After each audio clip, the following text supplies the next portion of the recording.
From the high desert and the great American Southwest, I bid you all good evening, or good morning as the case may be, across all these time zones, stretching from way out in the Pacific with the Tahitian and Hawaiian island chains, eastward to the Caribbean and the U.S. Virgin Islands, south into South America, north to the pole, and worldwide on the Internet. This is Coast to Coast AM.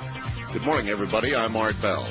And in the continuing adventure into the unknown, uncharted territories of the human mind, we're going to be departing a little, in a way, this night and interviewing a very, very unusual individual on the big island of Hawaii named Terence McKenna.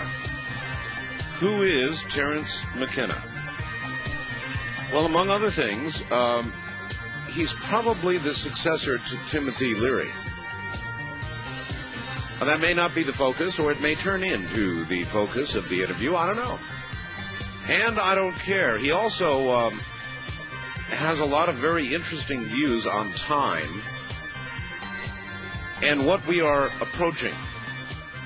We'll talk about all that with Terence McKenna. Very interesting fellow in a moment. As a matter of fact, he had to come down. Oh, we'll find out about that from a very obscure location. All right, this should be most interesting. First, let us see if we can establish contact. Terence McKenna, are you there? I am, Art. Good evening. How are you? Well, I'm just fine, and I hope you hear me. I hear you okay. Yes, I hear you fine. All right, you're on the big island of Hawaii, is that right? That's right. Now, when I called you the other day, you were way up in an area where your only contact with the outside world was by cellular telephone. Where do you actually live? On a mountain somewhere? I live up on the slopes of the world's largest volcano, which is Mauna Loa, and when you called me the other day, we mutually agreed my cell phone is not ready for prime time, so I came off the mountain. I do have up there a 128K connect to the Internet that's wireless, 40 miles through the air. Oh. But my phones are not so good, so I came down off the mountain to talk to you this evening. Well, if it were not for the delay, I would say an Internet phone. We could have done the interview by Internet phone, but you have that little delay there that makes it hard, so I think we've done the right thing. Anyway, so you're off your mountain perch. By the way, Terence, what's it like living on the side of an active volcano? Well, it's very exciting, actually. I don't know if you've ever been out to the Big Island, but no, I have not. People think of Hawaii as swaying palms and endless beaches. What we have out here are lava fields and 14,000-foot mountains on this island, two of them. One, the world's largest volcano, the world's largest mountain in terms of volume, and the other one just 100 or so feet shorter. So we've got quite a dramatic landscape out here. Is there any possibility that that volcano will actually blow? Well, it's been in continuous eruption for the past 13 years, but over on the other side, about 70 miles away on the what's called the Hilo, or the wet side. So we sort of feel pretty safe out here. There is some talk. They had a meeting of the International Geophysical Congress a couple of years out here. There is large-scale destabilization that goes on periodically in these islands, big undersea landslides that produce local tsunamis. But in an effort to escape human-created catastrophe and confusion, I'm betting that I can eke out 50 years on this island and slide through in good shape. Well, it's probably a pretty good bet, actually, in the long scheme of things. I think so. I think Hawaii, if the world flies to pieces, it'll be a very good place to be, and if the world doesn't fly to pieces, it's a pretty good place to be. And if the volcano should totally blow up, it's a painless death. That's right. And a dramatic one. Yeah, and a dramatic one as well. That's right. All right. You have a theory about time. Time, actually, Terence, is one of my favorite all-time topics. Before we launch into what you think about time, tell me what you think time is. In other words, is time our invention, or is time a real thing that I realize we're measuring it, but in the cosmic scheme of things, is there really time? You give me a perfect entree to launch into this thing.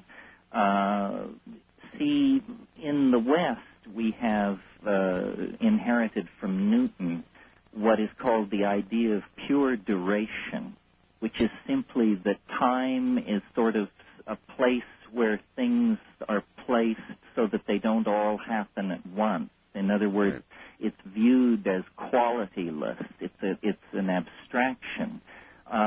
In fact, I think when we carry out a complete analysis of time, what we're going to discover is that, like matter, time is composed of elemental, discrete types. All matter, organic and inorganic, is composed of 104, 108 elements. There's argument. Time, on the other hand, is thought to be this featureless, qualityless medium. But in fact, as we experience it as living, feeling creatures, time has qualities. There are times where everything seems to go right and everything seems to go wrong. That's true. Terence, that's absolutely true. I've wondered about that all my life. There are periods of time where, in effect, you can do no wrong. That's right. And other periods of time where you can do no right, no matter what you do. Well, so in looking at this, I created a vocabulary. Actually, I borrowed it from Alfred North Whitehead, but I think I'm on to something which science has missed, and it's this. It's that the universe, or a human life, or an empire, or an ecosystem, any large-scale or small-scale process can be looked upon as a kind of a dynamic struggle between two qualities, which I call habit and novelty. And I think they're pretty self-explanatory. I'm sorry, habit and what? Novelty. Novelty. Okay. Novelty. And habit is simply repetition of established pattern, conservation, folding back what has already been achieved into a system, and novelty is the chance-taking, the exploratory, the new, the never-before-seen. And these two qualities, habit and novelty, are locked in all situations in a kind of struggle. But the good news is that if you look at large scales of time, novelty is winning.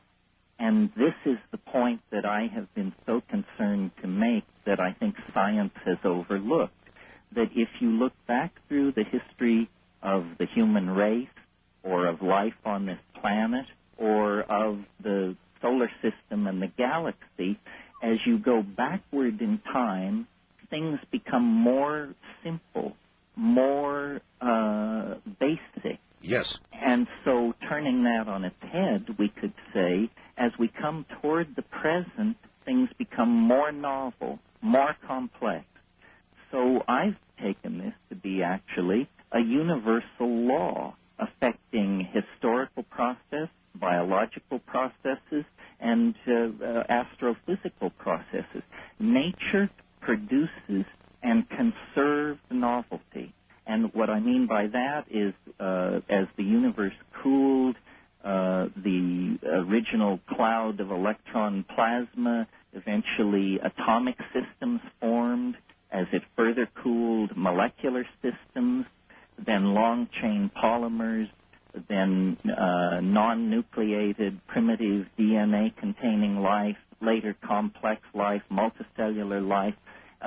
And this is a principle that reaches right up to our dear selves. And notice, Art, it's working across all scales of being. This is something that is as true of human societies as it is of termite populations or populations of atoms in a chemical system.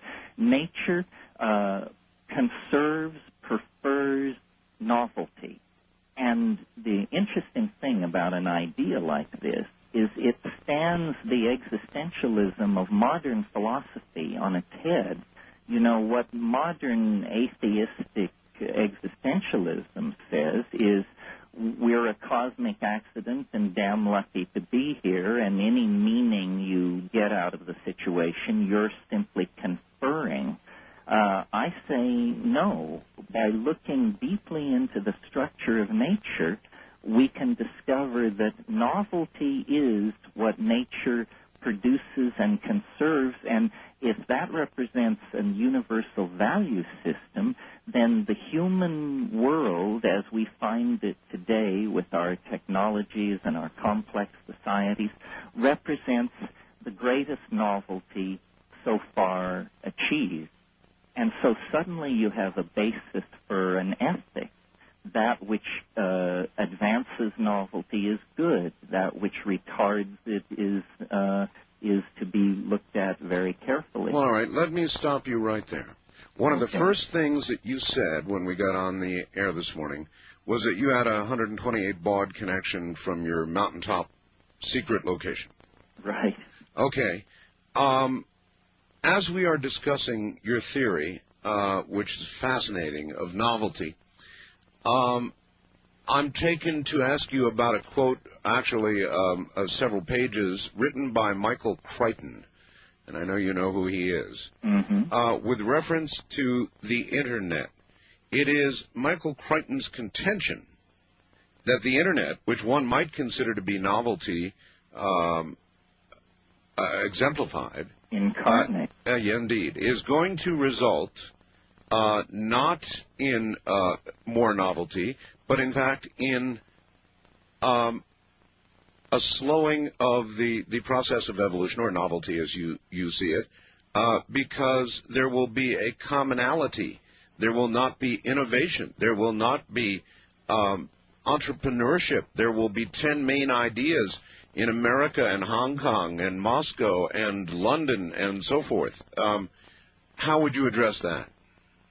Well, I'm astonished. I hardly know what he's talking about. Let me give you my take on it. Okay, let me rephrase it. He's saying the Internet will stifle diversity, and that diversity is critical to advancement. Well, what I see happening, and I spend hours and hours a day on the Internet, is I believe it's the greatest force empowering marginal and minority points of view to come along in centuries.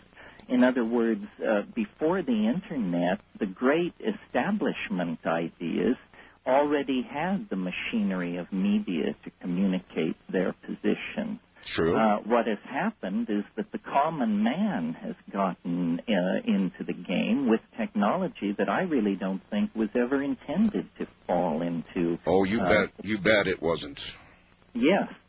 So I don't know what Crichton is talking about. I believe what the Internet is doing is dissolving boundaries between people's idea systems, classes, and factions, and we're getting a much richer evolutionary interplay among ideas and this sort of thing. So I see it as a very fertile place with a lot of mutation going on in hardware, in how people view it, ideologies, this sort of thing. I just don't know where he's coming from with Well, I might expand on it this way. He suggests, for example, that if you were to take an otherwise deserted or barren desert island, and you were to put a species upon it, that species, because there are so few of them, would by necessity be very innovative, would change very quickly in trying to adapt and live and stay alive. On the other hand, if you put many, many creatures on that island, that process would be far slower. And he uses that as a parallel to the Internet. I'm not sure that I agree with it either. I just found it an interesting take on the sociological implications of the Internet. Well, you see, when people talk about the Internet, they're usually talking about the Internet that was, because it's moving so quickly. For example, I just read a paper by a guy named Alexander Cheslenko out at the Media Lab at MIT, and he's talking about plugins that will translate websites of one language into another. Well, now imagine when people can put up websites in Telugu, Witoto, Russian, French, you name it, and you can automatically slide into those websites and see what's going on. You're describing Crichton's nightmare and your best dream, I believe. Well, this is the thing about technology. It tends to polarize people. Let me make one point here before we leave this time thing. I said I'd identified a tendency in the universe which science had missed, which was to conserve novelty. And then you asked about the Internet, which sort of led me to the second half of the observation. Not only does the universe have this preference for novelty, but each acceleration into novelty has proceeded more quickly than the ones which preceded it. So, for instance, the slow cooling out of the universe led to the slightly more rapid appearance of organic chemistry, which led to the quite rapid evolution of higher plants and animals, which led to the hysterical pace of human history. And I see no reason to suppose that process of acceleration will ever slow down.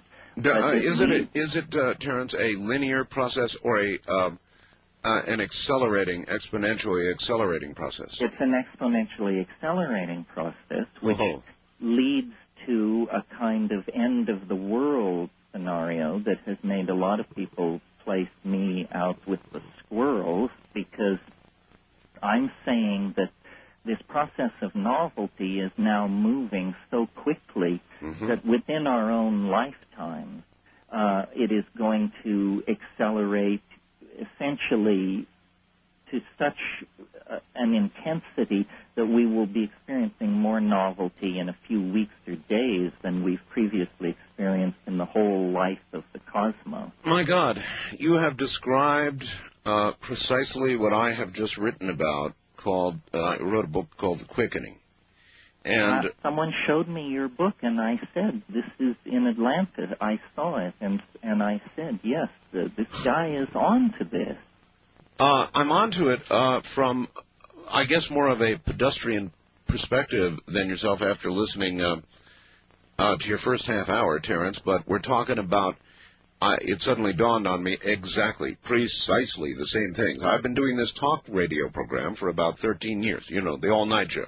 Right. And I am a trained observer of events and people. And every night I've had to watch the news and dissect what is going on in our world to prepare to do this program. And in that 13 years, unmistakably, socially, economically, politically, environmentally, you name it, we can talk about it. In every one of those areas of human endeavor, things are beginning to accelerate. There's simply no question about it. And that sounds exactly to be the same thing you're proposing here. Yes, where I've gone further than most people is a lot of people have noticed the time is speeding up phenomenon, but they tend to give credit to science or media or something like that. That's right. Yes, well, what I'm saying is this is built into the laws of physics. Oh, I think you're right. Terence, we're at the bottom of the hour. I think you're exactly right, Terence. Stay right where you are. Interesting, very interesting. Terence McKenna from the Big Island of Hawaii is my guest. I'm Art Bell, and this is CBC.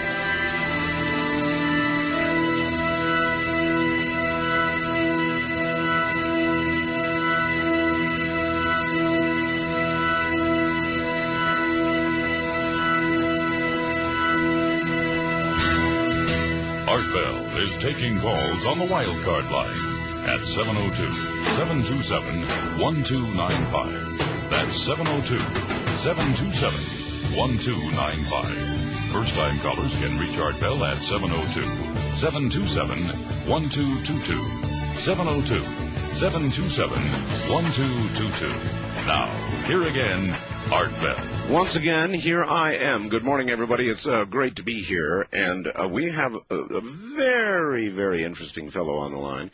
His name is Terence McKenna, and he's from the big island of Hawaii. And he has just described to me in language that you had to listen very carefully to exactly what I wrote about. The quickening. And we'll pick up on that in a moment. It's fascinating. My God, it's like hearing my own theory amplified coming back at me, or an explanation of what I wrote about. Wow. Anyway, in a moment, back to Terence. Back now to Hawaii and Terence McKenna. Terence, I thought we lost you for a moment, but I think we have you back. Are you there? Oh, yes. Okay. There will be silences during the break, so do not interpret that as we have disconnected Terence. Only if you get a dial tone are we in trouble. Otherwise, just hang in there, okay? All righty. All right. I mean, I sat here as I listened to you the first half hour in shock because I realized you were describing exactly what I wrote about. And what I did, Terence, I realized that a lot of people say this quickening, or whatever you want to call it, whatever name you want to put to it, is a byproduct of mass communication. And I began to realize, no, it is not a product of mass communication. Yes, we're hearing about it more and more volumes of it, but in fact, what you are describing is really going on, and I documented that much in my book, in real everyday life, in each one of these areas and many more. I documented the fact that it is not mass communication that is beginning to quicken things, but there is another process at work. Now, I don't know what that is, and I don't know where it's leading. In other words, people will say, well, when we finally get to this crunch point, whatever that is, what will happen? And I don't have that answer. I'm just a talk show host, an observer. But maybe you do. When we finally reach what you call time wave zero, what is going to happen? Well, the only way to predict what's going to happen is to look at the quality of what has happened as the quickening, as you call it, has begun to accelerate. What it's been characterized by is dissolution of boundaries between classes of people, bodies of knowledge, pools of capital, language groups, so forth and so on. And so it seems to me ultimate novelty must be a situation where all boundaries are dissolved.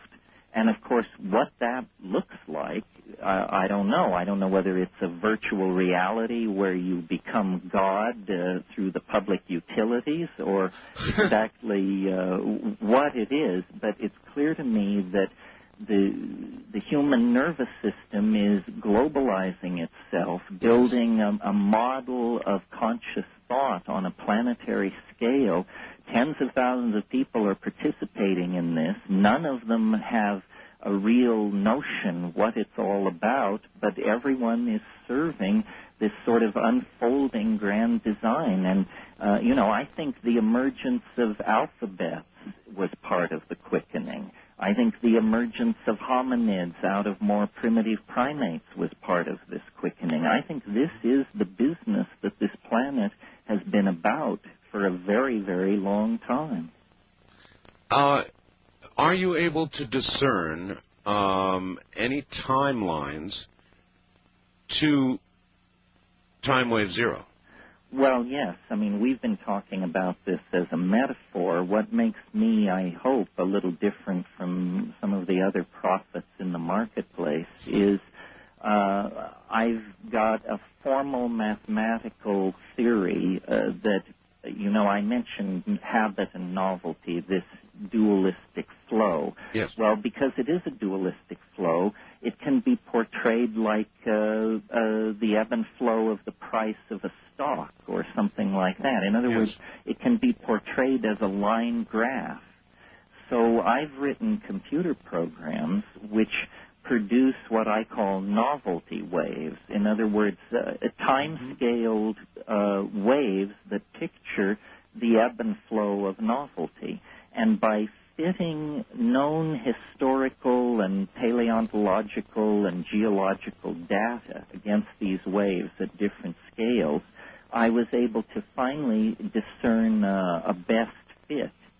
But the conclusion that it led to was was very startling to me, which is this ultimate novelty, this transcendental object at the end of time, isn't millennia in the future. It is, in fact, slated to collide with historical necessity sometime in late 2012. 2012.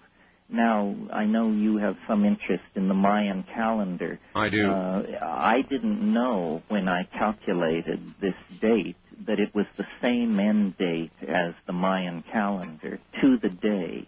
Oh, my. Let me ask you this, Terence. What did you input to your database for this computer program? In other words, what did I start with? Yeah. Yes.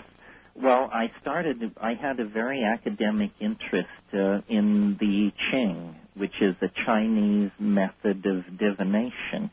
And everyone who's looked at this thing has been struck by the fact that it seems to work.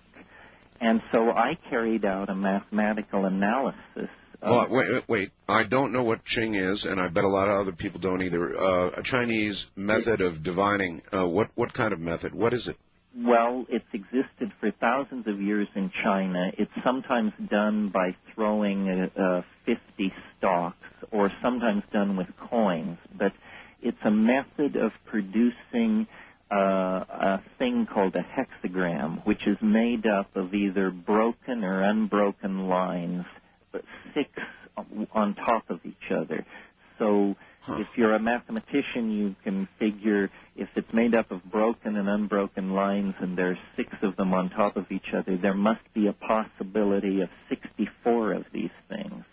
And thousands of years ago in China, there was a vast body of literary commentary built up around these hexagrams, and they have always been presented in a traditional order, a certain way that they are always presented. And I was studying a very academic question, which is this order of these hexagrams a true order, in other words, governed by rules, or is it simply a random jumble sanctioned by tradition?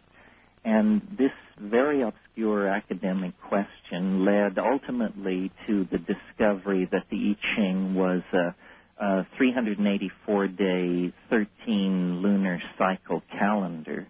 And then from there I realized that this 384-day calendar was actually a nested subset in a fractal timekeeping scheme that was really more accurate and more sophisticated than anything in the West. So what I'm really suggesting here is that in the same way that the West conquered the nature of matter through the elaboration of modern science, about 4,000 years ago in China, a deeper analysis of time was carried out than has ever been undertaken in the West, and that the mathematics of this thing became buried then in this fortune-telling system. And I basically teased it out, and in my book, The Invisible Landscape, and at my website, all this stuff is explained. It's quite...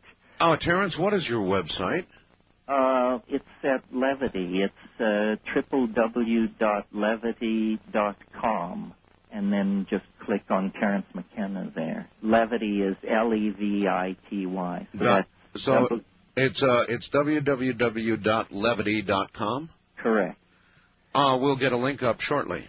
Well, I think you do. I visited your website today. You've got good people. Yeah, Keith he does a wonderful job. All right, well, so then you get there and then just click on Terence McKenna and be sure you're buckled in from the sound of what I've heard so far. Well, the interesting thing, you see, Art, is with a wave like that, you can do what's called retrodicting. In other words, if you have a wave of novelty that describes the past, yes, you have to correctly predict the Italian Renaissance, the Greek Enlightenment, the modernity of the 20th century. Yes. And so by predicting the past, we've gained confidence that this wave predicts the future. That sounds quite scientific. In other words, science is repeatability, and if you can repeatedly demonstrate that you can mathematically show the events of the past, then yes, I would imagine you could project. Well, so I've been at this since 1975, but the theory is, in a sense, very conservative. It never says what will happen. It says when interesting things are highly likely and when you're just wasting your time. When you look out or project out toward 2012, what is the magnitude of the spike or the difference there? If you can give us an idea of magnitudes along the way. There is only one point in the entire cycle where the level of habit drops to zero. Effectively, then novelty becomes infinite. And that point occurs on this solstice date in 2012. Now, it's very interesting. There are some people on the net called singularists, and they're hard-headed engineering types, and they take things like rate of energy release, rate of data storage, this sort of thing, and draw all their curves out, and they conclude that sometime between 2008 and 2020, we produce infinite amounts of energy. We pack infinite amounts of data into infinitely small spaces. In other words, this same sort of thing where because of the acceleration built into the unfolding of this novelty process, we're going to cross more territory between here and 2012 than we've crossed between the Big Bang and getting to here. God, that's an incredible thought. It kind of explains what's happening, you know. That it isn't the old style religion, that it isn't the sterile, steady state of science either.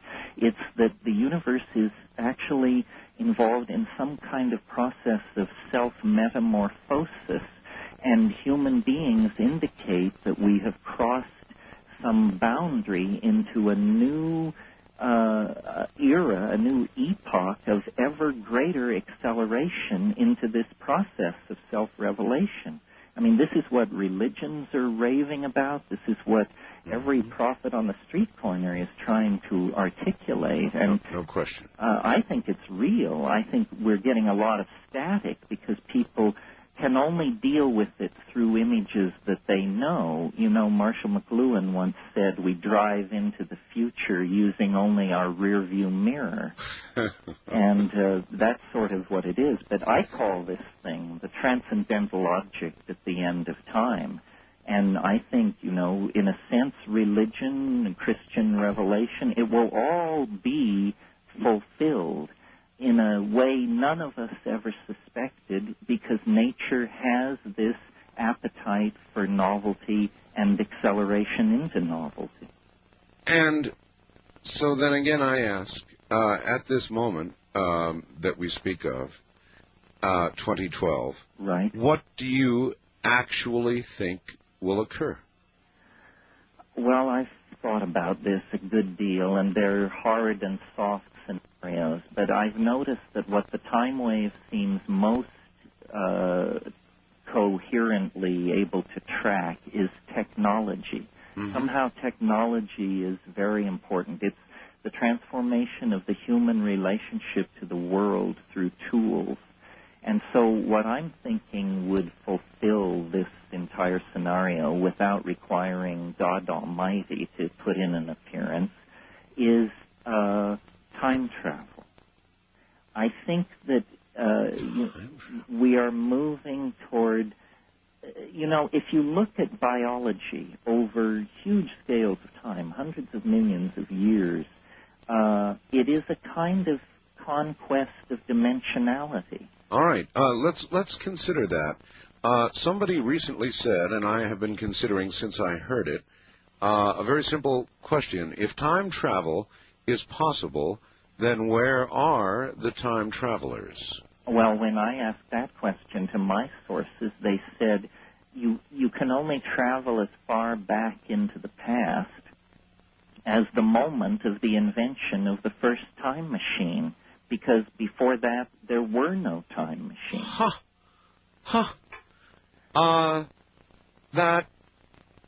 But let me think about that. Does that make sense? You could only travel back to the moment of the invention of the time machine, because prior to that, there was no capability. It's like trying to drive where there are no roads. Yeah. It also means when you invent the first time machine, instantly time machines will appear by the tens of thousands, having come back through time to see the first flight into time.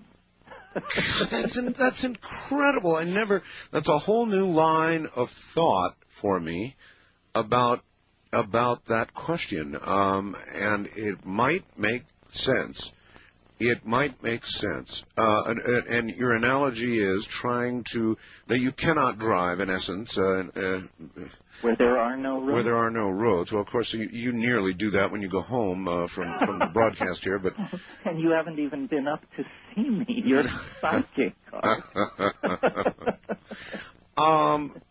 We're very proud of our bad roads. I understand. It keeps the riffraff away, I suppose. It certainly does. Actually, it doesn't keep the riffraff away, but it keeps everybody else away. How long, Terence, have you been residing on the side of the volcano there?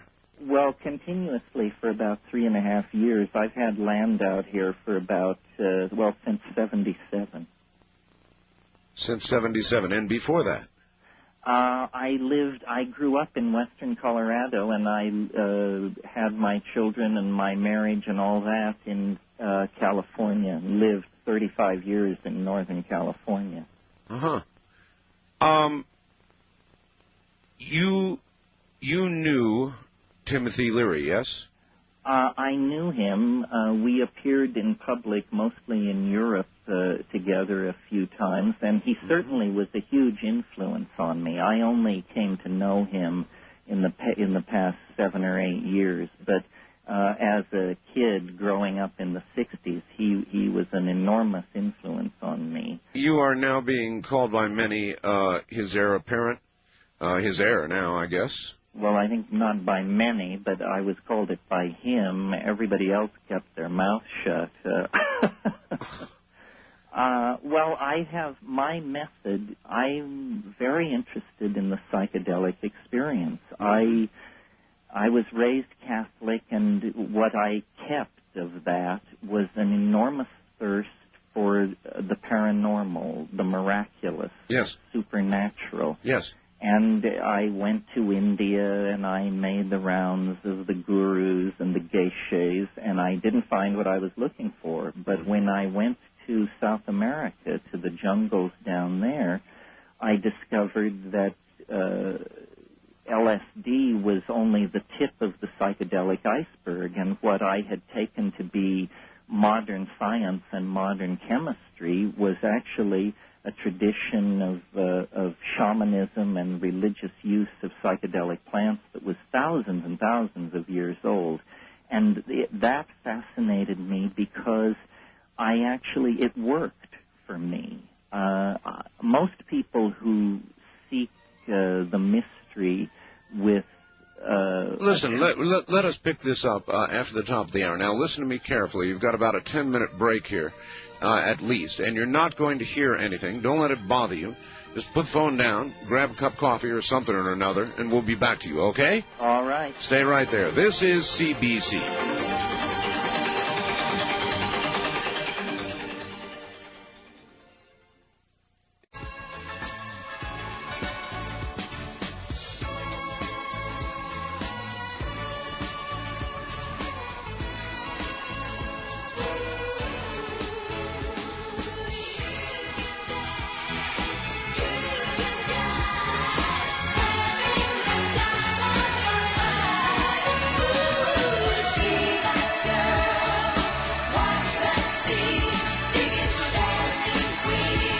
Call Art Bell toll-free, west of the Rockies at 1-800-618-8255. 1-800-618-8255. East of the Rockies at 1-800-825-5033. 1-800-825-5033. This is the CBC Radio Network. The lines are absolutely alive, and everybody out there, just relax for a little while. I have some advice for you. My guest is a very, very unusual person whose name is Terence McKenna. In order to properly appreciate what you're about to hear, if you're just joining us in Los Angeles, San Francisco, and so forth, you're going to have to pretty much put down whatever you're doing. I'll turn the radio up a little bit and listen very carefully, because it makes a lot of sense, but you've got to listen carefully. Terence McKenna, we'll find out more about him in a moment, lives on the side of an active volcano in Hawaii, an interesting place to choose to live by itself, and an interesting man indeed. So more of Terence McKenna coming up. Prepare yourself for an experience. Here's what was written to me about Terence McKenna before we invited him on the program.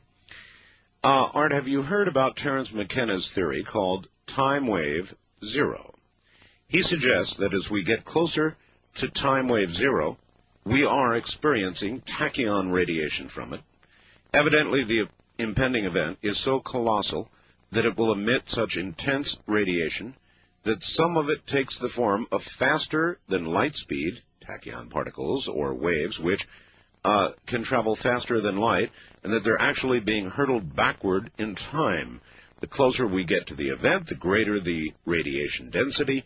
Hence, the more frequently and intensely we experience paranormal phenomena associated with it. We'll ask about that, by the way. We haven't yet. This could be the mechanism behind what you call the quickening. The event we are approaching will probably be something tantamount to a white hole or a mini Big Bang. It will, for all intents and purposes, be the end of time for us. Terence believes it will occur consistent with the Mayan calendar in the year 2012. Now, by the way, he has derived this independently of the Mayan calendar. He simply has discovered that it coincides with it. He goes on, it is not unreasonable to assume that ETs possessing UFOs, if they exist, will be flocking here to research, or rather pre-search, the phenomenon. It is also believed that tachyon bombardment would have bizarre effects on the human nervous system, visions, that sort of thing, as well as physical manifestations in the environment, like the Clearwater Virgin, bizarre mutations like the chupacabra, and heaven knows what else. All the stuff you attribute to the quickening might be explained by this. And after listening to the first hour, I must agree, Terence, I'm stealing one more bit of time to read you a fact that I think relates and challenges you a little bit. It is from Stephen in Wichita, and it's well thought out. Here it is. Art, I'm not sure that you can equate novelty with either acceleration or complexity. Nature has always been novel, and surprisingly so, considering earlier periods in Earth's history, given that over 90% of all species that have ever lived are now extinct, and the exotic body designs, it would seem novelty is a given. But in order to be effective, it must have a survival advantage and be passed on. Once the novelty becomes a hindrance, it disappears. Acceleration may be more a factor of population density. Virtually all of the social problems we face today have been duplicated years ago in rat population density studies. Our novel inventions of this century have simply allowed us to artificially compress distance and time by modes of travel and communications. Profit motives have directed and limited the novelty of our civilization in this century as never before, and we are becoming a hindrance. The higher the population density, the more the acceleration seems to be. Anecdotal but relative. Compare the pace of a small country town to a large city with its population density and resulting problems accelerated by stress and profit motives. That's from Steve in Wichita. What do you think, Terence? Well, I don't disagree with all of that. I think there's certainly been ebb and flow of novelty within the 20th century, parts of it more novel than others. But I think to argue that it isn't among the most novel periods in time is a pretty uphill battle. The question is whether novelty is something which simply adheres to statistical dynamics, or whether it's a real direction, a real arrow that is directing process, and that's what I maintain.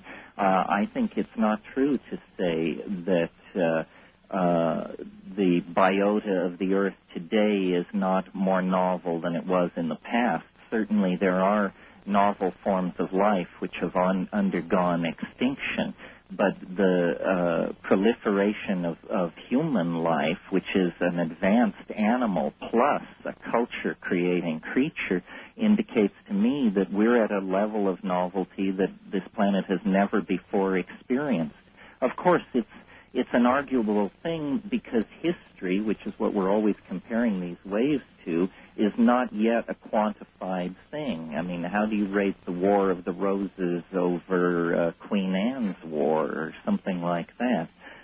But nevertheless, though we don't have an absolute quantification of history, there is general agreement among historians that events like the Renaissance, the Greek Golden Age, the 20th century, are periods where a great deal of novelty in social forms and technologies was concentrated. All right. You put together a computer program which was able to trace the ebb and the flow of this novelty and, in effect, chart major events in history.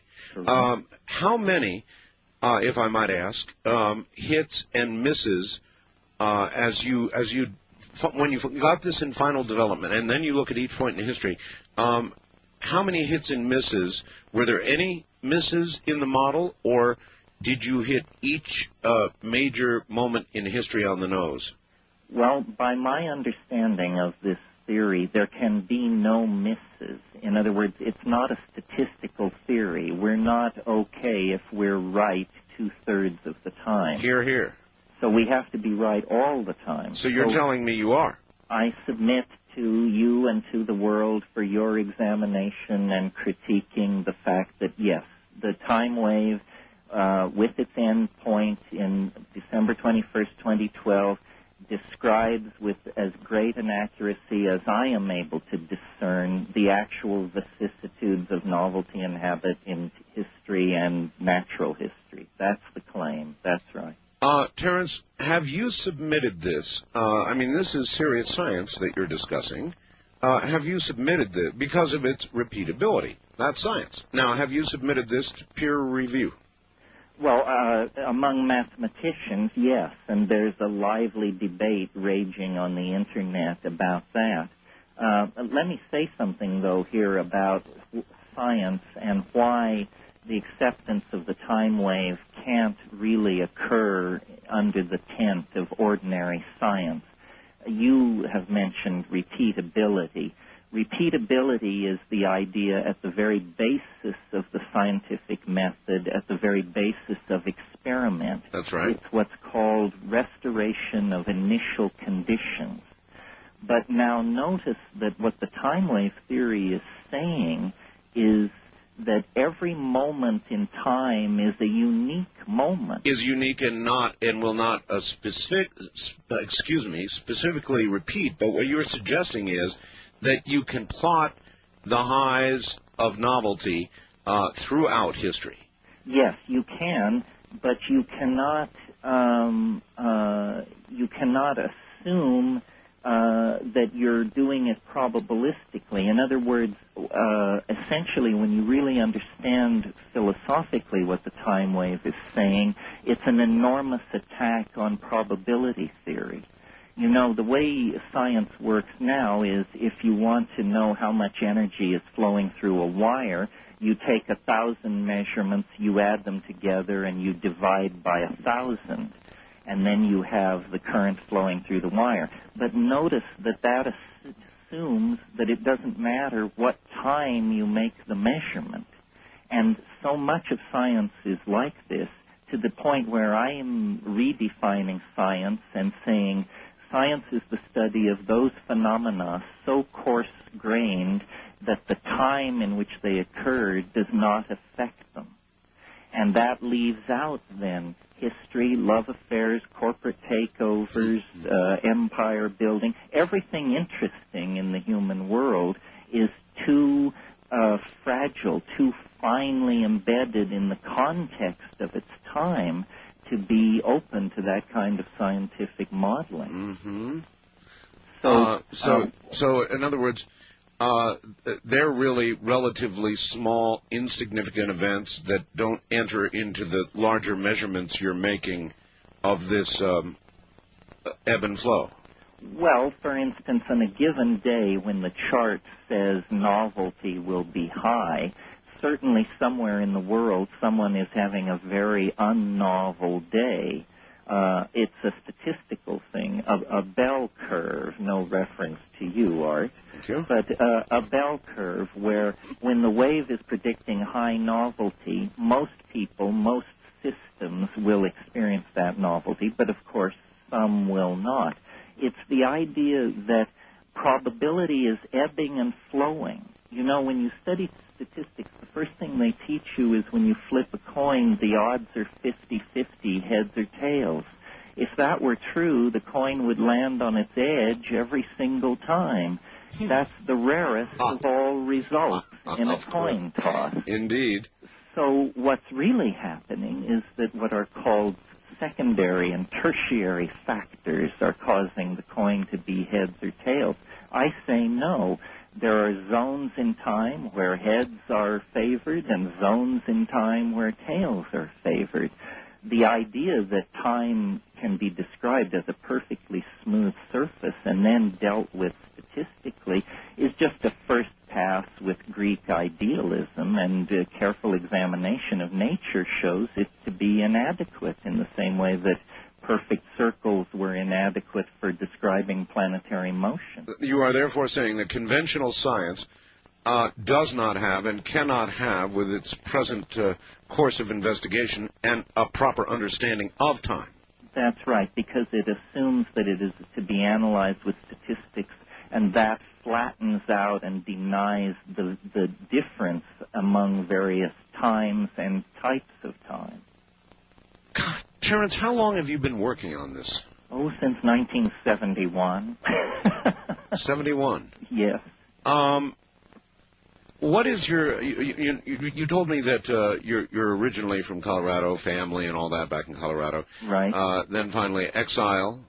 Well, essentially, yes, and I got myself to the University of California at Berkeley right at the time of the anti-war movement and all of that. It was like a kid in a cultural candy store, and studied philosophy, art history, and then went off to Asia, basically to check out the hash dens and the gurus, and the hash was fine, but the gurus just wanted into my pocket. And so then I went to South America, and as I mentioned, that's where this shamanism thing just really grabbed me. What part of South America, Terence? Southern Colombia, the Putumayo River Basin. And, you know, it's the psychedelic plants that are so fascinating to me, because you mentioned repeatability. Here's a technology, a technique that lets you repeatedly and with relative safety journey into alien worlds filled with alien forms of intelligence. And it's the only thing I've found that does that. In other words, I've investigated flying saucers, crop circles, this and that. It doesn't turn me on. But no, let me quickly stop you there and ask you about crop circles. Many people feel that they are fractal in nature, and if you're on the internet, I know you've seen photographs of some of the more amazing ones, Stonehenge, some of the rest of them. They do appear to be fractal. What is your thinking there? Well, I was thinking, I don't think it's been published in this country, but this wonderful book called Around in Circles by Jim Schnabel, to my mind, that blows the lid off the whole crop circle thing. You and I could spend a whole evening, Art, discussing the relationship of the media to the human psyche, to how people handle evidence, and because I really think the psychedelic community has evidence to give on these paranormal questions that has never been properly heard and evaluated, because the ordinary society's attitude toward people who use psychedelics is that they are automatically unreliable. Yes, I know. But I think we're not going to crack stuff like UFO abductions and that sort of thing unless we admit the psychedelic evidence. And if we do admit it, suddenly the whole thing begins to look very, very different. All right, Terence, I don't reject it. And a lot of guests that I've had on who have been into the very same areas we're in right now, very politically correctly rejected out of hand. You don't need it to accomplish this. They say that you can do it within yourself. And I don't reject that thought either, but I would like to hear the case that you would present for psychedelics opening the doors that you're talking about, that in fact they do. How would you make that case? Well, I hear what you're saying is you're equating spiritual techniques like yoga and prayer and human decency and that sort of thing. I'm not sure there's a connection. I mean, it does help to be an ethical person to take psychedelics, but for instance, the psychedelic that has fascinated me most over the years is DMT, dimethyltryptamine. Now, this is not a well-known substance. No, it isn't. What is it? Well, that's what it is, dimethyltryptamine. It occurs in a number of plant species throughout the world. It's utilized by native peoples. And in the pure form out of the laboratory, when you smoke this stuff, you find yourself inside the flying saucer that all these dazzled people are raving about. But you found yourself there by initiating an action on your own. In other words, repeatability. And after about 3 minutes of spending time with the self-transforming elf machines and their technologies, you're deposited back in your apartment, pretty much none the worse for wear. Well, now let's give this stuff to the leading lights of the UFO community or anyone else who has an interest in unusual psychological or paranormal phenomena. All right. Hold tight, Terence. We're at another break point. Stay put. We'll be right back to you. This is CBC.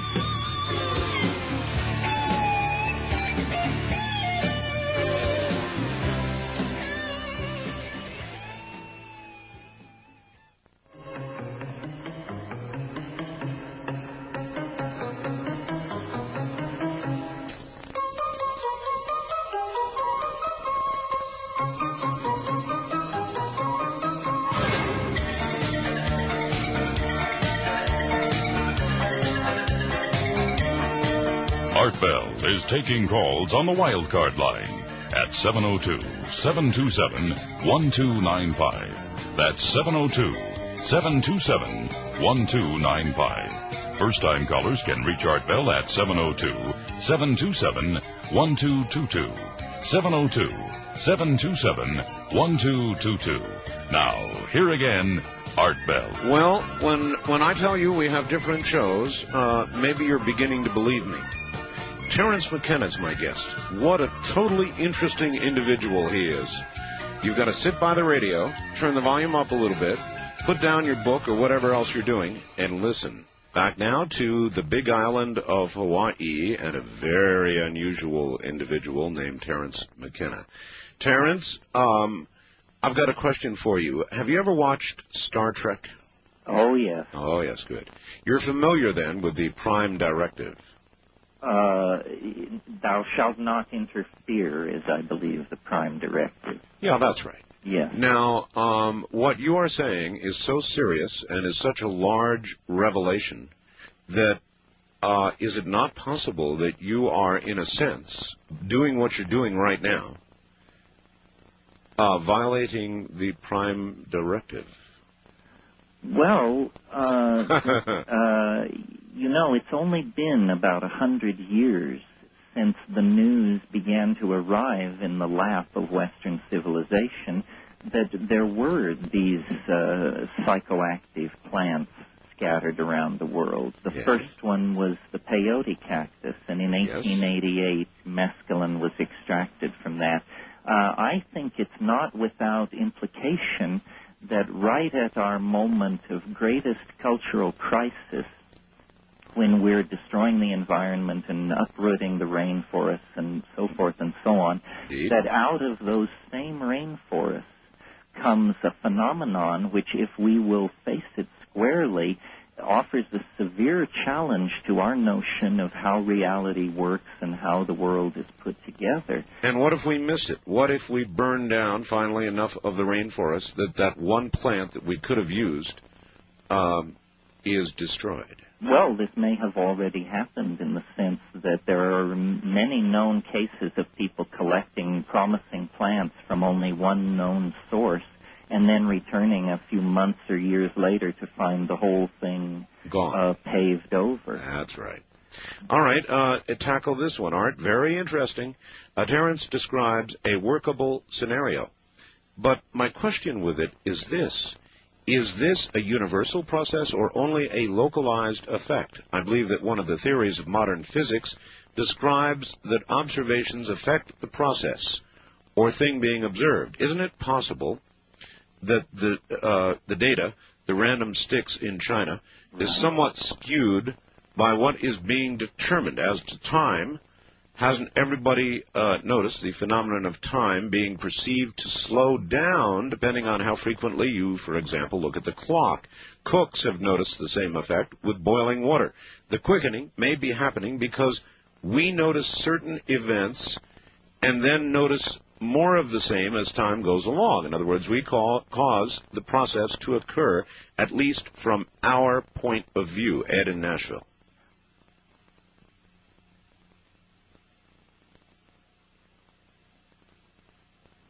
Is this a moment of deep thinking? Yes, well, I am thinking. I think it's a kind of self-fulfilling prophecy. I think we are contributing to it as we uncover it within ourselves. Yes. Something is calling us toward itself, and as we approach it, we become more like it. Something is sculpting out of a primate body over a couple of million years an entirely different kind of creature. And as we go to meet this thing, which I call the transcendental mystery at the end of time, we are taking on more and more of its characteristics, its godlike power, its ability to span space and time. Yes. And when we finally do reach it, I imagine there will be a kind of effortless moment of merging and recognition. Signposts along the way, life on Mars, maybe Europa, cloning. The rise of the Internet, virtual reality, nanotechnology, possibly alien artifacts, all that and more. One image I carry of this thing, Art, is, you know those mirrored balls they hang in dance clubs that send scintillations racing around the walls? Well, the scintillations are distortions of the thing. And so as we approach this transcendental object at the end of time, there will be more and more breakdown of ordinary reality and more distorted scenarios of what it is. That clearly is a process underway now. Yes, and everyone is, through their own fears, religious training, hopes, they're trying to project.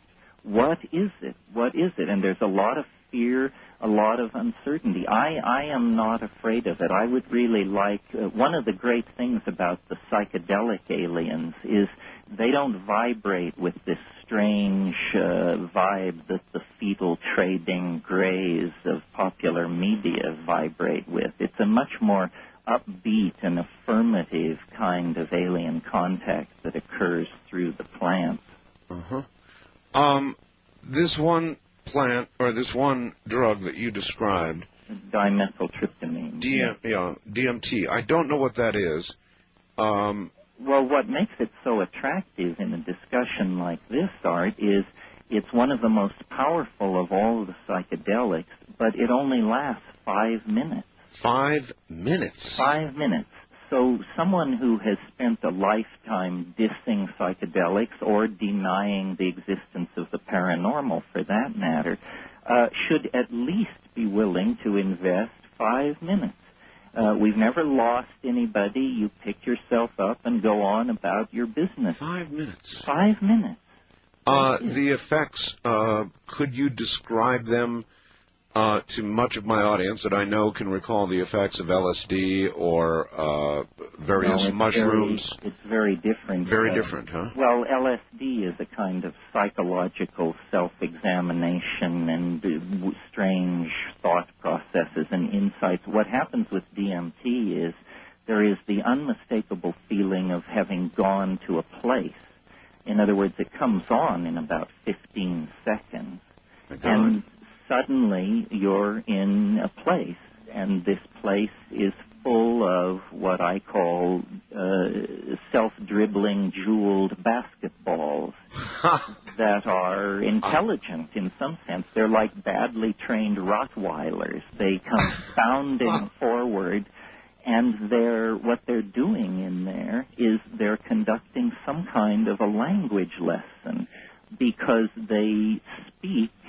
They have a language which you can see is the only way I can explain it. What is the source of DMT? Is it a manufactured drug? It can be, but its source is really in nature, in plants like Psychotria viridis, Desmanthus illinoisensis. There's a whole bunch of this Latin salad. Most of these are South American plants, but every ecosystem on Earth has DMT sources in it. In fact, the human brain naturally produces DMT. Why? We don't know. But I'd say there's a strong clue. Here's a drug which causes people to see little creatures, and this same substance occurs naturally in the human brain.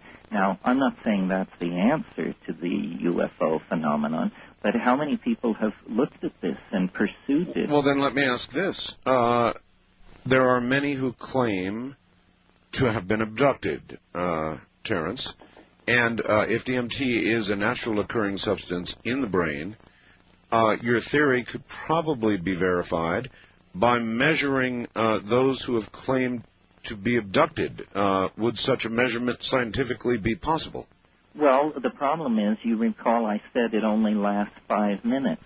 So unusual amounts of it in the body are very quickly brought down to baseline. It's one of the most transient drugs in the body ever observed. So, and an interesting thing about it, Art, is when they measure its presence, they look at human cerebrospinal fluid, and they've discovered that it reaches its greatest concentration there between 3 and 4 in the morning. Well, that's when people are doing the intense REM dreaming.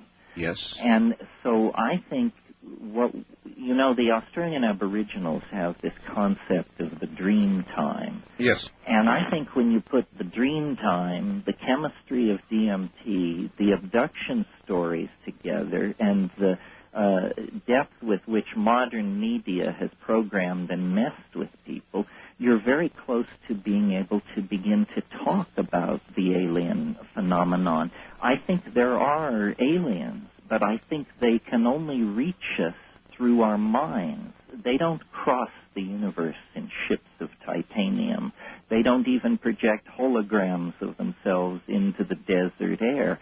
They come through the human mind. And if you look at the human mind, in all cultures and in all times and places, except Western Europe and a few intellectuals in the past few hundred years, the human mind has always been haunted by sprites, gnomes, nixies, elves. Yes.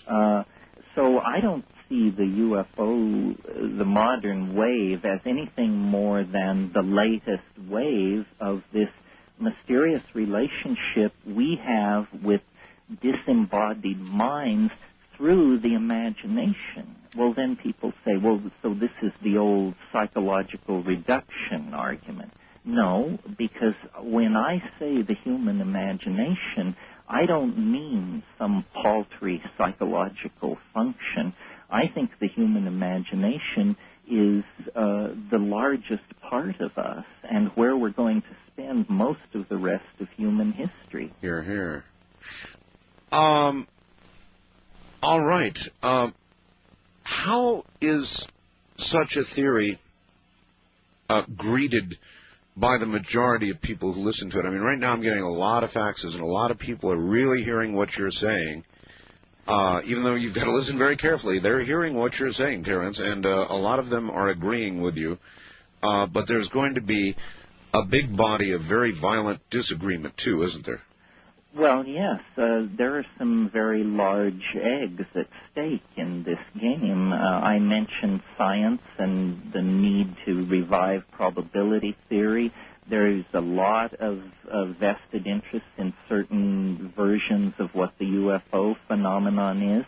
But you see, what I bring to all of this, and speaking for the psychedelic community, what we bring to all of this is not simply another rap or another tall tale, but a method. Oh, no, I hear that. So then would you suggest that sightings of UFOs, abduction encounters, are, if you could be there measuring a burst of DMT, you'd certainly find it at that moment? I think you would find it. And I think you would also, another place where you would find it is at human death. I think this is very important. And at human death? At human death. I think as we die, we have, if we haven't had it, a DMT trip. I also think probably every night in these deep dream states, we penetrate into realms from which we can remember almost nothing. Well, then, that would be another moment at which you should be able to measure a spike in DMT level in the brain. Are you talking about death? No. Yes. I'm talking about both instances you cited, REM sleep, deep REM sleep, and the moment of death. Well, it's been confirmed in deep REM. Doing this kind of research on dying people, you have a lot of ethical questions. I understand. But you're saying it has been confirmed? Do you know where? In deep sleep? No. In what institution there has been confirmation of this? Well, at the University of Mississippi a few years ago, a team led by a guy named Christian, all those papers are in the literature, and in fact anyone interested in this should just search DMT on the Internet, and they may have never heard of it, but they will be astonished. Well, I've never heard of it, but your chain of logic is making sense to me. Now, let us talk for a second about paranormal events. As we approach time wave zero, it is your contention, I think, that paranormal events, ghosts, poltergeists, paranormal events of all manner and shape will begin to increase, which would suggest, I think, that DMT spikes will be increasing. Yes? It's a way of putting it, and certainly DMT is becoming more known in society. And there's almost a fad now of locating plants in one's environment and extracting this stuff and getting enough out to actually hit the money. Yeah, do we have laws against it yet, by the way? I guess I had to ask, huh? Well, it's an interesting situation. Here it is a human neurotransmitter. Every single one of us has it in our body. And yes, this is among the most illegal substances. It figures. It figures, doesn't it? Yeah, it does. It figures. It's the catch-22. We're all holding art. Well, the way things are going, we'll probably all be tossed in the pokey for it. We'll have little roadside stops and DMT measuring devices. Well, I think this was Adam's fall. you made I'm going to return to another subject for a second. You made a fascinating statement. I said, well, if there's time travel, where are the time travelers? Your answer was, they will not be here until the first time machine is invented, because you could not go back to a time prior to the invention of a machine that would enable travel. Your parallel was you can't travel where there are not roads, and there are not roads back that far in time. Right. If time is to virtually end by 2012, Terence, where would you see the invention of time machine, a time machine, the first time machine, between now and then? Well, I don't think it's between now and then. Actually, I think it's then. It's then? It's then. In other words, if what the time wave zero thing is showing is that events can be portrayed in this linear way as a line on a graph, yes, that suddenly in 2012, for some mysterious reason, this can no longer be done, it must be because in 2012 time ceases to be linear. And that must mean that's because a technology is created which causes time to lose its linear and serial quality. And that could only be time travel. And you believe that at that moment, tens of thousands or millions or who knows of time travelers will suddenly show up? Well, actually, that's my conservative model of what would happen. What's against that is, I'm sure you've heard this, the well-known grandfather paradox, which is time travel is always said to be impossible because you travel back in time and you could kill your own grandfather. How do we avoid this? Yes. I think we avoid it by actually what happens when the first time machine is invented is the rest of universal history happens instantly. This is the only way paradox can be kept out of the picture. So I call it the God whistle scenario. So in other words, linearity ends at that instant. And the rest of the history of the universe occurs in a few milliseconds. It's sort of the reverse of the Big Bang, where you get a lot of action in the first few nanoseconds of the universe's life. In this model, the universe undergoes half of its morphogenetic unfolding in the last few milliseconds of its existence. Is that then the moment when the human race, in effect, joins those that we can temporarily now visit only with something like DMT? Or that the human race joins those who have passed over into the great beyond, or both. That's what I think it is. I mean, are they one and the same in your view? Or they may be. I thought that, these DMT creatures, what are they? And the conservative position, since we know there are human beings, is they must be some kind of human being. But what kind? And the only answer I can come up with is souls. I mean, I resisted this, but is it possible that shamans have been using plants to peer into the great beyond, and that there is a kind of ecology of souls out there? When you ask the shaman, they say, well, you weren't listening. We told you we did it with ancestor magic. You say, oh, I get it. An ancestor is actually a dead person. Oh. Yeah, absolutely fascinating, Terence. Listen to me. We're at the top of the hour. Go take a 10 or 12-minute break, and when we come back, we're going to talk about souls, because I've got some recent, really incredible news about souls, and you're just the right guy to comment on that. And don't worry, folks, we will get the lines open. Terence, rest. Okay. All right. Terence McKenna. Terence McKenna, wow, is my guest. Are you listening?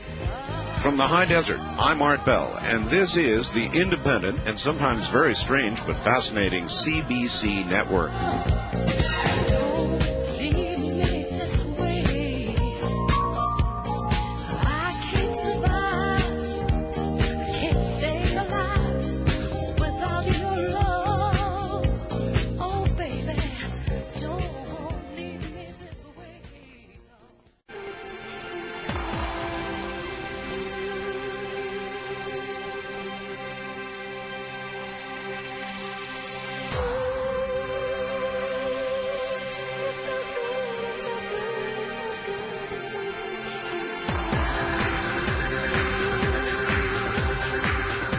Call Art Bell toll-free, west of the Rockies at 1-800-618-8255. 1-800-618-8255. East of the Rockies at 1-800-825-5033.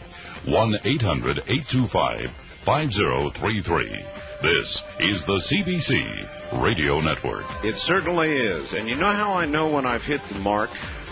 I begin getting about 25% of my faxes that say, well, this is the lowest point you've ever hit, Art. This is the worst you've ever done. And then the rest of them, the people that are really listening, say things like, my God, this is brilliant. I've been waiting for this. Best show you've ever had. And it goes one way or the other. But I've learned over a period of time to kind of gauge the reaction about that way, and that's exactly what we're getting. What you're getting is something you've probably never heard before, and it's coming from a man named Terence McKenna on the big island of Hawaii. If it rubs you the wrong way, you know where the dial is. If, on the other hand, you have the time to sit down and really listen to what's being said, not reacting like a Neanderthal with your head hitting the table, then you're going to come away from this thinking some new thoughts. And there's value in that. Back to Terence shortly. All right, we are shortly going to go to the phone lines with Terence McKenna. That should be an interesting adventure unto itself. But I want to ask you, Terence, about a little bit about souls. You mentioned souls, and so I have two questions.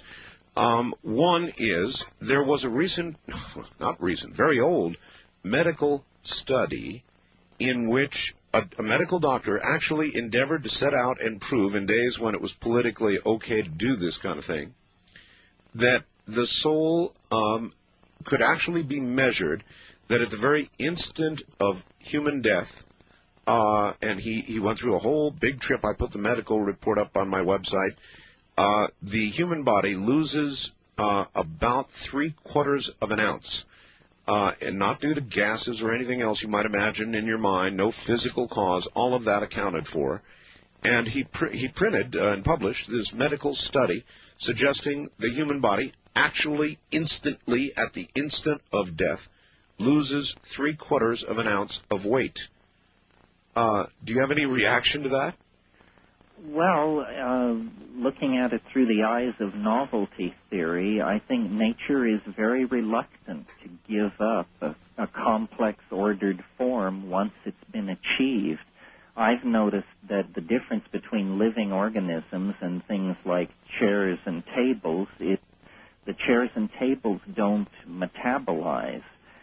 In a sense, the soul is something which is manifest in time. It's almost as though organisms have a hyperdimension. They're objects with time folded inside of them. Yes. And at death, what seems to happen is this complex morphogenetic field, if you will, simply withdraws back into whatever higher dimension it came from in the first place. It's not that it falls apart or dissolves, it's that it retracts from matter.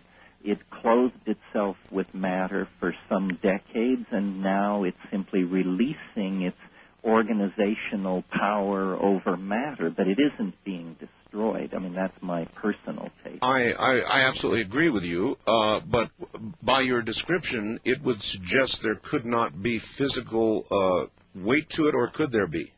No, I think there could be. I think we don't know what it is or of what it consists. This is all, as you pointed out, because of social attitudes and different ideas of medical ethics. These areas are very, very difficult to get data on. All right. Next data point.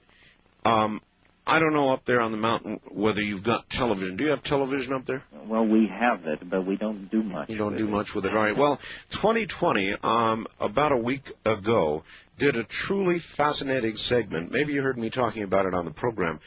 Damnedest thing. They they followed a 57-year-old woman who received both a heart and lung transplant from a teenage boy. When she woke up from the operation, she had the immediate cravings, immediate cravings, of a teenage boy. And if that's not enough for you, Terence, she, of course, had no idea who the donor was, but she had a dream in one of the successive nights in which she dreamt the name of the donor. All of this was chronicled on 2020. Now, again, it goes to the question of the nature of the soul, but, these are physical body parts. And the obvious implication here is that some essence of that boy was transferred to this woman. And it is not the only case of this. It has been noted again and again in transplant cases. What does that suggest? Well, we have memories, and we've never located, though we believe they are in the brain. We've never proven or demonstrated that.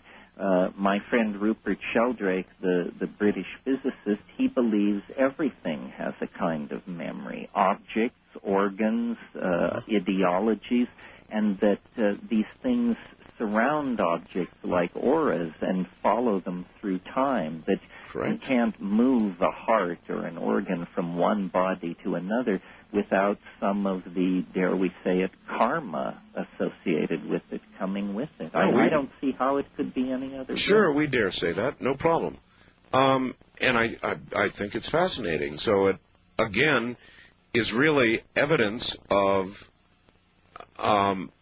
I don't know if I dare use the word soul, because I'm not sure that is the soul, but it certainly is some sort of transference that is occurring that indicates that maybe our soul or our being is in no central location, but rather a total part of us, yes? Yes, absolutely, yes. All right. I would like to begin taking some calls here and let them ask you some questions. First-time caller line, you're on the air with Terence McKenna in Hawaii. Yes, Terence, I got so many ideas I wanted to question you about, but I'll try to limit it. As far as souls go, would we agree that the electrochemical energy in the brain has to go somewhere after death? Yes, this is what we're saying, that in a sense it withdraws into what I call hyperspace. In a way you could say the body is a lower dimensional sectioning of a higher dimensional object, which is the soul-body complex. Mm-hmm. And on the other point I wanted to touch on, as far as your uniqueness curve, how do you account for the chaos theory that there are random particles in the universe affecting the interaction of particles that they come by? I will agree with you that nature as a large system is circular. It recirculates. There are cycles, but I'm not sure that's what the time wave zero theory suggests at all. No, I think this word you introduced into the question, random, this word is a word out of probability theory and statistics. There may be random processes in the universe, but so far the only ones we've ever found were inside random number generators produced by mathematicians. In other words, it's a nice, simple supposition to suppose there are processes that can be described as random, but the more we look at nature, the more we find order. Chaos theory is misunderstood by a lot of people to using the old notion of chaos as disorder. But what chaos for modern mathematicians is almost a super kind of order, a super fecund medium out of which perturbations to higher states of order can spontaneously emerge. This is what Ilya Prigozhin and Ralph Abraham and all these people are talking about. I want to ask you something, Terence. I interviewed a scientist who now has a private company called Pear Inc. He produces, you may know about this, he produces a computer program in which you are able, which is a gigantic random number generator designed to run on a good, fast computer. And it enables you to pull down two pictures.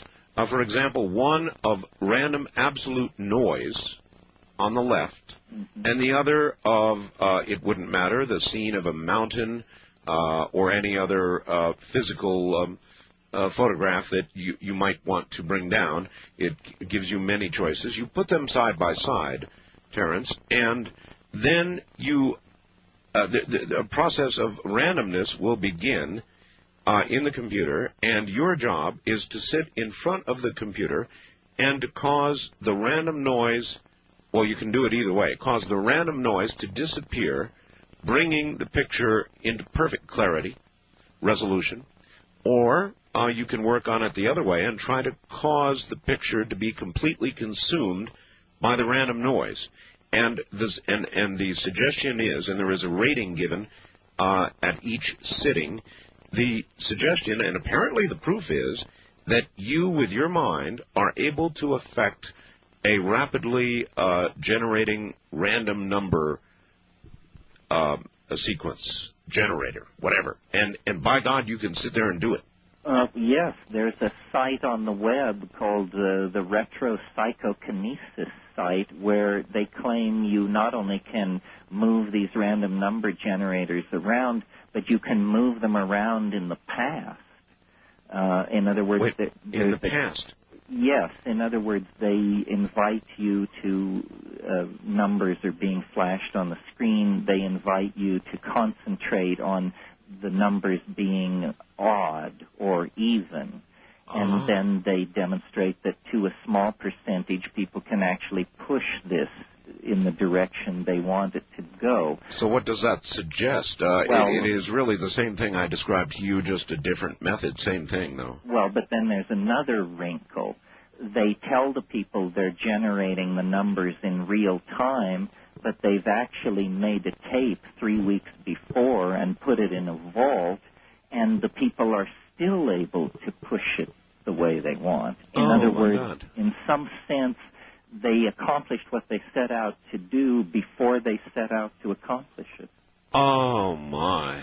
So, yes, there's lots of this stuff being statistically studied, and it's very amenable to being demonstrated on the web. And what it really brings, Art, is the sense that physics, which was the paradigmatic science in terms of rigor and reason, has just, the inmates have taken over the asylum. And the word hasn't reached biology yet, still left. But that is a form of time travel to the past. I think what we're going to discover is that how you move around in time is not determined by the laws of physics, but determined by cultural programming. And that this is what's going to tear open shamanism and yoga and some of these other things. We are far more imprisoned by cultural convention than we are by physical law. All right, Terence. Wildcard Line, you're on the air with Terence McKenna. Where are you, please? Good morning, Mr. Bell. This is Robert in the San Joaquin Valley in California. Yes, sir. Good morning. I have two questions.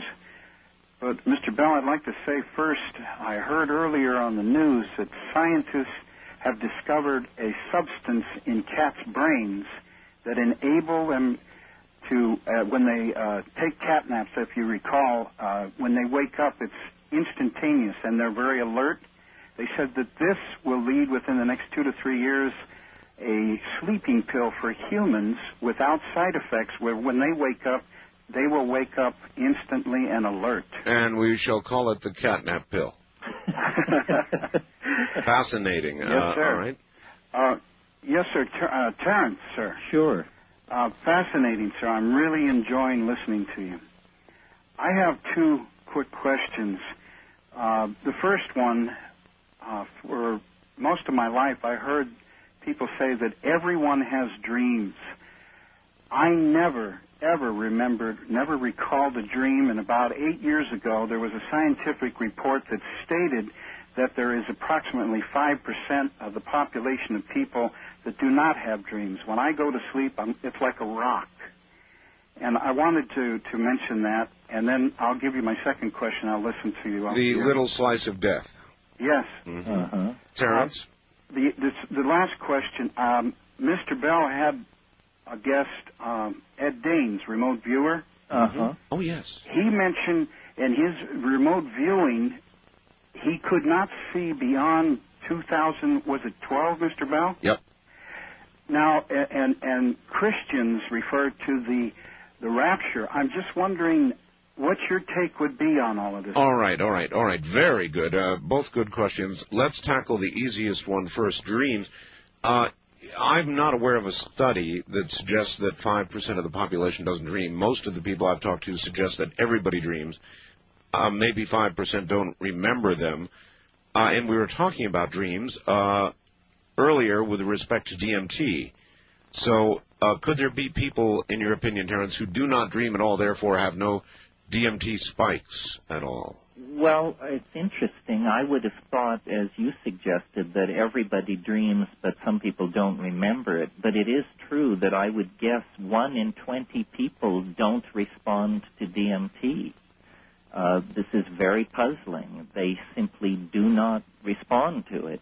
And, of course, this has never been studied because it's an underground drug. But there may well be, it may be that dreaming is something recently arriving in human evolution and not something we can just take for granted.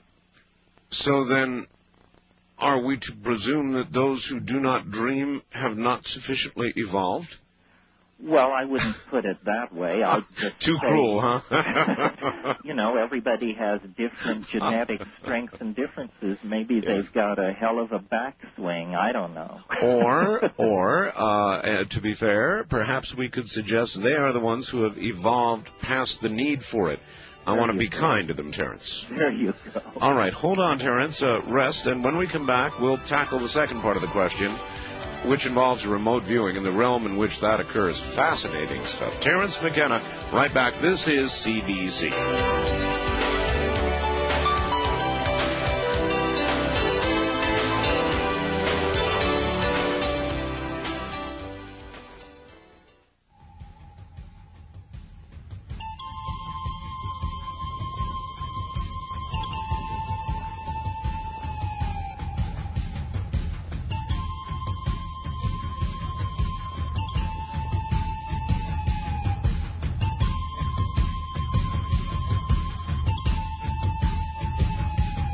Art Bell is taking calls on the wildcard line at 702-727-1295. That's 702-727-1295. First-time callers can reach Art Bell at 702-727-1222. 702-727-1222. Now, here again, Art Bell. Once again, here I am. Good morning. Terence McKenna is my guest, and oh, what a wide variety of reactions, indeed, we're receiving. To some, Terence is a heretic. He's dabbling in the black arts, witchcraft, magic, perhaps even the Antichrist. To others, this kind of reaction, Art, I'm a computer artist programmer. Consider myself a very intelligent person. I've been listening with absolute fascination. I think that your guest is right on the mark. It explains everything very succinctly. It's brilliant, period. That's Dave in Milwaukee. And we'll get back to Terence in a moment.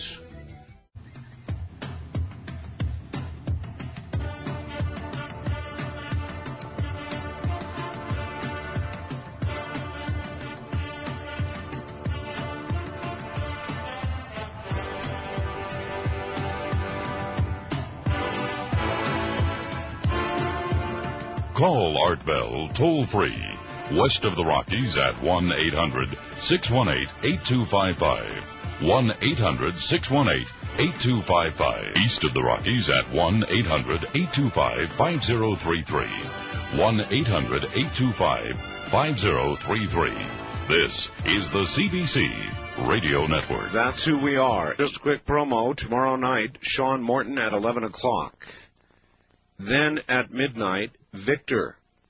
And Victor will be using a voice-changing device and describing his experience at Area 51 during the alien interrogation. We have a worldwide exclusive on my website right now, a second photograph, the second photograph, of the alien interrogation. Whitley Strieber and a few other select people have seen the entire thing with great emotional reaction. But tomorrow night, you will hear Victor for an hour at midnight Pacific.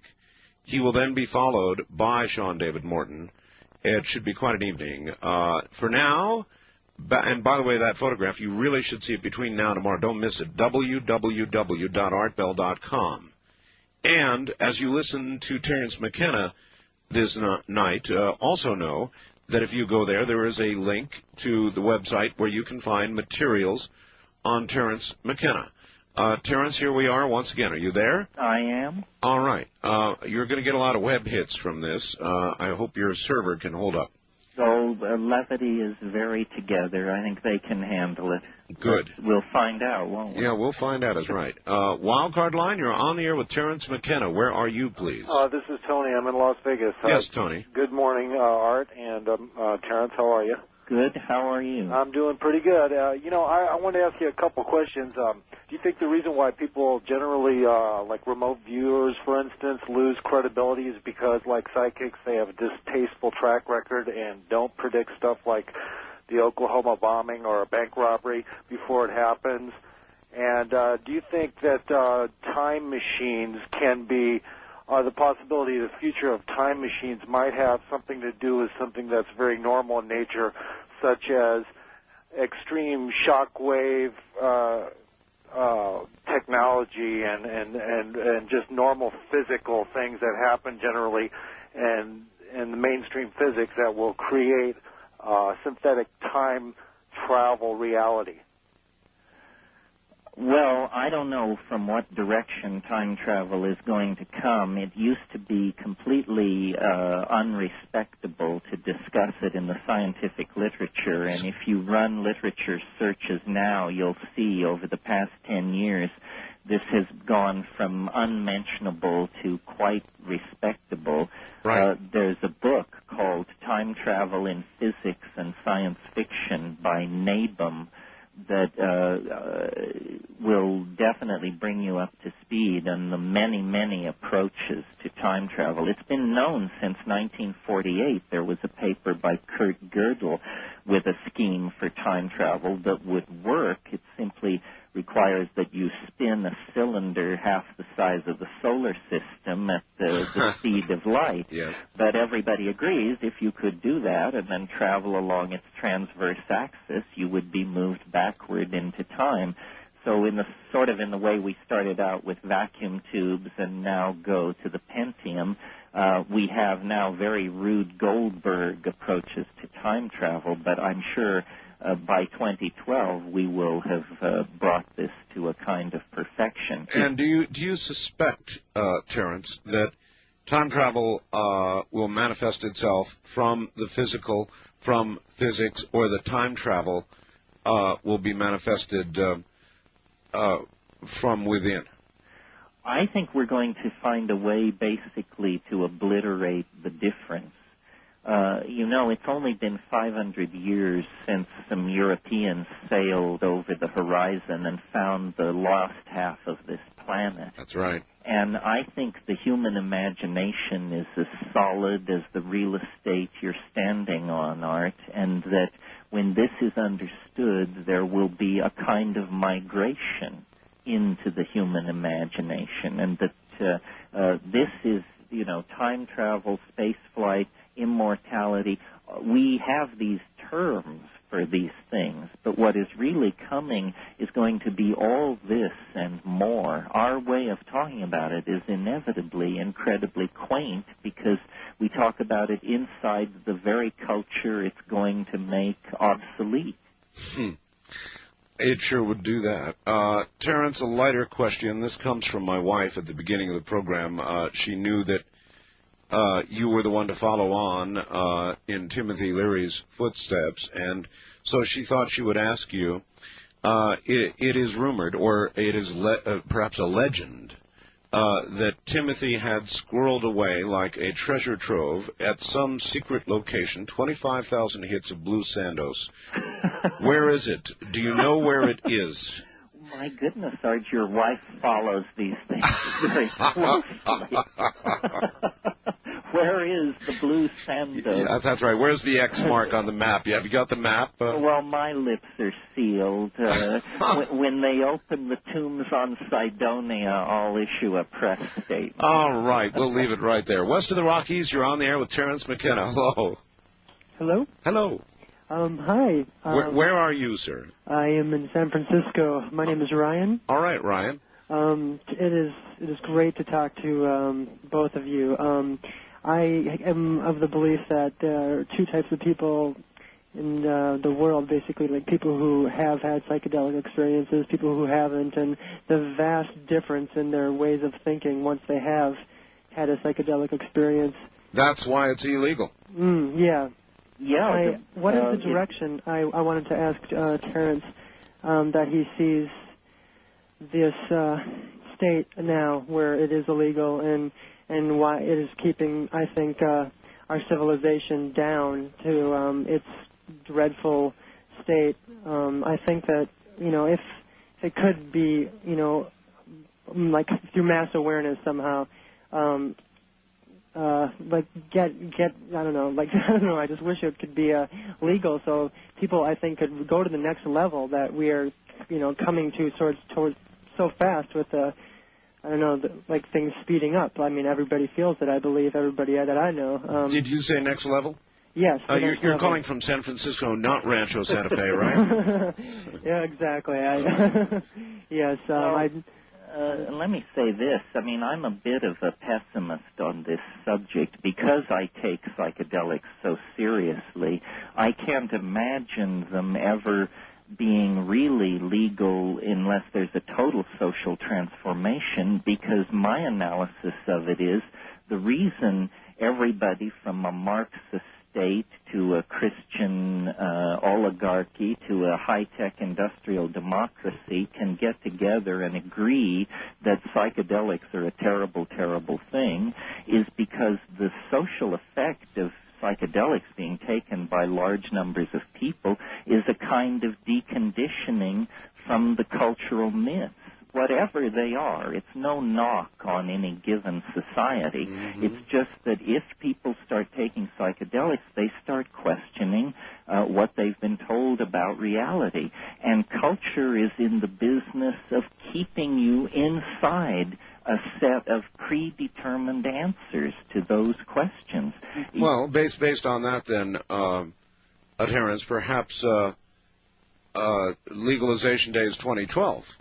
Well, there you go, Art. There's an apocalypse that would shake our world and leave the heavens intact. The day that drug war ends. Yeah. First-time caller line, you're on the air with Terence McKenna on the Big Island of Hawaii. Hello. Hi, Art. Hi, where are you? I actually am also from San Francisco. Okay. So it seems to be San Francisco night for the last two callers. Well, I'm not surprised. Nor am I. Anyway, I just wanted to tell you up front, I am a professional stand-up comedian, and I guess sort of in the vein of Lenny Bruce. So I do a lot of research, and I've read a lot of your writings, Mr. McKenna, including The Archaic Revival, Invisible Landscape, and also, excuse me, the CD that you did with Space-Time Continuum. Oh, yeah, the Alien Dream Time. Yeah, which was very fun. And I'm also familiar with Mr. Sheldrake's writings as well. And I would say to the 25% dissenter faxes that you've been receiving, Art, that they are probably saying that because they're not familiar with a lot of what Mr. McKenna is saying. Well, and a lot of them never will be. It'll go right past them, and they hear one thing only, and they see devils, and that's okay. Right. Well, actually, in relation to what you're saying there, I would say the gentleman who considered Mr. McKenna to be in league with Satan, that the truth does not have an ideological agenda or anything like that whatsoever. My question to you is, you're familiar with the writings of John Lilly? Sure. In my neighborhood, there's actually an isolation tank center, and I regularly go down there with mushrooms, and I'll hop into the tank while I'm doing mushrooms and whatnot. I'm very fascinated by your writings on DMT, and what I'd like to know is, how would I be able to locate DMT or the plant that comes there from? Now, I don't know that we can tell that on the air. Well, we can say something. We've already said it's right behind your eyebrows. Right. So that's one thing. The other thing is, the real practical answer is go to the Internet in terms of if you want to locate plants in your ecosystem. There you go. There's vast discussion of this and incredible enthusiastic communities. But as Art says, we've already pushed the envelope. I don't think we can start peddling Schedule I substances on the air, nor would we wish to. Nor would you want me to, sir, because then you might not hear me anymore. However, it's on the Internet. Look, it's a lot less dangerous than a lot of the other crap on the Internet, building missiles and bombs and all the rest of that. So... Can you? Can I ask you this? Can you give use me a search? Use a search engine. Right. All right. All right. Thanks a lot. That's what they're there for.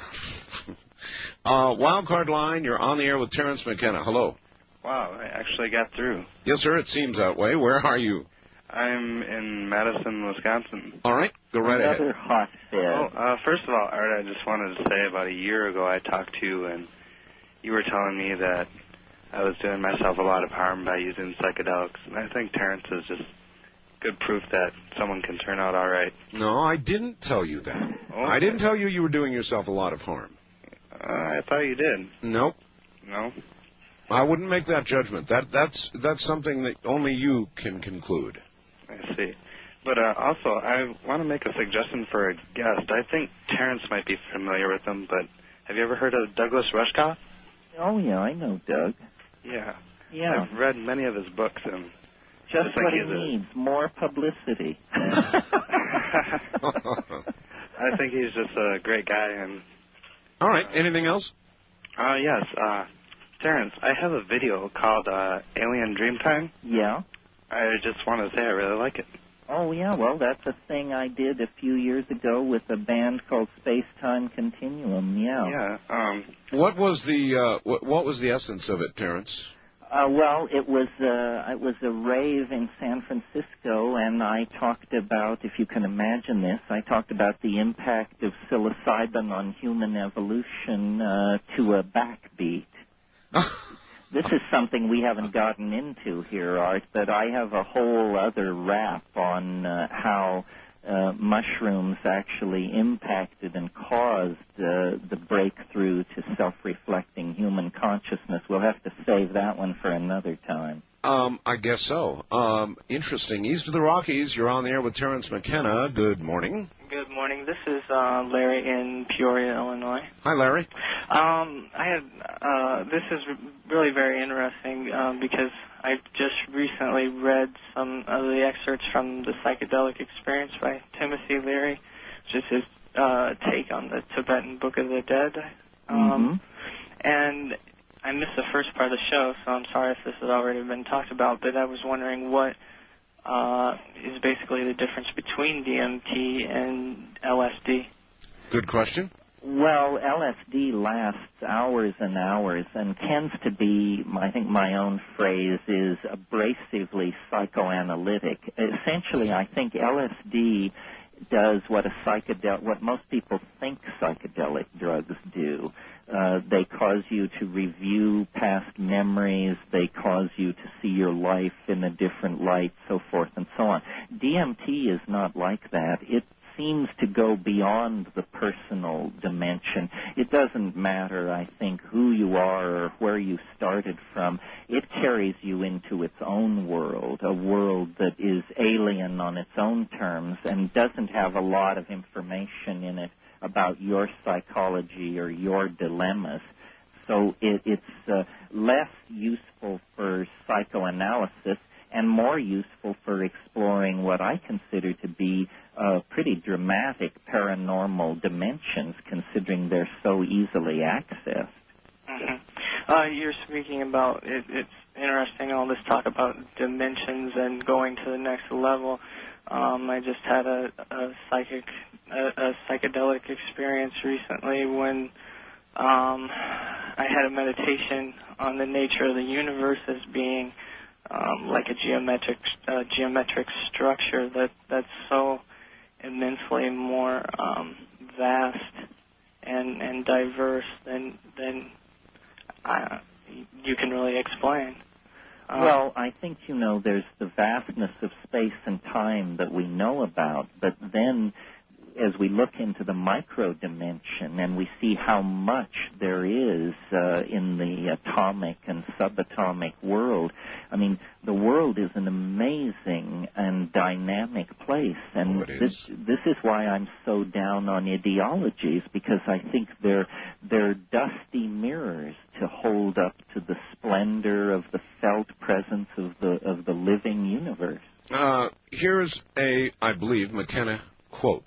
Quote, Western civilization is a loaded gun pointed at the head of this planet. Unquote. Yep. Western civilization is a loaded gun pointed at the head of this planet. And what I think I was referring to there was resource extraction, propaganda, pollution of the atmosphere, and this sort of thing.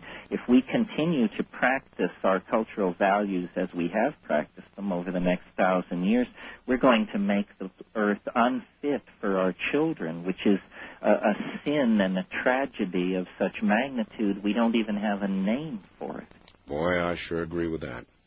And then this, quote, LSD is a drug that occasionally causes psychotic behavior in persons that have not taken it. Terence McKenna quoting Tim Leary in Los Angeles in 1991. Accurate? Yeah. Well, I tried to give that quote to Tim, and he swore to me he'd never said that. So it's sort of hanging out there in the air. But it's a very funny quote because I think it makes clear to people how agitated you can become by drugs you haven't taken, and how often the people who have the most negative drug reactions are the people who didn't take the drug. You are a heretic. And just one last, as we head toward the bottom of the hour, the mind rests on a foundation of chemical machinery. Yes, it rests on a foundation of chemical machinery. It is not simply the product of chemical machinery any more than I am an automobile when I drive it. All right, well, rest your chemical machine for a moment, and we'll come right back. Terence McKenna from the Big Island of Hawaii is my guest. We've got 30 more. If you've got a question, we've got phone lines. I'm Art Bell, and this is CBC.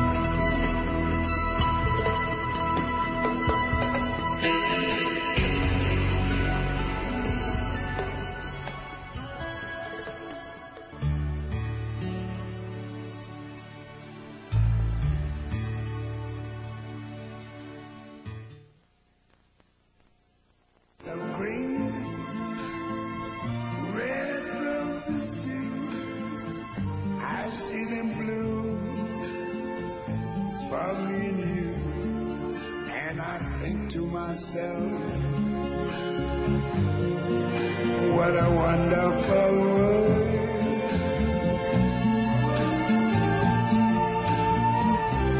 I see skies of blue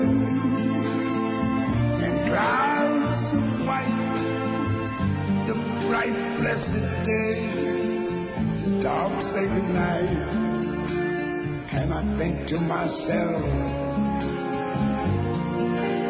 what a wonderful world. Art Bell is taking calls on the wildcard line at 702-727-1295. That's 702-727-1295. First-time callers can reach Art Bell at 702-727-1222. 702-727-1222. Now, here again, Art Bell. Good morning.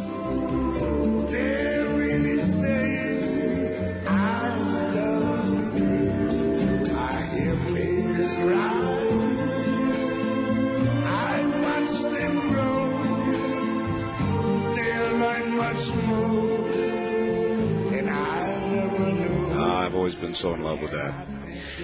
All right, Terence McKenna back in a moment. My guest is Terence McKenna. Terence, again, with respect to Timothy, he, of course, as you well know, has been launched into orbit with a number of other notables. And I was just wondering, again, referencing that 25,000 hits of Blue Santos, do you suppose it's possible that Timothy had them launched with himself, and that orbital decay will provide one great last acid rain at about 2012? Well, he did want to prove that you can take it with you. All right. First-time caller line, you're on the air with Terence McKenna. Hello. Hi there. Hi. Where are you? I'm in Nanaimo, BC. British Columbia. All right. Yeah. I first discovered you, Art, about 3 years ago, and I was getting you very faintly at night from KEX in Oregon. Yes. Now we've got you on CFUN in Vancouver, and we're all real happy about it. Thank you. You keep us up all night.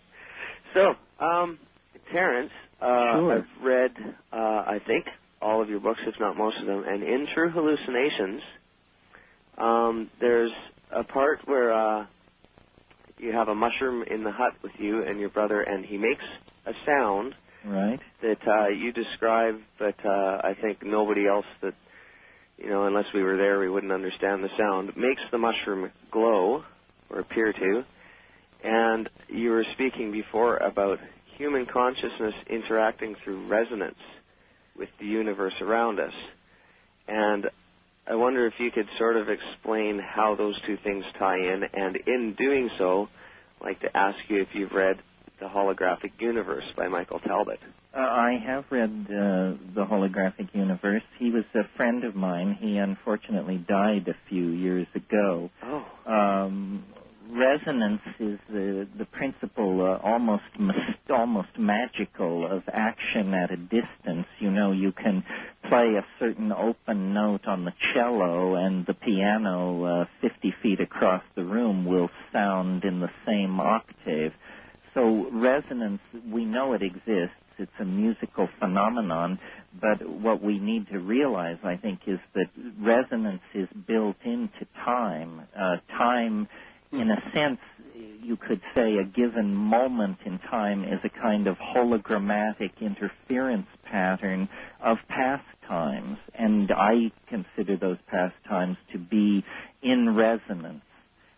So one of the things Art and I haven't discussed tonight about my time wave is that it does allow you to look at a certain period of time and decide what it was in resonance with in the past, and those past epochs that are influencing it, then their influence can be seen in popular fads, furniture styles, what movies are up, that sort of thing. Mm-hmm. Now, with the DMT, you say it's produced in our bodies. It is. Can the DMT molecule in the brain change our electron spin resonance in the molecules in our brain? And can that possibly make our brain act as an antenna that allows us to see all those other things that you're talking about? Well, these are the kinds of ideas that my brother and I were playing with clear back in the early 70s, and one of the tragedies of the repression of psychedelics is not that they were taken out of the hands of the curious public, but that they were made off limits to scientific research. Not that anybody put up a sign, but it was very clearly understood that pharmacologists who specialized in psychedelics could expect to be passed over, not promoted, not given the plum jobs. I could spiel off a dozen questions, very interesting central questions about the mechanism of psychedelics that we could answer with ordinary clinical studies. It's simply that how do you do ordinary clinical studies on substances that the government has made illegal? It's impossible. Of course you don't. Wildcard line, you're on the air with Terence McKenna. Hi. Wow, this is a very serendipitous meeting. Thank you. I play around with a lot of EEG for the last few years, and I find that I do serendipitous things, but unplanned. Hey, thanks, Art. Sure. What do you think? Well, there was one physicist, I can't think of his name. He describes time as nature's way of keeping things from happening all at once. That's exactly what Terence just said we're going to come to at the 0 point 2012. Yeah. Yeah. Well, I wanted to get back into a little bit of physics, but almost cosmic physics, having to do with black holes. Okay. And I wanted to ask you how you felt about the black hole being nature's way of the ultimate recycling device in the universe. Well, it certainly is this. Anything which falls into a black hole is deconstructed down to spin and angular momentum, and I think all other information is stripped out of it. I think, if there can be gravitational wells like that, then there can also be the kind of novelty wells that I'm suggesting. In other words... Novelty wells? Well, if statistical probability is not a very clear way of looking at the universe, if in fact probabilities vary through space and time of any given event, then there will be areas of extremely high improbability and conversely probability. So I think we've got to get past this idea of time as a smooth surface and begin to think of it as a kind of landscape, an area, a place where some things are more probable in some places and some things more probable in others. You look for water in the bottom of the valley, you look for glaciers up on the slopes. I think time has a topography. It is a topological surface of some sort, and science in the West has just completely sailed past all this. Well, how is it described? Well, I don't want to make a long thing out of this, but... Well, in Newton, it's described as pure duration. In other words, perfect flatness. Then Einstein comes along and he says, well, no, in the presence of massive gravitational objects, space-time has a very smooth and slight curvature. What I'm saying is that even at local scales, time is variable, and that when we explode time at any scale, we discover the same fractal patterns as we're seeing on scales far above and far below it.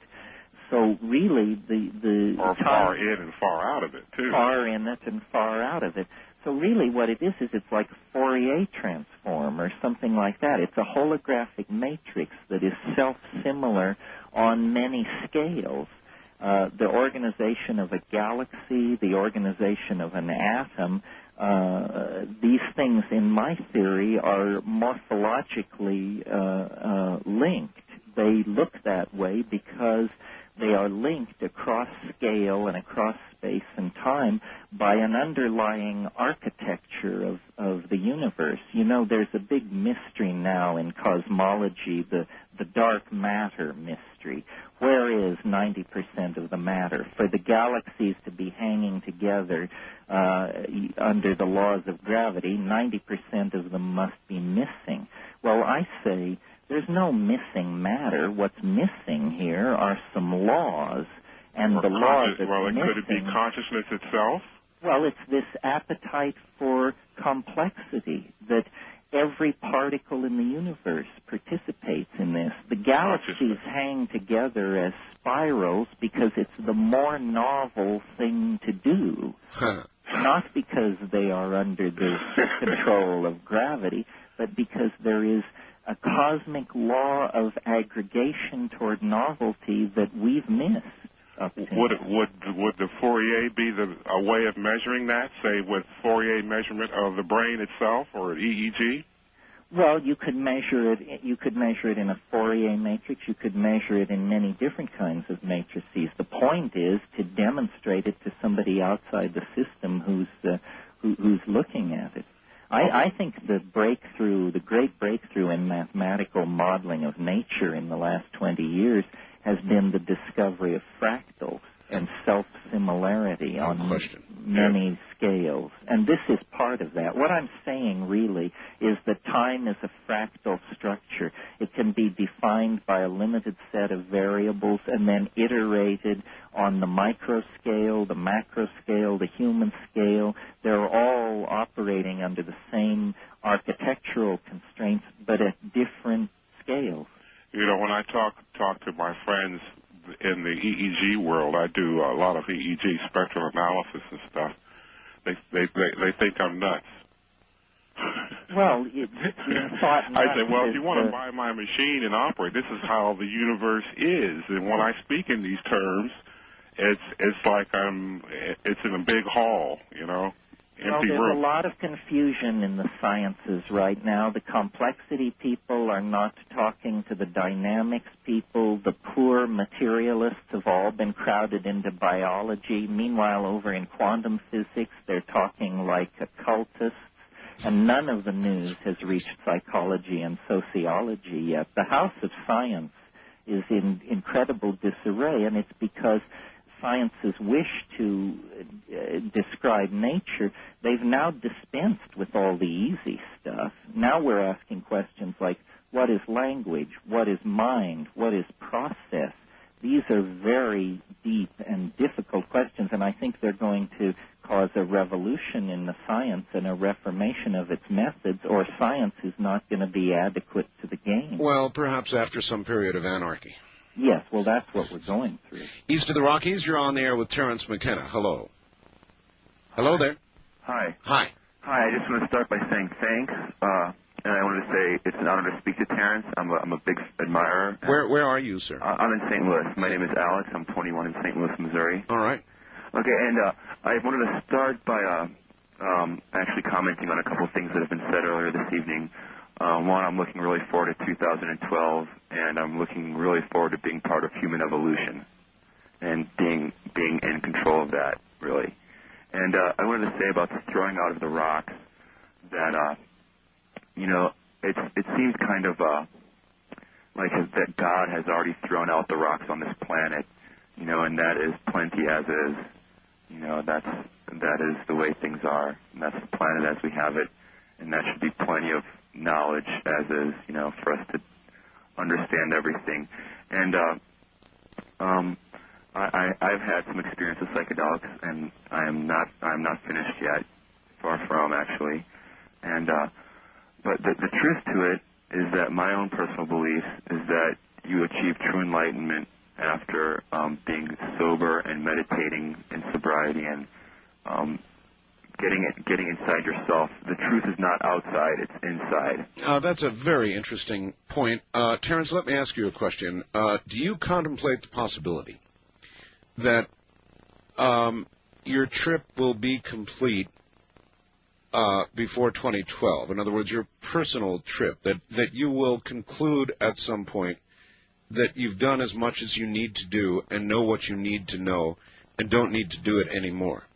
I can imagine that. What I would like to do is take my ideas and turn them over to a general community of interested people and let the chips fall where they may. You know, science is the only human endeavor where you actually get points for proving you're wrong. And I love that approach. I'm not interested in pontificating or building dogma or founding a cult. I'm interested in the ongoing adventure, which is a collective adventure, of generating ideas, testing them against reality and the evidence, discussing them with other people, and then going on to build better ideas. And I cannot believe that Time Wave Zero is finished or complete because I have finished with it. I'm hoping that, like work done by greats in the past, this thing can actually be validated as a real insight into how nature works. Right. Well, that would have been an arrogant attitude, and I'm glad to see you not displaying it. Yes, I would like to see this thing broken on the wheel of rational discourse or progressively advanced to new levels. All right. West of the Rockies, without a lot of time left, you're on the air with Terence McKenna. Hello. Hi, this is Dan from Northern California. Hi, Dan. Hi, quick question, Terence. Yeah. On your book, Food of the Gods, you talked about early proto-hominids encountering, psychotropic plants, I guess psilocybin, right, and that, being sort of the catalyst for this, incredible leap of human consciousness. What about the next step in our evolution? Do you see it coming through some sort of psychoactive substance that we either have yet to develop or encounter? Well, I think that we have encountered these things. I think the enormous creativity of the last half of the 20th century is a direct consequence of the rise of psychedelic chemistry and the breakdown of barriers between cultures. In other words, most of the people designing and building the Internet have psychedelics in their past. Most of the people in the music business, in fashion, in media, in scientific research, medical research, architecture, the dirty little secret about the creativity of 20th century civilization, at least in the last half of the 20th century, is that it rests so firmly on a psychedelic base, and yet we deny that. I've got one final question I've got to pose to you with regard to our discussion on the Internet. I interviewed Charles Osman, an expert in nanotechnology. He predicts that within the next few years, or even less, we will begin to encounter sentient entities within the Internet. Artificial intelligences. I believe that will happen. Hans Moravec has written a lot about this. He would be a guy for your show, Art. And he's talked about how these AIs, these artificial intelligences, they learn 50,000 times faster than a human being. Well, you turn one loose on the Internet where it can talk to all these computers, it can make 50,000 years of progress in 1 year. Moravec thinks we're not even going to know what hit us when these things come into being. Listen, time as we must measure it is coming to a close. How many books have you written? 5 or 6. Invisible Landscape, Food of the Gods, Magic Mushroom Grower's Guide, True Hallucinations, Archaic Revival, on and on. Where do people get these? Regular bookstores? Oh, yeah. They're Bantam and HarperCollins, so any decent bookstore has them or can order them. All right. Suppose somebody would like to send you email on the Internet. Now, be careful here. Okay, here it comes. HCE@well.com. That's HCE, think Here Comes Everybody, at well.com. HCE@well.com. Right. That's so appropriate. Here comes everybody, indeed. Do you are you able to answer the majority of the communications? I try. It may be short. I'm getting about 70 email messages a day. What you're going to do to me, Art, I can't even imagine. But I will make a valiant try. Conciseness counts. All right, it does indeed, and people should understand that with the volume you're about to get, it may be brief. Terence, what a pleasure it has been. Again, we will do it someday. If they don't toss you into the volcano first, we'll do another interview one day. How about it? Well, I'm worried they may toss you after this one, but if you're there, I'll be here. All right, Terence, done. Okay. Thank you, my friend. Bye-bye. Take care. From the big island of Hawaii, he's headed back up to his mountain. And me, I may be headed for the volcano. Who knows? That's HCE@well.com.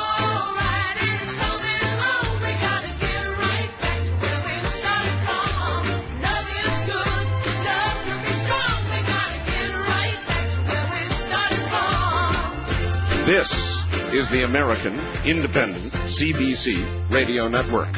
We'll be right back.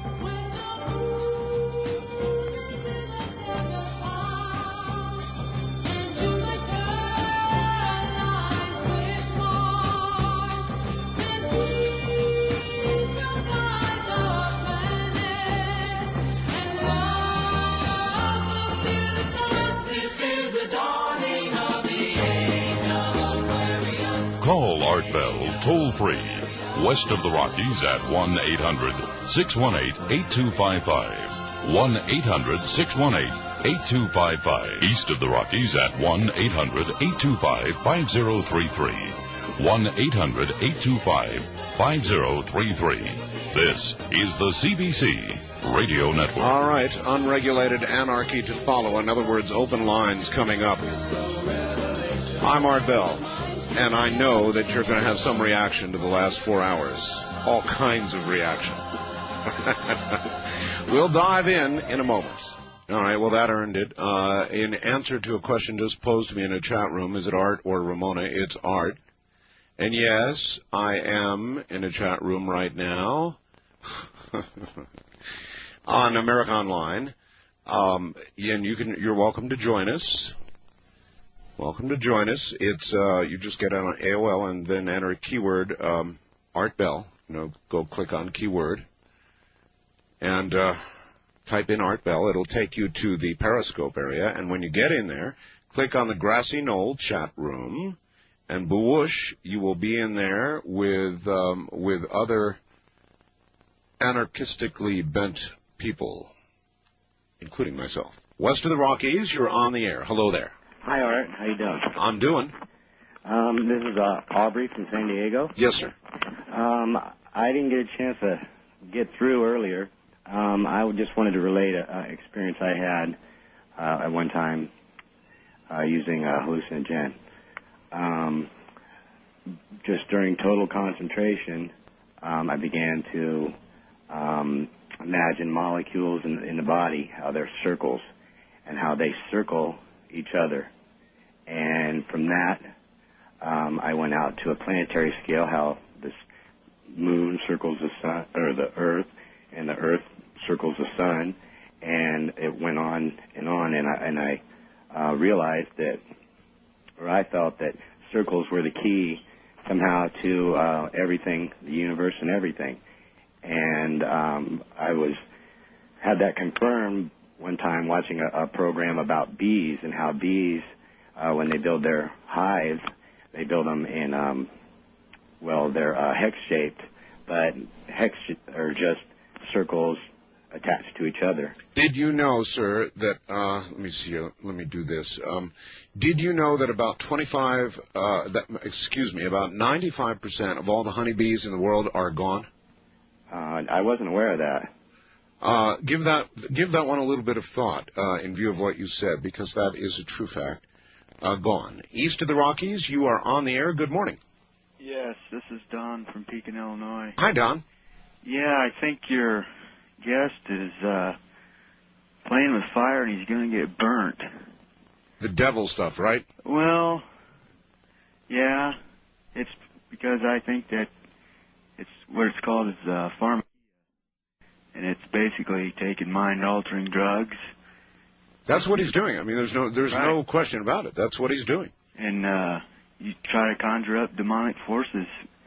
And well, now wait a minute. I don't know that I agree with that. In other words, we can have an argument about consuming pharmaceuticals of the sort discussed.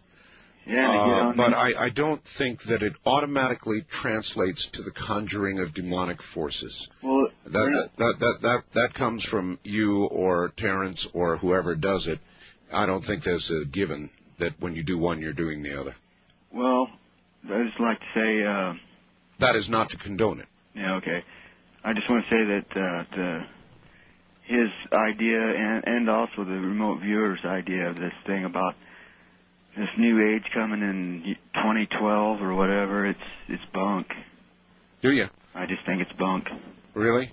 And only time will tell. If somebody came on and said that a very religious person were to come on and to say the Lord is going to return in 2012, would you be calling and saying, what, bunk? Yes, I would, because no man knows the day and hour.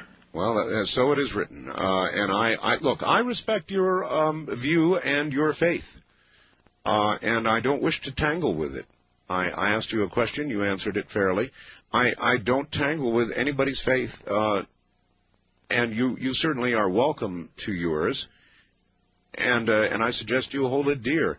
That may surprise you, or it may appear to you to exhibit too much tolerance. I really don't know. But I don't have a problem with your faith. And I'm sorry you have a problem when you listen to ideas that offend your faith. If it is unshakable, then surely it is not so easily crumbled. West of the Rockies, you're on the air. Hi. Hi. Hello. How are you? How am I? You're doing pretty good, Mike. Reasonably well, I guess. I'll catch the rest of it when it comes around at 3 o'clock. Yeah. Calling from Fairbanks. Fairbanks, Alaska. Yeah.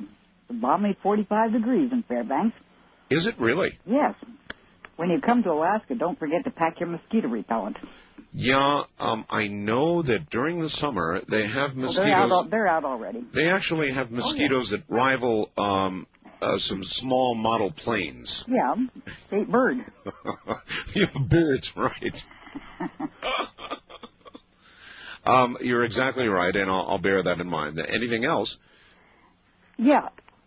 I didn't get the show the other night at the time it was going on with the lady on the pet food. Oh, my.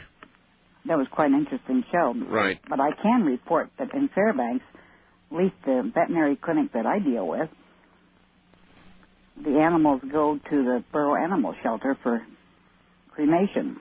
Well, I'll tell you one thing before That I know for a fact because the vet has told me. And secondly... Well, that's right. You want to ask. I think everybody needs to know you should ask. The animal shelter takes the crematory, heats the building. It goes into a heat pump under the building, and that's what heats this animal shelter. All right. I appreciate... Oh, that's what heat... So they use it as fuel, huh? Great. Well, I think I prefer that disposal method, certainly, to the one described the other night. In other words, recirculation. In other words, cannibalism. But, I really don't want to get back into that right now. I'm going to try and avoid that. That was rough to do. First-time caller line, you're on the air. Hi. Hi, yes, this is Dave. Dave from Tracy, California. Hello, Dave. Hi, I was listening to the show tonight, and it was a great show. Thank you. And I was wondering if I'm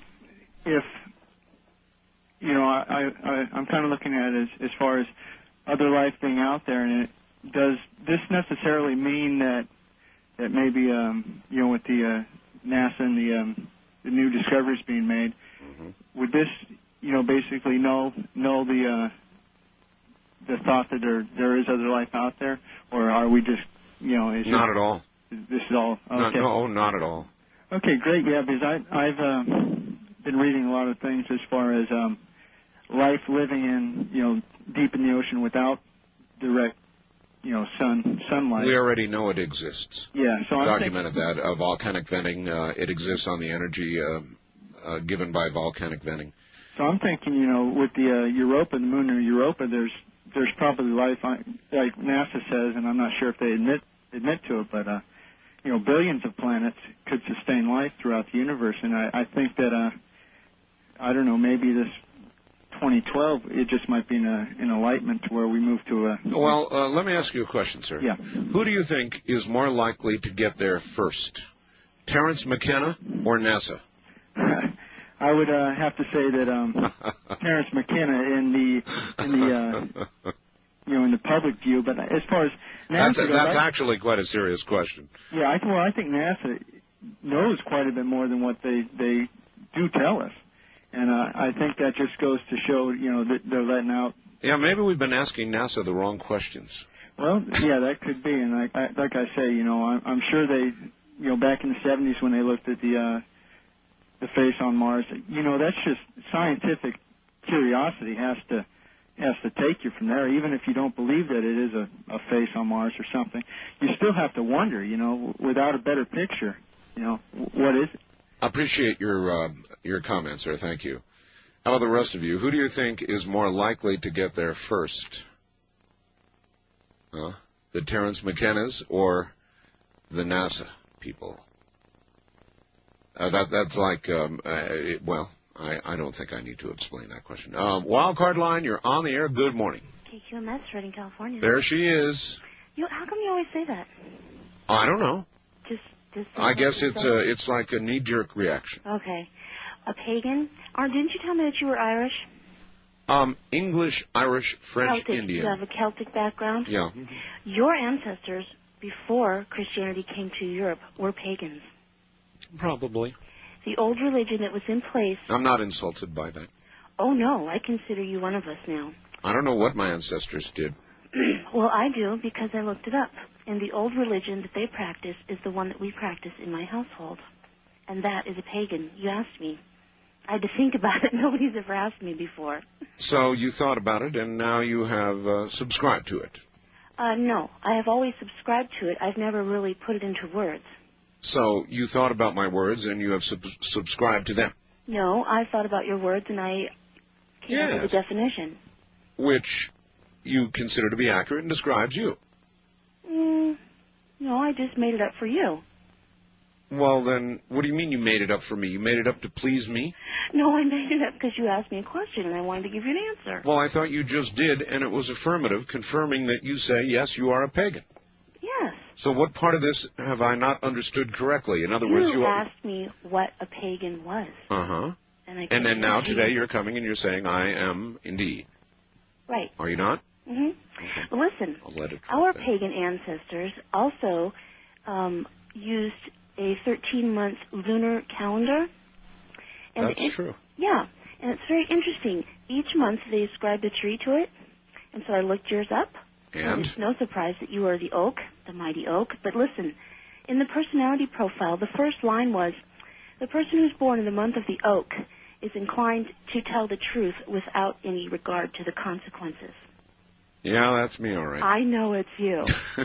I know. I thought, that is so you. It is. It is. You're exactly right. Thanks. It's true. I really don't care. I mean, I would just as soon be able to do whatever comes up and seems logical to do next, or not do it, if you follow me. West of the Rockies, you're on the air. Hi. Hi, Art. This is John from Bonnie Lake. Hello, John. Washington. Yeah. Yes. Well, I just wanted to mention, that the Bible does say that that every knee shall bow and tongue confess that Christ is Lord. Yep. And I also would like to tell you that the science of mysticism is very old, and the prophets of old fought against it. And the reason for it was, as some of your callers have already tried to tell you, that we do open ourselves up to ungainly forces, evil. And yeah, but you open yourself up. Why can't you imagine that you open yourself up to more than just that? In other words, there may be a whole field of things out there. Some of them very godlike, and some of them, as you imagine, evil. Why can't you imagine that both may be lurking? Because I do, but the Holy Spirit is the good, and every other definition that follows suit. I mean, when Pharaoh and the old people of old stood up against God by using their mysticism of science. That tells us right there. Okay. Well, I would not in a million years, sir, argue with you or try to convince you otherwise. That is me. And I'm happy to listen to you and your views, which I just did. And I am sorry that you are threatened by discussion of anything that doesn't quite fit into that very, very narrow, specific belief system. First-time caller line, you're on the air. Hi. Art? Yes? How you doing tonight? Well, you're listening. Oh, yeah. Hey, I really liked your last guest. He was great. Yes, he was very good. Yeah. And he stirred something up in me. I've experienced some time travel. Well, he suggests that really has not occurred yet. If you heard his comment on time travel, it was in response to my question, if there is time travel, then where are the time travelers? His answer was that they will not be here until time travel is invented. Yeah, but he's talking about physical. No, he was not defining whether at that moment that it becomes possible it will be metaphysical or physical. He wasn't defining that. He was merely saying when it becomes possible, through whatever means, we will then experience many, many time travelers. It is the most interesting answer I've ever heard to that dilemma. He never explored one aspect of time travel through our genetic code. Well, you're right. You certainly are correct. And as a matter of fact, the discussion we had the other night after the 2020 program may be centered right there. In other words, when organs are transplanted from one person to another, there may be a genetic memory that is passed on and then fades as time goes on, as would seem to be evidenced by those who feel some special urgings or cravings or believe they are for a period of time part of another for some period of time. That may be a genetic transference. A wildcard line, you're on the air. Good morning. Hi, Art. How are you? All right. This is Mike, Glendale, California. Yes, sir. A couple of points. Whether it be Bible prophecy or remote viewing or any of these areas, it's speculation. It's anything but an exact science. The remote viewers can't see beyond 212 or 217. 2012, yeah. And our conclusions are just our conclusions. They don't mean anything. Just like Bible prophecy and people that want to turn it into a fairy tale, it doesn't mean nothing. And we have to look at these things. We have to study them scientifically rather than this knee-jerk reaction to go off into the wild blue yonder with speculation. And we have to stick with science, what we know, what we can hold on to, and not all this other... Well, I know, but we also at the same time do not want to be blind to the possibility that there are avenues other than the ones we have yet traveled down, if you follow me. This is CBC.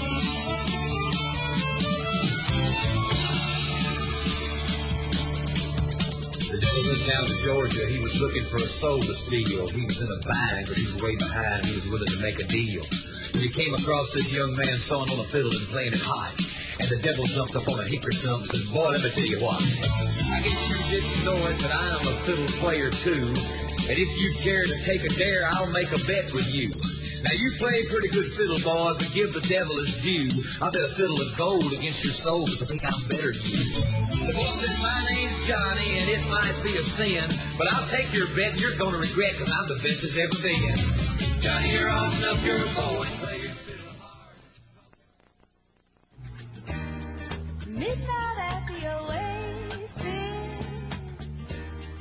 send your camel to bed. Shadows painting our faces, traces of romance in our head. Heaven's holding a half moon, shining just for us. Let's slip off to a sand dune real soon. Kick up a little dust.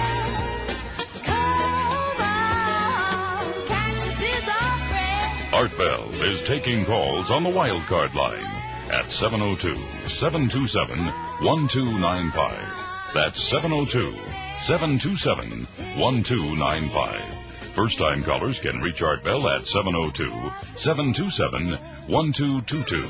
702-727-1222. Now, here again, Art Bell. Once again, here I am. Top of the morning, everybody. Great to be here. In these waning moments, flew by, didn't it? Terence McKenna. That was fun. All right. this is fun, too, to be able to tell you about the best portable radio in the world. All right, don't forget, tomorrow night, Sean David Morton will be here at 11 o'clock. And then at the midnight hour, the witching hour here on the West Coast, we will have, with a voice-changing device, Victor, if everything goes as planned. Now, it doesn't always. Victor is the person responsible for taking the video that is alleged to be that of a alien creature being interrogated at Area 51 and smuggled out. It will be a 1-hour opportunity to ask Victor questions. Now, that photograph, the second photograph, is on my website right now. It is a worldwide exclusive. It is nowhere else. So take a look at it if you can between now and tomorrow night's show. Take a look at the photograph. It is what we will be discussing. Actually, it'll be a wider discussion, but it is relevant in the sense that it's from the video that Victor smuggled out of Area 51. My website, and of course you can jump to Terence's from my website as well, is www.artbell.com, and I noticed that it has just now gone over 2.5 million main page hits since the first of the year. I think it's 2,504,832 as I read it right now. So there you are. Anyway, make it on up there and take a look, for heaven's sakes. I think you'll be, at the very least, intrigued, and certainly you don't want to miss Sean David Morton, nor do you want to miss Victor, actually later tonight. West of the Rockies, you're on the air. Hi. Going once. Going twice, gone. East of the Rockies, you're on the air. Hi, Art. Hello. I'm calling from Greenville, South Carolina. Yes, ma'am. And you go off the air here at 5 a.m., so I'm afraid I've missed the last hour and a half. But well, it happens. yeah. If you could put up with another Christian for just a moment. Well, I can put up with them, period. No problem. A couple hours ago when that one Christian called in and said that your guest was a disciple of Satan. Yes. I'm sure you probably know that he did not mean that your guest was in a conspiracy with Satan, knowingly perpetrating lies and deception. Well, he made it sound that way. I mean, the tone of the voice and so forth. Right. Well, what you probably understand, by the way, I'm halfway through your book and I enjoy it very much. The quickening. Yes. I'm glad. It will get better as you go. Oh, I'm in diseases and famines, so I've got earth changes and the end. Oh, yes, the end indeed. Right, and you probably know that your book, The Quickening, in Matthew chapter 24, was prophesied by Jesus Christ, and he called it the beginnings of sorrows, and when you look that up, it means birth pangs, and you know that when a woman is having a baby, the contractions come closer and closer together. Yeah, I know all of that, yes. I know right. I know that, and I am not in denial with regard to it, nor do I disregard the probability that connection is the correct connection. I simply explore others as well, right? Which will cause me to be thrown in a volcano eventually. No, but I think that you will. I'm hoping in my heart that you do come to a knowledge of the truth. And what I wanted to say about the caller's tone of voice and a lot of, well, some Christians. Now, I know some Christians are out there and they're militant, and you said, like, if a UFO landed and an alien appeared, they'd be there with their shotgun to blow it away. You know they would. Right, and Christ has, that has absolutely nothing to do with Christ. Neither does lobbying in Congress, by the way. Because if Christ wanted to, he could have lobbied the Roman government, and the only people he yelled at were the religious people. Well, if people who sinned and were bad were struck down first, so all the rest of us could observe, who do you think would be the first to go? After the lawyers. I don't know. Everybody, I guess. That's right. They're Last Man Standing. Wasn't there a movie, Last Man Standing? West of the Rockies, you're on the air. Hello. Hey, Arpel. This is thanks a lot for taking my call. Sure. The D-man from KPRO, Central Coast, San Luis Obispo County. Yes, sir. How are you today? Just fine. All right. I just wanted to make a point of my past. I tried hallucinogenics, and what these guys described and what I've experienced is two different things. I would never do them again, put it that way, because, and I do have an open mind, by the way, but it distorted and made things totally hallucinogenic. Well, let's put it this way. Yeah, look, that's a rational decision. Nobody, certainly not me, I would not argue with your decision. You tried it, and so with experience, you're saying no thanks. It damn near scared the hell out of me, to tell you the truth, and I don't know if I'd ever want to go back there again, because I'm still digging in. You have a nice night. You too, sir. Thank you very much for the call. East of the Rockies, you're on the air. Good morning. Good morning. Let me get my radio. Yep, get that radio off. That's very important. This is JJ from Austin. Yes, JJ. Hi, Art. I have two things. First of all, the gentleman that called earlier that said no man would know the day nor the hour. Yeah. But didn't say anything about the year. Well, somebody might know the year. You never know. Well, JJ, your feet are now dangling in the volcano. What's point number 2? 2 is I believe that the definition of a pagan is a religion of tribal origin. From ancient, even Native Americans. Well, that might be a little narrow. I mean, it might fit, but I think that the definition of a pagan is a lot broader than that, JJ. First-time caller line, you're on the air. Am I? Well, I mean, we could have a discussion about it, but I said you were, so you're going to have to try and believe me. Okay. This is Reed from Portland. And Reed, speak into your phone like you mean it. I mean it, Art. All right, no, louder. Louder. I need volume. Okay, can you hear me? Oh, now you're cooking. All right. Someone called earlier speaking about time travel, and you stated that... I asked. Well, you gave the impression that Terence McKenna said that was not possible at this point. Well, he did say that, essentially. He said that it will not be possible... And once it does become possible, then the time travelers will be here. And the proof that it is not now possible is that they are not. He also said something on the CD, Alien Dreamtime, that the psychedelic experience was something that brought you into a hyperspace in which you could look down upon the past and the present, which is not the same. Okay, but that's not quite to say you're traveling. That is to say, you are observing. If you could imagine, if you could imagine, you are not. Imagine a highway, okay? And you're not on the highway. You're in a helicopter way up there, and you can see cars 5 miles back and 5 miles ahead. But you're not traveling on the highway. You're observing the traffic upon it. Exactly, but it would give the observer the experience or the impression of traveling along the highway. Okay, fair enough, but that is not to say that is what you are doing, and that is a very important thing to delineate. West of the Rockies, you're on the air. Hi. Good morning, Art. Good morning. Mitch, the Magic Christian, calling you from Ventura, California. Uh-huh. Yeah, I just wanted to drop my 2 cents in on this Christian versus, it seems to be shaping up, Christian versus the lion of Terence McKenna. Terence is a monster, and I mean that. In my lexicon, that's high praise. He's right up there in the troika with Richard C. Hoagland and Stan Dale, as far as I'm concerned.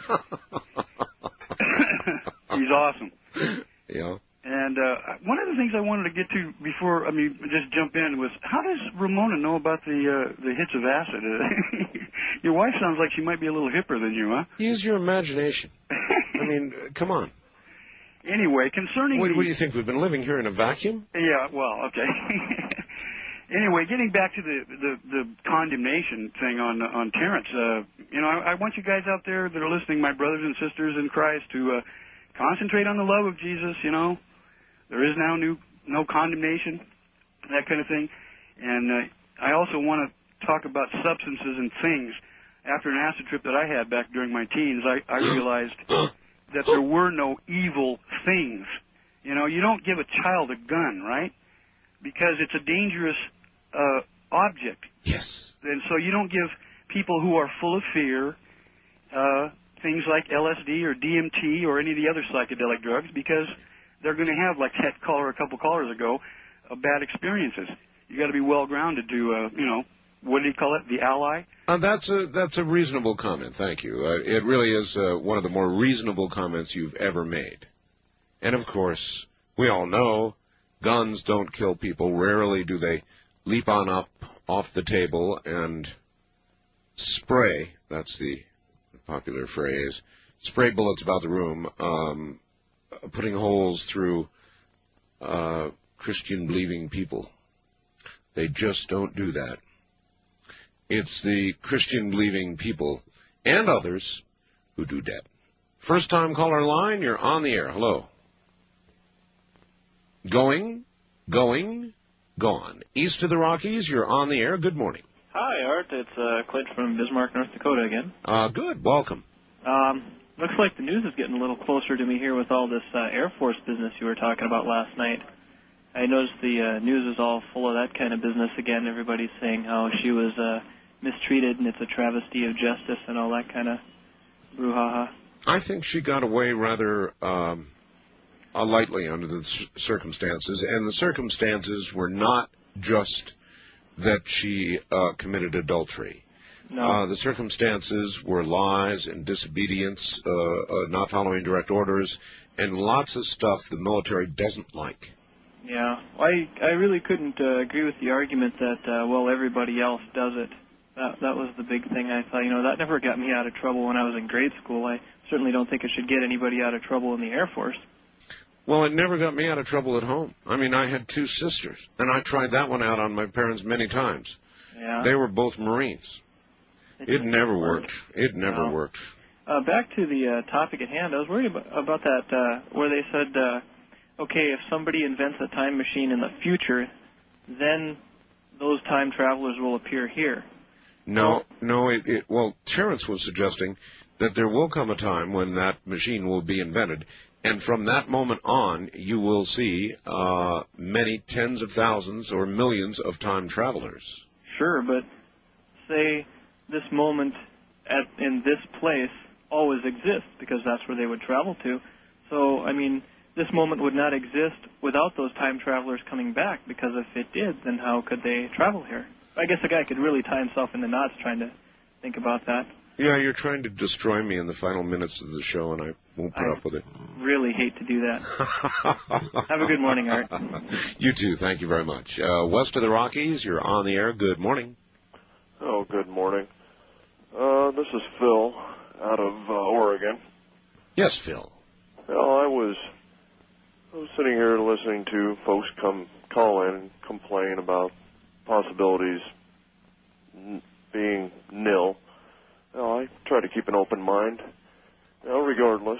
What possibilities being nil? Oh, any possibilities of, time travel. Possibilities are endless, absolutely endless. Yes, sir.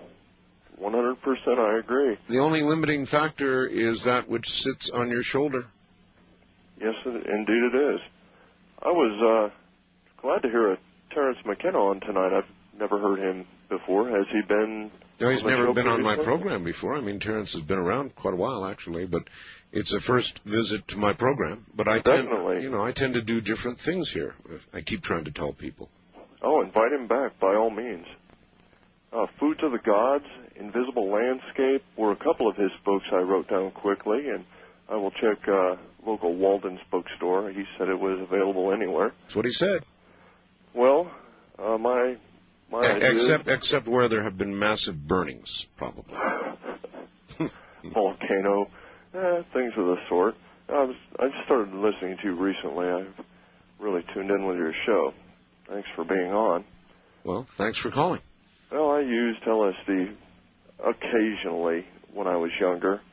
I found that it definitely intensified the senses. I don't know how much enlightenment I gained from it, but I don't know how strong are your memories of it. Oh, very clear. I didn't have any major problems with it. Hallucinations that would cause me to attempt suicide. It was an enjoyable experience for the most part. Well, I never got to the point that these gentlemen were at, where they have had visions or regular journeys. Yes, sir. I never achieved that point. I no longer use it, and that's of my own choice. I wouldn't recommend anybody trying to... Sure, and as I said to another fellow, that's what I consider to be a rational decision. I wouldn't recommend anybody trying to buy it off of the streets, per se. I found his Magic Mushroom Grower's Guide interesting alternative. Oh, you read that book? No, sir. I got that written down as well. Well, it's a very, very good point. In other words, what is purchased off the street is utterly an unknown, and unless you are a chemist of great repute and you can carefully analyze exactly what it is, then you have no idea whatsoever what you're getting. And that probably would lead the inexperienced but eager to consider natural substances, that is, grown directly without modification from the earth. First-time caller line, you're on the air. Hello. Hello. Hi. Art. I just wanted to call in because I'm a little bit troubled that all of the people seem to be calling in favor of your guest, who I really enjoyed earlier. Well, now, I would say it's about 50-50 in the last hour, if you count the people who said he was the devil. Right, but I guess what concerns me is that everyone who seems to be calling in favor of him are people who have either taken or want to take, psychedelics. Well, that would be natural, though, wouldn't it? I mean, he is probably Tim Leary's successor, so it would follow that they would probably be predisposed to agreeing with him. Well, I just wanted to say that I've never taken any drugs at all, and I found his comments to be very interesting and very enlightening. Well, look, he was obviously extremely literate, extremely articulate, and you can argue with the premises presented, but I don't think you can make a case that his brain has been frizzed. Right.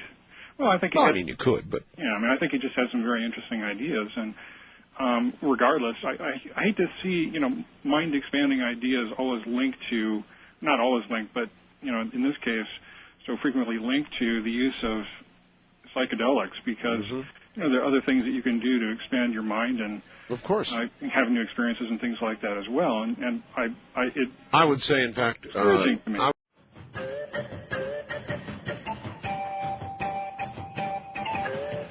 You're listening to Coast to Coast AM with Art Bell. Listeners west of the Rockies can call Art toll-free by dialing 1-800-618-8255. If you're east of the Rockies, the toll-free number is 800-825-5033. If you've never called Art before, you may use the first-time caller line at area code 702-727-1222. And the wild card line is area code 702-727-1295. When you get through, let it ring, and Art will answer your call in order on the air. This is the CDC Radio Network.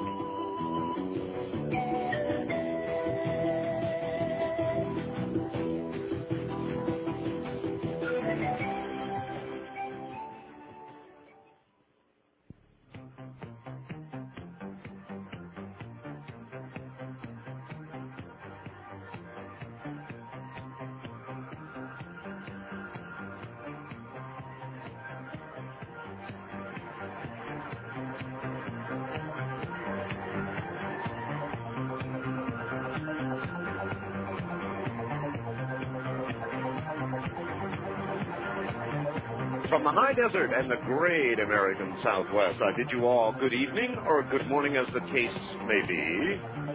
Across all these many prolific time zones, from the Tahitian and Hawaiian island chains in the west, where I hear it's kind of dry actually, El Nino dry, eastward all the way to the Caribbean across all the rest of us, south into South America, north all the way to the pole, and worldwide on the internet. This is Coast to Coast AM, and I'm Art Bell. Hello. Well, it'll be an interesting evening. A return visit at the top of the next hour with Terence McKenna, ensconced in the middle of nowhere in the Hawaiian Islands. I don't want to say the island Hawaii. I can't remember. Is it the big island he's on? I forget where Terence is. Maybe he won't even tell us. Terence is a lot of fun. He is the heir apparent to Timothy Leary. And Terence is a brilliant man who has a lot to say, not just about psychedelic pharmaceuticals. Might be a misnomer, huh? But he also is fascinated with one of my chief fascinations, and that is time. And so we will talk to Terence about that and many other things, and just sort of, I guess, have fun with him. Terence is a fun guy. He's got a new, since he's out in the middle of nowhere, being in the middle of nowhere these days is not as bad as it used to be, but it's still getting there. So he has some kind of new connection that goes from his place by radio to some certain point, and then with a 1 megabyte connection to the internet, so he can be online and use a sort of a telephone at the same time. I don't know what's going to happen. We'll see next hour. I did talk to him earlier, and at that time it sounded pretty good, I might say.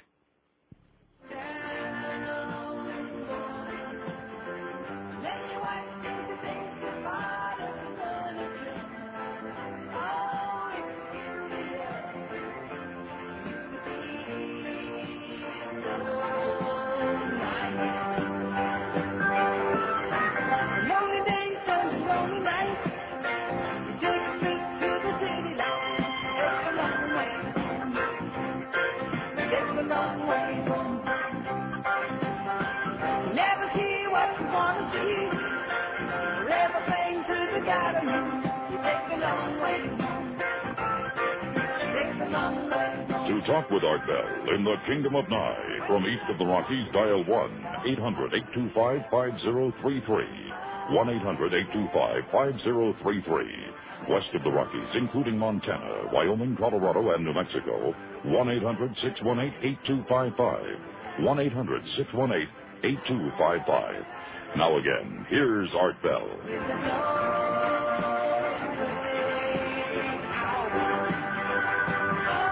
Good morning, everybody.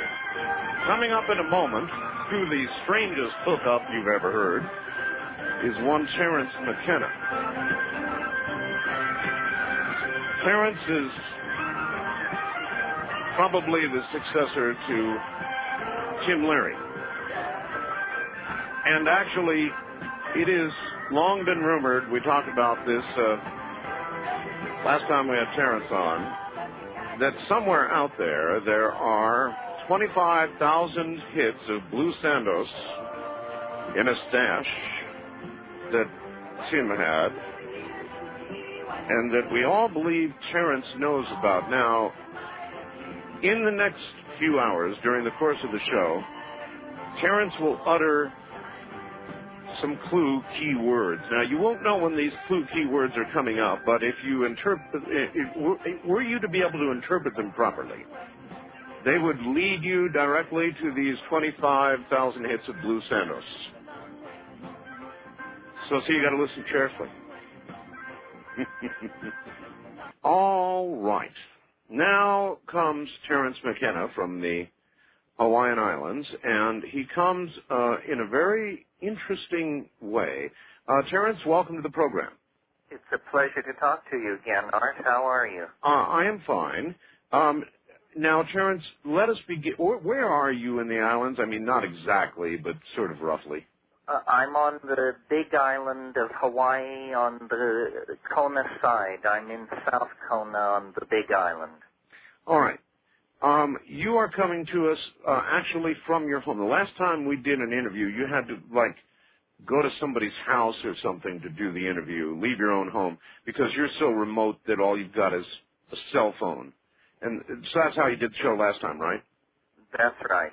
All right. This time, we're using a different setup.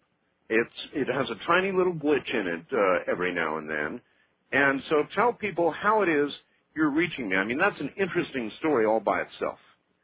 I'm reaching you on a spread spectrum radio circuit that's a 1 megabyte wireless connection 30 miles to the town of Kailua, Kona, and my telephone circuit is simply piggybacking on this 1 megabyte internet connection. There's a company out here called Computer Time. This character, John Breeden, has an amazing technology. I think I talked to you last year about my struggles for connectivity when I was piddling around trying to get 128.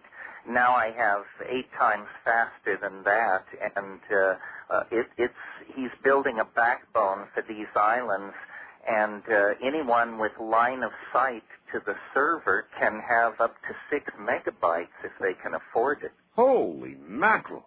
That is absolutely amazing. And so, in other words, not only are you simultaneously through this radio connection connected to the Internet, but you're also then able to use a telephone through the Internet, which is how you're talking to me right now. Yes, I'm talking to you over the Internet, and I'm online surfing. I'm looking at your website and moving around on the net at the same time, and it's the same speed in and out for me, which is a blinding 1 megabyte. So it's where I hope everybody is by 2000. I had no hope for this kind of connection until this company showed up. He licensed this technology from the Defense Department of Belarusia. Really? They demonstrated it for him, and he said, look, I'll buy as many of these modems as you can deliver. And I think it's the hottest thing going. Well, at your location, at your very remote location, what's it like? Do you have power there? Do you have, well, obviously you have to have power, I guess. Well, I'm running on solar power with a generator augment. There's no phone lines or power lines up here. We catch our own rainwater and pump it uphill for gravity flow. I didn't start out to be a survivalist, but somehow in the course of building this Hawaiian place, I managed to get all my systems off-grid and redundant. And this wonderful Internet connection is what makes my life possible, because otherwise I would be locked out of the cultural adventure. As it is, I feel like I'm right in the middle of things. Boy, you're ahead. I'll tell you, you're ahead of most of us on the mainland who suffer with horrendously slow 28.8 connections in many areas, including mine at best. And here you are. But that's what it's so neat that you're able to do that these days. Really excellent. So you're describe your surroundings. I mean, do you have neighbors? I live up on the slopes of the world's largest volcano, which is Mauna Loa. I live up at about the 2,000-foot level on a 5-acre piece of forest that I've built a small house on. My neighbors are scattered over this mountainside. Days go by and I don't see anybody, but if the pump breaks down or we need to get together, there's a kind of community, but it's pretty spread thin, and a trip into town is a once or twice a week event. Do you find yourself fighting madness, Terence? Well, that was always the problem. In my case, you don't have to resort either to chemicals or into. I remember reading prisoners who would be by themselves for years at a time in Vietnam, North Vietnam, and during the Second World War, and they would devise methods of going into their own mind and fantasizing and doing all kinds of things that kept them sane. Well, I've got 3,000 books here with me, and this internet connection, and I get about 100 email messages a day. So, and then every once in a while I pack up and go off and give lectures and travel in airliners and go to parties, and about 14 weeks out of the year, that's what I'm doing. But my natural inclination is to be a hermit, and I don't think I mentioned it, but this forest that surrounds me is a climaxed subtropical Polynesian rainforest that's just radiant, beautiful. So it's wonderful. I don't think I could live out here without the connection. That's why I spent so much effort to put it together. With the connection, I think this is a model for the future. I think as, you know, people in management positions, not that I am, but people in management positions will realize they can live anywhere in the world with these high-speed connections, and they don't have to drive to the office in a skyscraper downtown. That's very retro, I think. Retro, yeah. Listen, we're supposed to do this at the beginning of the interview, and it might be that there's a person or two out there that doesn't know who Terence McKenna is. So if you were to give me a short version of your own bio, your life, what you've done, who you are, what would you say? I'm a child of the 60s, born in 1946, went to Berkeley as a freshman in 1965, did the India circuit, did the LSD circuit, went to South America. I've written a number of books about shamanism and hallucinogens and psychoactive plants, and I've sort of evolved a unique career as a cultural commentator, and I guess some kind of gadfly philosopher. And I've done a lot of stuff with young people, rave recordings and CDs and appearances and that sort of thing. And I comment on the culture. I'm studying the culture. And as you know, Art, you and I share an idea which we both perceive as inevitable truth, but not everybody does, which is that the world is moving at an ever greater acceleration towards some kind of complete redefining of all aspects of reality. And I've written a lot about that, and I have a mathematical model of it. And basically, I get to be in a very enviable position, which is here at the end of a millennium, I get to be a cultural commentator and gadfly. Let me ask you about any new insights you might have since we last talked about that. You're darn right we share that view exactly. I'm not a prophet. Maybe you are. I don't think you are. But we both know something is coming. Do you have any late thoughts on what it might be or when it might be? Well, you know, I don't think you and I have talked for maybe 10 months or a year. I can hardly remember that far back, but in terms of the last month... Short-term memory damage, Terence? It's supposed to do short-term, not long-term. So after a month or so, you're supposed to remember But in the last month, we've had the announcement of the apparent discovery of a new force, this accelerating anti-gravitational force. Right. We've had the announcement of a possible planet around Proxima Centauri, the nearest star to Earth. Right.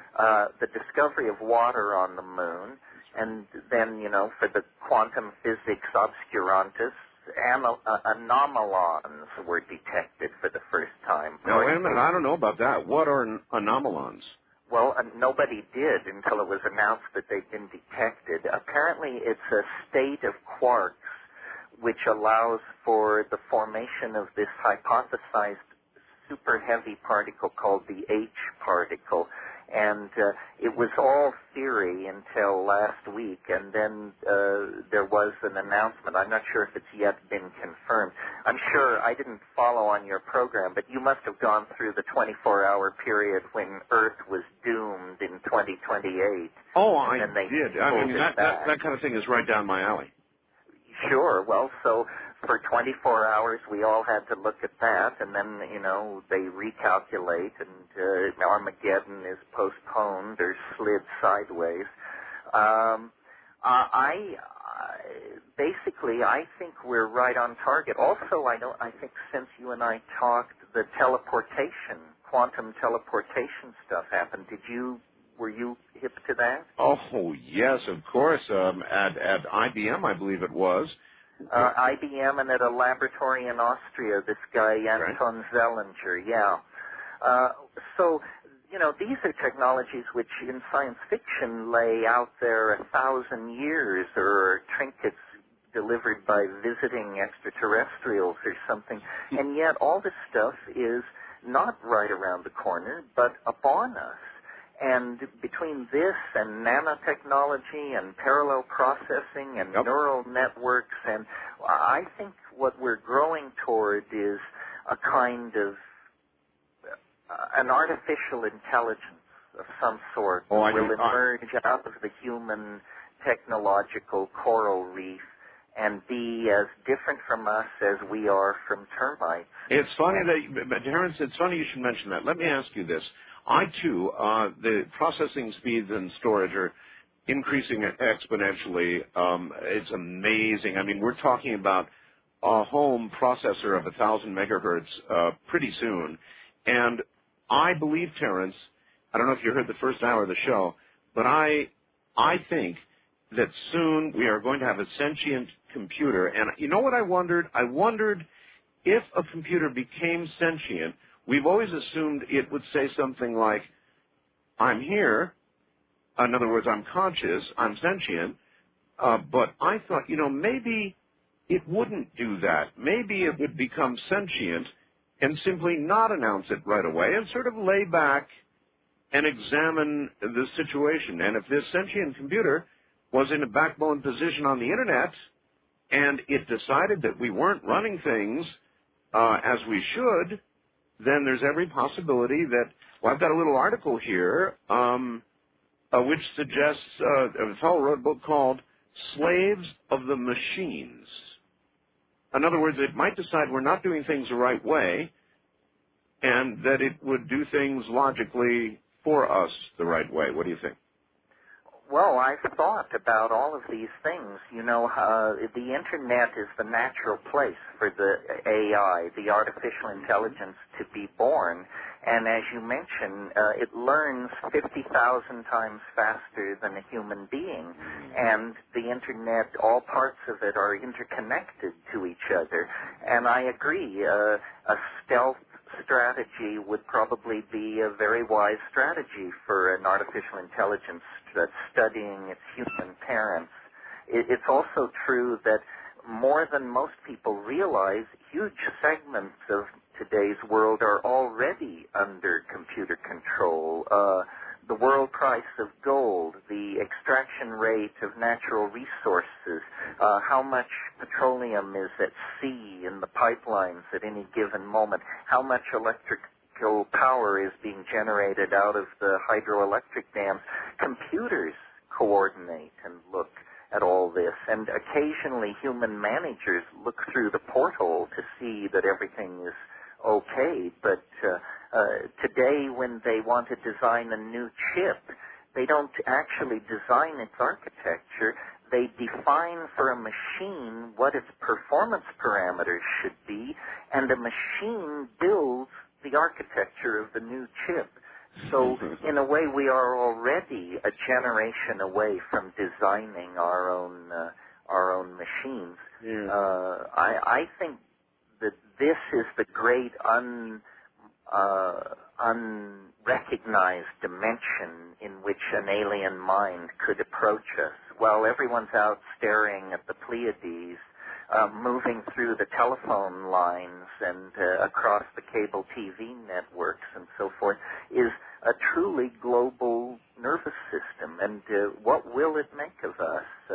Perhaps it's already taken over, Art. Perhaps it has, economy. and it's listening right now to you, especially to you with your 1 megabyte connection.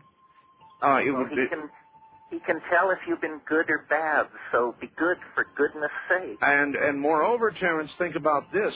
I'm on Real Audio, the audio net, worldwide, so it's listening to me every night, too. And if it's sitting out there thinking about all of this, which it might be, then the question would be, if we did get a sentient computer and it thought about us, observed us, digested us, intellectually, of course, what would it conclude? And then the next question is, what do you think it would do? We'll be right back.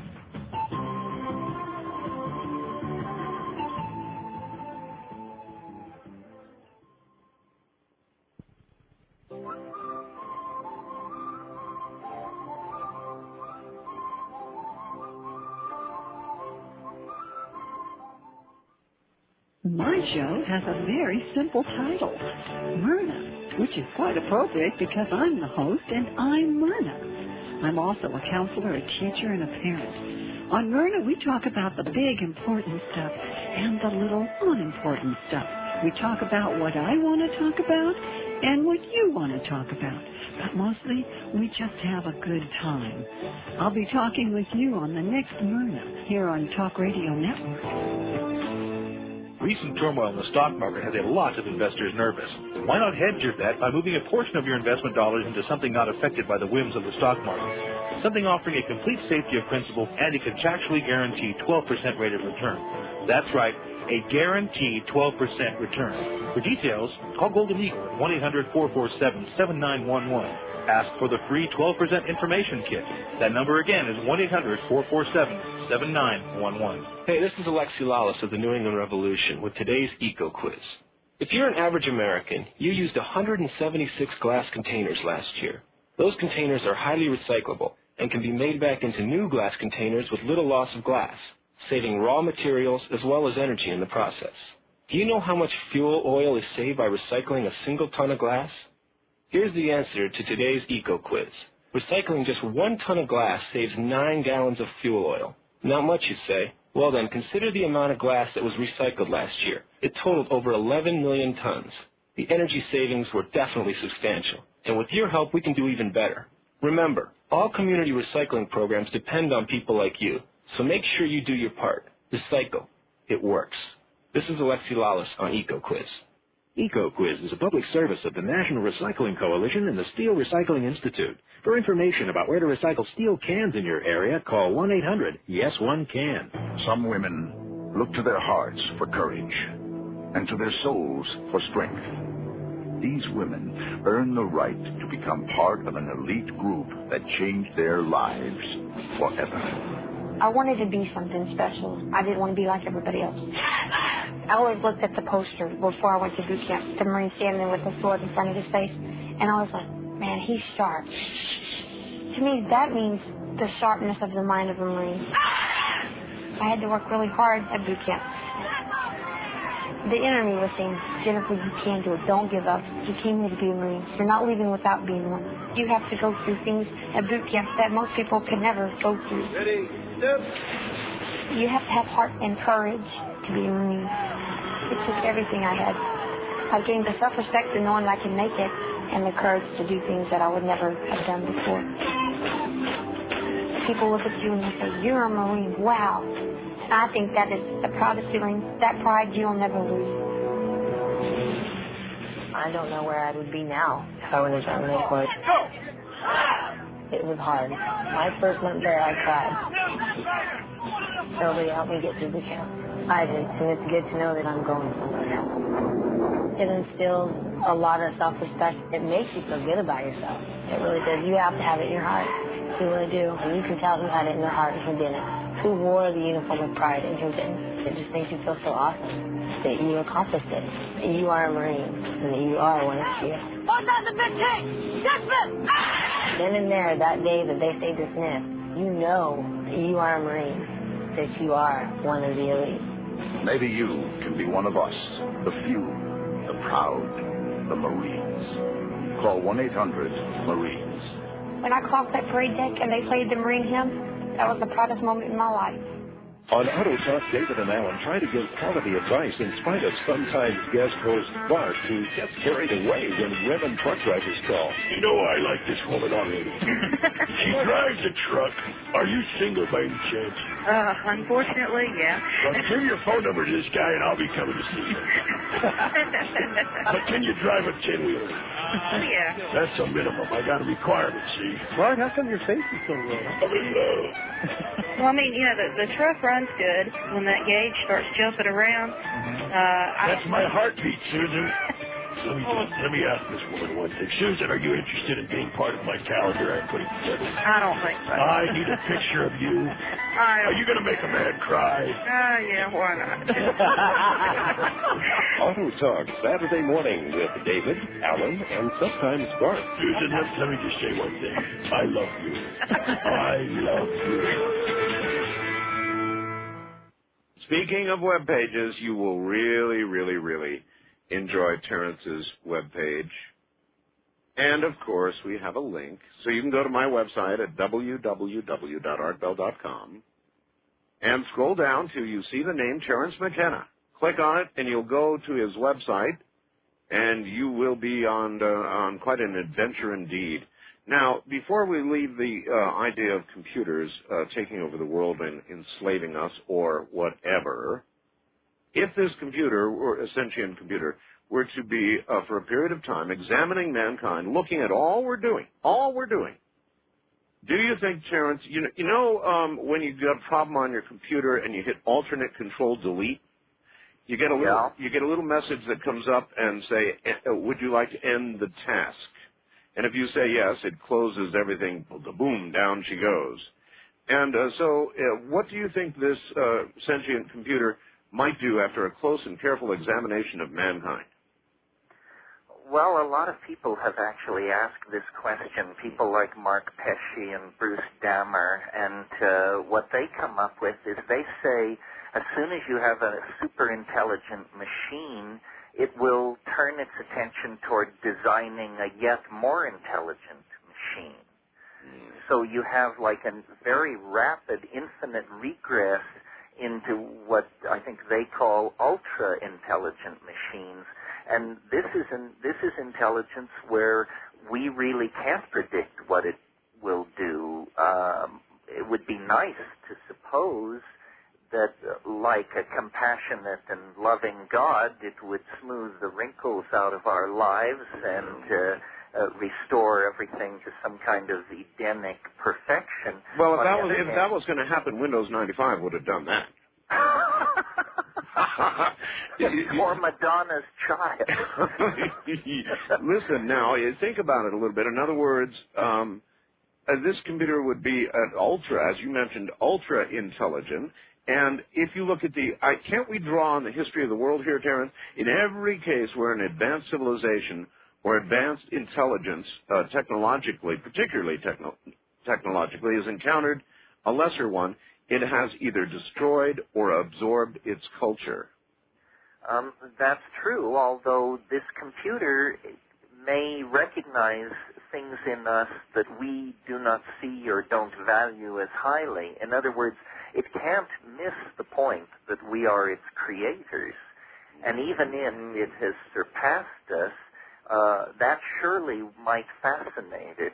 It also may be that computers, however powerful, lack spontaneity, and so there may, one can imagine the computer keeping a population of Unix programmers around just like wild genes or like wild cards in the deck. Yeah. A different angle on this, but equally down your alley, I think, that I have been thinking about is the idea that extraterrestrials and this penetrating penetration of the popular mind by images of extraterrestrials is something that we may not get a hold on until we accept the possibility that the aliens only can exist as information, and therefore the Internet is the natural landing zone for these alien minds. They're Terence and my program. No, I don't think so. You're not saddled to the nuts and bolts school at all. I think you're broader, deeper, higher, wider than that. Well, no, but what I'm saying is if I open a line for aliens, I get them, Terence. They land here, believe me. Do they?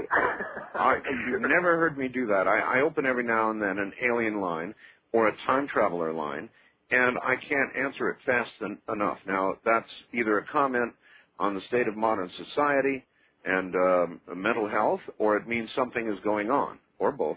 Or both. Both, I think, because, no matter what the alien is, we interpret it through human experience, and God knows our human experience is tweaked enough at the end of the 20th century. But, I can imagine that the discoveries in quantum physics in the realm of non-locality, which seems to be showing that information generated anywhere in the universe can theoretically be extracted anywhere else in the universe. You put that with the testimony of shamanic cultures using psychedelics, and you begin to get the idea that the tapping into these quantum information fields is not done with enormous machinery built in Switzerland or Batavia, Illinois.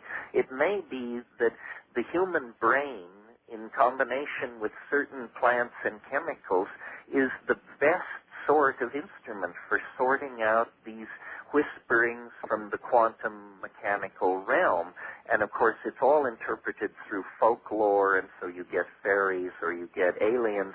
But if we could get behind the cultural filters, I think we might discover that there really are alien companions to the human experience, but they're not around, and it's fruitless to expect them to behave as though they had bodies and technologies that we can comprehend. I think it's much deeper and stranger and closer than people realize. I mean, people expect news of the UFOs to come to them through the mass media, when in fact the psychedelic culture is willing to offer evidence that it's a personal relationship, and it never gets the imprimatur of official science, and you never hold a press conference, and the president never gives you a medal, but it doesn't mean that your connection into non-human intelligence through the imagination isn't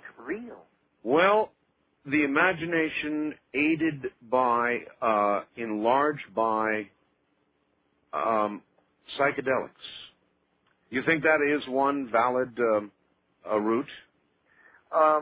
Yeah, and I think we can even sort of see why that is. I think cultures are kinds of virtual realities where whole populations of people become imprisoned inside a structure that is linguistic and value-based and so forth and so on.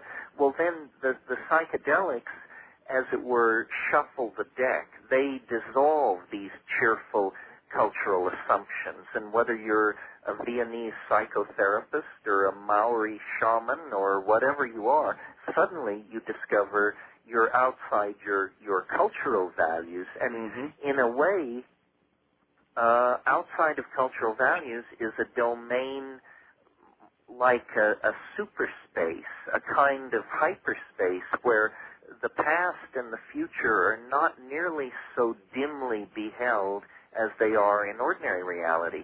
Obviously, evolution and habit has made ordinary perception the servant of paranoia to try and keep the body alive and fend off attacking saber-toothed tigers and so forth and so on. But the imagination begins to look like some kind of faculty or sense which humans have, which is non-local, and which is telling them about the larger picture and trying to coordinate them with the larger picture. Mm-hmm. And, some cultures celebrate the imagination, and some cultures seek to suppress it. All right. I'm going to ask you about something. Somebody wrote me a fax from Santa Ana, a big fan of yours, and said, whatever you do, Art, don't ask Terence about DMT on the air. He said, my heart can't take some of that kind of stuff. As Terence says, and this is supposed to be a quote from you, one might die of astonishment. Is that a good quote? I think what I said was the only danger with DMT is one has to fear the possibility of death by astonishment. Yes. That's even better, actually. Now, DMT, of course, is very much an illicit, illegal drug war kind of target drug, right? Well, it's listed in Schedule 1. It's never had a commercial presence because there isn't any, basically. In other words, whatever the demand so exceeds the supply that chains of it don't appear.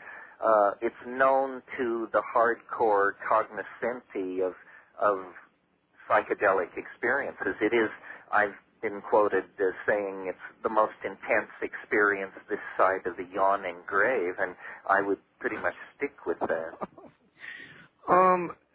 What is DMT? Well, chemically, dimethyltryptamine, an alkaloid.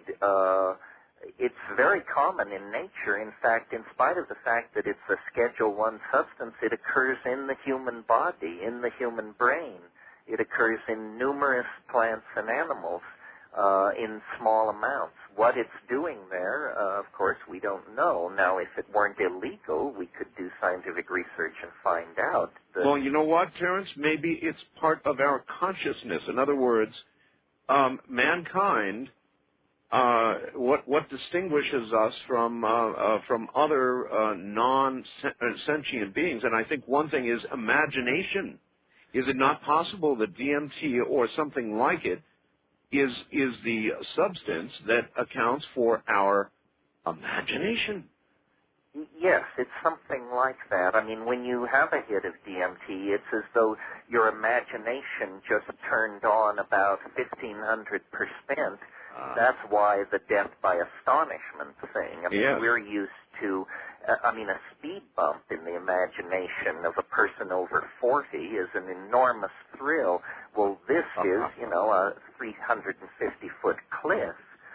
So it's extremely impressive. And the way it approaches you is, it is that which you cannot imagine. And in the space of about 15 to 30 seconds, that which you cannot possibly imagine becomes totally manifest all around you. And it is bizarre. I think one of the reasons DMT aficionados are somewhat impatient with pop, alien, and UFO people is because the alien stories are so pedestrian and so ordinary compared to the DMT experiences. The DMT experiences are convincingly alien. All right. It's not an alien that wants to give you a free proctological examination or discuss your gross industrial output. It's a real alien. All right. Describe for those who don't know, and we'll never find out, what the DMT experience is. When you take this DMT, how long does it take to come on? How long does it last? It comes on in about 30 seconds, and there is an initial sort of swirling, this is with your eyes closed, lying down, a kind of swirling mandalic pattern, which you, if you've taken a sufficient dose, which is about 50 milligrams, you break through into a kind of space, and the impression is overwhelming.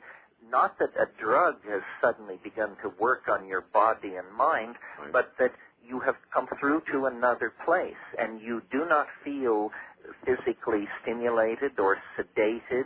You feel as though nothing has happened to you except that the world has been replaced completely, 100%, with something absolutely unexpected, which is a kind of dome-like space where there's this feeling of being underground, but what is most impressive about it is that it is inhabited, and it is inhabited by these, I call them self-transforming elf machines, these dribbling, jeweled, basketball-like geometries that come, that are obviously waiting for you there. When you burst into this space, there's a cheer of greeting, and these things crawl all over you like puppies or something.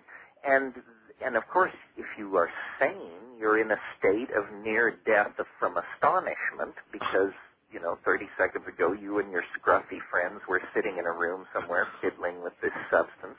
Now this has replaced that.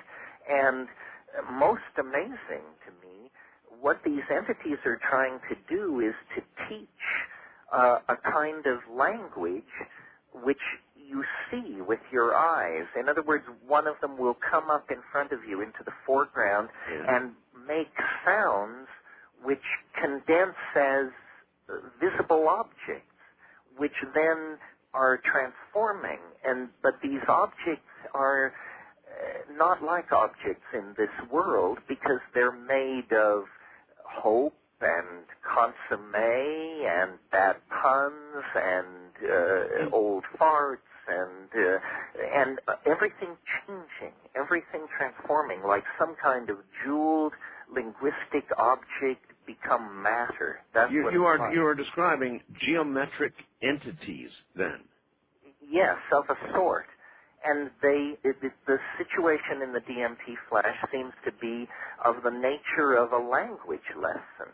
And they actually say, do what we're doing, attempt to do this, and of course the experience only lasts 3 to 5 minutes, and just as you're beginning to experiment with this, it fades away.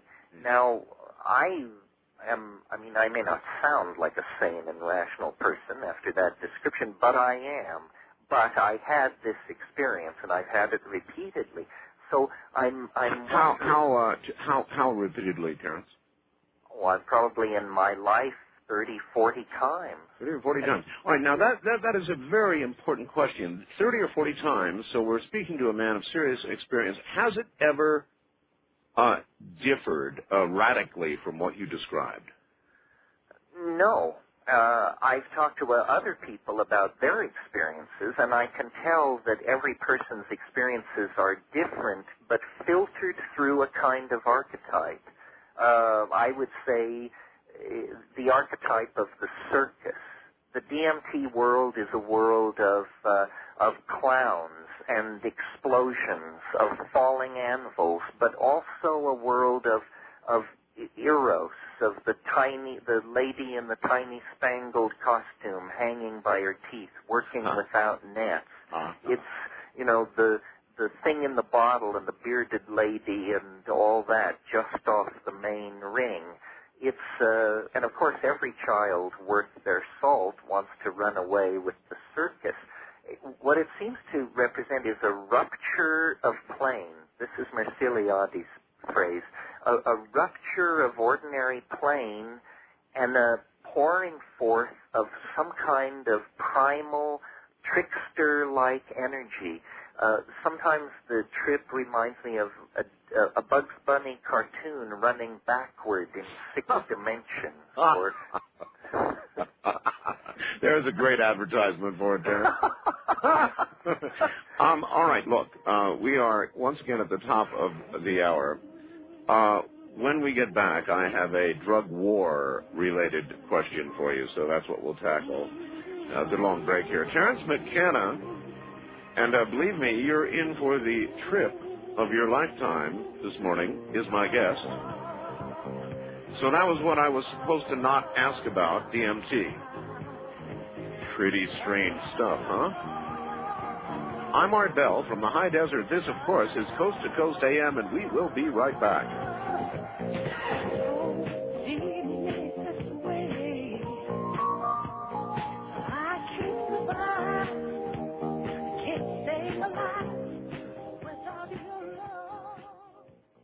Here's a fax which says, Terence is a great mind, and I wish you'd have him on more often.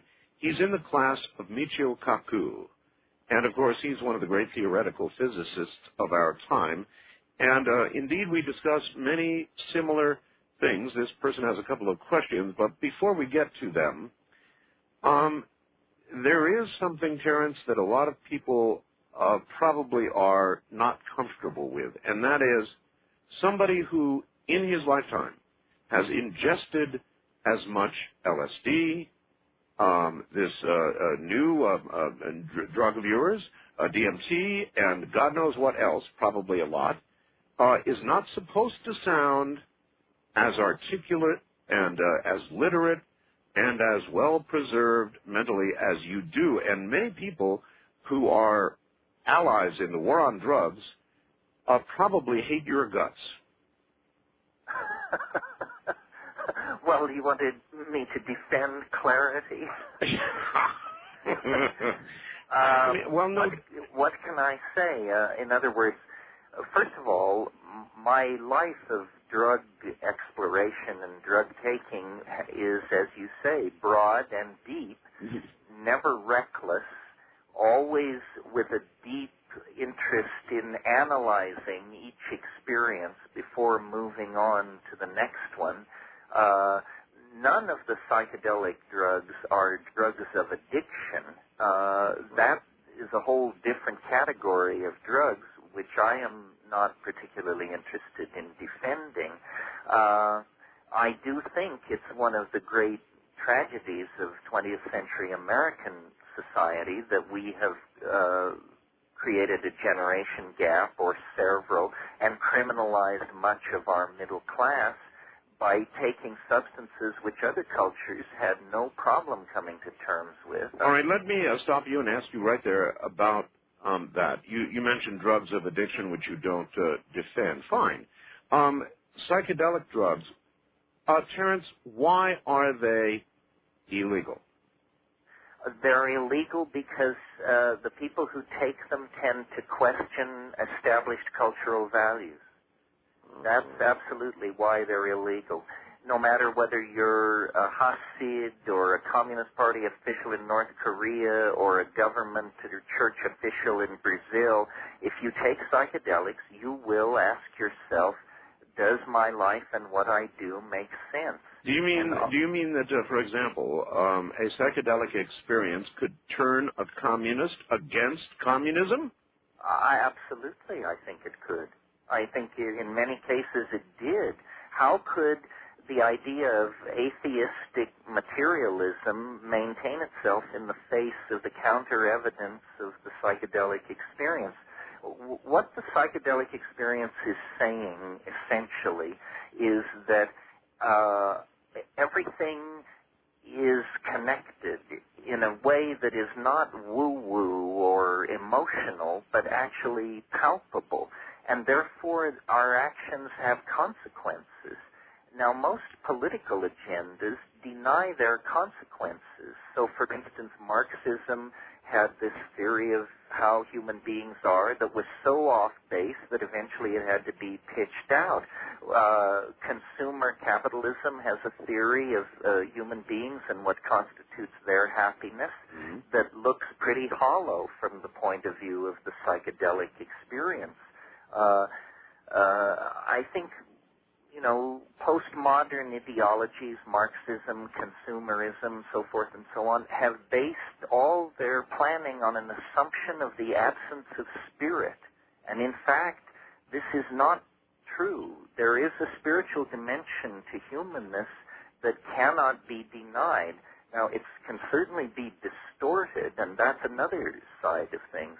But I think the search for psychedelic experiences represents a genuine religious impulse especially when pursued at the dose levels I recommend. This is not party recreational stuff. The phrase recreational drugs is an effort to trivialize this, and I think for one reason, I don't think the government is ready for a full airing of the constitutional contradictions that are contained in suppressing people's genuine wish to use psychedelic substances for genuine purposes of religious exploration. All right. Let me ask you this. It is a very good question. If everybody in the world were to have a psychedelic experience of the kind you described in the last hour, this amazing psychedelic experience that might kill you from amazement or astonishment when you take it, what would the result be? What would the social changes be? What would the new government structure, if any at all, be? What would we all be collectively after that experience? I think I can't see the end result except to say that I think a lot of flexibility would come into the system, that a huge amount of our social structures and our political structures run simply on momentum.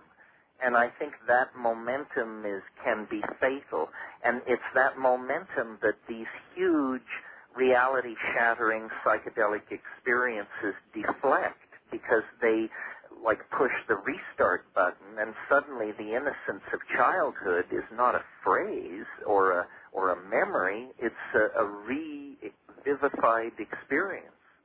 So you're saying an adult, somebody even my age, you and I are about the same age, by the way, could do something like this and revisit the astonishment, the newness, the discovery of childhood? Absolutely.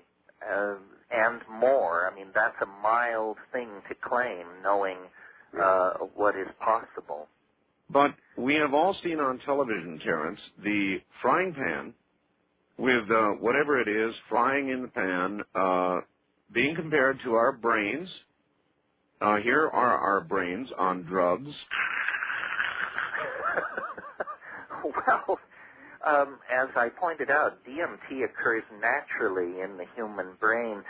It's nice to see these things simplified down to slogans that can be shouted by one hysterical faction against another. But I think more thoughtful people are beginning to realize these are complex issues. I mean, what we're really talking about when we talk about drugs is the future chemical engineering of the collective states of minds of millions of people. You mentioned everyone has seen this frying brain thing on TV. Yes. TV is the great unexamined and unstudied drug that has been foisted on the consumer populations of the world. Television has been studied. It has a physiological profile no different from any other drug. Your blood pools in your rear end, your eyes glaze over, your brain waves go flat, and you become the perfect pawn for somebody else's trip. It doesn't even give you your own trip. It gives you somebody else's trip, usually somebody with commercial interest. But we don't hear a great hue and cry about this drug. Why? Well, because it serves the agenda of those who are running this culture. Let's talk about another drug for a moment. No. Just before we move on, let's stay with DMT for a second. If everybody who took DMT received the message that consumerism, entrepreneurism, capitalism are good and wonderful things, and that is the spiritual message that you get from DMT, would it be legal?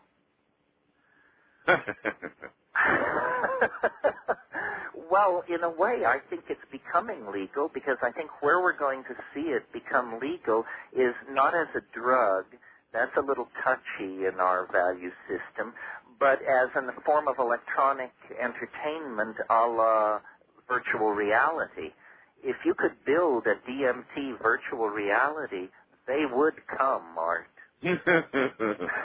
Well, you were about to move on to some other... Well, I was going to mention a thing about coffee that points out the contradictions in the way the culture approaches drugs. Let me take and that is, medically, coffee has a very dubious profile. It's probably right behind tobacco in terms of liver cancer and this sort of thing. But every labor contract in the Western world makes a place in it for the worker's right twice a day to stop and load up on this drug. This is the coffee break, and it's thought indispensable to civilized life. Well, why don't we have a cannabis break? I don't know, but we'll get to that. But coffee is indispensable. I drink copious amounts of it to achieve each program that I do. So then I guess I am perfectly suited for the industrial process of the manufacturing of objects, television programs, production schedules, you name it. It's a marvelous drug for an industrial economy in the same way that I suppose coca in South America is a marvelous drug for a high-altitude herding, nomadic population. In other words, these drugs fit certain social situations. Cannabis provokes a sort of disinterest in the work cycle, a more philosophical, laid-back, non-consuming approach. And so, of course, it's demonized with the hardest of hard drugs and just presented as the scourge of suffering mankind. Oh, it's the biggest lie we tell. I could not be more angry. Hey, there was news the other night that they just have legalized the growth of hemp in Canada beginning next year. I heard that it was BC. I didn't hear it was all of Canada. Oh, just BC. Well, anyway, that will be a grand experiment indeed, so I'm glad to see it. Well, eventually I think the drug thing will change because, for one reason, Europe is way out in front on this. European politics is not under the thumb of a right-wing fundamentalist agenda the way American politics is, and a lot of European social policy is actually made quite sensibly and not along ideological grounds. And the statistics, for instance, that Holland, with the loosest drug policy and legalized prostitution, has both the lowest rate of heroin addiction and the lowest rate of AIDS infection in Europe.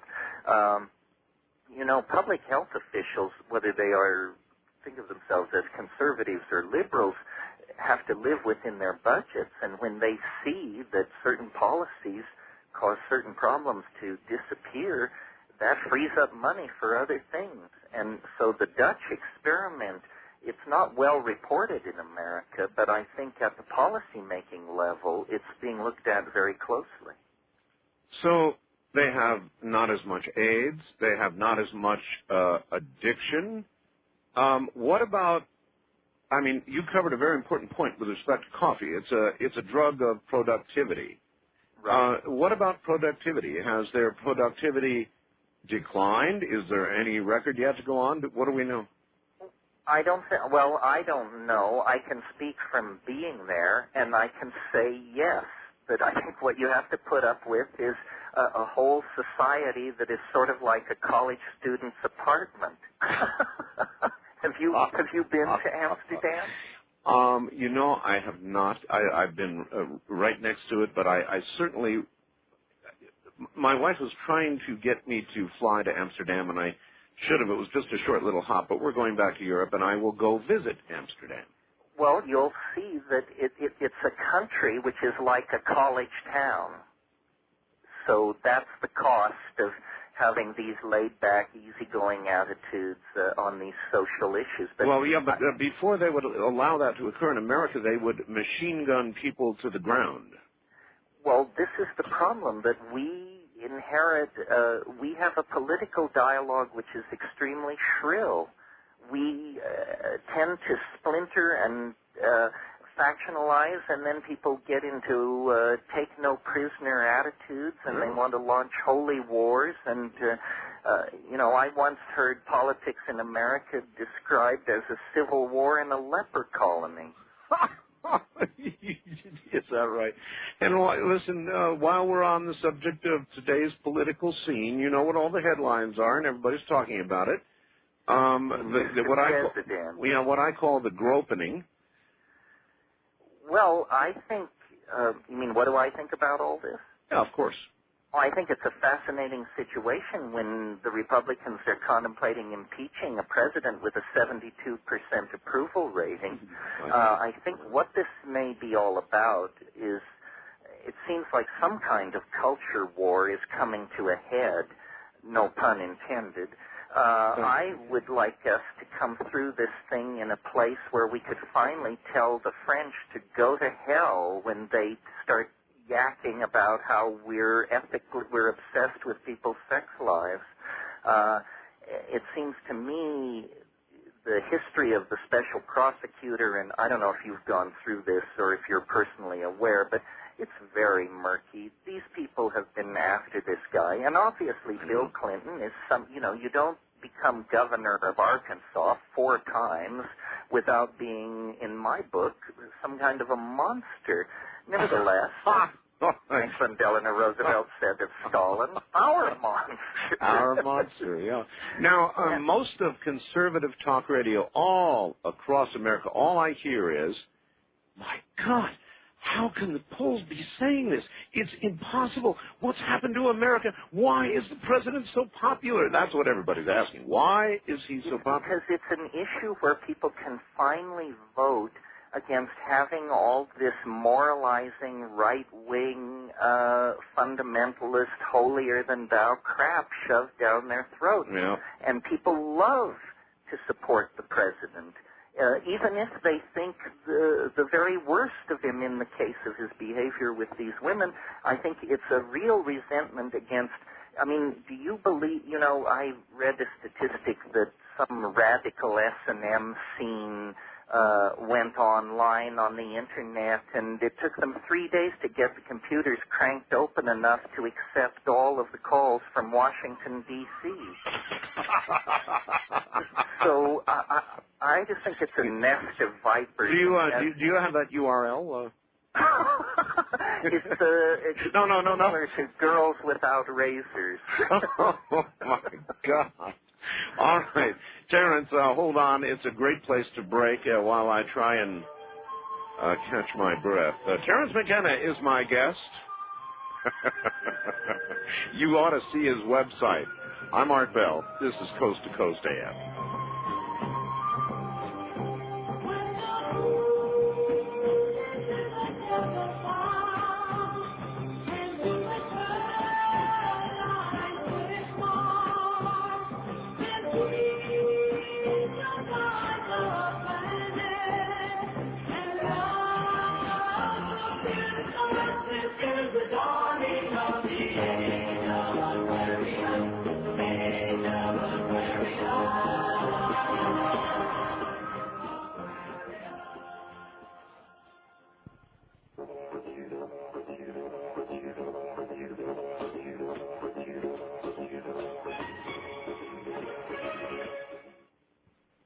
This is Art Bell, inviting you to join me every weeknight for interesting and controversial talk from Area 51 in Nevada, UFOs, time travel, the paranormal. Look, if you're talking about it or possibly just even thinking about it, you can guarantee we'll be covering it. It's Coast to Coast with me, Art Bell.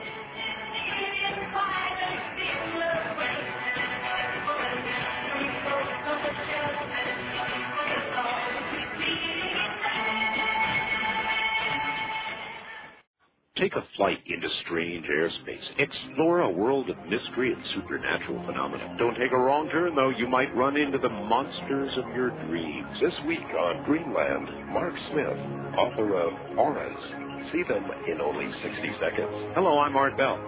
I'll guide you safely through Dreamland into the Kingdom of Nine.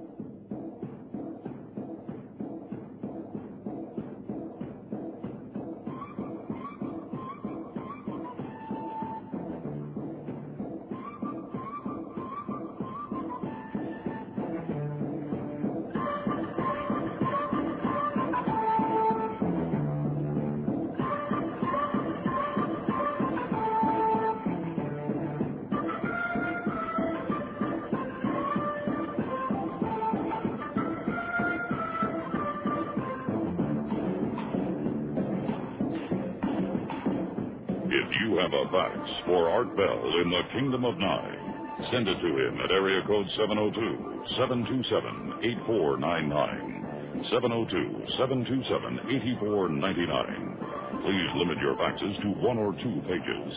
This is Coast to Coast AM with Art Bell. Now, here again is Art. Okay, here again I am. My guest, of course, is Terence McKenna. And again, if you're enjoying this, you will certainly enjoy a trip, no pun intended, to his website, which is linked to ours. And mine, of course, is www.artbell.com. Just scroll down to the name Terence McKenna and trip on over. Well, you know, I went to Paris. I was in Paris. I was lucky enough to take the Concorde at twice the speed of sound to Paris. It was so cool. And I love Paris, and I love France, and I really detest the French people. They're all stuck up, and but they do have a different attitude about a lot of things than we do. And one of them, this whole thing going on now with the president, Terence, it's one conclusion that you could come to is that the American people are beginning to change their attitudes finally about sex. I mean, we have been a very, very prudish people for all our existence. And one conclusion you can come to about this entire presidential dilemma and is that the American people are beginning to change their attitudes about sex. Is that possible? Yes, I don't think you can conclude anything else. They are changing their attitudes about sex, and they're accepting that the depth of penetration of modern media into people's lives is going to bring them this information, and they don't want it to mess with the political process, which is, as you say, a very French attitude. Let's let these people have their personal lives. I'm sure Hillary can discipline Bill if that's necessary, and the rest of us should get on with the business of governing. And that is what the right wing across America cannot understand, and so they are simply being puzzled. They're trapped in this great puzzle of, my God, what's going on? Well, what's going on is we're growing up a little bit. Isn't that, I mean, after all, the French have been around so very much longer as a nation, and is this a nation maturing? Well, I think not only is that what's going on, but the right wing needs to look closer to home. What's going on is they're getting ready to commit suicide for the second or third time in 4 years by moving to impeach one of the most popular presidents in the 20th century at the end of the most brilliant economic expansion the country has ever known. This is a prescription for catastrophe for the right, and they're charging ahead full bore with their usual devil-may-care attitude. So once again, they've invented a new way to commit suicide. Well, I, first of all, don't think that the political right wing, when you break it down to individuals, sexually is any different at all than the political left wing, perhaps the only difference being that they keep their whips and chains in closets. Yes, I think it's that to try people for their sexual peculiarities and faux pas is a sign of a totally juvenile country, and as you say, I think we're moving beyond that. Now, if this president had fouled up the economy and the stock market were down 1,000 points, then there might be some political rationale in all of this. But at the moment, it appears just madness to me, and I think will be very detrimental to any long-term right-wing agenda. Well, the right wing, of course, if those conditions had prevailed, would have burned, put Mr. Clinton on a stake and burned him alive, and the left wing would have quietly accepted that, and we would have moved into a sort of an older, more Victorian period, but it doesn't appear as though that is going to happen. And as you point out, the right wing is probably going to self-immolate if they proceed as they are right now. Yes, I think, was it last weekend where Trent Lott said he thought the special prosecutor should put his cards on the table and if it didn't fly to drop it, and then they jerked him around, and 24 hours later he was calling for focus on the president's role in obstruction of justice and all this. So they can't get it straight. They have incredibly bad political instincts for a majority party in the world's most dynamic democracy. Even though individually they're not sexually, in my opinion, any different than anybody else, politically, they seem to not be able to leave the moralistic line. And I'm not suggesting that immorality is necessarily a virtue, and I don't mean an intent for people to believe that, but simply a tolerance. They want to be left alone. They don't want somebody else to set their moral agenda.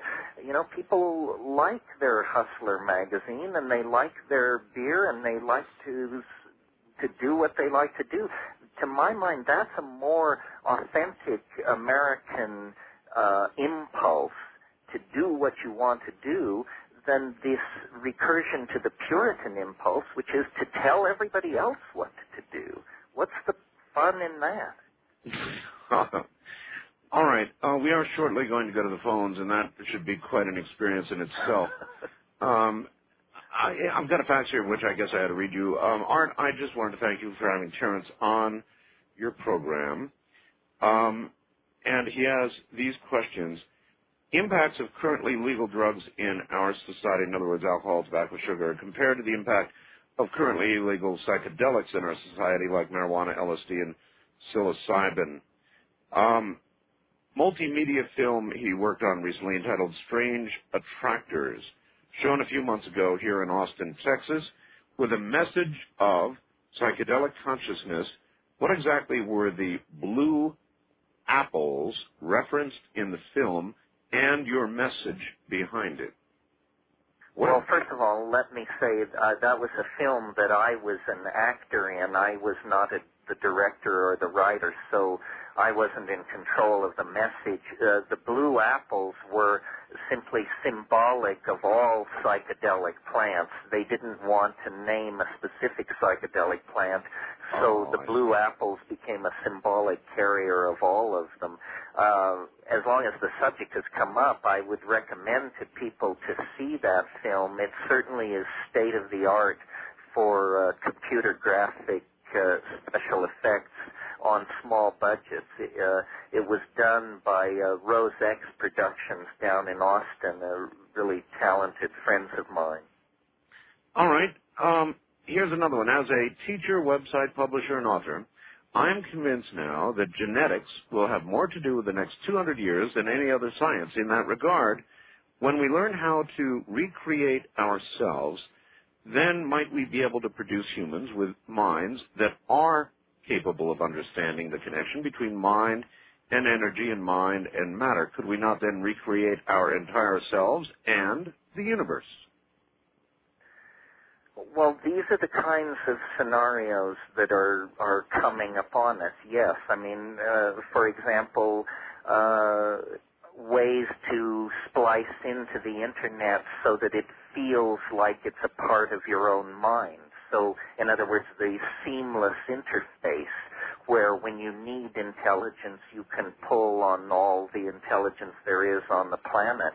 I recently discovered a science fiction writer I was not familiar with, this guy Greg Egan, who wrote a thing called Permutation City, and that's a technology 50 years in the future where people routinely copy themselves as code and reappear as copies in artificial environments, and these copies know they are copies, and the technology and the psychology of that world are handled by this guy with incredible skill. So there are people out there imagining the kinds of futures that the questioner talks about. The very biggest issues are going to be dealt with. In other words, what is intelligence? What is identity? What is being itself? Can death be transcended through somehow becoming part of this global symbiotic hyperorganism that our technology is creating. We stand really in a place no one has ever stood before, and what will come of it? Genetics is one frontier. Another frontier is nanotechnology. Another frontier is human-machine interfacing. Another frontier is human life extension. When you pile up all this stuff and realize that major discoveries are being made in all these fields simultaneously, you begin to see that the morphogenetic momentum for this thing that wants to be born out of the human species is at this point almost unstoppable and inevitable, I think. We're all just witnesses to this unfolding. This is the culmination of 25,000 years of human striving and technology testing and language acquisition, and now we're about to make the big leap into the great question mark. You mentioned copies, Terence, copies, that we'll be able to have copies of ourselves. Now, that's very interesting. A copy would be a precise copy of us, and you said it would know that it is a copy. But I see a problem here because that copy would contain the same ego that the original has, and the only way to satisfy that I can see for the copy would be to liquidate the original, and then it would feel good. Well, these kinds of feelings and situations are what drives Greg Egan's fiction. His copies behave like human beings with drives and neuroses, but his main strength doesn't lie so much in portraying the psychology of these people as in imagining and describing in a way that convinces you it could be the technologies that will make this stuff happen. And of course, he's concentrating on artificial worlds of the silicon variety, but then when you put in nanotechnology and some of this other stuff, it really is dazzling. I don't think anyone can triangulate all these factors without having the feeling that we're approaching some kind of singularity. You and I talked about this. I mean, the quickening that you've written about and the novelty theory that I've written about are both metaphors for this sense of impending cross-fertilization and implosion of all knowledge.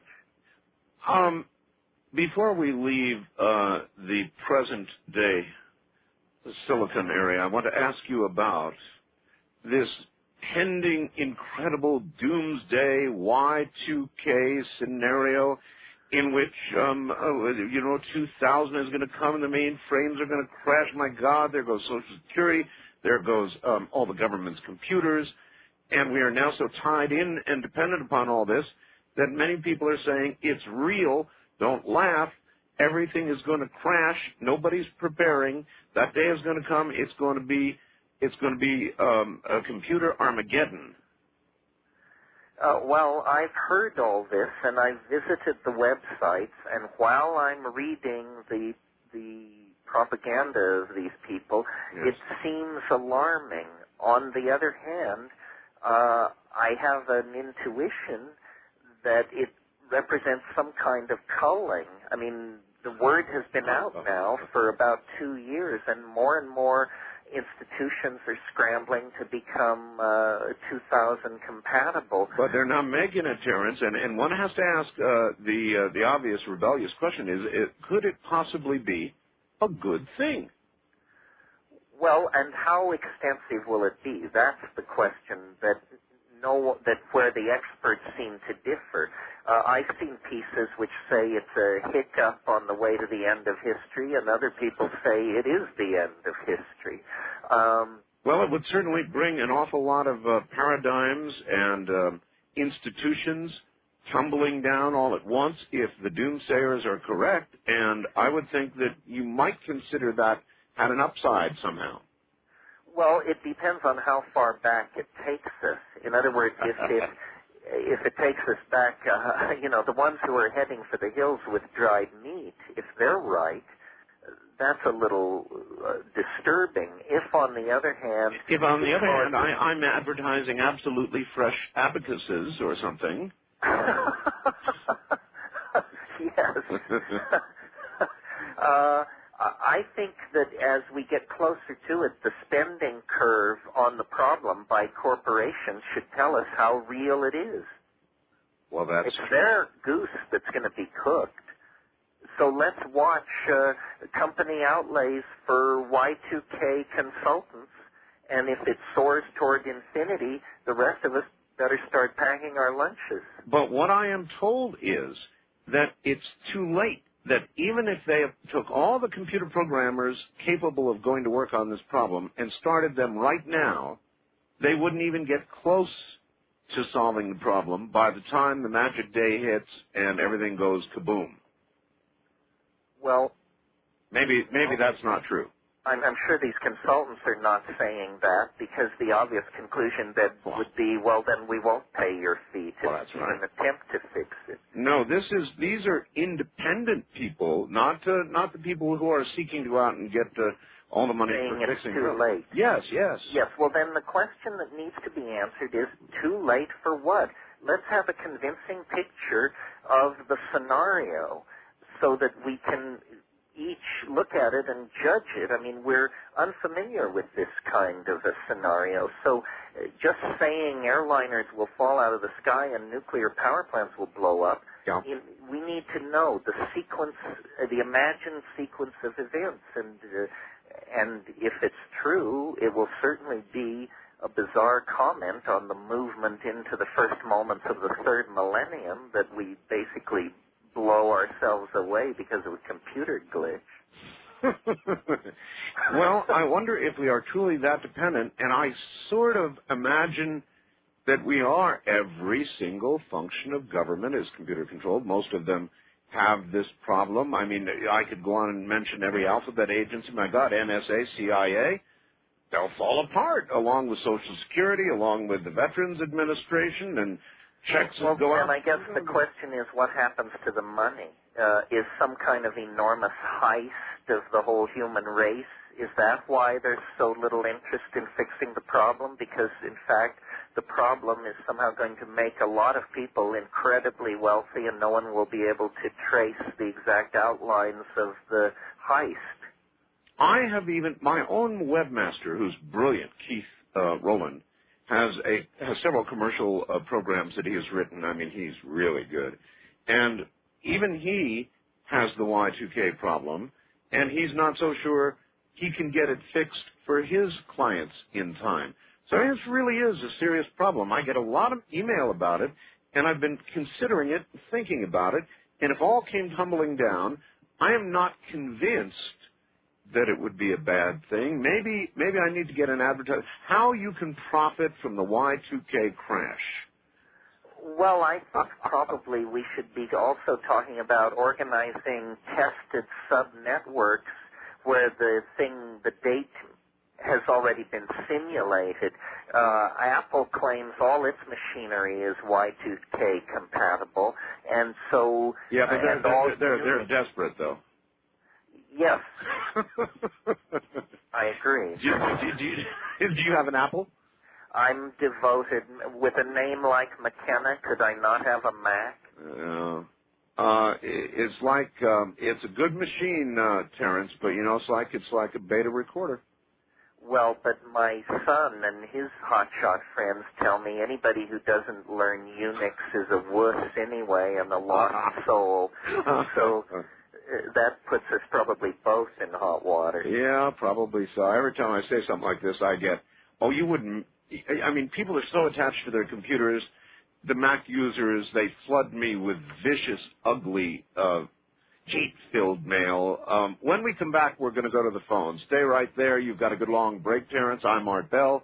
This is Coast to Coast AM. Moody River, more deadly than the weighted night.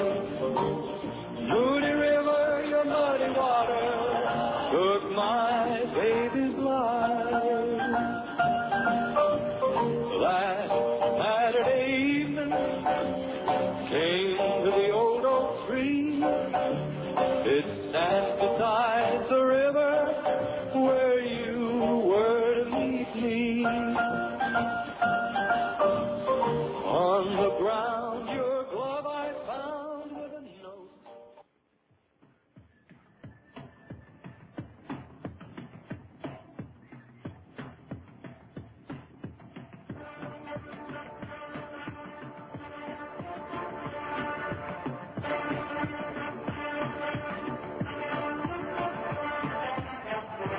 To talk with Art Bell in the Kingdom of Nye from outside the U.S., first, dial your access number to the USA.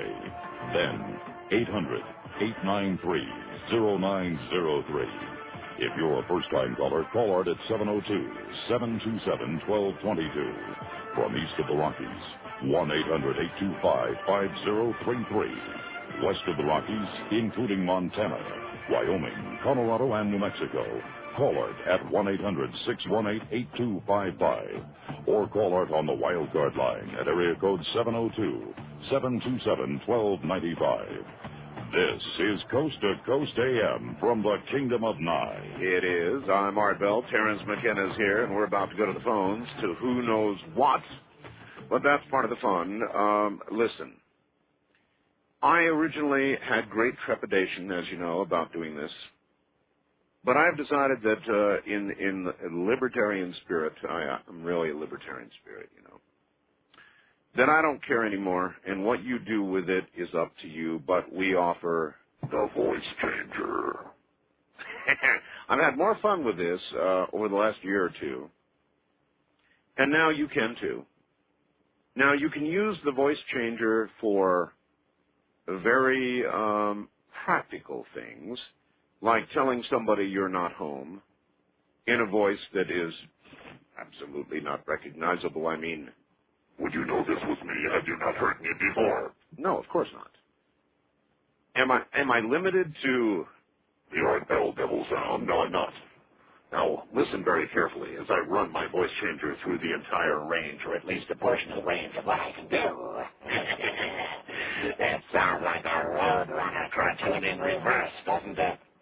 That's just a little bit, and then, of course, I know the other direction. I can dip myself down until I'm literally sounding like something from above or below, even deeper than that. That's an example of the extreme ranges of the voice changer, but with only a very small modification, you can, of course, well, you can do all kinds of things. And I'm not going to moralize about it anymore. You do what you want with it. It's $69.95, and I've decided it is not my responsibility to be worried about what effect it will have unleashing this on society. $69.95. If you want one, oh, by the way, they're portable. They go between the handset and the telephone. So it takes about 2 seconds to install them, and boy, you're off and running. That's it. I'm not responsible for what you do with it. Have fun. The number to call in the morning to get one at that price, $69.95, is 1-800-522-8863. That's all right. Back now to the world of Terence McKenna on the side of a volcano. By the way, Terence, just in case somebody or something does eventually push alternate control delete, being there on the side of a volcano, you would be the first, probably in all probability, to experience the moment of deletion. Well, it depends. We were talking about the Y2K problem. What I'll do is I'll shut down an hour before and come online an hour after and see if anybody's left. So, you know, that's a great idea, actually. As far as living on this volcano is concerned, if it's true, it's the devil we know. It's been in constant eruption for 13 years. We tell ourselves it's all over on the other side, which it is, but of course that's 50 miles away. But it's kind of nice to have all our problems packaged into one problem and to have it be a natural problem, so there's no point in us whining and grossing about it. The volcano is the volcano. So now, I'm not an expert on things volcanic, but I do think that the great danger is not the slow, constant eruption that you now experience, but rather if a lava dome were to begin to be in place and the entire volcano were to start to expand with pressure until finally the entire thing blew up creating probably a new island or new portions of an island, but in the process, erasing Terence McKenna and everybody else. Well, people have only been here 1,000 years or so, and what went on in the remote past of Hawaii, I think there were very dramatic geological events. They had an International Geological Congress out here in Hilo a couple of years ago, and there was evidence presented for these enormous underwater land slippages that happen out here, local tidal waves of 2,000 feet. That's right. In part of the picture. That's right.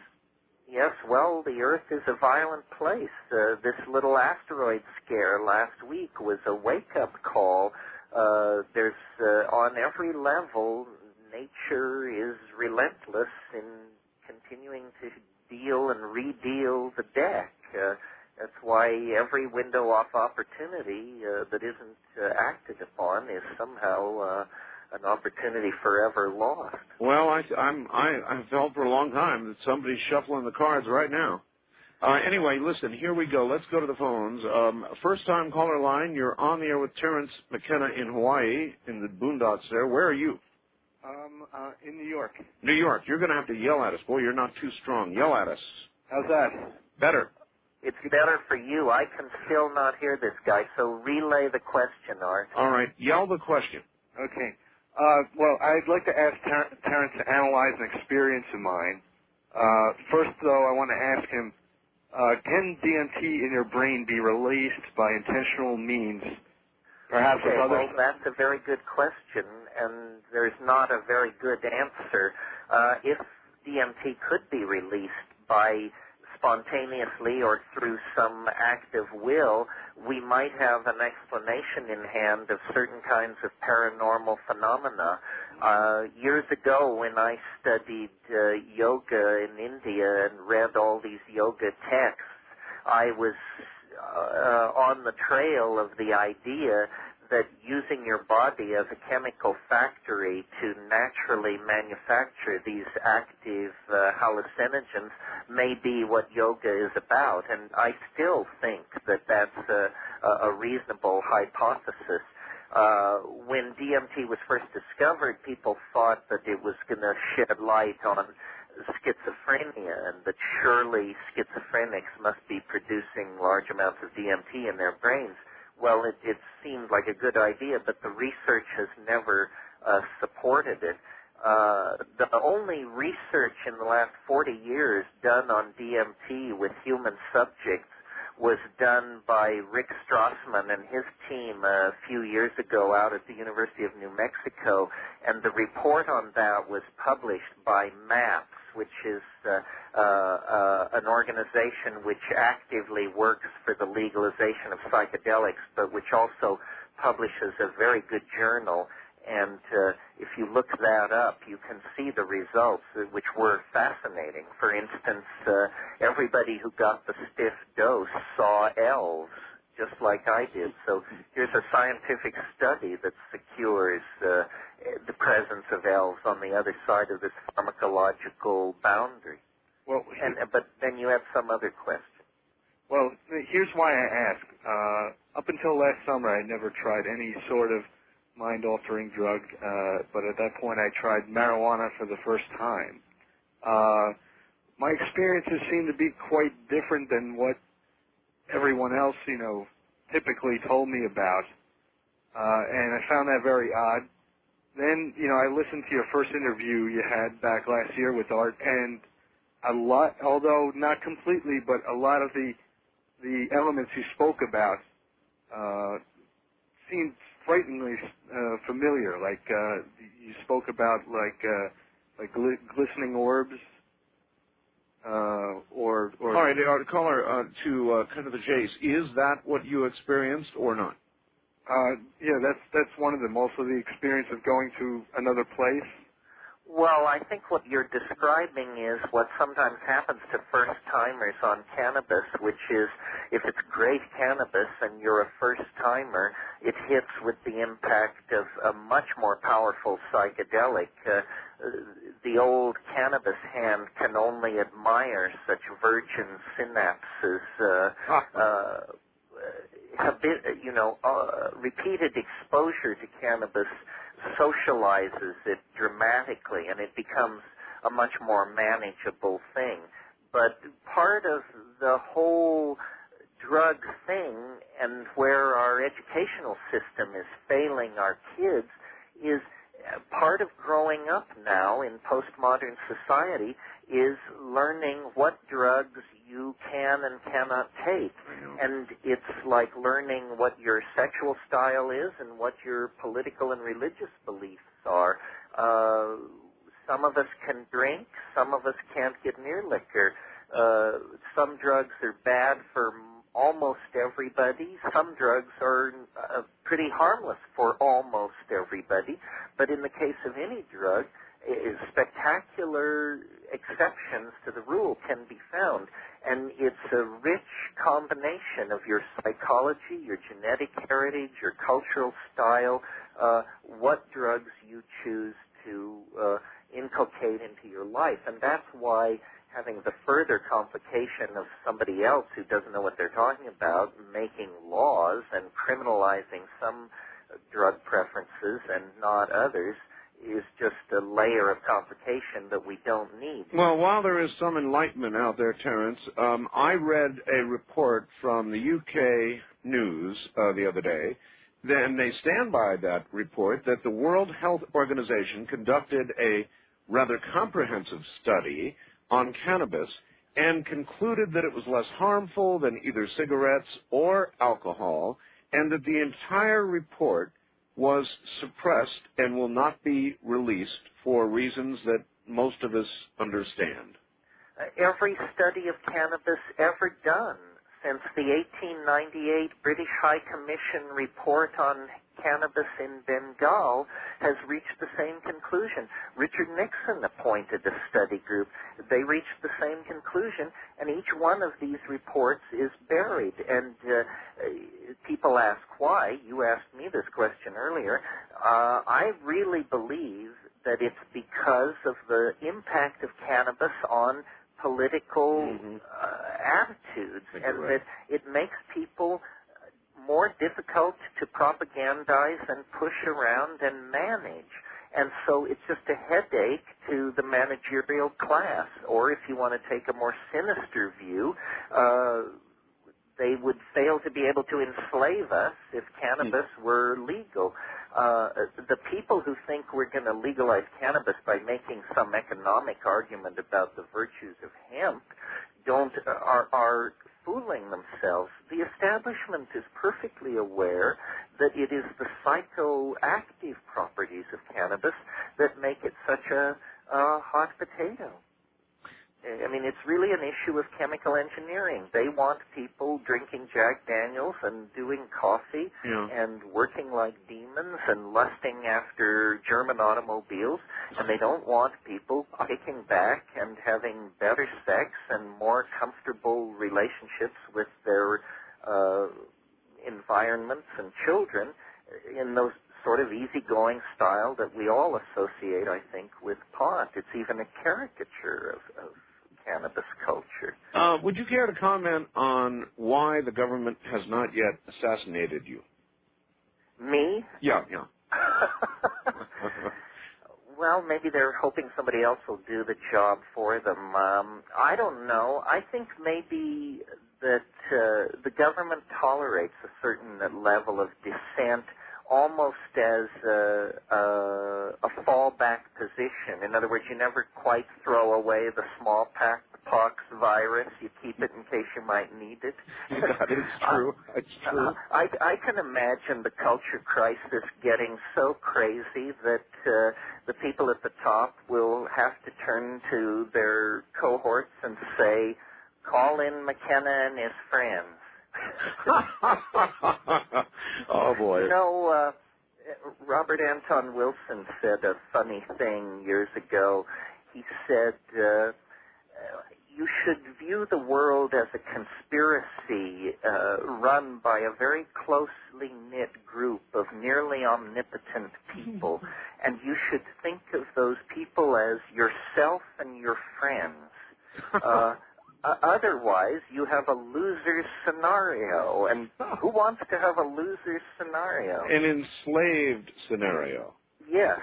So I believe in pronoia, which is the opposite of paranoia. I believe the reality is a marvelous joke staged for my edification and amusement, and that everybody's working very hard to make me happy.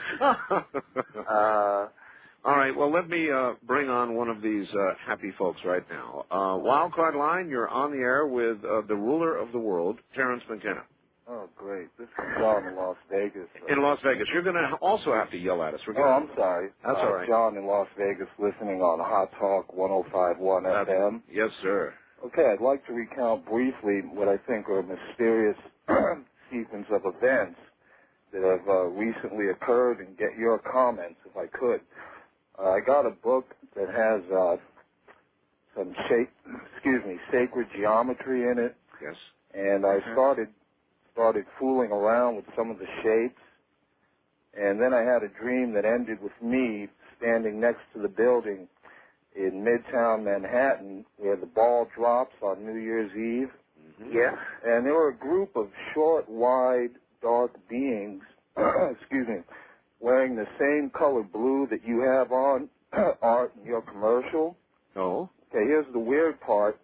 I went to the library, I got a textbook about geometry. Yes. And on page 21, it's lesson 4, definitions. Decide which of the following statements are good definitions of the italicized words by determining whether or not their converses are true. If it's New Year's Day, then it's January 1. That's an example, and then the answer is a good definition, because if it's January 1st, it's a New Year's Day.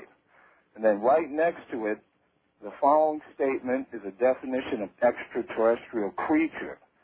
An extraterrestrial creature is a being from a place other than the Earth. And then they have like the converse, inverse, and contrapositive of the statement. Mm-hmm. Okay, well, the question is, in the dream, the whatever they were beings were standing next to, I think, what could be described as the symbol of New Year's Eve, which is, where the ball drops on New Year's Eve. They were standing right next to that. And then in this book, these two references are side by side, New Year's Day and extraterrestrial creature. Huh. And I'm thinking that maybe there's some meaning there that I'm not. Well, maybe there is. To get your input. Let me ask Terence about it. Terence, it brings us back to the geometric beings or sentient beings, I guess, that you experienced with DMT. Now, there's an interesting question for you, and it is that I interview a lot of near-death experiencers. I interview a lot of people like Gordon Michael Scallion, who have had some sort of physical trauma to their selves, and inevitably, near-death experiences, physical trauma followed by psychic ability. All of these people, Terence, talk to me about having seen geometric patterns and shapes that brought them an understanding they never had before. I know it sounds weird, but believe me, it's common. And isn't there possibly a common thread to your experience with DMT? Yes, I mean, these journeys into these higher places, wherever they are, seem to demand mathematical metaphors. And, people with no previous association with mathematics are driven to mathematical metaphors.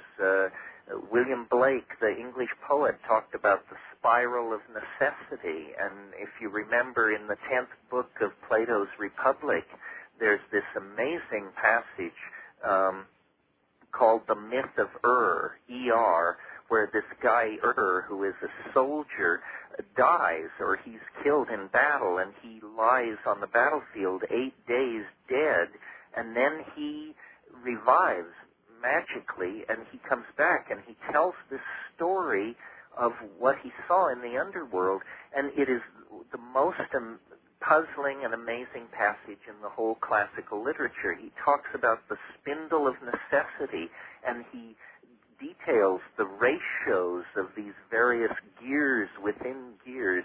Let me say about the caller and his dream, the way I interpret much of what the material you deal with, Art, the weird experiences and the ideas people generate out of it, and right, real quick, public attention to all that, is that something is trying to be told.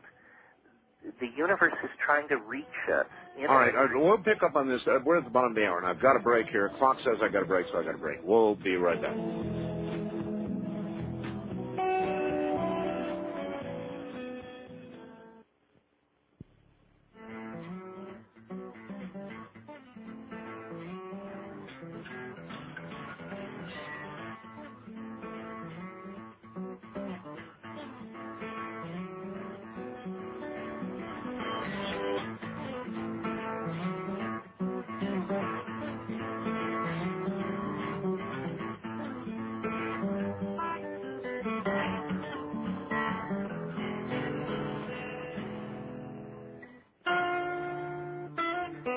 To talk with Art Bell in the Kingdom of Nye, from east of the Rockies, dial 1-800-825-5033.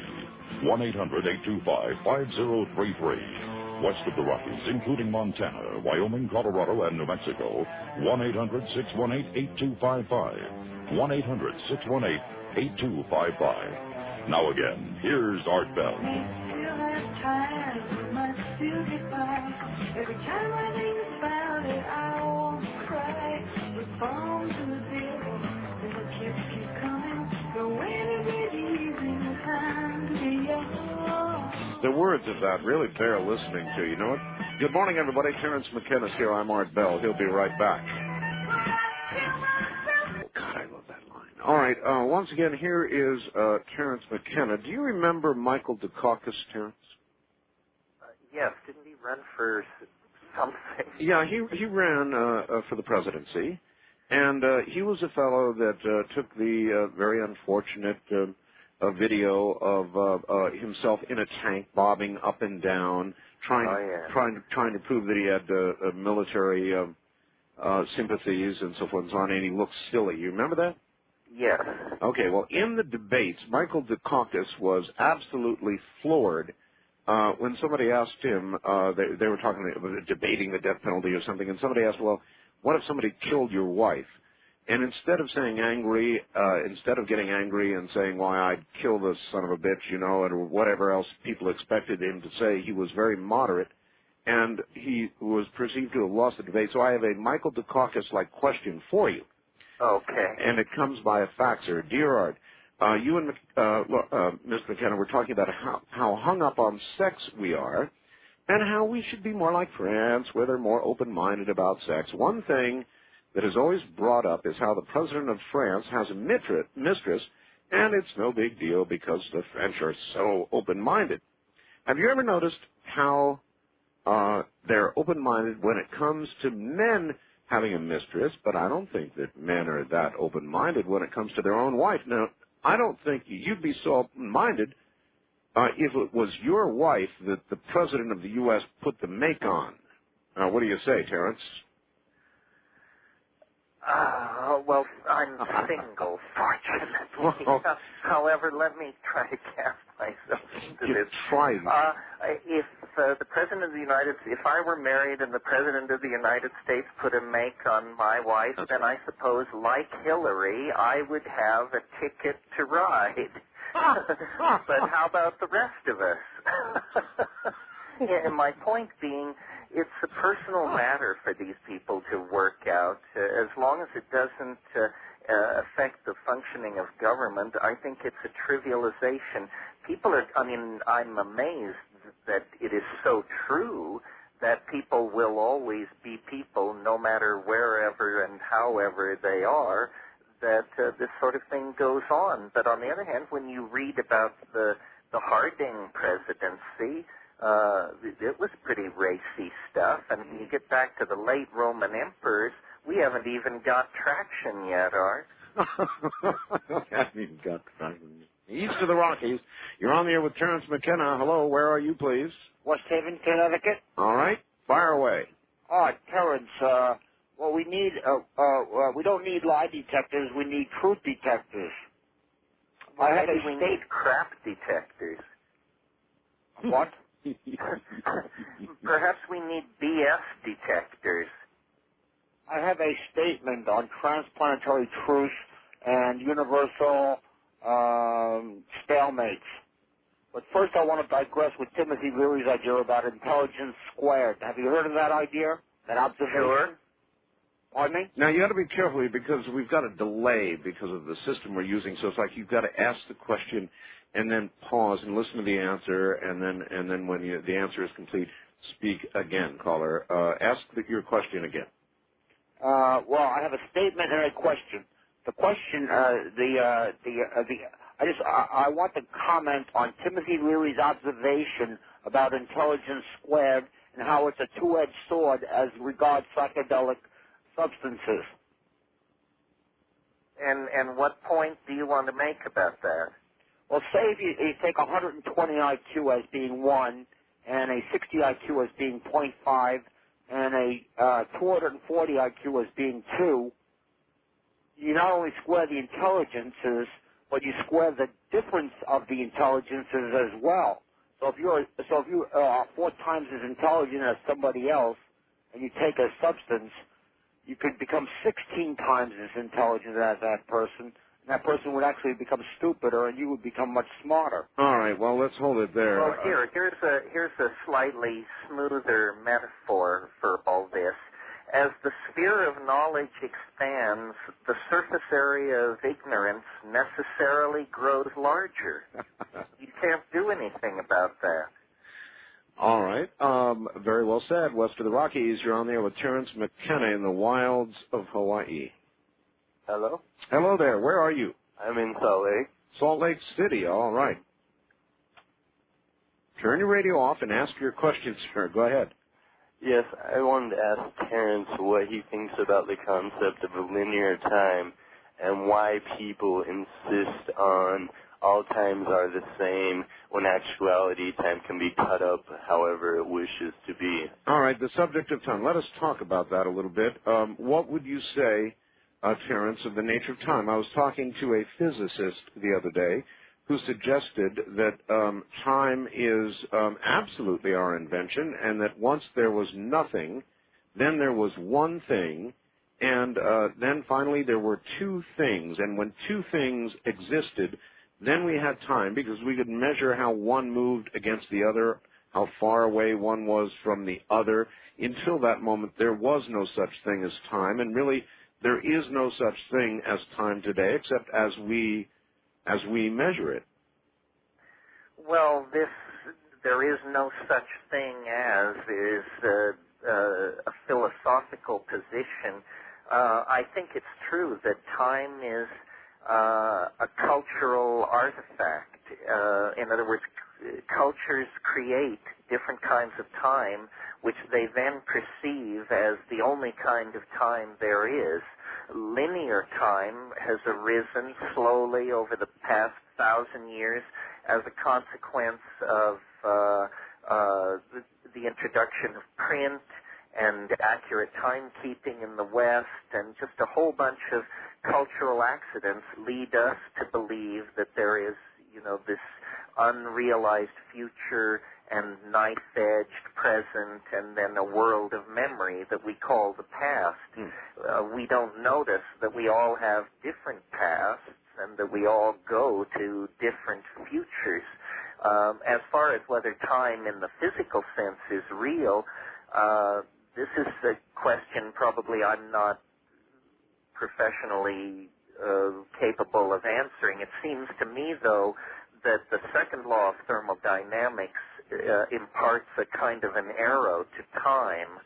And also this new force that we mentioned earlier, Art, this anti-gravitational force that gets stronger over time seems then to give an arrow to time. I mean, if this force gets stronger as time passes, then time is a real thing, not only to human beings, but to this force.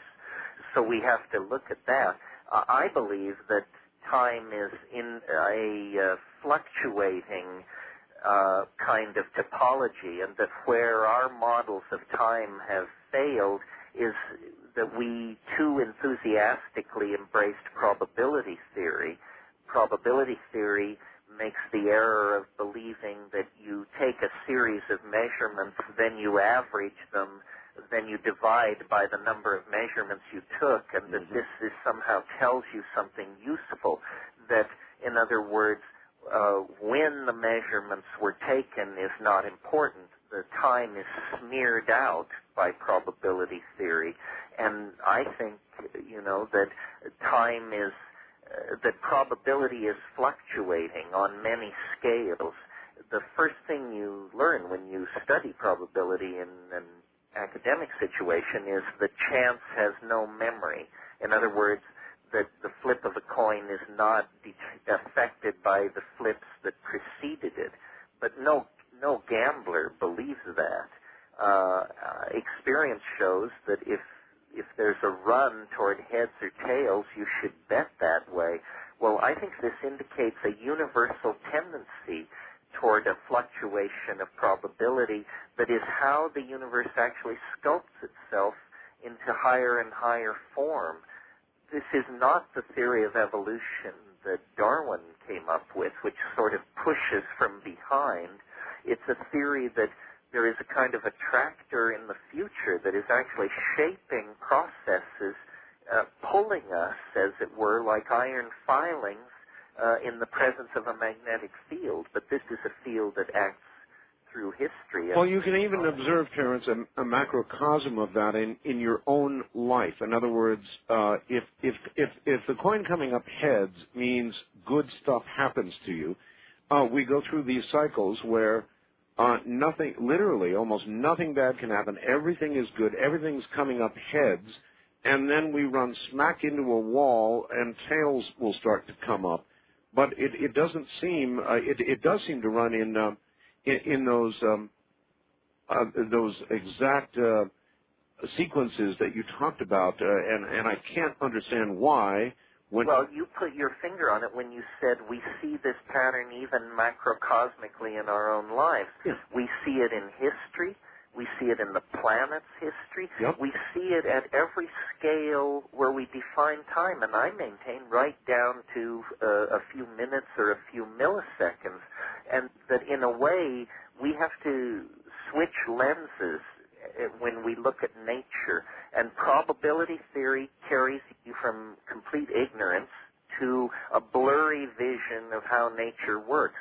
Then if you will turn your attention toward time and actually propound a more complex model than simply that time is invariant, then the rest of nature will snap into being. The part we can't understand yet, societies, processes, this is where our thing is not yet ready for prime time, scientific explanation. When you do this new drug that you have been so enthusiastic about recently, what is, even though in real time or linear time it's only a few minutes, what is your perception during that trip on DMT? Well, concerning time, you mean? Yeah. In other words, are you aware that you have only been gone for X number of minutes, or is it an experience? There is an elongation of time, not a spectacular elongation of time, but what is interesting is the sense that you only do it once, and that no matter how many times you do it, it never repeats. You just go back to the same one again. It's bizarre. And so if you did it early in life. I first smoked DMT when I was about 20. I always seem then to be 20 again going into it. The other thing about DMT that suggests a time aspect is you feel like you have fetal body proportions, that your head is very large compared to your torso. And now that you've got me onto this subject, I'm recalling a DMT trip years ago where I did it with two women who sat across from me, and at one point in the experience I opened my eyes, and these were both women, probably 25 years old, and one of them was running backward in time, changing into a 15-year-old, a 12-year-old, an 8-year-old, and the other one, her hair was turning white, her gums were retracting, her skin was... It was... talk about amazement. And I didn't say anything at the time because I didn't know whether it would be interpreted personally. My personal feeling was it wasn't a statement about the personalities of either of these women or how I felt about them, that I was actually seeing time run forward and backwards at the same time. It was a lesson to me out of the DMT place, but it was definitely a strong hit of a kind of time we're not accustomed to. Oh, that's a remarkable story. That really, I'm going to give that some serious thought over time in the linear world. First-time caller line, you're on the air with Terence McKenna. Hello, where are you, please? I'm from Silver City, New Mexico. Okay. And Terence and Art, good morning. And good morning. We spent some time together down in Catemaco about 5 years ago at the Entheogenic Botanical Conference. I was the clinical herbalist down there. And, yes, that was a wonderful time in the rainforest of Catemaco. I'm glad you're still trucking. Still working with the plants. And I have two questions. One, I was wondering if what do you feel about all of these mutating viruses and bacteria that seem to be manifesting all over the globe? And the second question, which is kind of bizarre, I think in many respects that to approach a lot of these viruses and bacteria with remedies or cures, being a clinical herbalist, I sometimes look at all different forms of medicine, hallucinogenic, botanical medicine, homeopathic medicine, and recently I've been wondering if you knew of anything concerning meteorites used as medicine, specifically like the Murchison meteorite that fell in Australia in 1969. It contains many organic molecules which are not found on Earth. And I'm wondering if you've ever, in your research or experience, have ever come across meteorites being used as medicine, especially meteorites that contain amino acids which are not part of the one might also, though, question whether some of the new and mutating viruses and bacteria are not being delivered by these healing meteorites. At any rate, it is a very good question, Terence. We have all of these new little bugs that are turning against us in increasing numbers, with our ability to combat them decreasing at about the same rate. What's going on?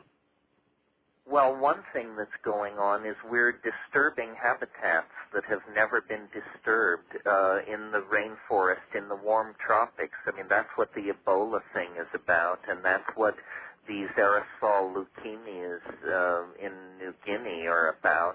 We're going into places where human beings have never been and busting up the joint, and nature is fighting back. This is very real, and it's problematic. Also, you mentioned, Art, there's a minority but respectable opinion in the scientific community that believes that virus particles and prions and things like this are being delivered to the Earth's surface from the extraterrestrial environment, and that this is plagues from space that book by Fred Hoyle was very interesting, where he correlated numerous epidemics with the Earth passing through cometary veils and this sort of thing. So it wouldn't surprise me if the Earth's biota was being challenged and renewed by material from space. And I think that the inner solar system is becoming more dynamic and active. I think there's a lot of material moving around out there. This is a nightmare to the scientific and military community. As a matter of fact, Terence, they don't understand it. We have had objects coming down in Greenland, over El Paso, constantly over Colorado and Georgia and the Bay Area. More things coming down with no good astronomical explanation whatsoever. And who knows what they're bringing with them. Yes, I think it's a problem. This little scare over the asteroid last week should bring people to awareness. I saw a page on the Internet that showed the number of known objects in the inner solar system superimposed over the orbits of Mars, Venus, and Earth. And I'm telling you, it's a swarm. You look at that, and it looks like collision is inevitable, that anything else would be highly improbable. And then it's just a matter of the time scales. And meanwhile, as we say, the biota of the Earth is constantly challenged by the introduction of extraterrestrial material, both active and radioactive. It is all a matter of time, Terence. And all right, hold it right where you are, and we'll be back to do one final hour. Terence McKenna is my guest. This is Coast to Coast AM. I'm Art Bell. Don't touch that dial. Can't wait forever, even though he wants me to. I can't wait forever to know if you be true. I'm all that's me. I'm all that's me. I'm all that's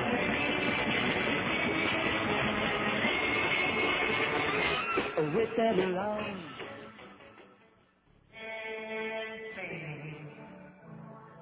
Only fools and shame. I came here falling in love with you.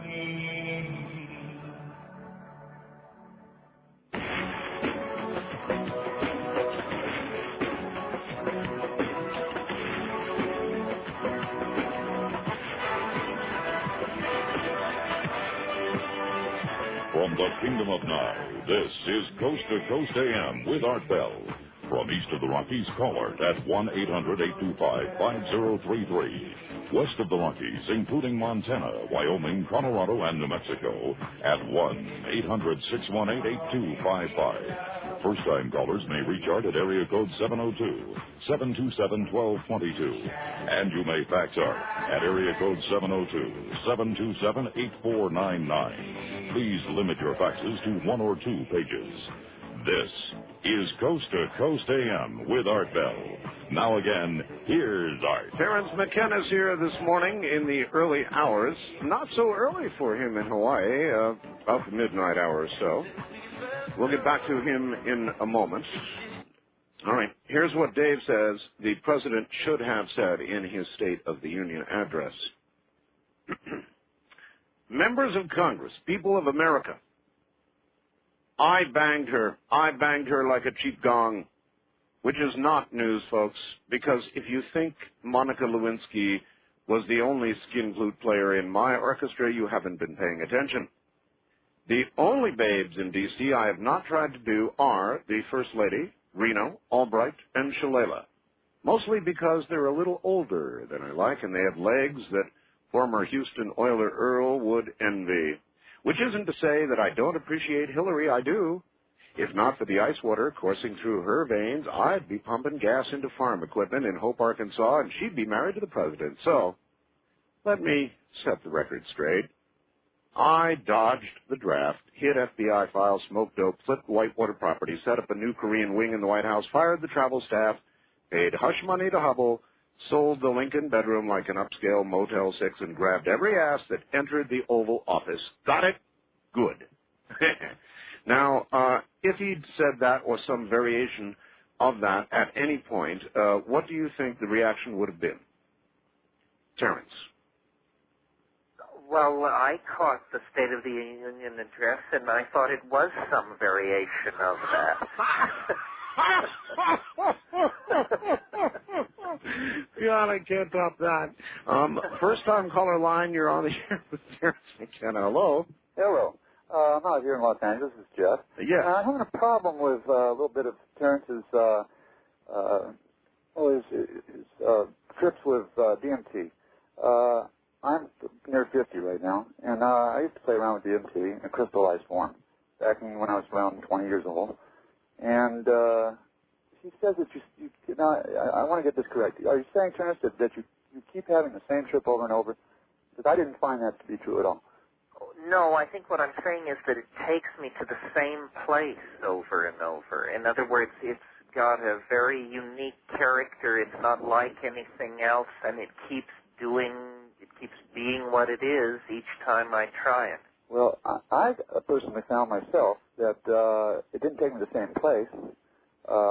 In fact, the only way that it even took me at all to the same, even calling it the same place, it was just an hallucinations, or I wouldn't even call them hallucinations really. I'd call them more distortions. And I find that with most psychedelics, like LSD, for instance, that in all the trips I've taken and all the experiences I've taken with other people, that I've never personally had a bad trip, but I find that more people that have bad trips with LSD and psychedelics are people that are not as stable. Yes, I agree. I said earlier that psychedelics dissolve boundaries.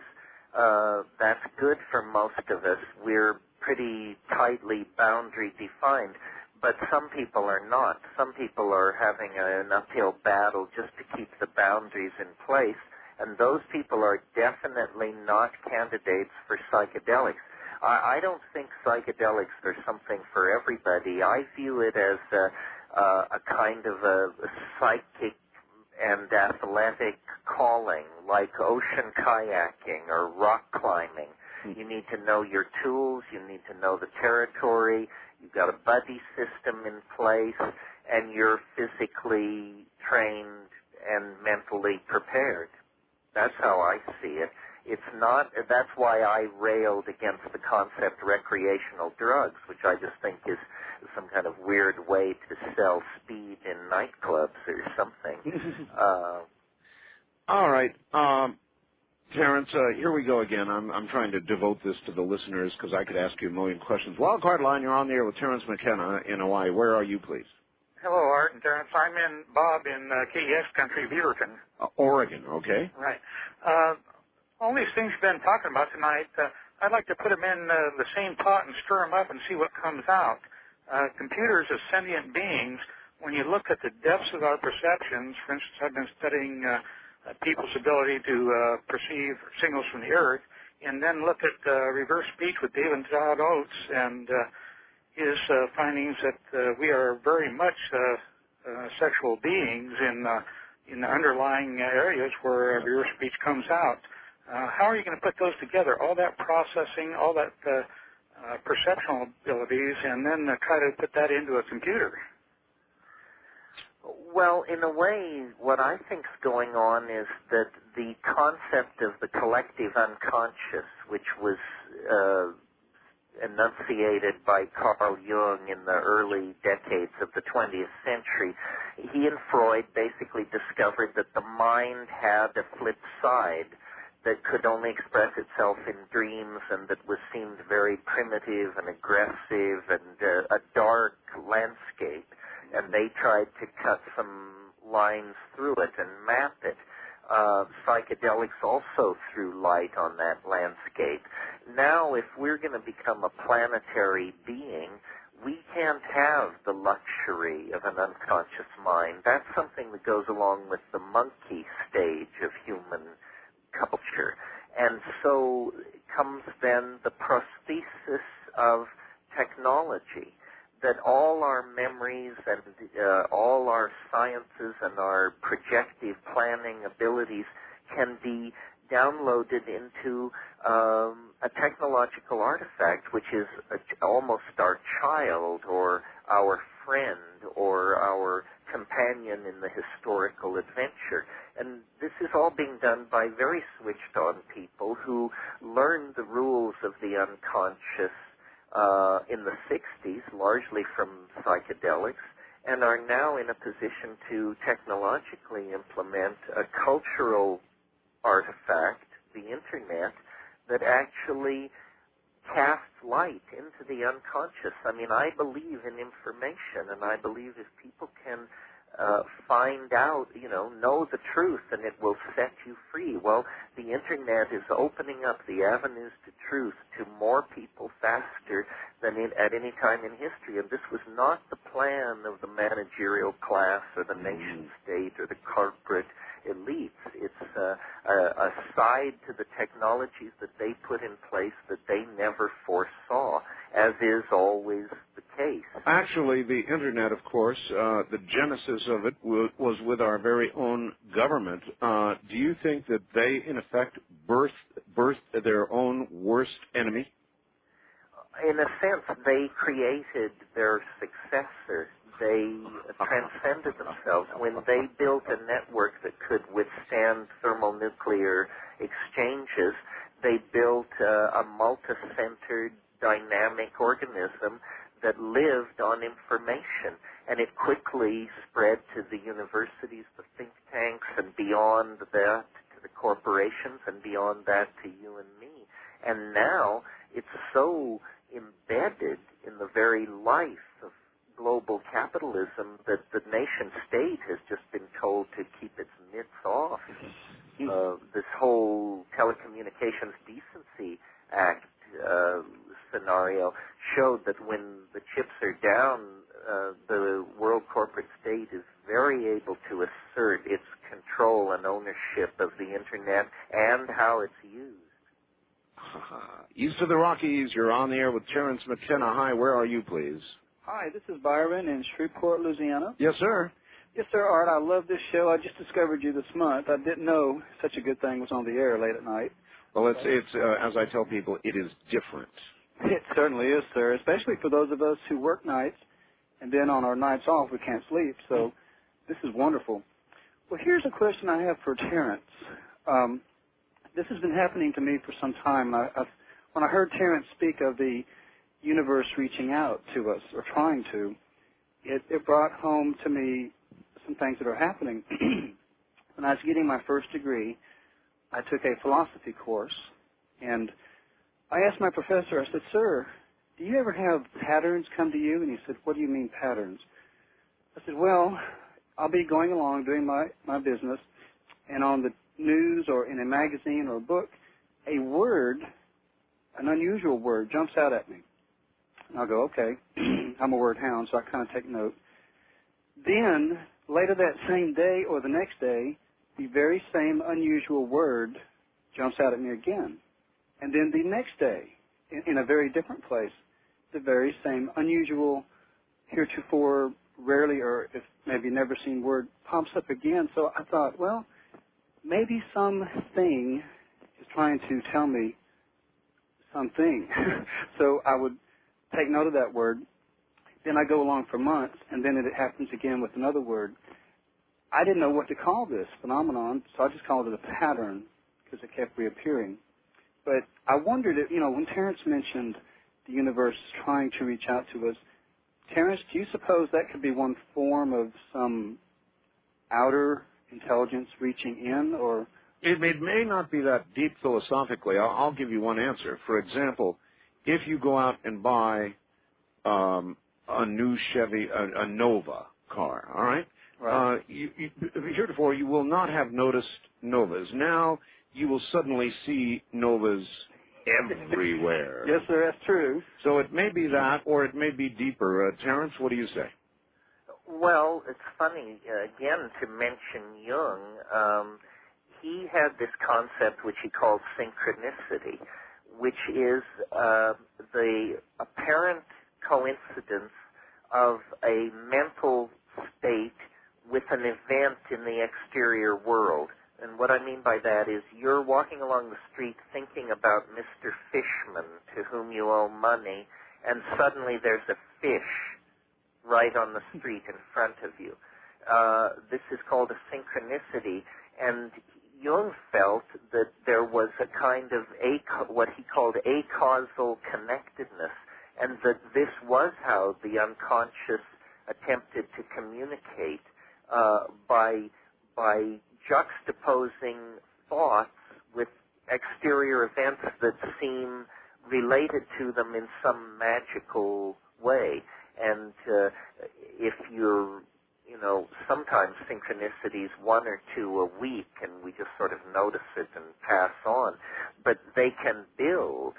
And when we're going through spiritual crises, or when we're intoxicated on psychedelic drugs, for example, these synchronicities can multiply until the whole exterior world seems to be trying to communicate something to you.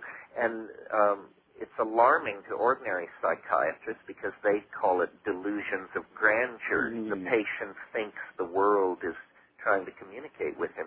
But having been on the inside of this, I can tell you, it's very powerful, and a lot of Chinese philosophical thinking has been based on recognizing this synchrony, this resonance between mind and nature at critical times. So as you see this fish reminding you of the man who owes you money, flopping on the ground, gasping and dying out of the water, do you take pleasure? Well, I had a dead fish in my image, so it wasn't an issue for me. It didn't flop. All right. No, it didn't flop. In fact, it was quite light. West of the Rockies, you're on the air with Terence McKenna. Hello. Where are you, please? No, I'm from Sacramento, California. All right. You're going to have to yell at us from Sacramento. Go ahead. Okay. Terence, I was just wondering, at your current standpoint relative to the great scheme of things, what would your answer be to the old question, what is the meaning of life on our stay here on Earth? Oh, wonderful question. One that we started with yesterday. You might ask it this way. What is the greatest question that humanity could have answered for itself? Well, in classical philosophy, they said, here's what classical philosophy is about. Who are we? Where did we come from? Where are we going? These are the 3 questions. Everything arises from this. Each leads on to the other. I've tried to look at the question, where did we come from, and have proposed theories about it. By looking into my body, brain with drugs and meditation and just analytical thinking, I've tried to look at who are we. And then the great unanswered question is, where are we going? What is to be the destiny of the human race? Are we an episode in the biology of this planet, or will we build an Eden strung along the Milky Way, and from there to yet grander and greater things? We don't know how much intelligence there is in the universe, but we certainly know that something has broken out on this planet in our species that is like nothing else in the order of nature. What if we are nothing more than a virtual zit on the face of reality? Well, if by virtual you mean that we are inside some kind of artificial simulacrum, that this is a piece of software being run, well, then the question is by who and to what end? I could accept that. My life is so much like a story that I'm constantly asking the question, who writes this? Who writes this stuff? Who writes this stuff? I mean, who thought me up? Who thought Art Bell up and put us talking like this in front of 22 million people? That doesn't happen in reality. That kind of thing happens in art of a very finely honed sort. And so I want to know, what is the medium and who is the artist and who's paying for this production? First time caller line, you're on the air with Terence McKenna. Hello. Hello, Terence. Hello, Art. Hi. Oh, you're weak too, boy. I have weak phone connections. Okay, Yell at us, I'll sir. yell. Oh, that's better. Okay. First of all, I want to say that I've had some DMT experiences, and I've had the privilege of doing them outside the jurisdiction of the United States. Louder, please. Yeah, louder. He Okay. says he's had DMT experiences outside the jurisdiction of the U.S. Anyway, Yes, and? Anyway, I've had very similar experiences to the kinds of things that you, Terence, have been talking about. Also, when I did something else that brought me to a new space, and what I did is I had 3 grams of psilocybin mushrooms, and I did this in a ritual sort of way. I did a confession first to a friend to get things off my chest, and I sent out prayers, and it was a very directed ritual. All right. Let me then put that question to him. He said that what he did, grams of psilocybin and so forth, he did in a very ritualistic way. Do you think that there would be anything to that, in effect, cleansing yourself before doing something like that? Well, certainly energy follows attention. You don't have to be a rocket scientist to understand this. Energy follows attention. And then, while it's true these things are dramatically affecting the mind, they are physical drugs, and they are going into your body. So, not eating for 4 to 6 hours, not having recently stoked up on Big Macs or a lot of antibiotics or junk food, obvious, reasonable rules are in place. All right, we're going to have to hold it right there. We're at the bottom of the hour, and we'll head into the final portion in a moment. Terence McKenna, my guest this morning. I'm Art Bell. From the high desert in the middle of the night, this is Coast to Coast AM.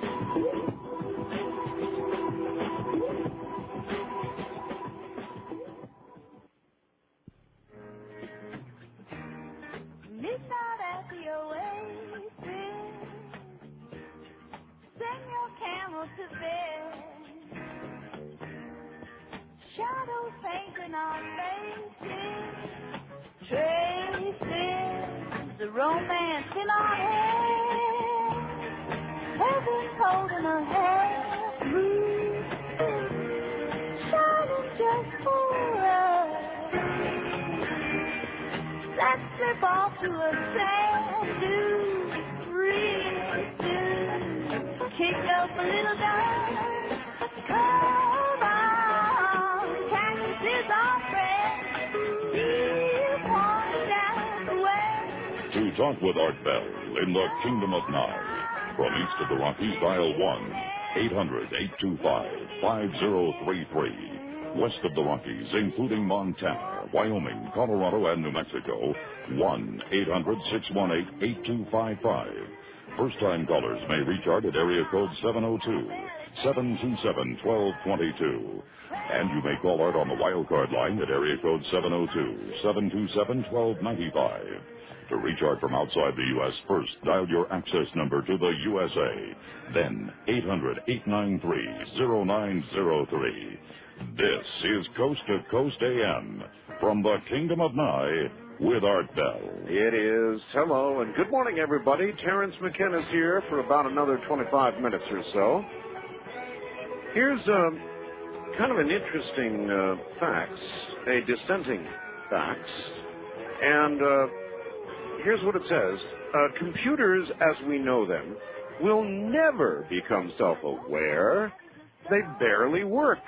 They do what I program them to do. I design the system embedded software. And if you only knew how screwed up the software is, you wouldn't be worrying about the Y2K bug. As a matter of fact, if the internet itself actually ever did become self-aware, the first thing it would do would be to delete Windows 95. After the sun goes down, after the stars come out, after dark, it's the world of Art Bell. Now, After Dark is more than just the time beyond daylight.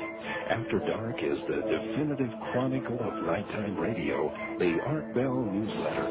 And a fresh, exciting copy could be delivered right to your door every month. You've listened to Art on Coast to Coast AM, and you heard him on Dreamland. Now, for those who want more, there's After Dark. Every issue is packed with interviews, news analysis, photographs, many in color, hilarious cartoons, reader contributions, and, of course, Art's personal insights. That toll-free subscription number is 1-800-917-4278. That's 1-800-917-4278. The night has closed in. Art Bell is here, and so is After Dark. And so is Terence McKenna. And that is an attitude, Terence, of a programmer who does this embedded software thing and admits to being totally stripped, said it's never going to be self-aware. That is, I guess, one attitude. Is that macro thinking of one single programmer who is failing to embrace what's actually really going on?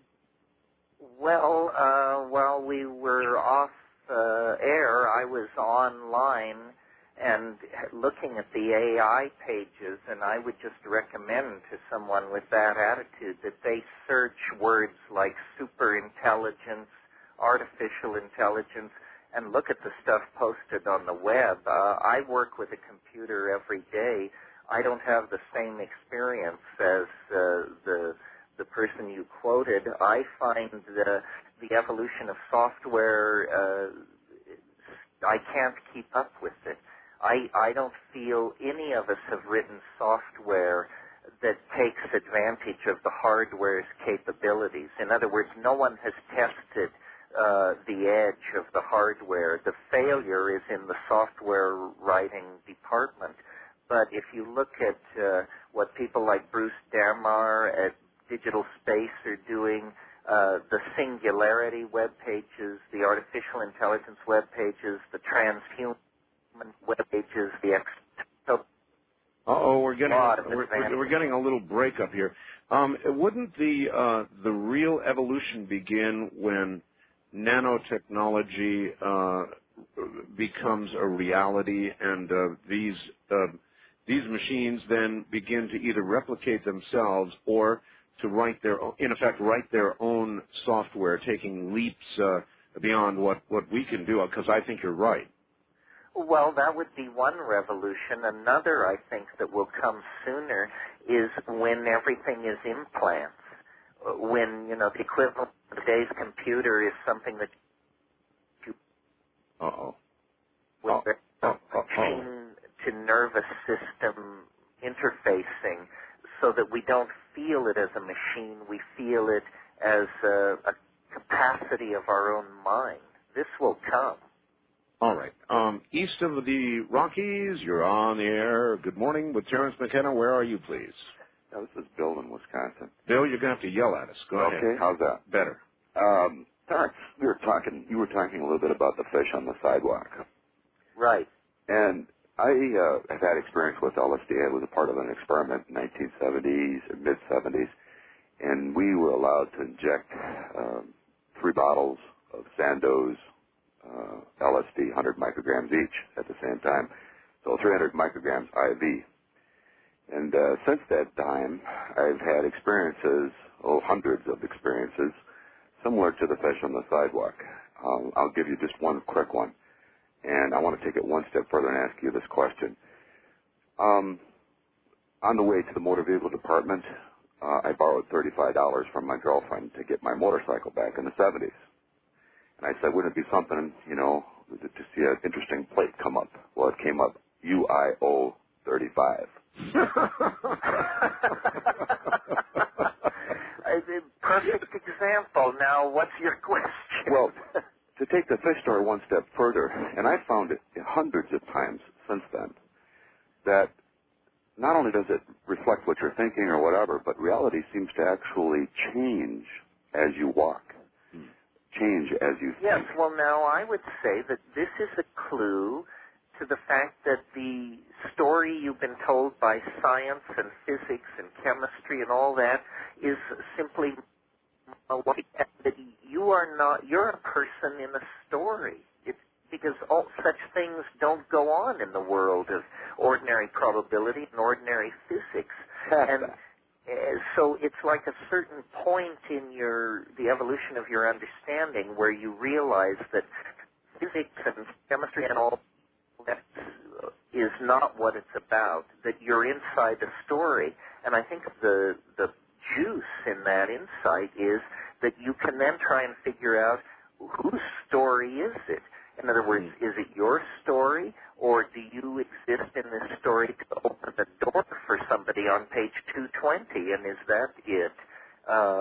And then, of course, the ultimate aspiration to become the author of the story. Imagine if I am the author at times, okay? Other times you're nothing but a bit player. That's it. That's right, and the trick is to get some handle on those moments when you are the author. I've been working at it. All right. Excellent. Thank you. Thank you very much. Very good question, actually. First-time caller line. You're on the air with Terence McKenna. Hello. Yes. I eventually want to get to, I have a physical condition known as cough syncope, and when I combine that with the hatha yoga discipline known as Uddiyana Bana, and I am a 60s child as well. I'm your ages, and I've experimented with purple Housley's originally. I trigger an internal biological, could be a natural production of DMT that allows me to enter a prolonged, I guess we call it flow consciousness now. Lucid dreaming's involved, synchronicities involved. Well, we were talking earlier about yoga as a chemical factory. I listened to the full 2 hours now. I have not disagreed with a single word I've heard, except for perhaps what you said in the introduction, Art. Actually, it was Tom Wolfe's electric Kool-Aid acid test, Ken Kesey and the others on the bus. It's 10,000 hits of original Purple Owsley's. It's buried out near Winnemucca. Not 50,000 hits of Blue Santos. But, my experience analytically takes me, you mentioned, probability theory, and really that comes down to quantum mechanics now, and you begin to understand non-locality. And when you look at it from the, say, Masaz Aliad's shamanism, archaic techniques of ecstasy, Dene's book, Consciousness Explained, where you look at the AI parallel computing back through von Neumann machine, making us believe, all right, that we have individual identities, just another belief system. All of this, really does take us, I think, to the geometrical structures that you talk about. Yeah, when you look at the self, that what we're going to have to understand is that psychedelic experience and quantum mechanical theories actually come together. The brain is the perfect instrument for exploring these microphysical low-energy states, and yoga and shamanism and psychedelics, this has been going on for a long time, not using metaphors drawn out of the evolution of modern science, but using equally powerful metaphors created in different contexts. But the big news is the future prosecution of science into new areas is going to involve using the brain as an instrument and giving up the idea of scientific objectivity as a naive positivist notion, and let's just get down and explore being with all the means at our disposal, chief of which are pharmacological and chemical. And while you hang on, I suppose, tenuously, however, strongly to this scientific paradigm, you're not going anywhere, right? Right. We see what's held, one of the issues around drugs is that scientists don't study them from the inside because this would compromise their supposed academic objectivity. But by studying them from the outside, they end up knowing nothing about them. So you have an emperor's new clothes situation, and everybody in pharmacology knows this. The good pharmacologists simply take the drugs but never say so in print. So in order to be as public about it as you are, one must find a remote mountainside in Hawaii and become a virtual or very nearly a hermit, and then speak out with some safety. Is that a fair assessment? That's about it. By voluntarily becoming a physical hermit, I get to have a podium in cyberspace. Wildcard line, you're on the air with Terence McKenna. Good morning. Oh, good morning. I'm calling from KHVH, Honolulu. Honolulu. Oh boy, what a route. Yeah, louder, please. Okay. Terence, are you in the Big Island? Because the New Agers say the Big Island is like an energy vortex. You have Pele, the volcano, and Pele, which is also a Hawaiian goddess. And then I was looking at the map. I don't think you have to be a sensitive to perceive that the Big Island is an energy center. We got the world's largest volcano here. Right in the middle of the Pacific Ocean. We feel protected by Pele.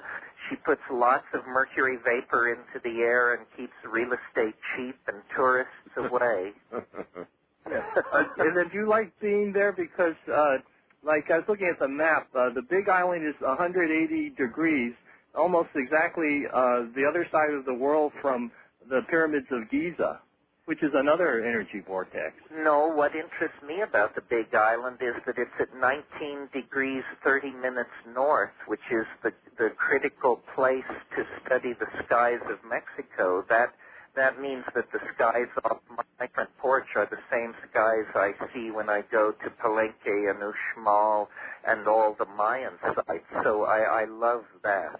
All right. East of the Rockies, you're on the air with Terence McKenna. Where are you, please? That'd be J27 on your Minnesota state map, Art. All right.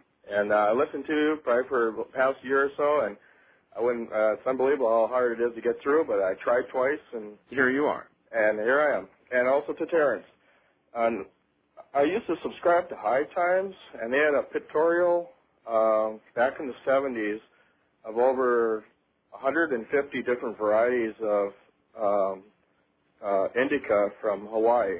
Do you believe that to be true? Or? And also I have another question. It may have been true then. They fly hard out here and have driven the pot growers pretty far underground. I mean, there's definitely still primo Pakalolo, but it's not like it was in the roaring 70s. Yeah, but there are, I used to live in Northern California, and I experienced red hair and purple hair Sensimelia, and it's probably the Dom Perignon of that region in my experiences. And also I have one other statement that between your two minds, I'm just wondering if this could be possible that I had major surgery over a year and a half ago, and kind of saw it coming in that I was slowing down and my life was coming to an end. And now, after recovery, that I'm getting this feeling that other than just an act of kindness, which is possible, and I'm a nice individual, but I just seem to be looking, for my age, I look young, and I just keep to myself, and I'm kind to other people. But lately, over the past week to 10 days, people that I normally wouldn't have contact with are smiling at me, and it just seems to me like I have this image of the look of death, but it's channeling through these people, and they recognize me in that certain way. I'm just wondering if that's just crazy, or if that could be true. No, you're going to die. Well, that's someday. I don't know, Terence. I don't know. Intuition is intuition, and noise is noise, and it's a very hard call and a very important one. So what you do is you cook it in your mind, and then you go with what feels right. All right. West of the Rockies, you're on the air with the answer man, Terence McKenna. Hi, Terence. This is Phil, listening to 610 KONA. I heard you last 23rd May last year, and do you have an information letter available to those without computers? Do you have anything new published in the last year, and have you had any new revelations in the past year? All right. Well, a lot of past year there. Do you share through any other medium other than the internet, Terence? The internet is pretty much it. I have books, and I'm interviewed a lot, and I've been interviewed in the past year in Magical Blend, but usually in small rave and music magazines seem interested in me. The internet is the place where there is endless amounts of my material, much of it put up not by me, and thank you to those people who do that. I think that's probably the place to get the most information about me. I was thinking the other night about DMT, and I thought of a phrase I've used to describe it, Arabian hyperspace, and I searched on the internet, and it spat out my own text at me. It was a very weird moment. Yeah, it must have been. It really must have been. Weird. There's plenty of Terence McKenna on the net. Well, you know, here you mentioned hyperspace. You mentioned 19 degrees. Mind you, not 19.5, but 19. Have you ever listened to Richard Hoagland and his discussions about hyperdimensional physics? Oh, yeah. The problem is, Art, I knew these guys too soon. I knew them so long ago that I know how squirrely they truly are. I've played poker with them.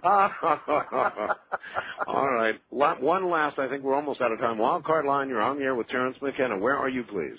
Aloha, Art. I'm in Captain Cook. I'm actually about 1,000 feet north of 19.5. And I wanted to ask Terence a couple of questions. One was about cannabis and ibogaine. And the other was I wanted to thank him for, at one time he was going to be a witness in my trial for the religious use of cannabis here in Kona. And what is your question about cannabis and ibogaine? Well, I'm interested in the fact, or what you think of the fact that they're the only two plants that are illegal to grow in the United States, and ibogaine being a addiction interrupter. Well, ibogaine was was put in that Schedule 1 in that week of hysteria back in 1960. Was put in, including the compounds later found not even to be active in human beings. I think it is a tremendous detriment and an indictment of the scientific establishment that it doesn't fight back more against government. You know, in the Middle Ages, medical students would steal corpses off the gallows in order to get bodies to do dissections, which the church had forbidden. And where is the courage of science now, big science even, that it allows government to set the agenda in the area of exploring substances which affect the human mind? The answer, Terence, is they're chicken. Now, we're out of time. I want to ask you one quick question. One of our network employees just came back from Hawaii, Honolulu, and elsewhere, and said the island is like a crispy critter. It's so dry. It's she had never seen Hawaii in the state it's in right now. Is that true? Yeah, the way the El Nino works is these huge storms in California, that's all our winter water. And we, until a week ago, had not seen a drop of rain since before Halloween. Wow. Now we're getting weak rain occasionally, but people who didn't store water are in trouble, and the coffee people are screaming. Boy, that's almost impossible to imagine, recalling the Hawaii that I saw when I was living on Maui. Listen, that's it. We've gone through all the hours, Terence, and once again, you have been ever so gracious. What a wonderful interview, and aside from a few interruptions, your new phone system in the wilderness is working just spiffy. Terence, got to say goodnight. It's a great pleasure to talk to you, Art. Good luck. Take care, and when I come, I want to see you, Terence, all right? We got a guest room for you. You take care, my friend. That's Terence McKenna, folks. That's it for tonight. I'm sorry. Clock says I got to go. From the high desert, I'm Art Bell. Good night.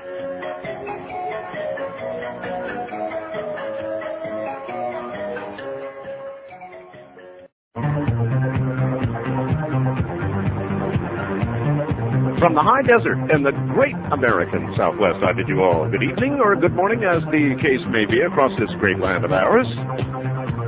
Actually, commercially, from the Hawaiian and Tahitian Islands out west, eastward to the Caribbean and the U.S. Virgin Islands. Tally-ho there in the Virgin Islands. Actually, all of them. South into South America, north all the way to the pole, and worldwide on the Internet, thanks to broadcast.com.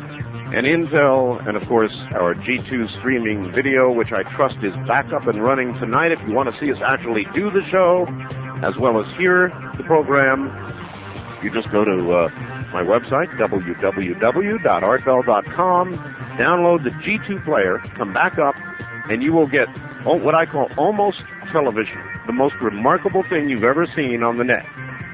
I would like to welcome WNTK, New London, New Hampshire, 10 big kilowatts on 1020. I'm sure they're heard all over the place. We'll be, as a matter of fact, later in the morning doing an interview tomorrow morning on that radio station, WNTK, New London, New Hampshire.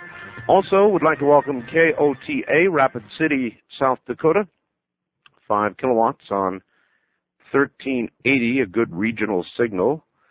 And WSKY, FM, in Gainesville, Florida. Now, they are no less than 100,000 radiated watts on 97.3. They call themselves the Sky.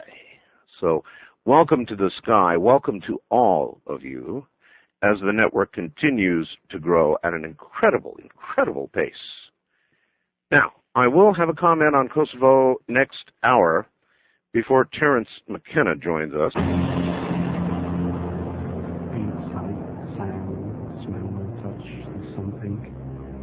Inside that they made so much. The sight of a touch, or the scent of a sound, or the strength of an oak roots deep in the ground. The wonder of flowers to be covered and then to burst up through tarmac to the sun again, or to fly to the sun without burning a wing, to lie in a meadow and hear the grass sing, to have all these things in our memories stored, and we use them.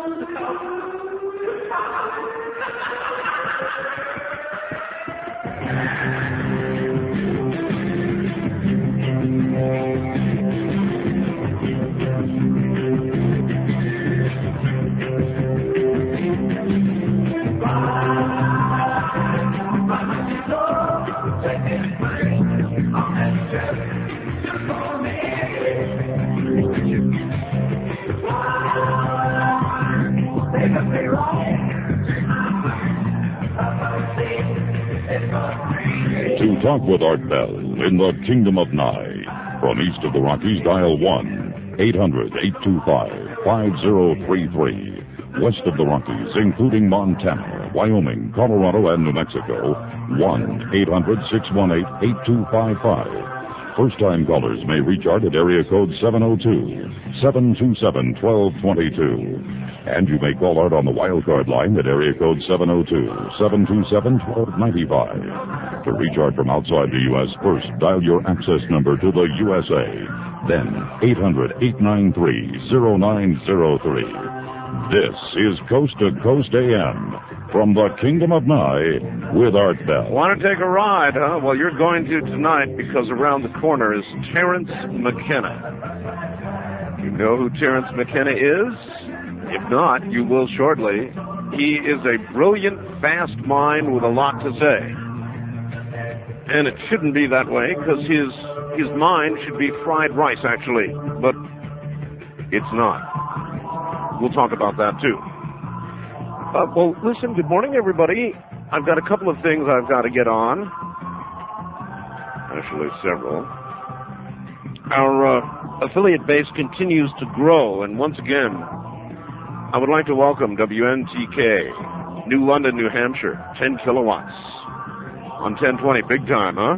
KOTA, Rapid City, South Dakota, 5,000 watts, 1380. And WSKY Sky, FM, Gainesville, Florida, 100,000 watts on 97.3. As we race, in fact, actually edge ever so close to the 450 affiliate mark. We're operating under unusual conditions right now. My entire valley is out of power. I don't know if somebody's practicing for Y2K or what's going on, but the Pahrump police report to me that the power is out over my entire valley. And that's now a lot of people here in the Pahrump Valley. I have no idea how much more widespread the power outage is. I do still see a glow over the hill, but that could be generators operating Las Vegas. I have no way of knowing. It's absolutely astounding. So everything is dark. The entire valley here is particularly dark. We, however, are lit up thanks to a generator and a nearly endless supply of propane. By the way, my guest who's coming up is also on a generator to be coming to us. So you're really into Generator City tonight. All right, a lot of you will not, just before we get to Terence, a lot of you will not have been privy to this since it went on the internet on my website. We, as an April Fool's joke, which really was not a joke, what I did for a very serious reason, but I figured April 1st was a good day to do it. We put up a page ostensibly berating NATO, a Yugoslav page, as if the Yugoslav hackers had hacked our site. Well, they didn't. We hacked our own site. That's right. We hacked our own site. Now, I did it for a very serious reason, actually.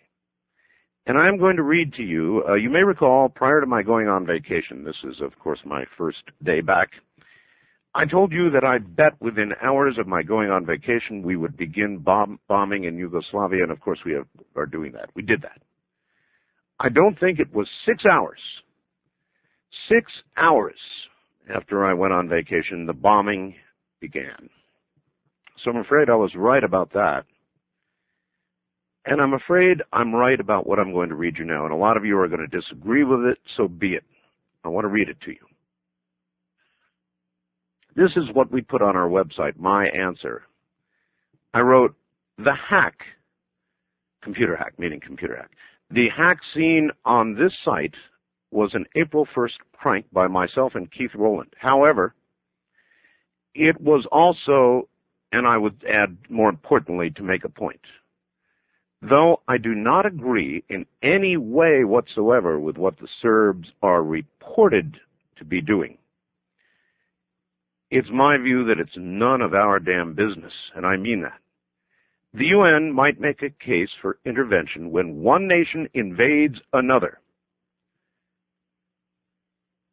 Witness the Gulf War, of course. But as a libertarian, even that causes me some pause. To bomb until the Serbs agree to change their internal policy is absolute folly.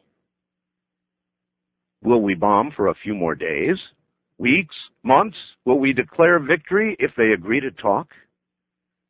Will that end differences that have been festering longer than we've been a nation?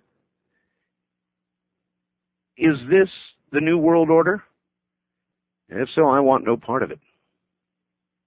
If we must act beyond our borders, then let us help those displaced by the madness. The real flow of refugees, you might note, did not begin until our, in quotes, goodwill bombing, end quote, began. What's going to be our next act? To send American troops on to the ground there? Would you see your son, your daughter, die to change attitudes in Serbia? If war is to begin again, once again in Europe, that is indeed sad. But we should not be the ones to light the fuse. If this is the new world order, then where were we, pray tell, when 500,000 Africans were hacked to death? Where were we, pray tell? When millions were slaughtered in Cambodia, the world is not a nice place, ladies and gentlemen, and our bombs will not make it so. And so I did what I did to drive exactly that point home. I think what we're doing is absolute insanity. Absolute insanity. Anyway, coming up in a moment, by the way, quite a few of the press bit on our little April Fool's item. I won't name them. Quite a few in the mainstream press bit. But that was exactly the idea. That's the way you drive a point home. And I really wanted to drive this point home. If we continue on our present course, then we've lost all direction as a sovereign nation. How can we expect to remain ourselves sovereign if we do not respect the sovereignty of others? Well, that's my soapbox on what's going on with the bombing. Anybody out there know what the exit strategy is? Do we simply declare victory? Well, anyway, I could go on, and I probably will, because this one really sticks in my craw. Terence McKenna coming right up. I'm over 40 and I swim 3 times a week. Keeps me active, in shape. That's why it's important I keep my shoulders and all my joints healthy. Now, help support the health of your joints with Pain-Free brand from Schiff. Pain-Free is a natural supplement with glucosamine and chondroitin to help maintain healthy cartilage and lubricate joints. I take Pain-Free because I love to swim. Makes me feel great and look great. Move free with Pain-Free brand caplets from Schiff. Or try Joint Free Plus, Schiff's joint support drink mix at pharmacies, Costco, and GNC. All right. Well, actually, let's do it right now. All the way across so much water we go to connect now with Terence McKenna, who's safely tucked away, I think the side of a volcano or something, isn't it, Terence? That's right, Art. How are you this evening? I'm fine. God, it's great to hear your voice again. It really yes, is. I think it's been about a year. It's been about a year. That's right. I'm curious.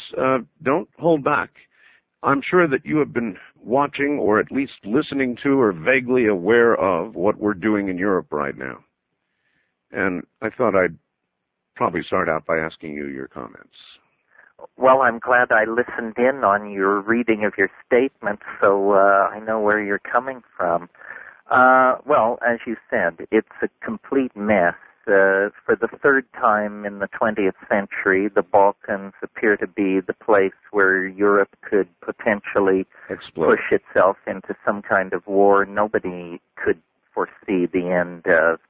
I read analysis of Milosevic and his regime 5 years ago that predicted this would be the end game, that Kosovo was where push would come to shove, and now here we are. There's only a few months left in the 20th century, but time for one more atrocity, apparently. Apparently. And now I understand, by the way, Terence, late news, there are seven Russian warships on the way to the area to, they say, observe, but I don't know. You get 7 Russian warships, and, of course, the Russians are not at all happy with us. They've been rattling all kinds of sabers about this, and it really it still happened. The old days of duck and cover, you remember that, Terence? Duck and cover? Right. No, I think, Vietnam gave the domino theory a bad name, but I think in the Balkans, the domino theory may well have something to say. Watch Macedonia, watch Albania. As the destabilization spreads, Greece and Turkey could be pulled in. The Russians are beginning to move toward it. And don't think anyone is in control of all this, or as you say, what's the exit strategy? It's easy going in. Nobody knows how you get out of this kind of thing. Yeah, we're throwing, of course, these cruise missiles, firing these cruise missiles, beginning to run out of them, incidentally, but we are firing what we have.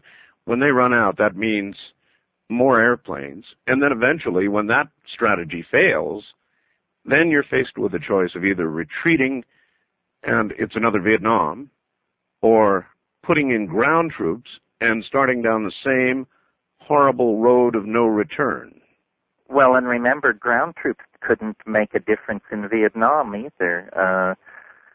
Yes, I think aerial bombing, how many times in the 20th century are we going to learn that it's insufficient and it's a very weak-kneed approach if you're talking about all-out war with fascists? And then, Terence, also, even if we did bomb them, which I suppose is conceivable, to the point where they said, okay, we'll talk about peace, and then we move peacekeepers. We're peacemakers now, not peacekeepers, but we finally get peacekeepers in there. There's no exit strategy at all. Look at Bosnia. They said we'd be there for a year and then a year and a half and then on and on and on. We never get out. And when we do finally leave, they will resume the same thing they were doing. Yes, well, NATO seems to have become the kind of military arm of the world corporate state that many people feared. Yes, sir. What the Serbs are doing, there's no way to countenance, but I'm not so sure I'm so happy with this new world of ours. Well, as you say, you can't countenance what is happening in Kosovo. On the other hand, what happened in Rwanda, what happened in Cambodia, these things didn't raise anybody's radar. No, it's really rarely does something politically grab me these days. I've been really bored to death with politics, especially the whole damn Monica thing. Thank God that seems to be over, maybe. Well, you remember you and I talked when we were about 6 weeks into it last year, and I said that I didn't think this was going to bring happiness to the right wing. Well, it didn't. It brought, as a matter of fact, it kind of tore the right wing all to pieces. And I don't know what's going to happen. It's going to be a very interesting election coming up. What do you think will happen?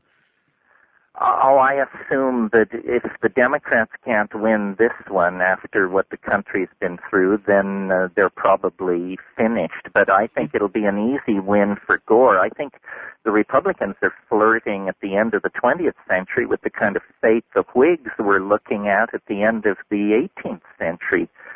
They need a program and an agenda. Running against the president has gone about as far as it can go, I think. That's right, and I think a lot of people are just running away from that one now.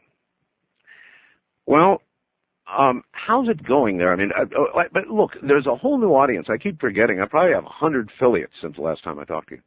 So maybe we ought to take a second, and you should tell everybody who Terence McKenna is. Who Terence McKenna is. That's right. If you were to have to answer that, which you do now, what would you say? Well, I guess my bio says writer and explorer. Explorer means explorer of hallucinogenic plants, strange usages of exotic plants by exotic people, and then coming back and talking about these things, advocating them. Alteration of consciousness leads to all the big philosophical issues. What is culture? What is history? Where are we going? And how are we going to get there? And what's going to be so great about it when we get there? So I'm an itinerant philosopher at the end of the 20th century. Well, the average Joe out there, maybe driving a truck, across Indiana somewhere, probably is saying to himself right now, well, why should I listen to anything emanating from this drug-scorched brain? But of course, that's the only problem with you, Terence, is your brain doesn't appear to be drug-scorched, and it should be. If what the establishment tells us about drugs is even partly true, you should be a basket case. Well, maybe I am. No, you're not. No, you're not.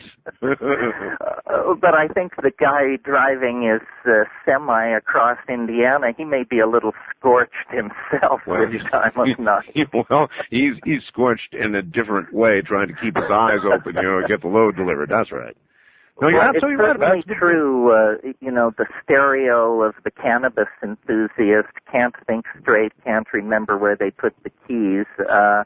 I've never felt that way about these things. I think cultures choose the drugs they want to stigmatize, and then they glorify others, and it differs from culture to culture. The social consequences differ according to the choices made, but alteration of consciousness by human beings is as old as human beings themselves. That's quite true. Do you think that it would be fair to suggest, it would be certainly something that would probably get us in a lot of trouble, but that there are some hallucinogenic drugs that do, in fact, give people legitimate, underline that word, insights that they would otherwise perhaps not realize? Oh, absolutely. I mean, you give me a lead-in to talk about one of the things I'm doing at the moment, which is after a conference in Mexico on hallucinogenic botany this year, a couple of friends of mine and I decided to organize a conference on the theme you just stated, a conference on the creative process and hallucinogenic substances, because there's a huge amount of the art, design, and fashion world that has for years been using these things to fuel the engines of creativity. Precisely. But it's all been in the closet and very... Well, listen, we're at the bottom of the hour, and we'll pick up on this when we come back. Terence McKenna in Hawaii is my guest. This is Coast to Coast AM.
To talk with Art Bell in the Kingdom of Nye from outside the U.S., first, dial your access number to the USA.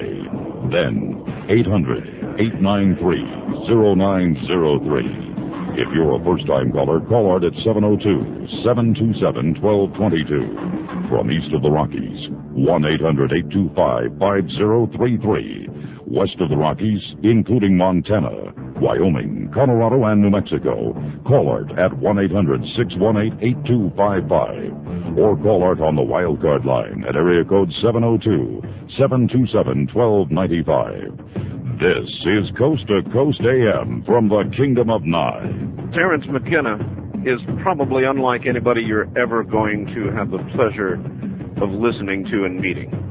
Terence McKenna really has picked up the gauntlet from Timothy Leary. And you may reject what he has to say, but at the very least, if you claim to have an open mind, you really, really must consider it. All right. Well, the old myth, is that try this. If you think your creativity is heightened when you're on some sort of hallucinogenic drug, then make notes, write a story, paint a painting, conduct some music, play some music, sing. And see if, when you're down, it was really as good as when you were up. And that's kind of what we're talking about here, in a way, isn't it, Terence? Yeah, well, most of us probably would come in on the low end of that scale, although there are some spectacular counterexamples. Samuel Taylor Coleridge wrote Kubla Khan, Stoned on Opium. The insight to the structure of the benzene molecule came to someone after a cognac-inspired dream. The character of creative breakthrough is like a revelation, the aha experience. Yes. And sometimes it's a bump on the head, and sometimes it's a hallucinogenic experience, but it always has the character of sort of arriving in a completed form. You know what I mean? Yes. Why are there so many striking counter examples? Why? That's a question you never hear dealt with in the public. In fact, you never hear about it at all. They suppress that information. But why sometimes is a drug a key to creativity that you would not have otherwise? Why? Well, I think it's because of the larger effect of these drugs, which is that they dissolve boundaries. And many of the boundaries which enclose us are boundaries of habit, convention, and under the influence of the drug, we see beyond those boundaries. The job of artists has always been to sort of be an antenna into the future, and bohemians have always been associated with drug taking to some degree. So I think it's a very understandable process. It's simply that we're now beginning to understand it, and we have to, because the number of substances available and being discovered all the time is beyond the power of the courts and the scientific establishment to really manage. Well, I don't know. If you go to a doctor, you will notice these days, Terence, I don't know whether you ever go to doctors, but when you do, a doctor will say, you know what, I know you're in a terrible amount of pain, and I really wish that I could prescribe more to keep you out of pain, because that's the way a doctor feels. They're trying to ease your suffering, but the doctor will tell you, frankly, the DEA is looking right behind my shoulder, and a number of my colleagues have lost their licenses, and so, frankly, I can't really give you what you need. That's prescribed. Oh, well, this is a part of the drug problem.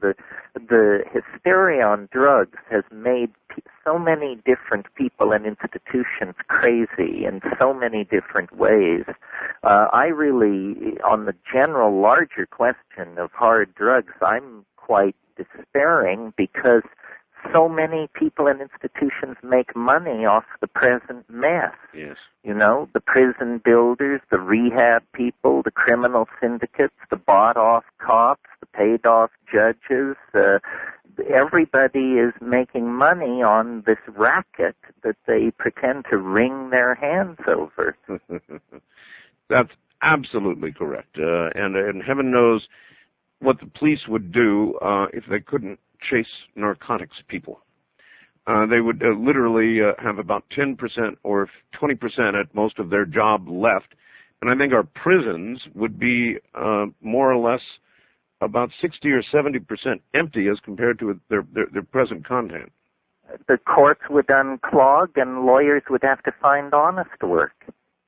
So in other words, it's never going to happen. You got it, Art. Well, what are you doing in terms of researching this interesting, creative truth? How are you going to do that?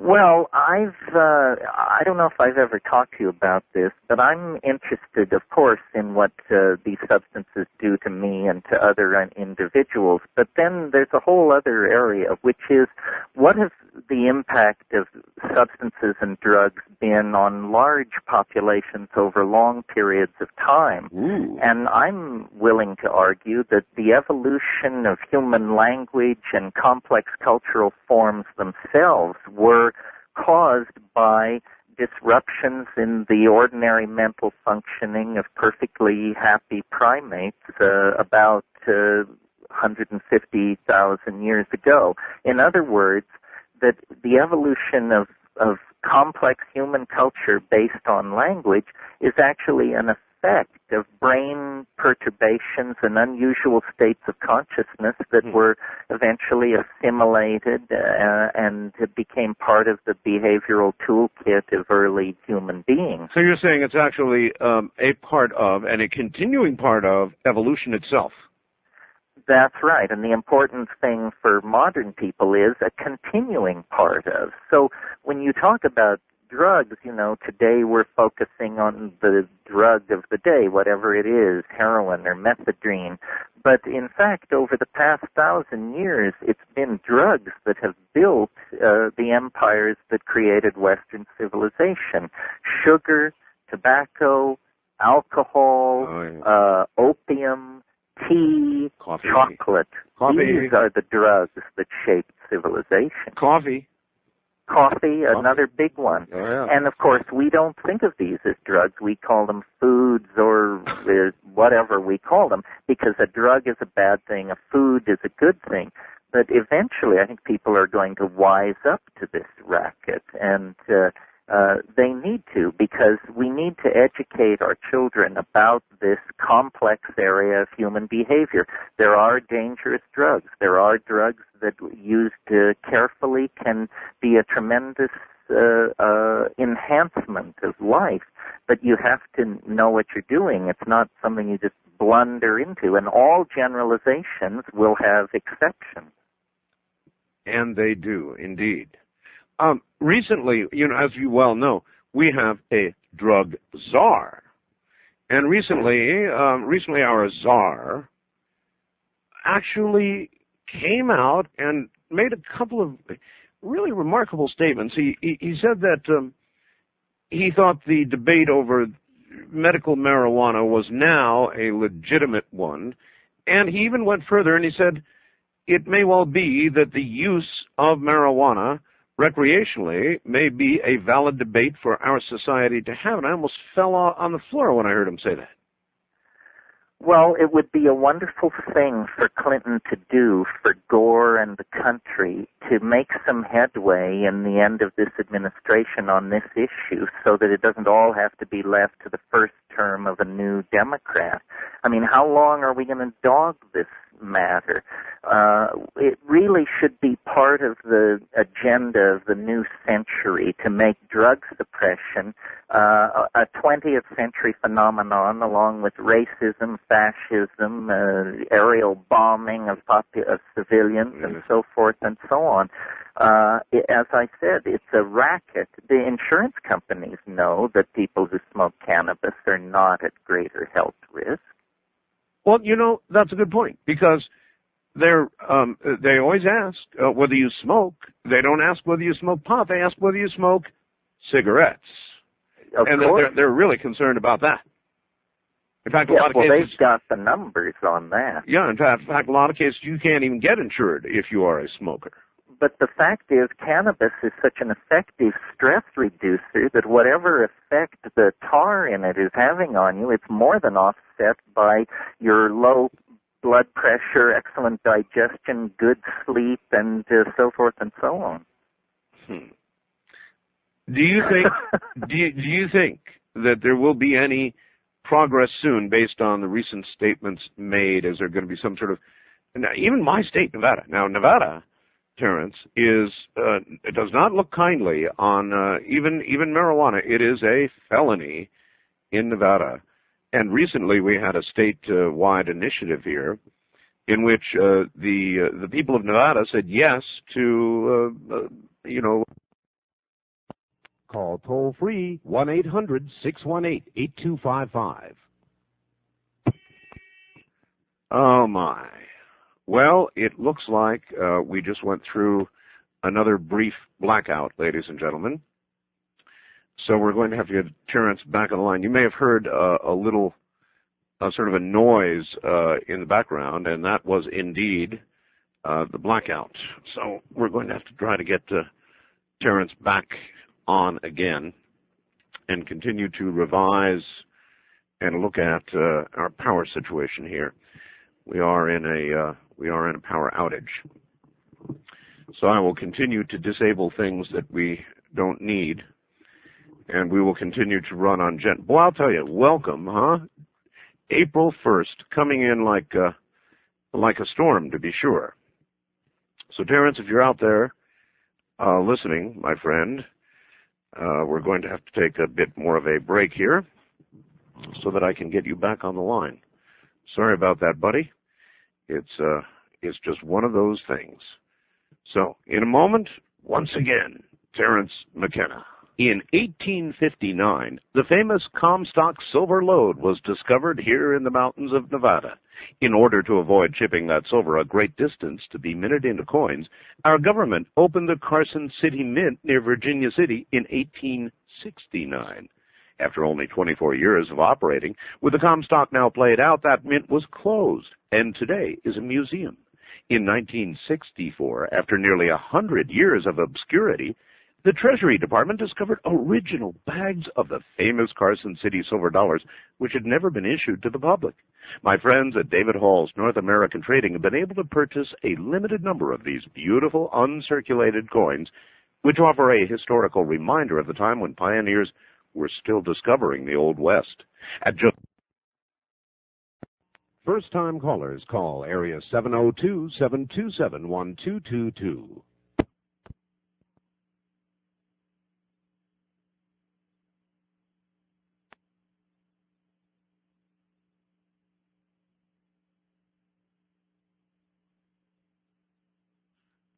Well, it just looks as though we're going to have this and that going on for a while. I think we're almost restored.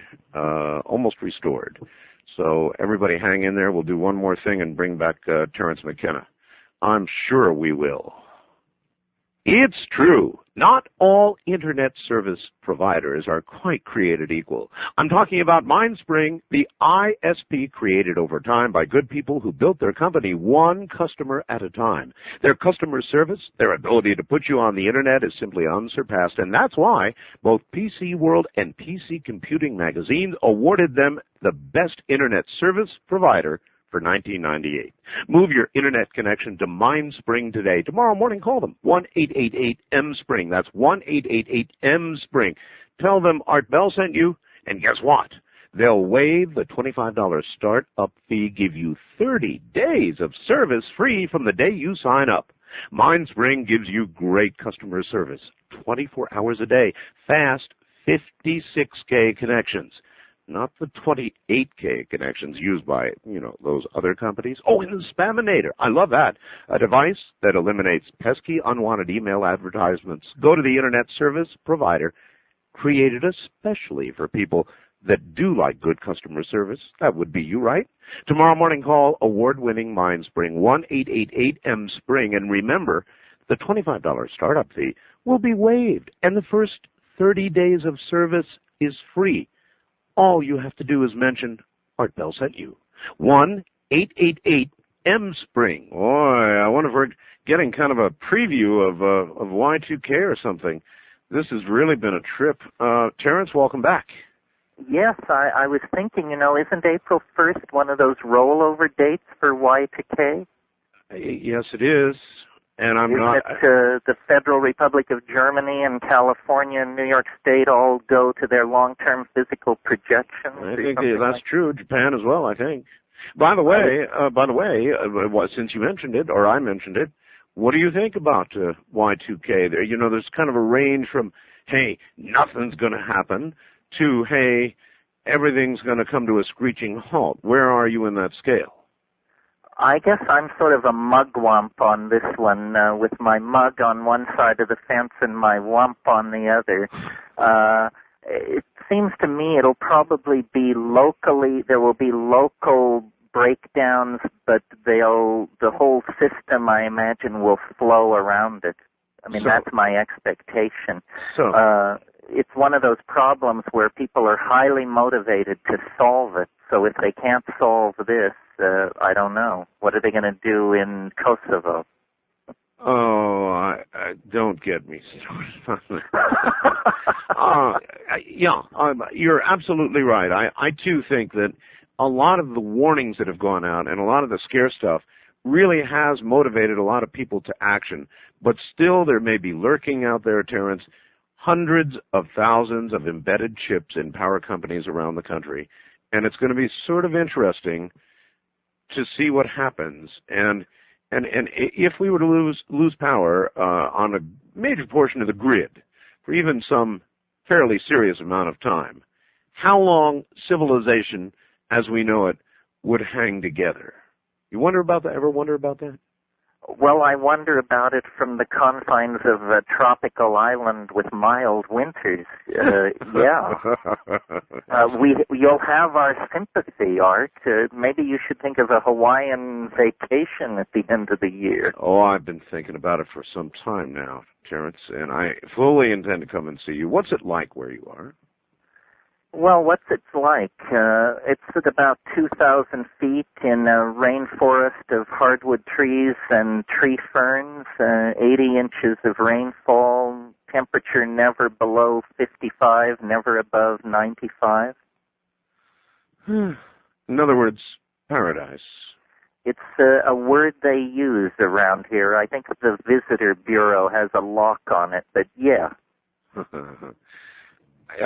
You are on the side of a volcano, and the world's largest active volcano, which is Mauna Loa, which is a mighty, mighty mountain. It actually is the world's highest mountain because it rises 13,000 feet from the seafloor, and or about 17,000 feet from the seafloor to sea level, and then 12,000 feet more. All right, we're at the top of the hour. And so we'll make some power adjustments here and be right back. This one's for you, Terence. Stay right where you are, okay? Okay. Indeed, this one's for you. Leave a kiss behind. Come with us and find the pleasures of the journey to the center of the mind. Come along if you care. Come along if you dare. Take a ride to the land inside of your mind. Beyond the seas of God, beyond the realm of what, across the streets of hopes and dreams where things are really hot. Come along if you care. Come along if you dare. Take a ride to the land inside of your mind. But please realize you'll probably be surprised. For it's the land unknown to man, where fantasy is fast. So if you care, please understand, you might not come back.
From the Kingdom of Nye, this is Coast to Coast AM with Art Bell.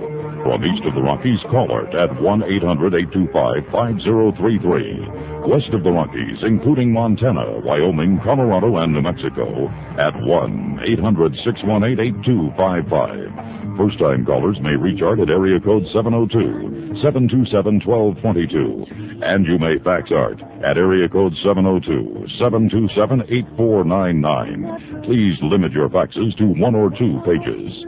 This is Coast to Coast AM with Art Bell. Now again, here's Art. Oh my, how we depend on our civilization.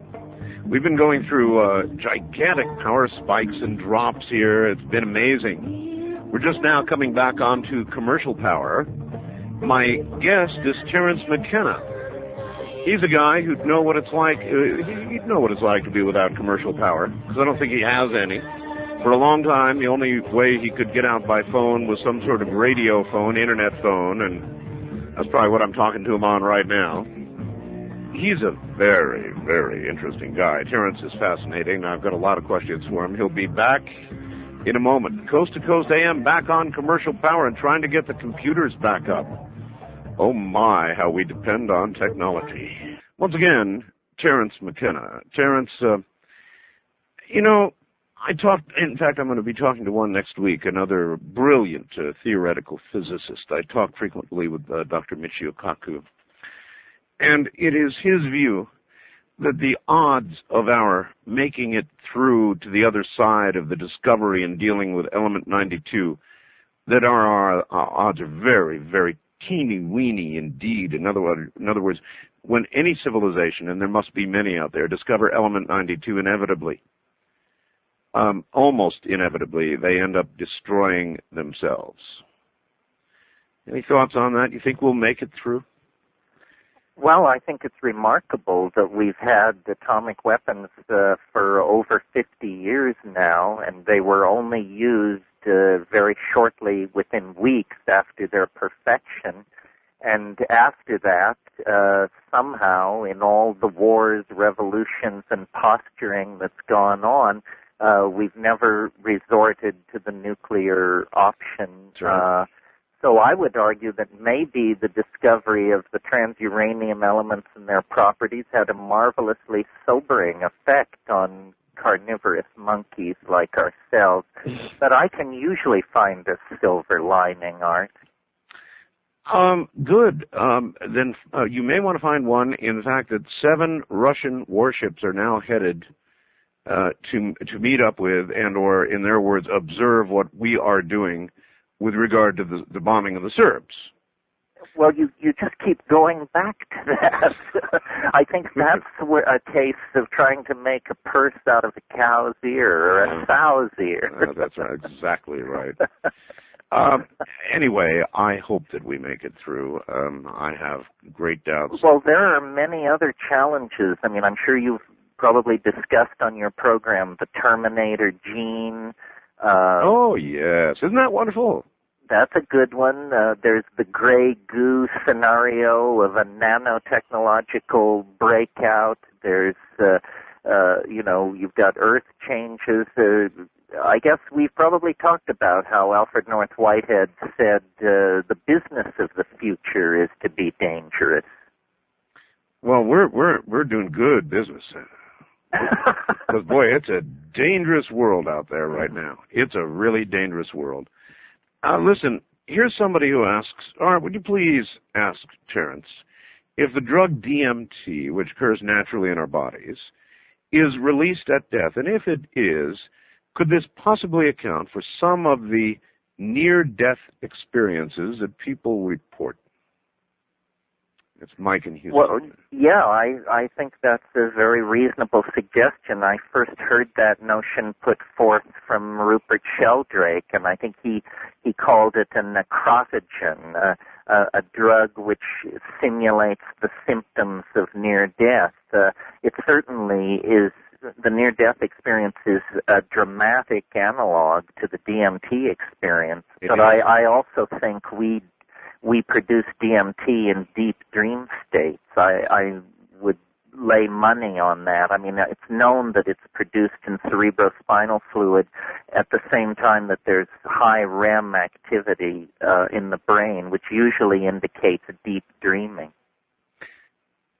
If DMT is indeed the coach that drives NDEs, then what does that tell us, if anything, about what does or does not lie beyond this short mortal life?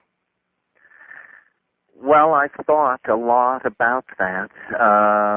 If we take the evidence seriously, the DMT state seems to indicate some kind of hyperdimensional matrix that is actually inhabited by some kind of language-using form of energy that can at least relate to the presence of human beings.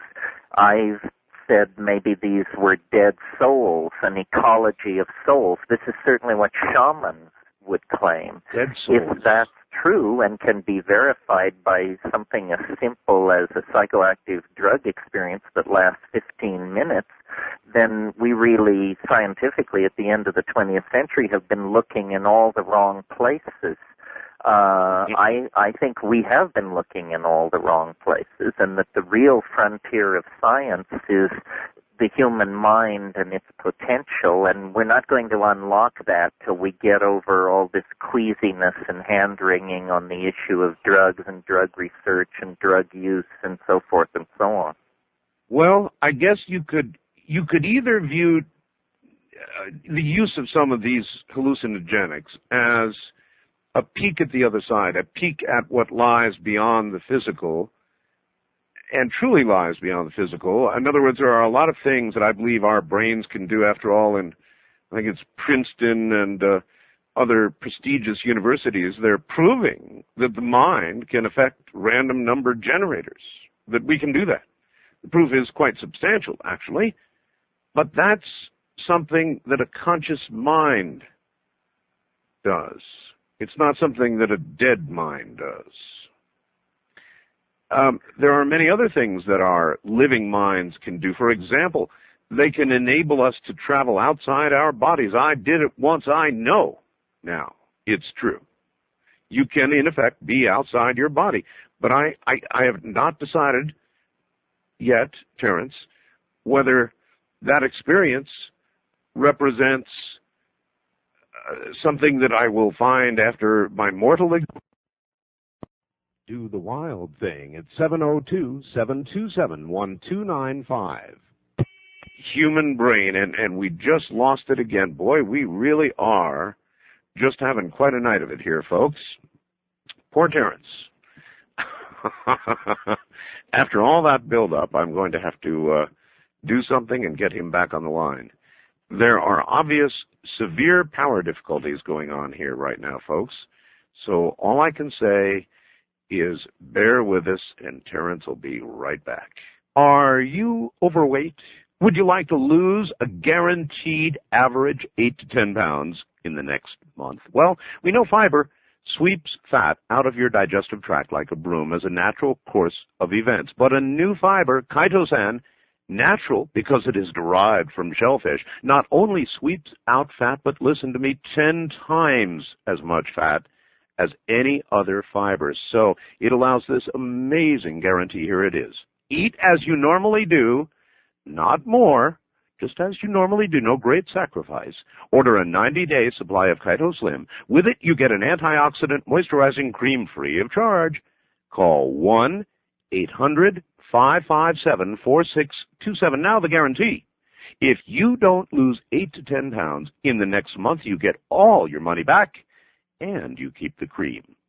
It's not available in stores, but you can get it by calling 1-800-557-4627. That's Great American Products at 1-800-557-4627. You've got nothing to lose but the fat. Yeah, that's right. All right. Well, we're really getting a Y2K example out here in the Pahrump Valley right now. It's really a serious situation tonight with the power. I have no idea what's going on, but whatever it is, it's not good.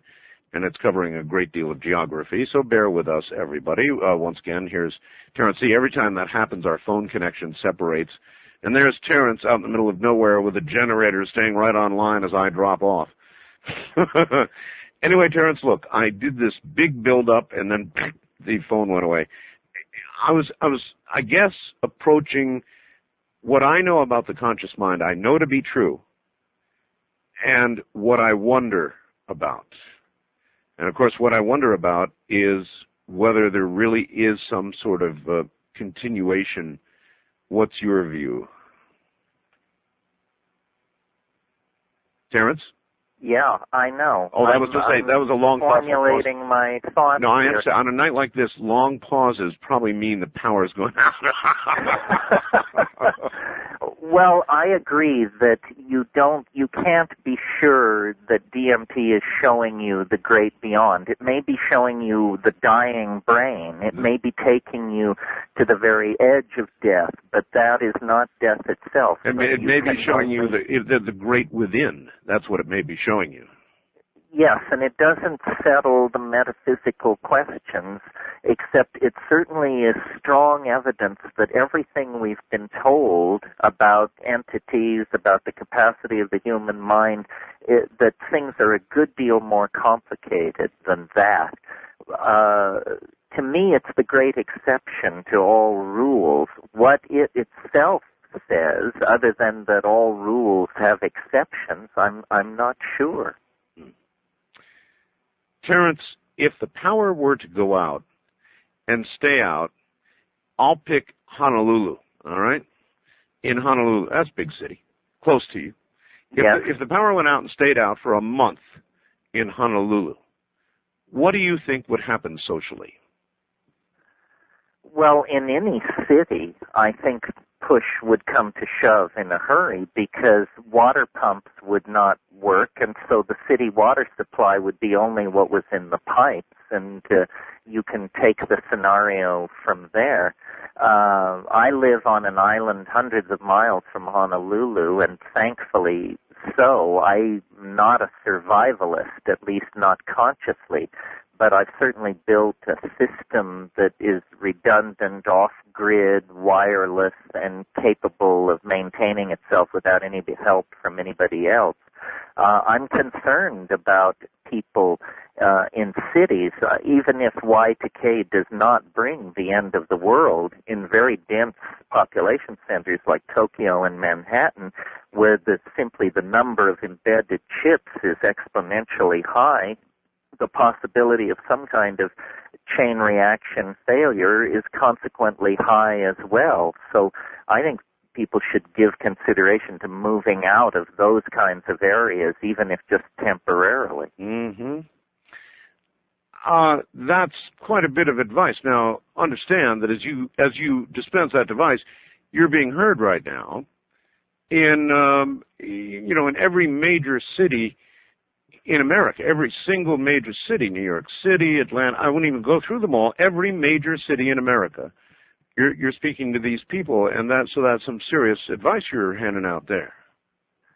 Well, one of the things on this Y2K thing, Art, and today is an interesting day to discuss it, is it should clarify as we get closer. There are going to be a couple of rollover dates this month, a big rollover date in August.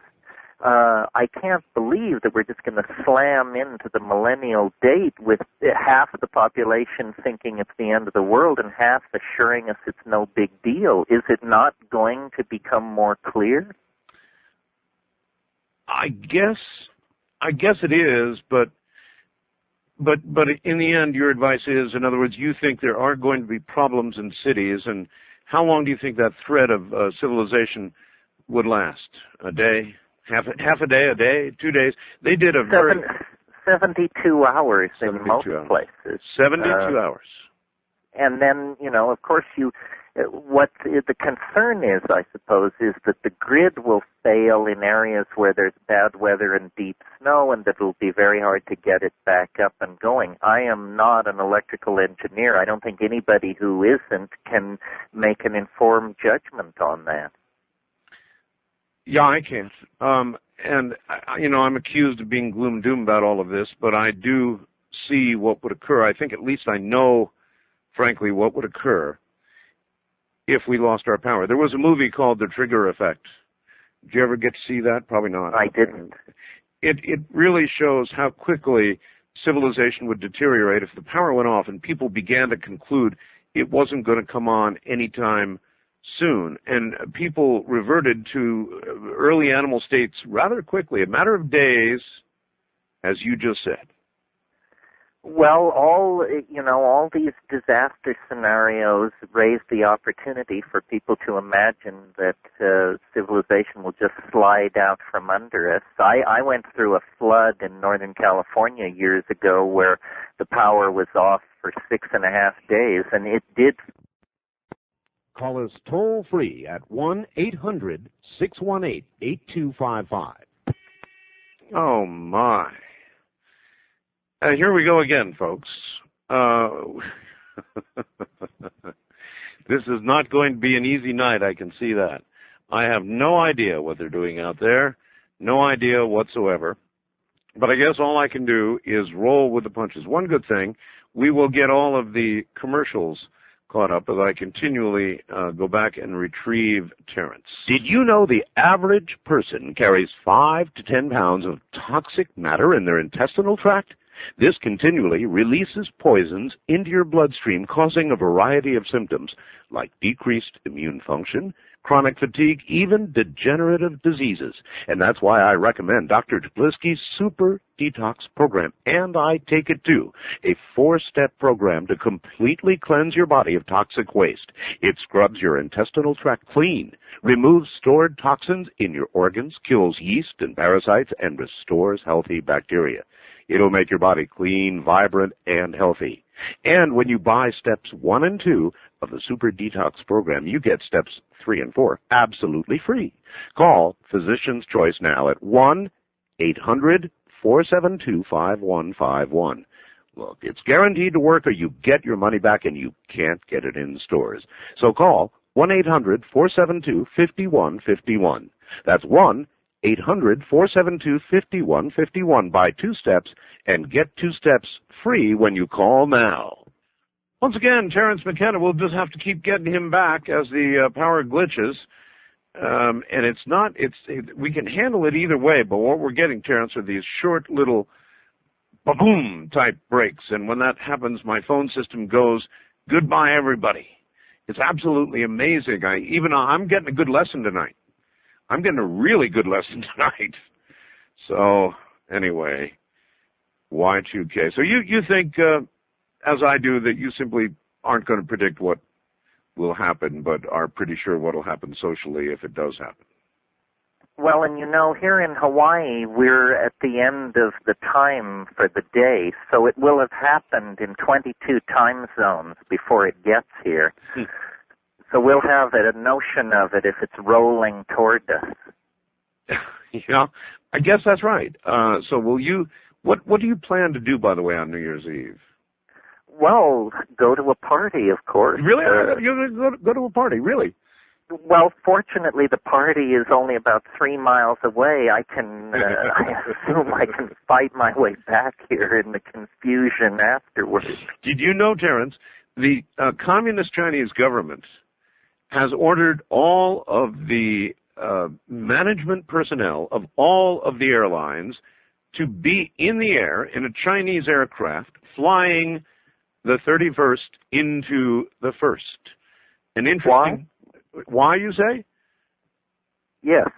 Well, I think twofold. One, to give the people of China confidence that their airplanes will be safe. And two, if they're not safe, then there won't be any concern about the management personnel who were on the flights. They'll have a whole new regime. But that is true. They're doing that, Terence. Hold on. These old socialist ways linger on. That's right. Stay right there. We'll be right back. I think Terence McKenna's here, and this is Coast to Coast AM on and off.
To talk with Art Bell in the Kingdom of Nye. From east of the Rockies, dial 1-800-825-5033. West of the Rockies, including Montana, Wyoming, Colorado, and New Mexico, 1-800-618-8255. First-time callers may reach Art at area code 702-727-1222. And you may call Art on the wildcard line at area code 702-727-1295. To reach Art from outside the U.S., first dial your access number to the USA. Then 800-893-0903. This is Coast to Coast AM from the Kingdom of Nye with Art Bell. Good morning, everybody. Wow, what a wild night this has been. First night back from vacation, and we have been experiencing wild times with power. Indeed. Y2K? Question mark? I don't know. But it's been wild here. We'll find out eventually what's causing all this. In the meantime, we'll try as best we can to stay on the air. Well, this would at least serve as a pretty good example of, just a very little example of what can happen when everything is not just so. I mean, I have computers. I had to reestablish ISDN connections. I had computers coming up in safe modes. I've got all kinds of things going on here. Once again, here's Terence McKenna. Terence, how much of a loner are you there on your volcano? Well, I'm somewhat of a hermit. I live up here with my girlfriend up a four-wheel drive road that's pretty hairy, and we try to go to town on Mondays and Fridays, and that's the lifestyle when I'm now out on the road. When I'm on the road, I feel like I'm running for president, so it's always a pleasure to get back here. What takes you on the road? Lecturing. That's where I make my money. That's what butters the bread. Mm-hmm. When you lecture, what do you lecture about? I lecture about technology, shamanism, hallucinogens, human evolution, language as a virus from outer space, syntactical aliens, epistemic balkanization, stuff like that. Sheesh. That's a lot to lecture about. Do you generally serve up a smorgasbord when you do a lecture of all of these things, or do you do specific lectures, or both? I do both, but usually my audiences are familiar with my material, and they come primed with questions, and it's usually pretty easy to get a self-generated discussion going based on what people there are interested in, you know. I am very, very, very interested in time, really interested in time. And this has been one area I know that you've talked a lot about. What do you believe about the nature of time, Terence?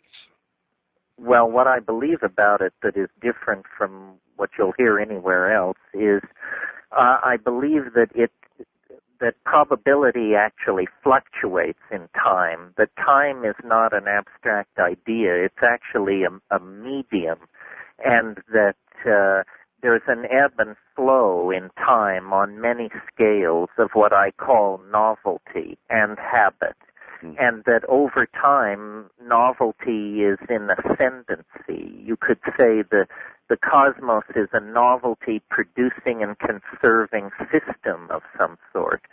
So the evolution of higher animals and human cultures and high technology is all in response to this universal appetite for complexification, which I call novelty. And mathematically, we've produced graphs of this that allow you to predict where in historical time and where in the future there should have been great advances in novelty. And well, it's really a way of... Pardon me? I think that I'm beginning to grasp the concept of novelty. If I understand it correctly, then you can look back and you can see what occurred with novelty as we have evolved, and then you should also be able to look ahead, should you not?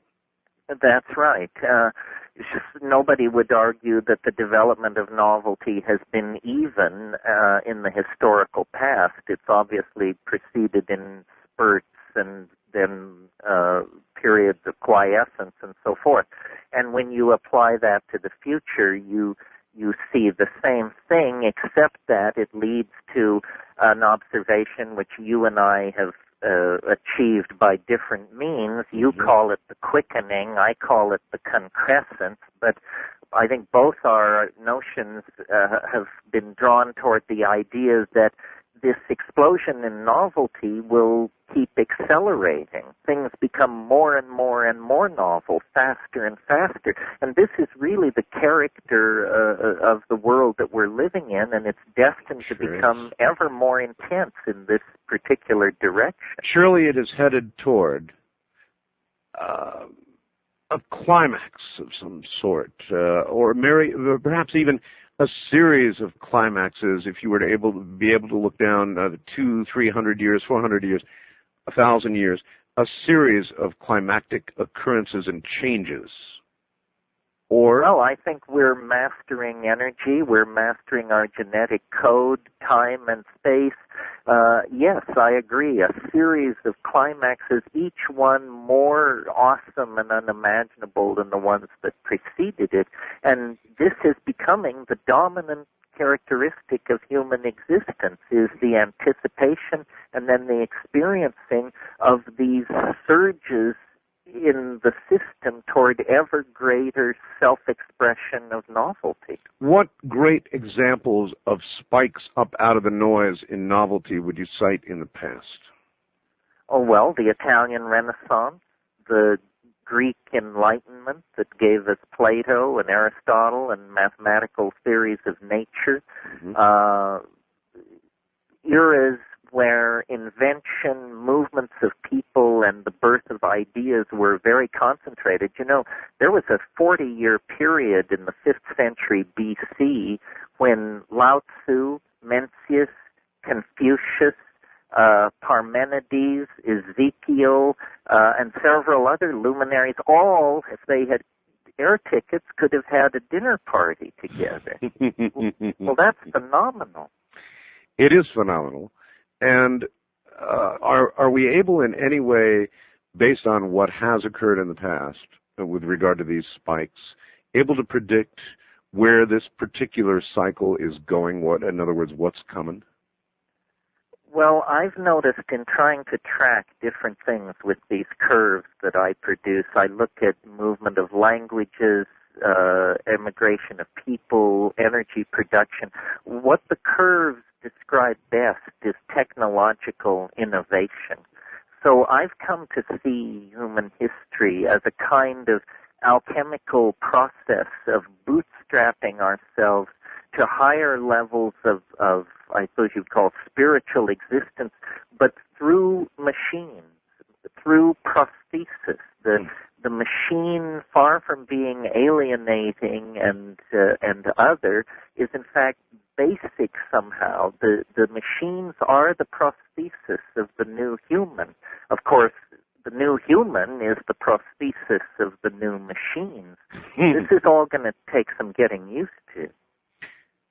Are we headed towards some brave new world where machines perhaps might even one day take the initiative from us and, in fact, become our masters, as many worry, the coming miniaturization of everything, the possibility of sentient computers, all the rest of it, that kind of world? Well, I don't know if they will take control, but I think within 20 years, Art, you will encounter machines that will claim to be smarter than you are and be able to convincingly behave as though they were. And the issue, are they more intelligent than the average human being? Are they sentient entities? That'll just be left to philosophers to sort out. Well, right now, in Europe, don't mean to interrupt, sorry, we are again demonstrating how we kill each other over religious, ethnic differences. We have always done that, and would not some machine that became at least as intelligent, if not more intelligent and coldly logical, conclude that something has to be done about this and begin to, if it could, take steps? Well, I read a very interesting book by a guy named Michael DeLanda, who would make an excellent guest for you. He wrote a book called War in the Age of Intelligent Machines. And if you want a hair-raising look into the future, this is somebody who can give it to you. There's a lot of debate among the AI, the artificial intelligence people, about what this superintelligence that seems to be emerging will be like. If it doesn't have the ethics of Buddha, the human race may be down for the count. Precisely. Or at least controlled for the count. Well, yes, it's very hard to imagine what superintelligence would actually look like and what it would make of us. Well, certainly it would conclude we are acting irrationally, damaging ourselves, it would look at that codally and logically, and then it would begin, if it could, I think, to take some steps. So, well, maybe by thinking along these lines, we can anticipate those steps and take them ourselves in a gentler style. In other words, the first thing any superintelligence would conclude about human beings is there are too damn many of them. That's correct. And that would be one of the first steps, Terence. Yes, well, so are we to turn ourselves into hamburger, or shall we have a gentle program of sexual education on the subject of abstinence and restraint? Well, do you think you would be invited to speak at the Vatican about that? No, probably not. My Polish is pretty rusty, Art. There are a few things that stand in the way of that reality. I suppose an intelligence might conclude, well, the wars do seem to be serving some purpose in limiting the numbers. Well, but it's a testament to our own primitive state if we have to rely on primitive Darwinian culling of the herd to keep us vital. It indicates it's a failure of civilization. It's precisely what it is. It's a reversion to barbarism. The 20th century has been embarrassingly scarred by these episodes where very supposedly advanced civilizations with long histories have slipped into the darkness, and we need to understand what causes that, because as weapons grow more deadly and populations more restive, this is going to be a recurring problem. And the consequences are far more final. Have I spoken with you about Matthew Alper? I don't believe so. Matthew wrote a book called The God Part of the Brain. And it simply concludes that man's greatest fear, long ago and certainly now, is of death. It is our greatest fear. It is the one fear our minds cannot contend with. It is the fear we cannot face, and therefore, in the process of evolution, our brains have developed a God part, what he calls a God part of the brain, which demands that we worship something and believe in an afterlife. And without that, there would be virtual anarchy. And yet that is the very thing that causes us to kill each other constantly. But even when you go down into the recesses, the wilds of Brazil, and you find a tribe that has never encountered civilization before, sure enough, inevitably you find they worship something, Terence. Interesting theory, huh?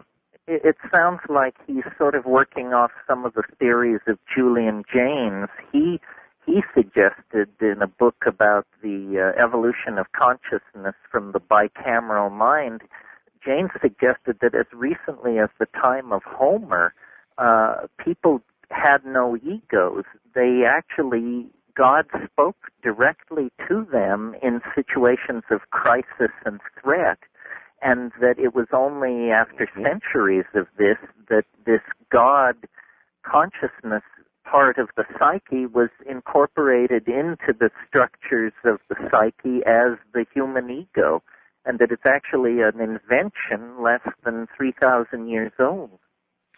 Do you believe that travel in time, in any direction, actual travel in time, will be possible, or perhaps even go out on a limb and suggest that not only is it possible, but no doubt we are being visited now?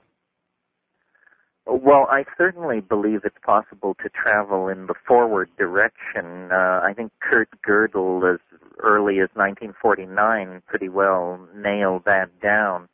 The mind is, cultures create our mental confinement in time. This goes back to the psychedelic statement that psychedelics dissolve boundaries. It really, a shaman is a human mind capable of traveling in time. So I think when we understand our own consciousness, phenomena like time travel will be a part of that understanding. It will just kick out as a natural part of it. I'm sure you've probably discussed on your program these quantum teleportation experiments over the past couple of years. Well, that's way out science, but nobody expected that for 1,000 years. Yes, a lot of people may not know, but IBM actually has done some very crude teleportation. They've actually moved. Can you describe what they did? Yes, you're absolutely right. They moved photons in some kind of teleportation experiment. They moved them several meters at greater than the speed of light. In fact, at a travel time of 0, as far as anybody can tell. And apparently the quantum mechanical equations which allow this effect don't prohibit larger objects or even living objects. It's just a matter of scaling up the power input. Well, good Lord, if we're 5 or 10 years away from being able to teleport objects and possibly human beings, you can't even begin to imagine the sociological and political consequences of something like that. Well, it would completely change everything we know and do. Every concept we have nearly would collapse, and it would indeed be a whole new ballgame, wouldn't it? It would be a whole new ballgame, and a concept like that has to compete with a concept like nanotechnology or digital copying of human beings or cloning, or there are half a dozen of these potential technologies out there, any one of which would remake the world beyond recognition if it were to be perfected. Oh, Terence, I think we're already cloning. They already absolutely have the technology. Now, they claim they are not doing it, and they're doing it with sheep, and we see Dolly, and we see this, and we see that. But they have the technology now to clone human beings, and I don't for 1 second think that somebody somewhere in some lab, and I don't exclude our country from this, is cloning. What do you think? It wouldn't surprise me at all. It would surprise me if it was happening inside the United States, because then there'd be hell to pay. But somewhere in the Middle East, somewhere in India or Indonesia Terence, or China. We've always done stuff that gives us hell to pay later. True. The trick is to make it much later. Yeah, usually something disclosed about 50 years later. When they don't want you to know something, they wait about 50 years. We fed plutonium. That seems to be the half-life of hot information. Yeah. That's right. Wait until most of those who are going to be really angry die off, right? That's right. That's how it works. So I wouldn't be surprised. I mean, how could we allow ourselves in the black budget world to be behind the cloning curve? I just can't imagine that. I mean, of course, and people talk about, the perfect soldier out of That's right. The infantrymen find the right one and then make 50,000 of that guy. That's right. That's exactly right. So we have all these dark black military budgets, and what are they doing with them? Well, they're going to want they're not going to want to duplicate Mother Teresa. You can be sure of that. Deep underground somewhere, they're not turning out more Mother Teresas. They're trying to get the perfect killing machine. Well, but they're going to tell you, Art, that if you clone every soldier, then when he's wounded in battle, there'll be a nice crop of organs back on ice in the clone ward for him. Well, that's what you'd tell the perfect soldier, I guess, to keep him happy. Well, that's what you'd tell the public relations officer. So we're moving very rapidly toward all sorts of things that are going to require. Are we really up to making the proper moral decisions? Is all of this keeping up with technology? Well, this is the great question. H.G. Wells 100 years ago, he said history is a race between education and catastrophe. God, you're a blast to talk to. All right, hold on, Terence. You've got a good break here, assuming that our power lasts. When we come back, we will go to the lines. Terence McKenna is here. He's more or less unlike anybody you've ever heard. So assuming that our power stays up, he'll be back, and we'll get you on the air with him if you would so desire. He kind of gave you a range of subjects that he enjoys. It's a wide range indeed. So pick up that phone. Well, I think it's time to get ready to realize what I have found. I have been on the path of what I am. All clear to me now. My heart is on fire. My soul's like a wheel that's turning. My love is alive. My love is alive. Yeah, yeah, yeah.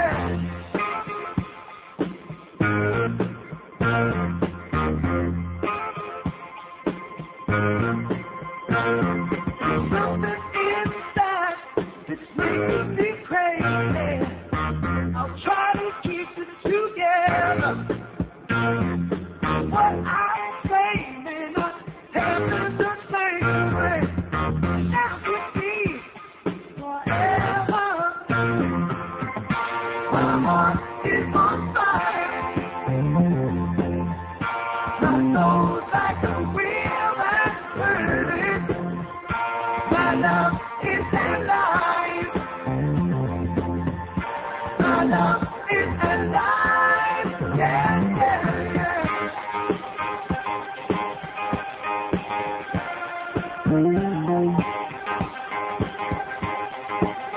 My love is alive. Ooh, my love is alive.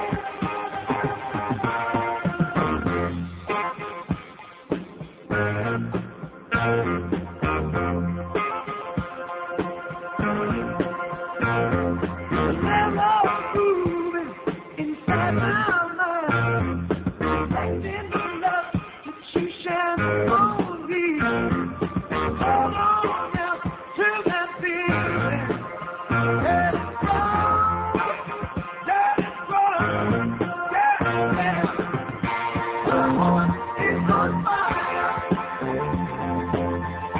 My soul's like a wheel that's turning. My love is alive. My love is alive. Yeah, yeah, yeah. My love is alive. Ooh, my love is alive.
And the crowd is growing bigger.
To talk with Art Bell in the Kingdom of Nye from outside the U.S., first, dial your access number to the USA.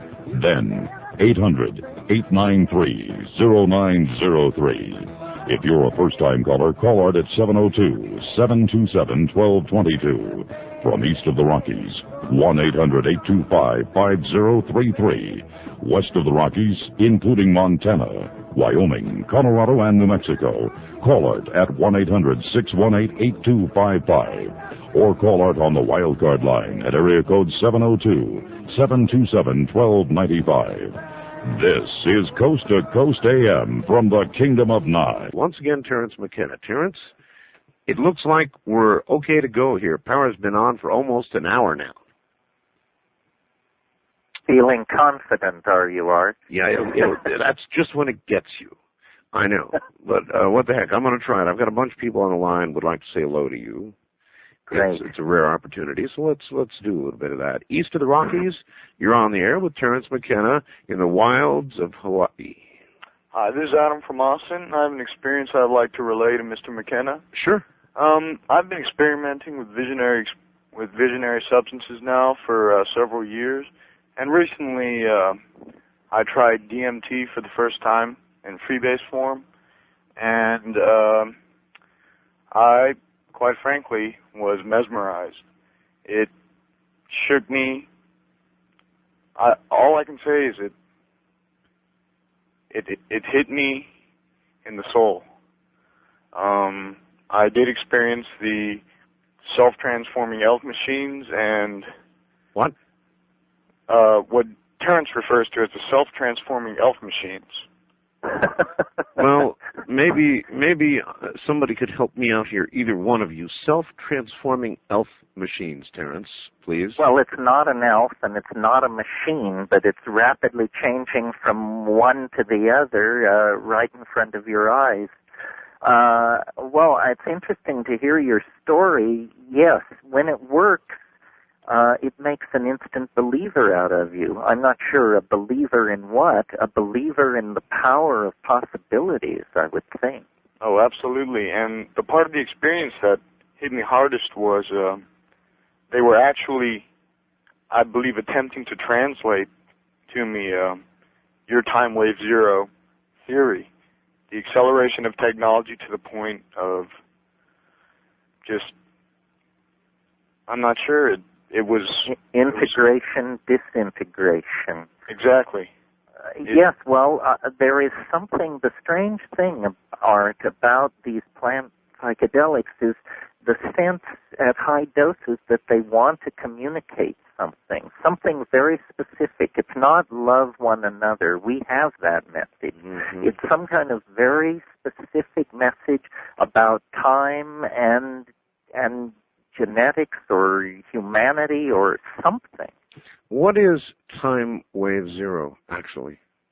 Well, time wave zero is this set of theories that I alluded to a few minutes ago that take the position that time is this flux of novelty and habit that has been built into the genes and natural processes from the quantum mechanical get-go way back at the Big Bang, and that probability is actually a kind of blurred lens for looking at nature, and that until we understand the actual fractal nature of time, where the same patterns are repeated at many, many different scales and create an interference pattern that then accounts for what we experience as reality. What does the zero part of it mean, Terence? Is that the zero part of the time wave theory is that this interference pattern, which keeps pushing habit and novelty around over very long periods of time, novelty begins building up faster and faster, and eventually it reaches infinity. In other words, habit falls to zero, and you get the notion of everything happening at once, or somehow all possibilities becoming realized, that being the only logical consequence of this tendency of the universe to complexify itself faster and faster. And I don't know if you and I have ever talked about it, Art, but the most fascinating scientific discovery of last year, according to Science magazine, was this cosmological constant called omega. I'm sure Michel Kaku can talk to this, but the discovery that all of space and time is ruled by an outward expulsive force that's embedded in the space-time matrix itself.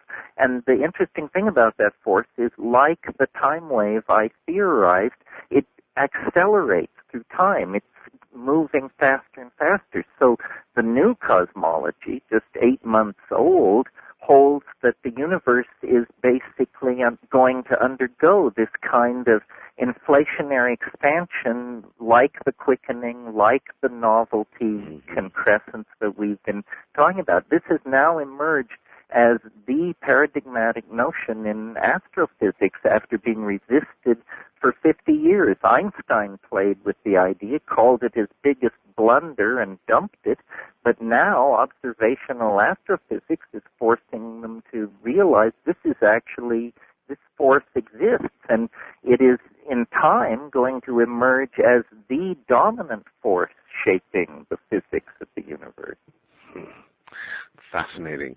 Oh, west of the Rockies, you're on the air with Terence McKenna. Where are you, please? Hi, Art. My name is Maureen. I'm calling from Redding, California. Well, hi there. Hi. We have some funky power struggles going on. Well, I'll tell you. Hi, Terence. Hi, how are you? I'm fine, thanks. I was just wondering, are you familiar with contrails at all? With who? Contrails? Yeah. That's something that we've been discussing on the show. Right. Oh, is it the thing about the large numbers of contrails that people think are a viral seeding or nanotech project? Absolutely. Well, fortunately, I only know of this because I follow the internet. I haven't seen any contrails here. We got a photograph of a DEA helicopter where you could see the rivets on the sucker yesterday morning, but no contrails. Well, was that over your house, Terence? Oh, yeah, they fly this neighborhood like crazy. They're true believers in it. But they're not supposed to come closer than 200 feet to the ground, and this guy was well under 200 feet. Well, you know, they make the rules. Yeah, well, for the wise men and the fools. I'm not oblivious to the possibility that, for example, let's just draw a quick little scenario. If our government thought that we were on the verge of a biological attack of some sort, and they had what they thought was a remedy for it in terms of some sort of mass inoculation, I don't think for a second that they would not consider an inoculation without our specific permission. And what better way to do that than to add to what to most people are just harmless little contrails cutting across the sky.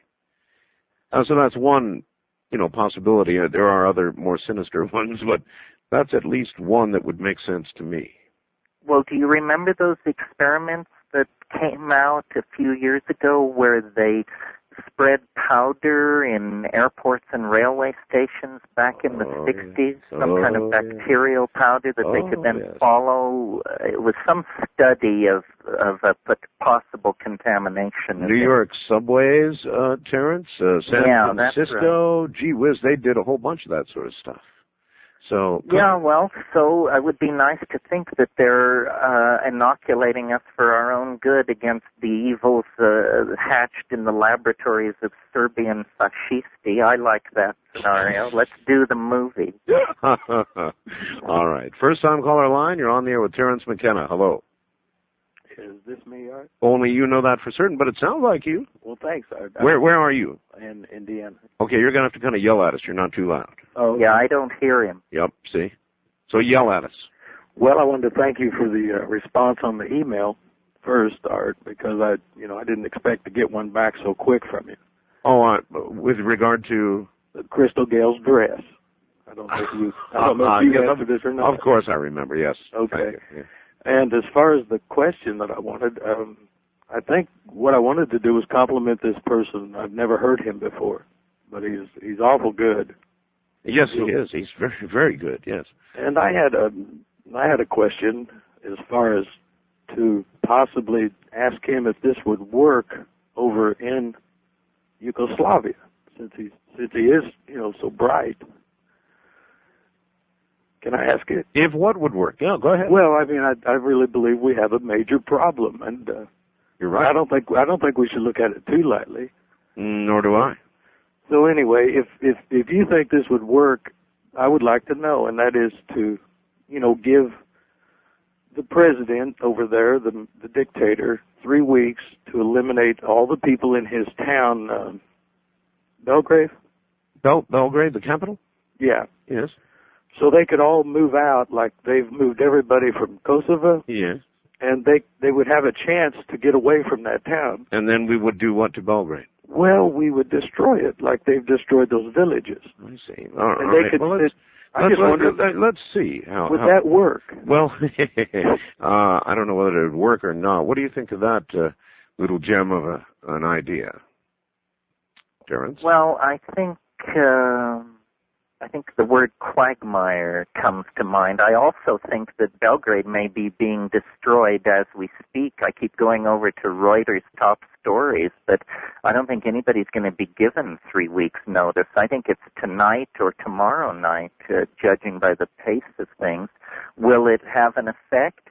I don't know. Dictators are extremely immune to popular pressure unless their generals come to them and lay their pistols on the table. These guys have a tendency to hang on. I think we've bitten off a hell of a lot to chew, and I'm certainly in favor of confronting fascism, but I think you need to choose your fights carefully. Well, I also think that some of the people who make these decisions, these goodwill decisions to go and bomb until there is peace, should be required themselves to do some of the heavy lifting, but they just make the intellectual decisions and spew out the orders to those who must go and do the work. Well, and it's a strange way of handling the problem, isn't it? I mean, we'll spend probably $500 million. A lot of peasants will be pushed around. Some people will be killed. What do we have covert operations for? What do we have special forces for? Right. The guy to get is Milosevic. That's right. That's right. And I would also note that this horrid flood of refugees really did not seem to begin until our bombing did. Did you notice that? Yeah, well, people are just trying to get out any way they can. I think ethnic cleansing in Kosovo is fait accompli at this point. Yeah. Wildcard line, you're on the air with Terence McKenna in Hawaii. Hello. Hello, how are you? Just fine. Just fine. Oh, wow, I can't believe I'm finally talking to you. Where are you? Actually, I'm on the West Coast. I'm in California. On a cell phone. Oh, on a cell phone. How did you know? Just a guess. Well, the question that I had was in regards to marijuana use, and I don't know if that's one of the topics that he was talking about. Absolutely, go right ahead. Okay, because I heard the other guy talking about DMT, and I'm not really sure about exactly what that is. What exactly is the DMT? Did I miss something? It's a good question. What is DMT? DMT is dimethyltryptamine. It's a human neurotransmitter and an alkaloid that occurs in plants and a kick-ass hallucinogen that you smoke. Oh, okay. So is it contained in marijuana or? No. Marijuana is THC and various cannabinoids. But what was your thought on marijuana? Okay. Well, Terence, the question I had about it was, I'm 25 years old, and I've experimented with marijuana since the age of 8, and well, I can't say experimented. I was going to say you more than an experiment at this point.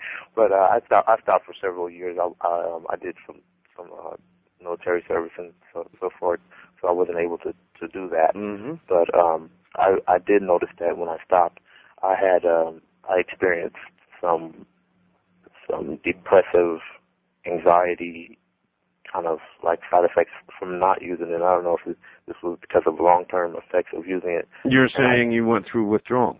Yes. Well, I can't say withdrawal, but I think that what happened was I tried to substitute it for something else because I wasn't able to use it. So I went over to smoking cigarettes and drinking alcohol, which was the substitute for it. Mm-hmm. And from that, it just seems like it was more of like trying to substitute it. And so part of what you're saying here is that marijuana was a gateway drug for you to alcohol. Well, something like that. It was just that it was illegal. I understand. What he's saying, Terence, let me interrupt. What he's saying is that when he couldn't do pot anymore, then he resorted to smoking and booze. Exactly. Most drugs are used by most people to relieve stress. That's right. If you only smoke cannabis once a month or something, it's pretty spectacular mentally. But if you smoke it every day or two, you're basically using it to handle stress, which is legitimate, of course. I mean, that's why somebody has a drink in the evening or even watches TV. I mean, TV is a drug that is used to relieve stress, although arguably long-term it may add to your stress. But yeah, habits are difficult to break, and chemical habits are the most difficult habits to break. Nature sets us up to chemically addict us to the people around us, our routines, the foods we prefer.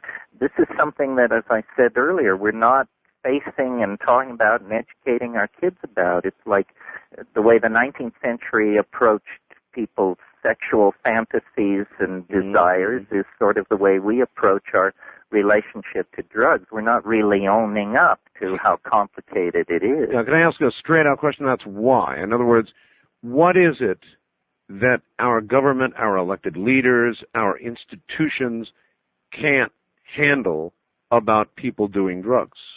Very simply, drugs are, for mysterious reasons, deconditioning agents, and they cause people to question cultural values. And every political system on earth is in the business of maintaining cultural boundaries.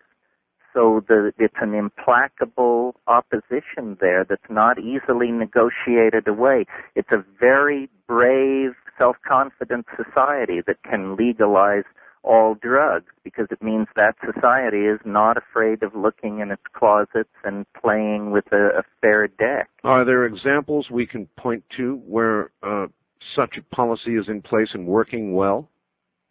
Well, everyone talks about the Netherlands, legal prostitution, lowest AIDS rate in Europe, legal heroin, lowest heroin addiction rate in Europe, no prison building going on. Young people are using cannabis, yes. They are not using hard drugs. The connection between the soft and hard drugs seems to have been broken by legalization there.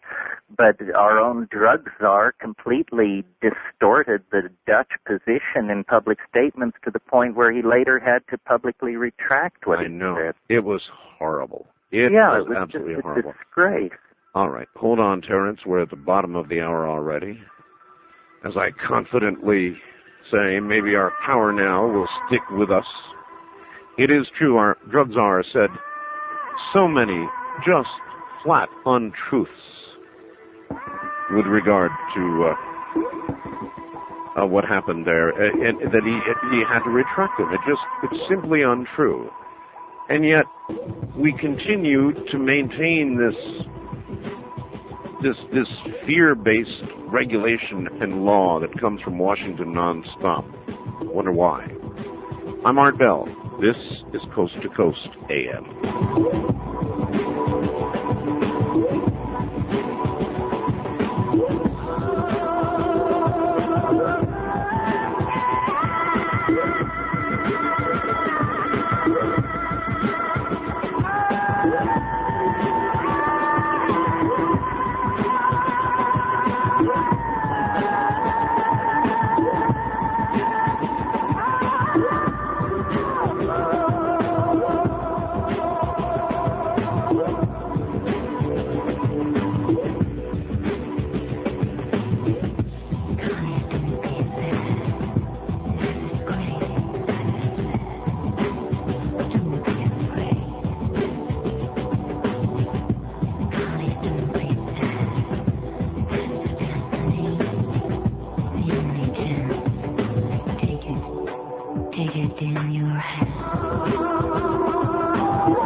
Only fools rushing.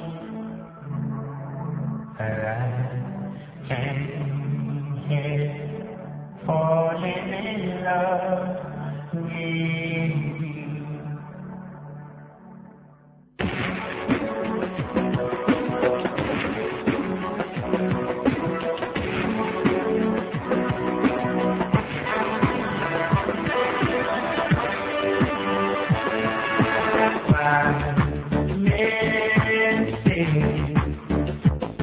Only fools rushing.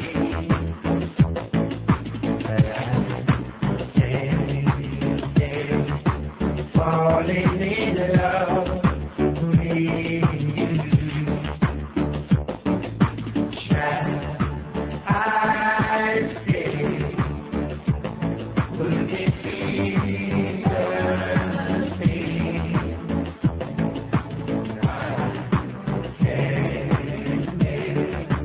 Falling in love with you. Listen here, I'm beginning to get reports from the West that we've had a power surge in more than just one place. I just got a report from Seattle. If you had a big power surge, do me a favor and fire me some email very quickly, would you please? And we'll try and find out how widespread this was. My email address, of course, is artbell@aol.com. So I'll kind of monitor my email for a while here, and we'll try and decide how wide this was. Good morning on the net. We're, I don't know, about 30 seconds from here.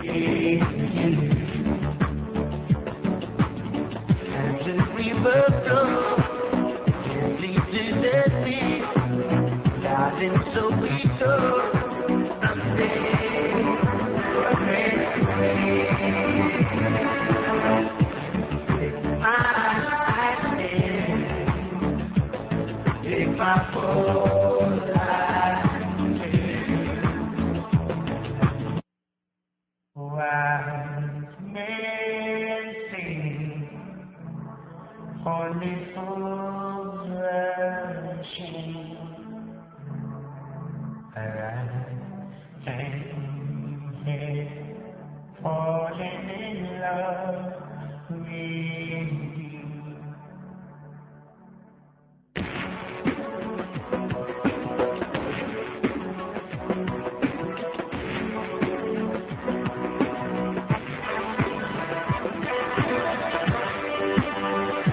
From the Kingdom of Nye, this is Coast to Coast AM with Art Bell. From east of the Rockies, call Art at 1-800-825-5033. West of the Rockies, including Montana, Wyoming, Colorado, and New Mexico, at 1-800-618-8255. First-time callers may reach Art at area code 702-727-1222. And you may fax Art at area code 702-727-8499. Please limit your faxes to 1 or 2 pages. This is Coast to Coast AM with Art Bell.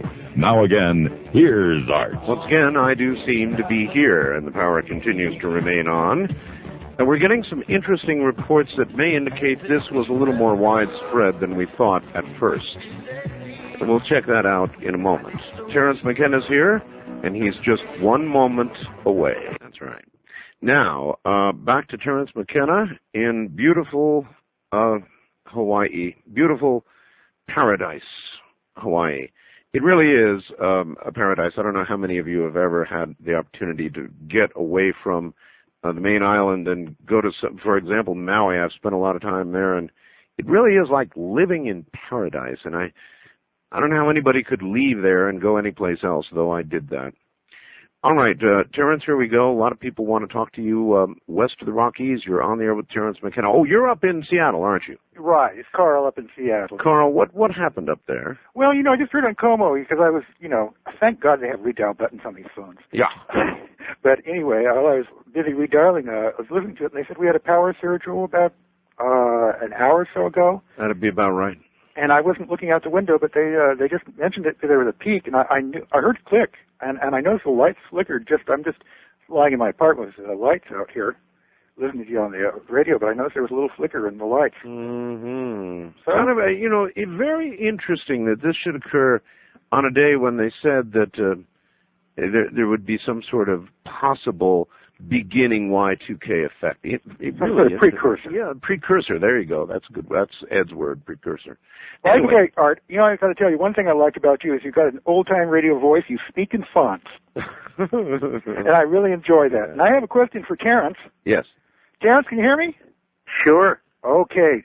Talk to me about Salvia divinorum. I'm growing some this year. I've been growing it for the last 3 years, but the last time I tried that stuff, it scared the hell out of me.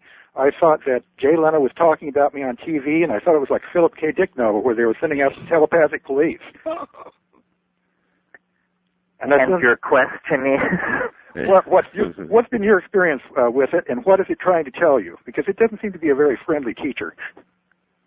Well, it's certainly different chemically and in terms of its effect, but I've found it very interesting. I know most people seem to be smoking it. I did most of my experiments with it a few years ago. I enjoyed chewing it. I laid down in silent darkness, and it swept me away to a very interesting sort of colored, flexing, three-dimensional kind of place.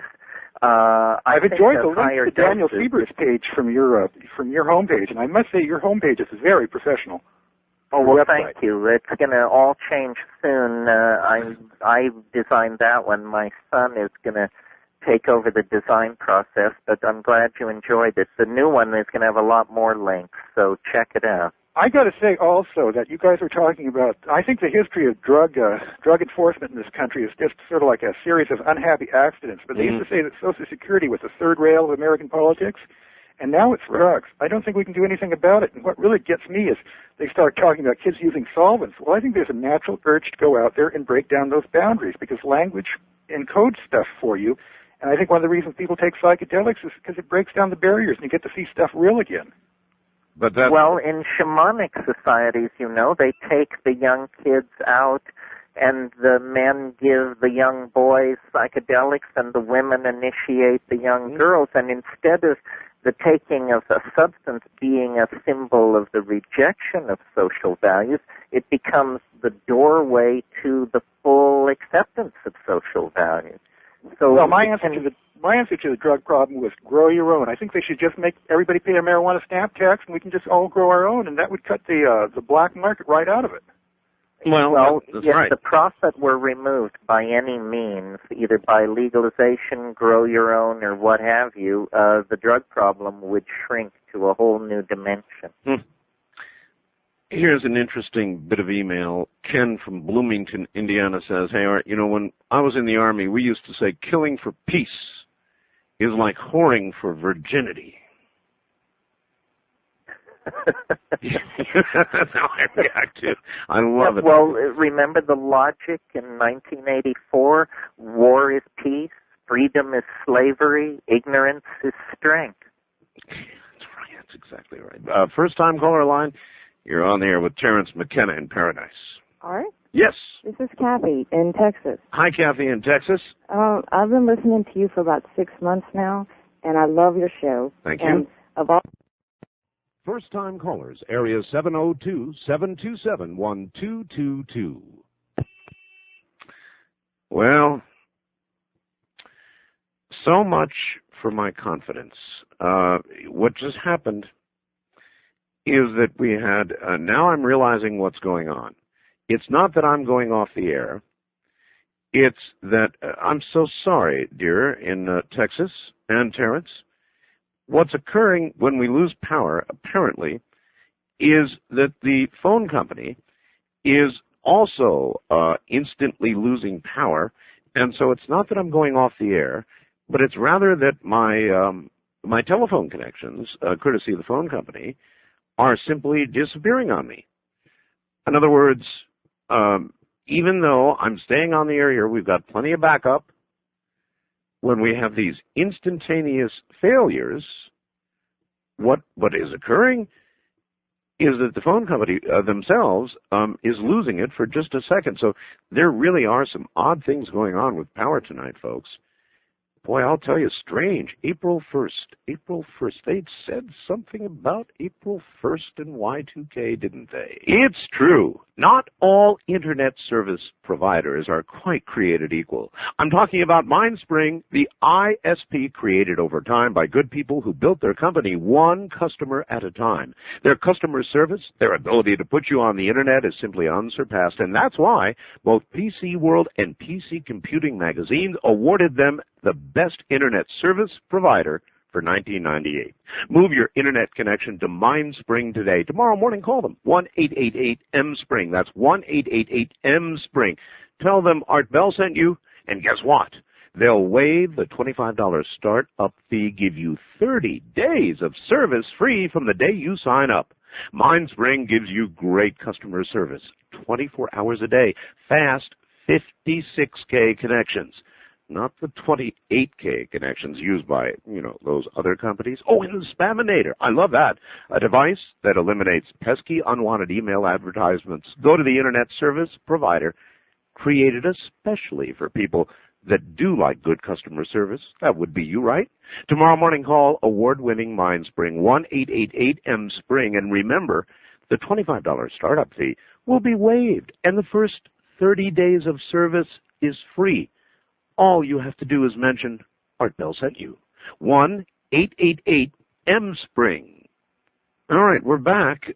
We are back. But boy, I'll tell you, this really has been just nothing short of incredible. Terence, are you there?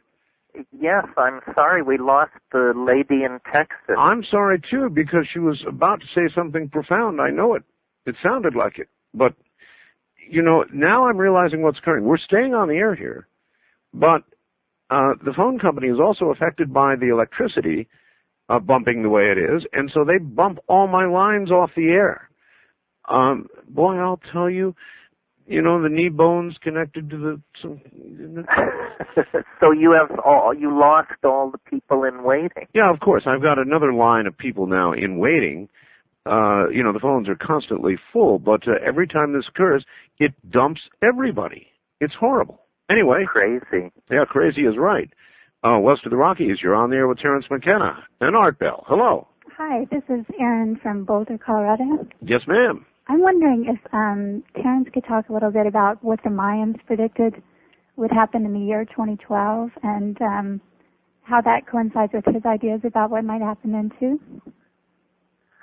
Well, that's a very interesting question. It's funny that you're from Boulder because Boulder is the home of John Major Jenkins, who wrote a very interesting book published this past year called Maya Cosmogenesis 2012. And in that book, he discusses the various interpretations of the end of the Mayan calendar. Basically, what happens in 2012 is it's the end of the 13th Baktun, and Baktuns are periods of time longer than 500 years. 13 of them make up a full cycle of the Mayan calendar. And it appears that this was linked by the Mayans to a certain astrological configuration where the winter solstice sun heliacally rises at the galactic center. This is sort of technical stuff, but that's it in a nutshell. It's an alignment with the galactic center and the winter solstice rising sun that pegged the whole Mayan world machinery, and it's coming around after 26,000 years in about 13 years. So what sort of implications does that have for us? What's supposed to happen then? Good question. Well, very little of the literature of the Maya survives, so we don't know whether the best guess is that for the Maya, the end of the 13th Baktun indicated the beginnings of the first moments of true creation. So rather than seeing it as the end of the world, they saw it as some kind of beginning of an era of perfection, sort of like the 1,000 years of the millennium predicted in Revelation. So I think we can't know, but what we can know is that if you wanted to peg your calendar to the largest cosmic cycle that human beings have observed affecting the Earth, you would choose this 26,000-year precessional cycle, and they chose it with great accuracy, even though their own civilization didn't live to see the coming of that particular time. But we will. How's that? Thank you. Thank you very much. All right, you're welcome. Here's another email. This is interesting, Terence. This email says, Art, there have been power surges and outages up and down the entire western U.S. during the last half hour. This was written at 1 a.m. It just fried my computer. What's going on? So we may be getting a little taste here, Terence. Hard yes, to say. I'm fascinated by it. There was no report on the tech page at Reuters of any problem in Europe or the East Coast today, because I checked before I came on the program. But maybe the April 1 rollover is biting in the West Coast. Maybe it is. First-time caller line, you're on the air with Terence McKenna. Hello. Hello, is this me? That's you. Hey, this is Michael calling from Oregon, long-time listener. Hi, Michael. I just want to say first, Art Bell, I think you're a god. I love No, your I'm video show. not a god. I'm not a god. Well, I mean, personal opinion. And my question for Terence is, do you think that with the way that technology and people's self-knowledge is progressing, that we're going to reach a point in time where all of our mental boundaries will be broken and we'll just be free of thought?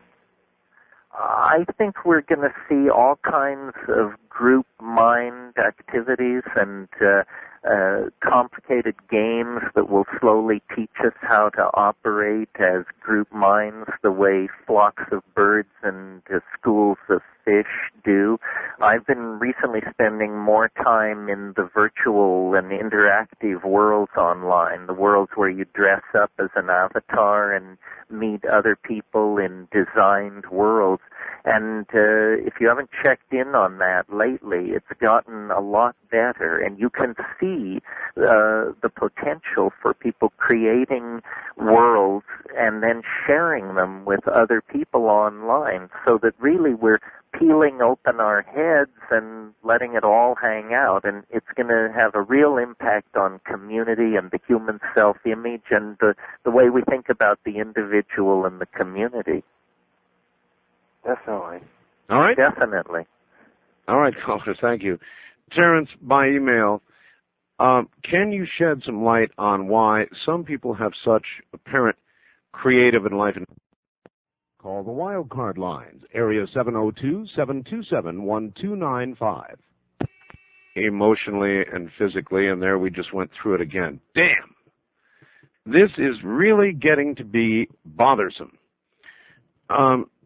This is just going on and on and on. Now, what I'm going to do is get Terence back one more time, and instead of continuing with him past the hour, I think we'll terminate at the top of the hour so that I can continue in some coherent fashion instead of being interrupted, and it pains me to do that, but I can have Terence back, and I will have Terence back.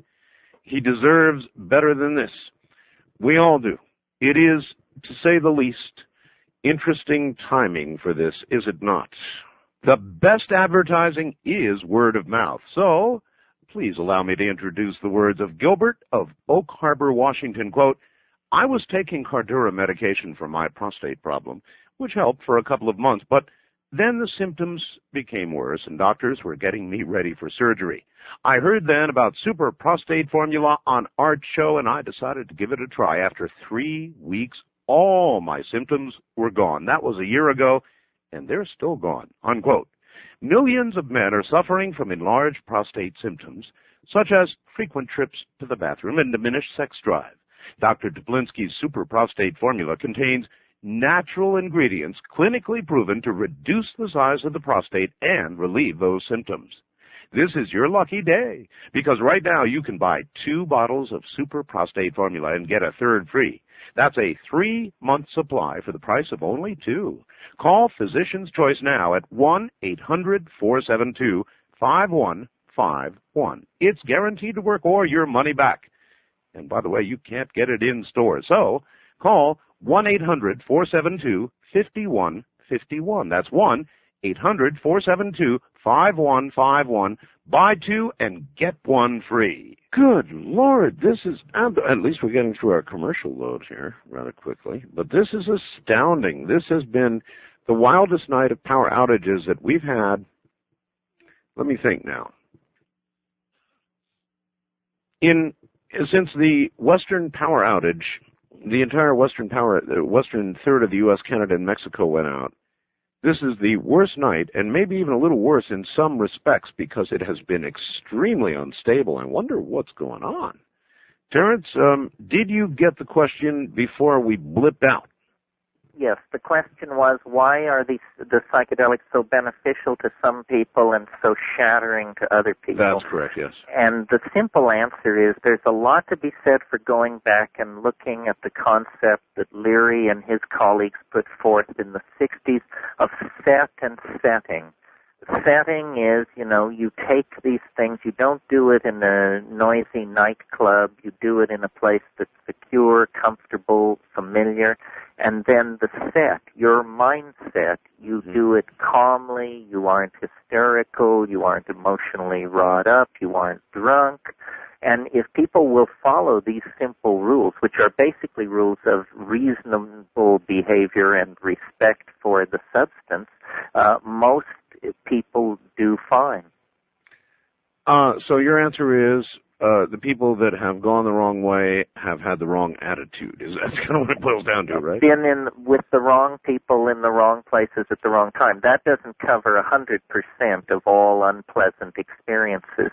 I mean, some people are on prescription drugs that tangle with these things unpleasantly. Sure. And some people, if psychedelics dissolve boundaries, there's probably 2 or 3% of the population that is involved in trying to maintain boundaries, and those people should stay away from psychedelics. They have a different agenda. All right, let's grab one before the top of the hour. East of the Rockies, you're on there with Terence McKenna and Art Bell. Good morning to you. Hello. Hello. I'd like to first off make a statement about the Y2K bug. Sure.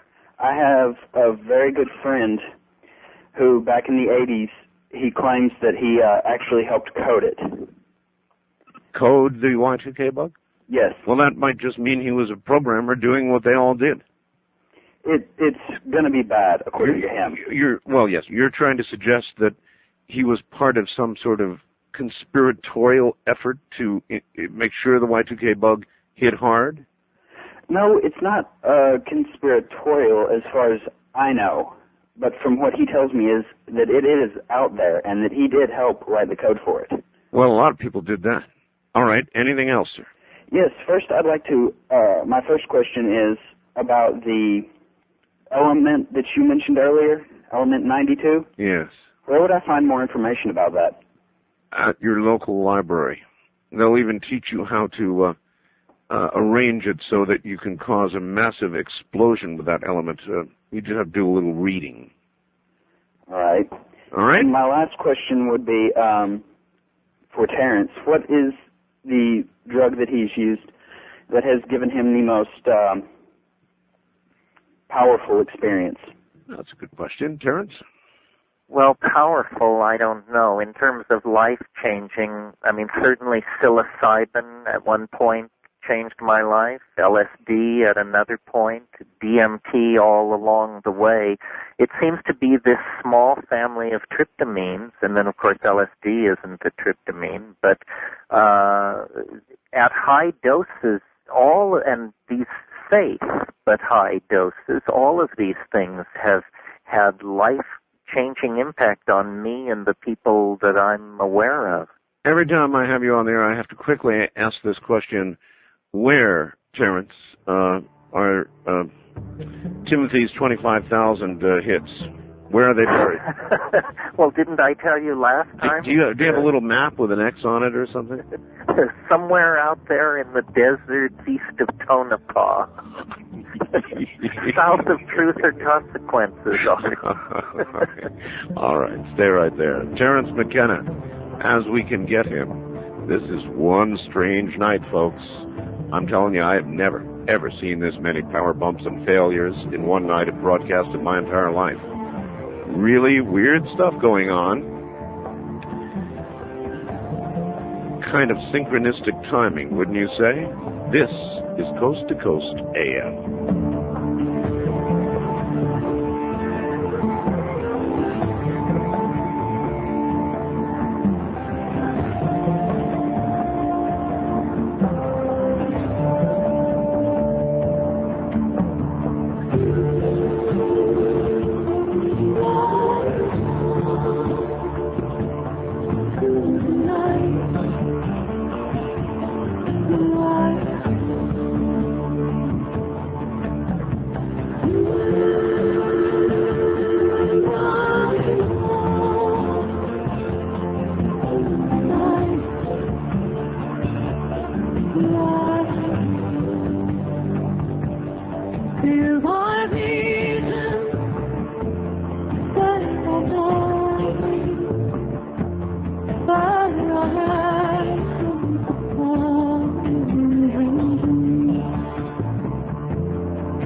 to talk with Art Bell in the Kingdom of Nye.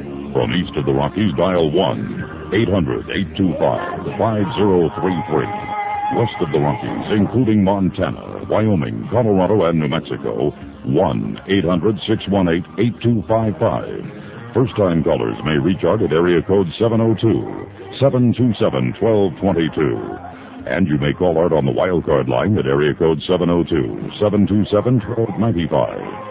To reach Art from outside the U.S., first dial your access number to the USA. Then 800-893-0903. This is Coast to Coast AM from the Kingdom of Nye with Art Bell. It is indeed for the time we are here. Terence is hanging in there with us. We're experiencing all night long now an outage that lasted about 45 minutes, and then sporadic bumps and surges that have been almost non-stop. And I hope my surge suppressors can handle the work. It's been pretty rough, let me tell you. The timing is at least odd. So Terence McKenna will be right back. Now again, the interesting thing with the power surges that I'm experiencing, and my phone system is on an uninterruptible power supply. So as you may have noted, you can actually hear it when it occurs. You'll hear a little bleeping sound. And the phones, nevertheless, are disconnecting all of you, so I apologize, including, of course, my guest. And the reason that apparently is occurring is because I guess the phone company also is dependent to some degree on the electricity.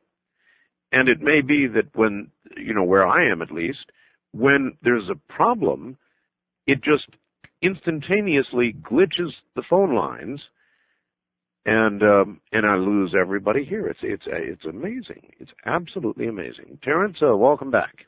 Yes, I'm glad we're still hanging on, Art. Here's somebody hanging on in Smith County, Tennessee, and he too had a power failure. Went out for about 5 minutes 2 hours ago. No storms, no winds. So kind of strange. First time caller line. You're on the air with Terence McKenna and Art Bell. Hi there. Art. Yes. Good to talk to you. Long time listener. Yes, sir. Where are you? I'm in Smith County, Tennessee. You are? Yeah, that was me. You had a power failure? Yeah. It just, wasn't paying much attention, to it, and it just, I heard you talking about it, and it stopped me in my tracks. I turned around and turned up the radio. I was fixing to go to bed, and I didn't really think anything of it, but it's odd. It's odd. I appreciate your call, sir. Thank you. Wildcard line, you're on the air with Terence McKenna and Art Bell. Hi. Oh, hi. This is Richard from Las Vegas. Yes, Richard. I had a question for your guest. Does he think that due to the fact that the government's losing control of information through the Internet and the cable news and everything, that it's going to try to become more repressive in other ways, like in the drug enforcement and things like that? Well, the question is, the government is indeed, to some degree, losing control because of the Internet. Things are happening the government, I'm sure, is not pleased with. So that's a pretty good question in itself. They created the Internet. Is the monster that they created now biting them in the butt, or what? Terence? God, we lost Terence again. Wow, I'm still here. How's Las Vegas? I haven't lost power yet. You haven't lost power yet. Have you seen it blinking or surging? No. In fact, I've been surfing the net listening to you, and I haven't had any problems, except when your phone lines go down, your website goes crazy, too. It does? Yeah.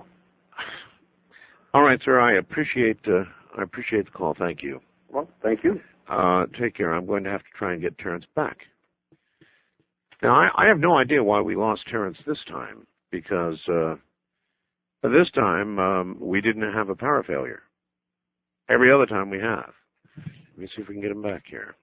This is just absolutely astounding. I'll actually dial him right now. I've got a break to dial him. Let's see. I'll even let you hear it ring. Here we go. Watch this. Hi, Art. You want to see? Maybe we should pack it in. What do you think? Hold on a sec. Tell you what, the next time it occurs, we'll pack it in.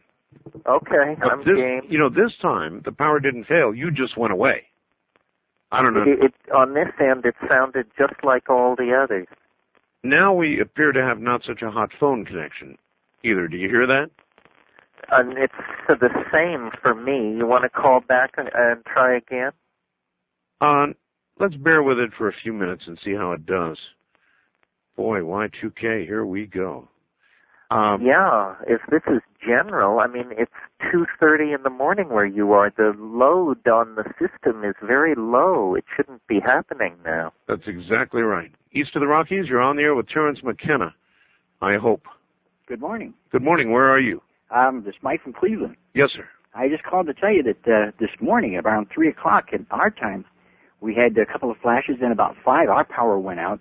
And they gave us this, I don't know, it sounds kind of screwy to me. They were saying because we had a light rain shower and hadn't used, or there was salt, and the salt had caused some 50 telephone poles to catch on, electric poles to catch on fire. And there were So about that's what they 65,000 told people out of power. 65,000 for 2 hours? Yes. Uh-huh. Longer than that in some cases. Well, this is beginning to seem to be a pattern to me. That's what I was thinking. That's why I wanted to get on the phone and call you. Well, welcome to the new millennium. Yeah, early. Great loose. Yeah, appreciate the call, sir. Thank you. West of the Rockies, you're on the air with Terence McKenna and Art Bell. Hi. Hey, guys. This is Eric from Los Angeles. Yes, sir. I really like your show, Art. Thank you. Thanks a lot for everything. I was just wondering, are you guys going to go see the new movie Matrix? The premise of the movie is a combined nanotechnology, biological hallucination that everyone has more control over their illusion. It should be interesting. But my question is for Terence. Terence, through all your interdimensional traveling, do you have any concept of what the afterlife for you would be? No, we've discussed this here in the last 24 hours, and I was shown to be inadequate. I have noticed in virtual reality that sometimes the landscape builds out ahead of you if you have good processors and you can actually watch the landscape springing into existence. Yeah. I can sort of imagine the end of life is like that process in reverse. You know, just more and more is subtracted, and my ketamine experiences have convinced me that a consciousness without a body is an entertainable idea. Mm-hmm. Consciousness without a body is simply like the volume of your mind turned up until it's all there is. Yeah. And then I can imagine just unfolding into thought without a spatial locus. But does that go on forever? That's a little hard to feature. Of course, nothing that we know of goes on forever. So to imagine that when you find out what lies beyond death, you found out what eternity is, maybe that's why we come back. Death. Maybe that's why we maybe reincarnate. Do you believe in reincarnation? Well, if reincarnation occurs, it's a way of getting away from this paradox of eternally existing as a conscious form in some other dimension. Yeah. One more question: Has the other side ever communicated to you through lights, or have you ever seen the all-seeing eye, like from the Egyptian times? I think that these entities communicate with sound and light, and sound which you can see, and they seem to have some kind of a language which is has more dimensions than acoustical language. It's not telepathy, but it's something that is sculptural. You experience it as a visual medium. A mosaic. And it's high bandwidth, yes. It's incredible. We could be on the brink of engineering something like that as a human mode of communication if we could unleash psychopharmacology and really understand what's going on. It's really, we live really in incredible times. Do you think all these prophecies and all these things set in place from the past are ways for us to actually be moving into this new dimension, this new paradigm? Well, we're at the end of a 1,000-year period, and we're at the climax of the agenda of modern science, and we're moving off the planet, and we're going digital. There are so many transformative tendencies in play that I think you would have to really be resisting the tide to not see that we're ready to make some kind of leap. It's incredible. I mean, I really see that this paradigm of thought is overtaking the old paradigm, and the old paradigm needs to firmly hold control. And I just think we just keep what we're doing, keep doing like with Art's show. Everything's going to be all right. Everything's going to be all right. And that's not through rose-colored glasses either, Art. All right. I appreciate the call, sir. Thank you. Bye. Take care. Here's one by email. Somebody wants to know, and I really am not sure myself, wants to ask you your opinion on Tim Leary's work with prisoners and the reasons his findings were suppressed. What do you know about that? I don't know a whole lot about that. I assume this refers to Vacaville. What I know is that there was a whole wing of Vacaville in the 60s that was basically a CIA laboratory for experimenting on controlling and programming people with drugs. What Tim Leary had to do with it, I'm not a historian of his life. I couldn't say. I do think that Sirhan Sirhan passed through that facility. So did Charlie Manson. So did General Sin Q, the character who led the Symbionese Liberation Army. Remember them? Oh, yes. And so there was, it's well documented that there was CIA interest in all these things. Recently, you probably noticed Dr. Sidney Gottlieb, who ran that MK Ultra program, he died recently. I heard that, yes. Yeah, he took a lot of secrets with him, I'm sure. What would you imagine would occur to somebody given LSD, totally unsuspecting given LSD? What would it depends on, again, the circumstances. If you were out in public, I think most people would leap to the conclusion first that they had been poisoned, and then a few minutes later that they were losing their mind. And I think it's one of the most fundamental violations of a person's dignity to give them a drug without discussing it with them and them being fully consensual. Boy, do I agree. There is no more fundamental invasion of privacy than such. William Burroughs once said there was only one commandment, and it was, "Thou shalt not blow pot smoke in thy pet's face."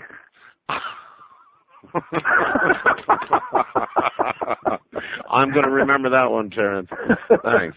First-time caller line, you're on the air with Art Bell and Terence McKenna in Hawaii. Hello. Hello to you. Yes, sir. Where are you? I am in Silicon Valley. Just here doing the computer thing. Yes, sir.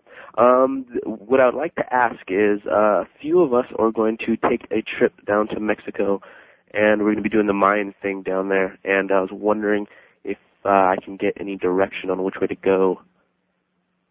Simple as that.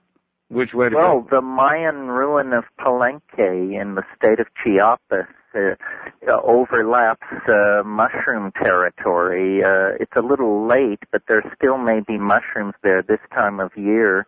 That's a beautiful ruin. Uxmal in the Yucatan is a beautiful ruin. If you get down to Belize, Xanantunich out in the west end of the country, those are my favorite ones, and Tikal in Guatemala. But Palenque in Chiapas is the gem of the Mayan archaeological site. That's way down south. Can you go that far down south, caller? Yeah. Well, we just got back from the Andes, and that's all we do is hike in the mountains. Yeah, well, the Sierra Mazateca behind Palenque is some of the most rugged country in Mexico with some of the world's deepest caves. But, of course, there's political problems back in there. The Mexican army is leaning on the Indians pretty heavily, so you want to know your turf. Did you find any problems down there when you were there in January?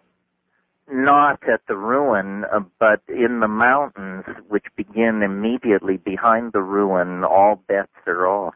Huh, I gotcha. I just want to also thank you very much for the electronic music culture that's going on, for the work that you've done and the spoken word that you've done with them. I want to thank you very much for that. Thanks very much. Yeah, you are definitely in our consciousness around here in the Silicon Valley, and thank you, and thank you for the Santa Cruz visit also. Thanks for calling. Okay, All right. bye-bye. Take care. Wildcard Line, you're on the air with Terence McKenna and Art Bell. Yes, sir. Hi. Hi. I'm a first-time caller. Where are you? I'm in California. Okay. Los Angeles, and I'm calling on I'm listening to KABC. The mighty flagship station. Yes, sir. Yes. In L.A. 790. The reason I was calling was one reason was my brother did slip me some acid when I was 11 years old, and have that experience I can share. Oh my God. 4-way window pane, and I was never a heavy drug user during my life, but that was a real radical experience. Other than that, nobody seems to want to talk about how much resources they recently found in Kosovo. Someone called me today, because I know a lot of people in the government as well as private, and I'm in international business. They found trillions of dollars worth of resources in Kosovo. Well, that may well be. What happened to you on this uninvited acid trip? Well, what happened was my brother was into some sort of satanic rituals with his buddies, and they thought it'd be a great joke to go ahead and slip me 4-way window pane. Mm-hmm. And I remember getting really violently ill initially because I didn't know what was going on. I was spinning. I laid down in a waterbed, and the vacuum started running on itself, and it started vacuuming the room methodically, you know. So I realized I knew at that point that obviously my brother and his friends had obviously done something to me, you know. What they had done, I don't know. They didn't tell me at that time. Then I started changing colors, okay, like blue, green. Then I started going into what they would say kind of like a bad trip, but I was still basically barely able to keep a sense of reality, you could say, you know, because that's a pretty serious dose at that kind of age. It's a terribly serious dose. Yeah. And I guess in youth, thank you, you would handle such a thing better. But I would imagine, Terence, not only would somebody who had that done to them feel like they were losing their mind, but probably could actually slip out of reality and stay out of reality under such conditions. That would be one possibility, wouldn't it? Well, the fear thing starts a cascade, and then people do desperate or foolish things, and no, it's a really dumb thing. Well, this caller comes from a typical dysfunctional American family, satanic rituals, siblings dosing others with LSD. This is why we need drug education. We are a dysfunctional nation, aren't we? All right, hold tight. Maybe the power will stick with us, Terence. This is Coast to Coast AM. It's a blue moon, too. It's a bad one.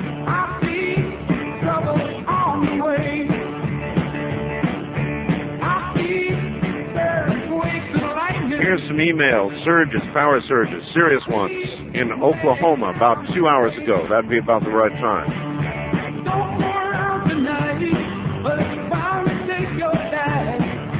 There's a bad moon on the right. I feel hurricanes blowing. I know the end is coming soon. I feel rivers overflowing. I hear the voice of rage and ruin. Don't go around tonight, but it's bound to take your life. There's a bad moon on the right.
To talk with Art Bell in the Kingdom of Nye from outside the U.S., first, dial your access number to the USA. Then, 800-893-0903. If you're a first-time caller, call Art at 702-727-1222. From east of the Rockies, 1-800-825-5033. West of the Rockies, including Montana, Wyoming, Colorado, and New Mexico, call Art at 1-800-618-8255. Or call Art on the wildcard line at area code 702-727-1295. This is Coast to Coast AM from the Kingdom of Nye. Good morning, everybody. Terence McKenna's here, and the power for the moment seems to be stable, and I really shouldn't say that because obviously it'll bring on the worst. Just take it as it comes. Terence will be right back. All right. Once again, here we go. I'm telling you, it's wild around here. This is as wild a night as we have had. That's all there is to it. It's a wild night. Here's somebody else. I must have 100 emails here. Felt the power surge in Provo, Utah. Enjoy the show. That's Provo, Utah. So it's one of those nights, and it's going to be interesting to see if and what the press has to say about it later today. Of course, it occurred in the middle of the night, so they may not say a word. Terence, welcome back. Good to be back. You are there. Good. I am. All right. Here we go, hopefully. First-time caller line, you're on the air with Terence McKenna and Art Bell on a weird night, but fun. Hello. Hi. This is Frank from Cotati, California. It's Sonoma County. Hi, Frank. And I read in Timothy Leary's autobiography, Flashbacks, about some experiments they had done at some prisons back east. I think when he was still at Harvard, using psilocybin to rehabilitate inmates. And the thing about it was they had a far lower recidivism rate, and that just basically got covered up and ignored, and then they got bounced out of Harvard, so it's kind of disappeared. But I thought that was one thing that was pretty interesting. And I want to put in a plug for a book by Dale Pendell. The name of it is Pharmacopoeia, and it's an excellent explication of all the varieties of mind-altering substances. I think it might be an interesting guest for you. Is that something you're familiar with, Terence? Yes, Pharmacopoeia, Dale Pendell. He's an interesting character, and he can spin a line of rap. He would be an interesting guest. That's an excellent book. All right. Well, Terence, maybe you ought to just sort of construct a list of interesting guests and how to get hold of them and email it to me or something. Sure, I'm happy to do that. I would love that because it sounds like you've got a lot of very interesting suggestions.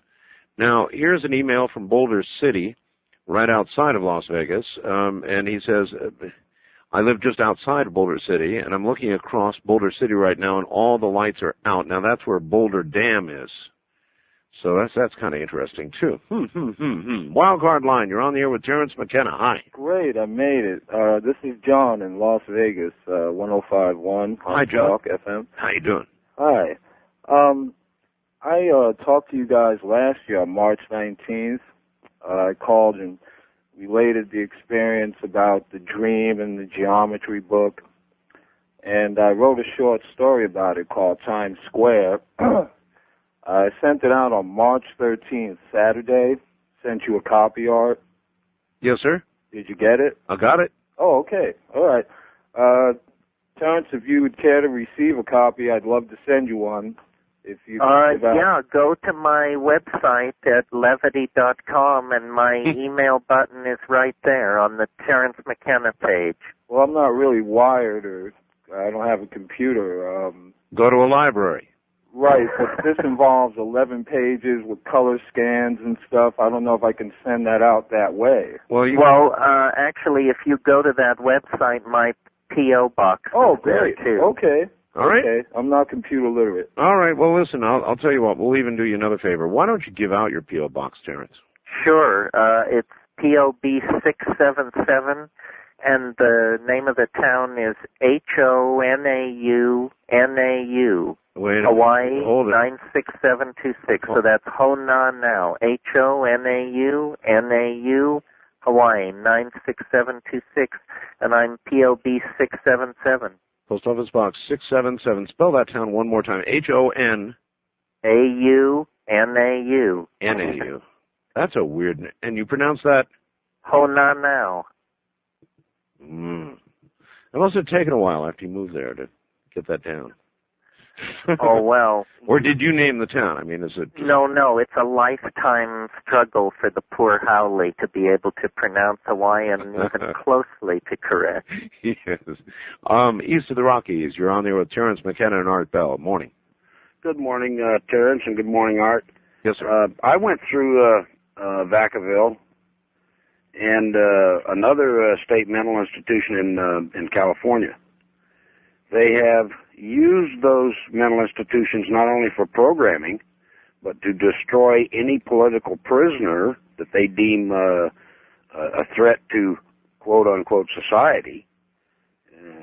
And then when were you in Vacaville?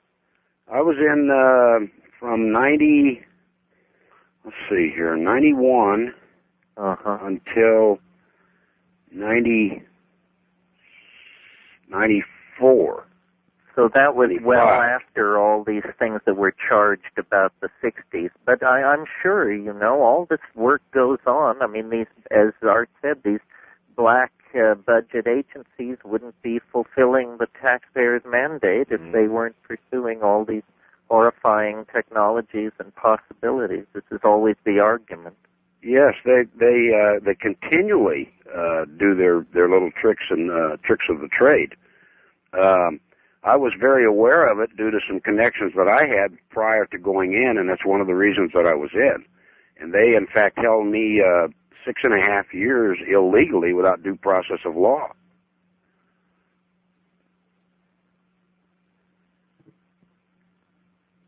Silence?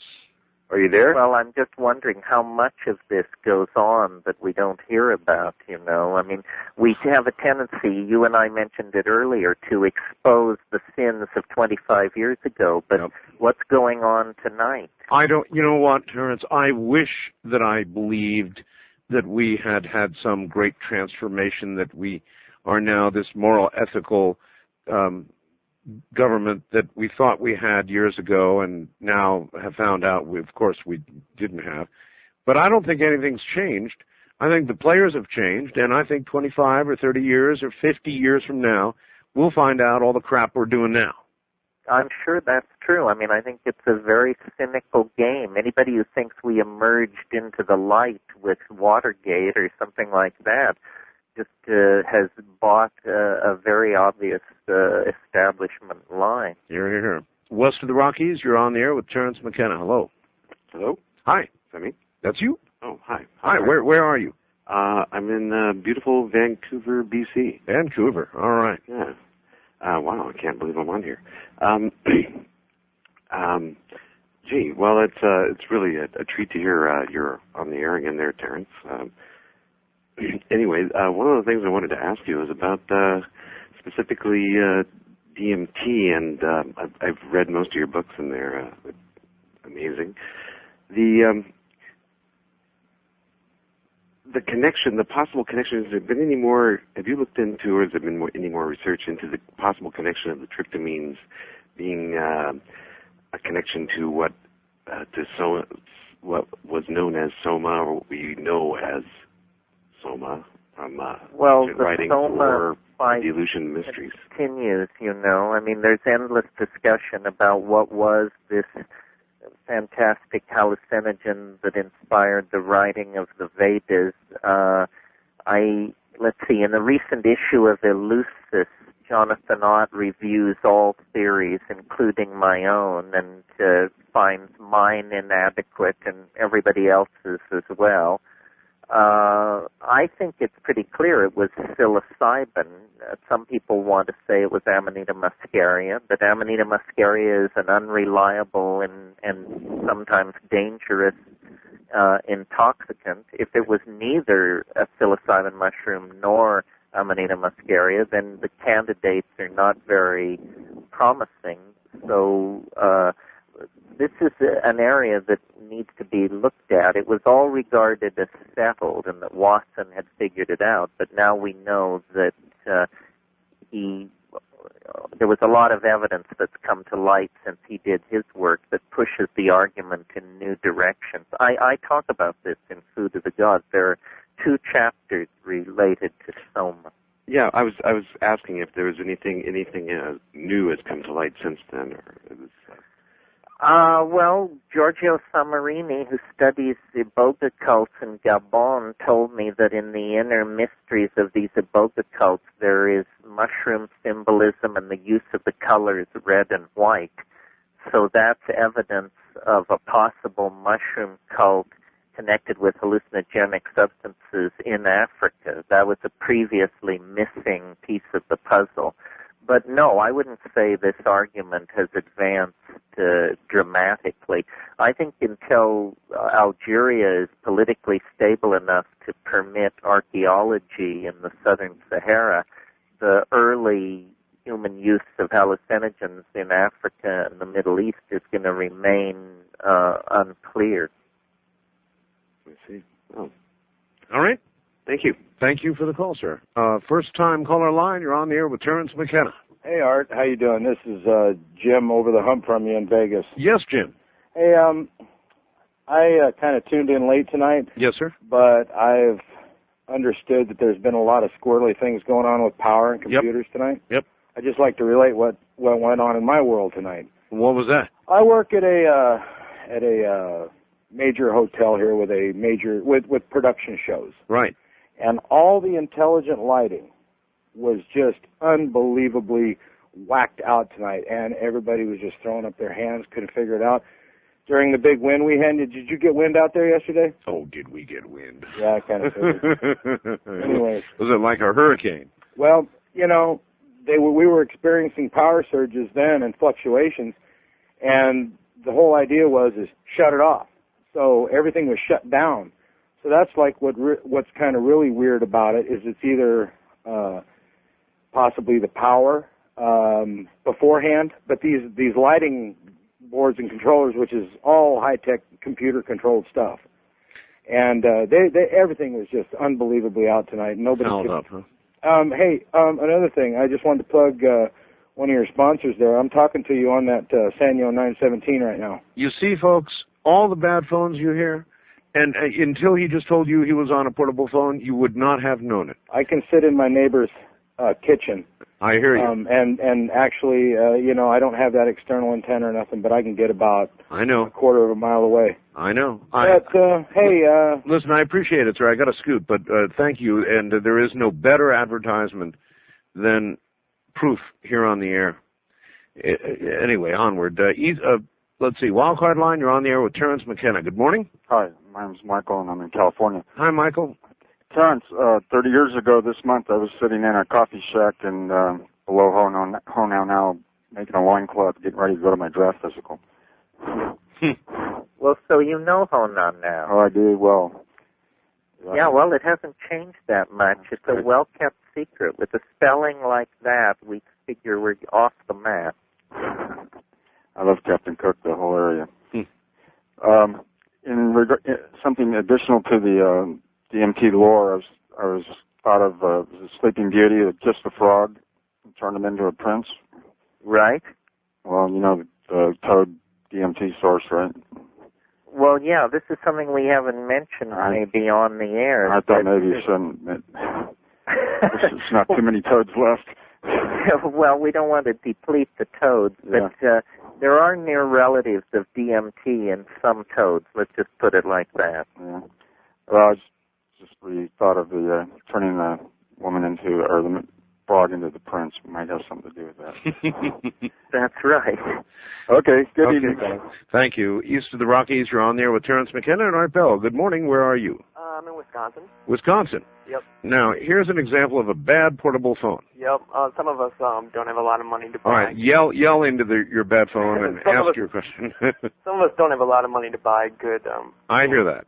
Anyway, I've been growing psychoactive fungus and plants for a number of years now, and I've recently been trying to find plants which contain DMT, and I used the plant mimosa, and I grew that, and it contained the substance, but not in high enough quantities, and I was wondering if Terence could recommend any obtainable plant sources for the source of DMT.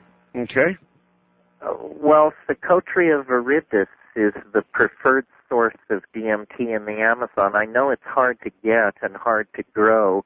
The Mimosa hostiles and the Mexican conspecific species, the name of which escapes me because it's so late at night, those two in the root bark are pretty competitive. There's also Anodonanthera peregrina variety Sibyl. The seeds of that also contain a fair concentration, in fact, a high concentration.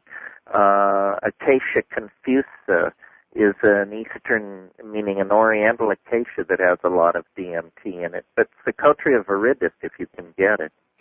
All right. Wildcard line, you're on the air with Terence McKenna in the waning moments. Hi, from Vancouver again. Yes, sir. Going back to the Mayans. Sir, you were on earlier? No, in relation to that subject. Yes. And the coming about of the 2013. Do you see, Terence, the realization of galactic citizenship as a precursor or a result of that time? All right. Well, I can fly with that. In other words, technologies seem to be converging toward opening up the Bell non-local quantum realm where presumably all the intelligences of the universe are communicating in some kind of standing waveform. So I don't know how it is that it's keyed to this conjunction with the galactic center, but I do think that we will fulfill the dreams of the ancient Maya, we will fulfill the dreams of the medieval alchemists. We are on a collision course with some kind of revelation of our own place in the cosmos. And exactly how it's all going to hang out, we can't say, but that it is happening is visibly evident all around us. How close do you think we are? Well, I still feel comfortable with 2012. I still think that gives us ample room to put in place the understandings, the technologies. I think we have to get over the millennial speed bump. I think a lot of squirrels have seized the high ground, and we have to sort through the prophecies and the revelations one by one, but that the wiser voices will be discerned in this process. This is something you contribute to, Art, by letting everybody tell their story and letting the Darwinian selection of these memes take place. Indeed, I do that. All right, west of the Rockies, you're on the air with Terence McKenna. Hello. Is that me? That's you. I had a question. I wanted to tell you something, Art. Yes? Did you know you're going to be on repeat of Millennium tonight? Oh, I meant to tell my audience that. Thank you. That's right. The the Millennium program I did is going to indeed repeat tonight on NBC at, 8 o'clock or something? I think it's 9. 9 o'clock? Yeah. Okay. On the West Coast. On the West Coast. So wherever you are, that's right. I'll be on Millennium. Thank you. And I have a question. Sure. What about people that take prescribed Medicaid drugs and they don't get the right one? Is that anything like that, like you're talking about? No. You mean in terms of the kinds of effects? Yeah. No, I think we're talking about something, bad medication can go any direction, but psychedelics are certainly more than simply misprescribed responses to drugs. Well, do you think... Is that what you mean? I think that's what you mean. Do you think that drugs ought to be prescribed at all? And if you do, then should psychedelics be prescribed? Well, see, we don't have any place in our culture or our medical practice for the concept of self-administered recreational drugs. Our culture sets us up to think drugs are for sick people. No, I know, but I mean in some greater future that we might sit here and imagine for a moment. Well, I think we're going to see psychedelic-assisted psychotherapy, and in fact that already flourishes in an underground form, sure. So that you could see it go that direction. In other words, there would be legitimate use, legitimate prescription. You would go to the doctor and you would say, I'm depressed. I'm in a unrecoverable state of depression or something, or I'm whatever. And they would prescribe something that would literally alter your perception. Well, the cure rate of chronic alcoholism with one trip of LSD in the early 60s was 50%. 50% Really? with one trip, yes, at the Saskatoon Mental Hospital in Saskatchewan. All this was published. Now, but where, and why don't we read about it now? Well, because once LSD was demonized, the idea that it might cure addiction to the drug of choice of the culture just contained too many contradictions for the scientific and medical establishment to want to plow ahead with it, you know. Terence, we're out of time. As always, listen, thanks on a really rough night for hanging in with me through all the bumps in this road. It was whitewater training, Art. We'll do it again, of course, one day. Thank you, Terence. All right, good night. Good night, from the desert to paradise. That's it, folks. That's all the time we've got tonight. We really have a wonderful lineup of guests coming up, and you can see them on my website right now, assuming the power holds. That's www.artbell.com, and yes, I will be on Millennium tonight from the High Desert Night Hall.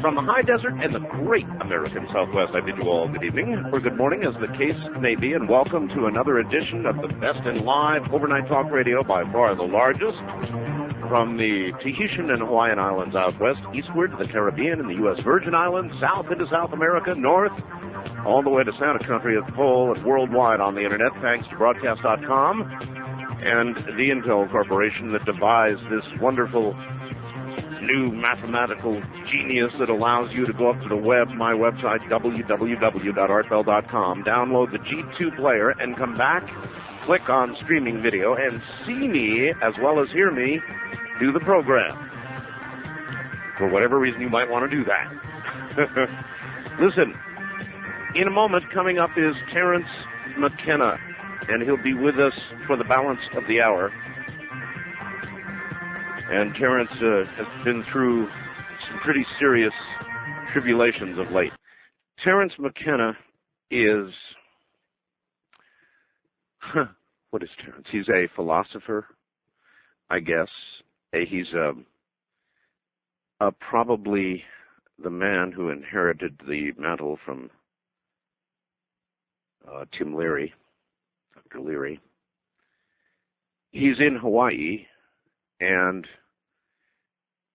I'm going to let you tell him, let him tell you rather, the way what has happened to him lately has occurred chronologically. Terence, my friend, welcome back. It's a pleasure to talk to you, Art. It's a real pleasure to talk to you. It's good to hear your voice. Terence, you were just humming along in life. And, of course, I had interviewed you, it was not that long ago. We had done a full, 4-hour interview, I think. And you were sort of humming along in life. And then one day here recently, without a hitch, you were feeling fine, weren't you? Well, I had 4 days of headaches that I thought were flu. And I had a tour on the mainland. I'd heard about a flu that was preceded by headaches, and so you thought you had the flu? I thought I had the flu, and after 4 days of headaches, I went into the bathroom and I had a massive brain seizure, which I knew nothing about. My partner, Christy, wrestled me into our truck, got me down to the local hospital.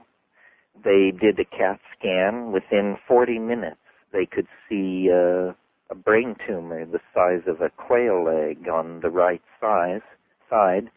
They took one look, and Air Medical evacuated me to Honolulu. All right, this is a tumor in your frontal lobe region? That's right. Okay. As far as I can tell, about 3 inches behind the eyes. And once in Honolulu, they did what they call a stereotaxic assay, where they basically bolt a metal frame to your head and drill in to get a piece of this thing. Oh, my God. And the doctors looked at it, and the diagnosis was glioblastoma metaforma, stage 4. So what this thing is the fastest moving brain tumor known to human medicine. And stage 4. Stage 4, which is an advanced stage. So immediately they scheduled a procedure called the gamma knife, which can only be done in a few hundred places around the world. The way to think of it is like nuclear acupuncture. 201 sources of cobalt-60 focused on this thing to burn it to a crisp. And they told me flat out, there's a 1 in 10 chance you won't live through this procedure. Through the gamma knife? Yes. A 1 in 10 chance? Yes. Well, let's back up a little bit. Before you had the gamma knife, obviously, the doctor sat you down and said, hey, Terence, here's where you are. Here are your options. Here's your prognosis. I mean, what did they tell you before you even made a decision about a treatment? I said, untreated, where are we headed? And right. He said, you'll be dead in 30 days, no question about it.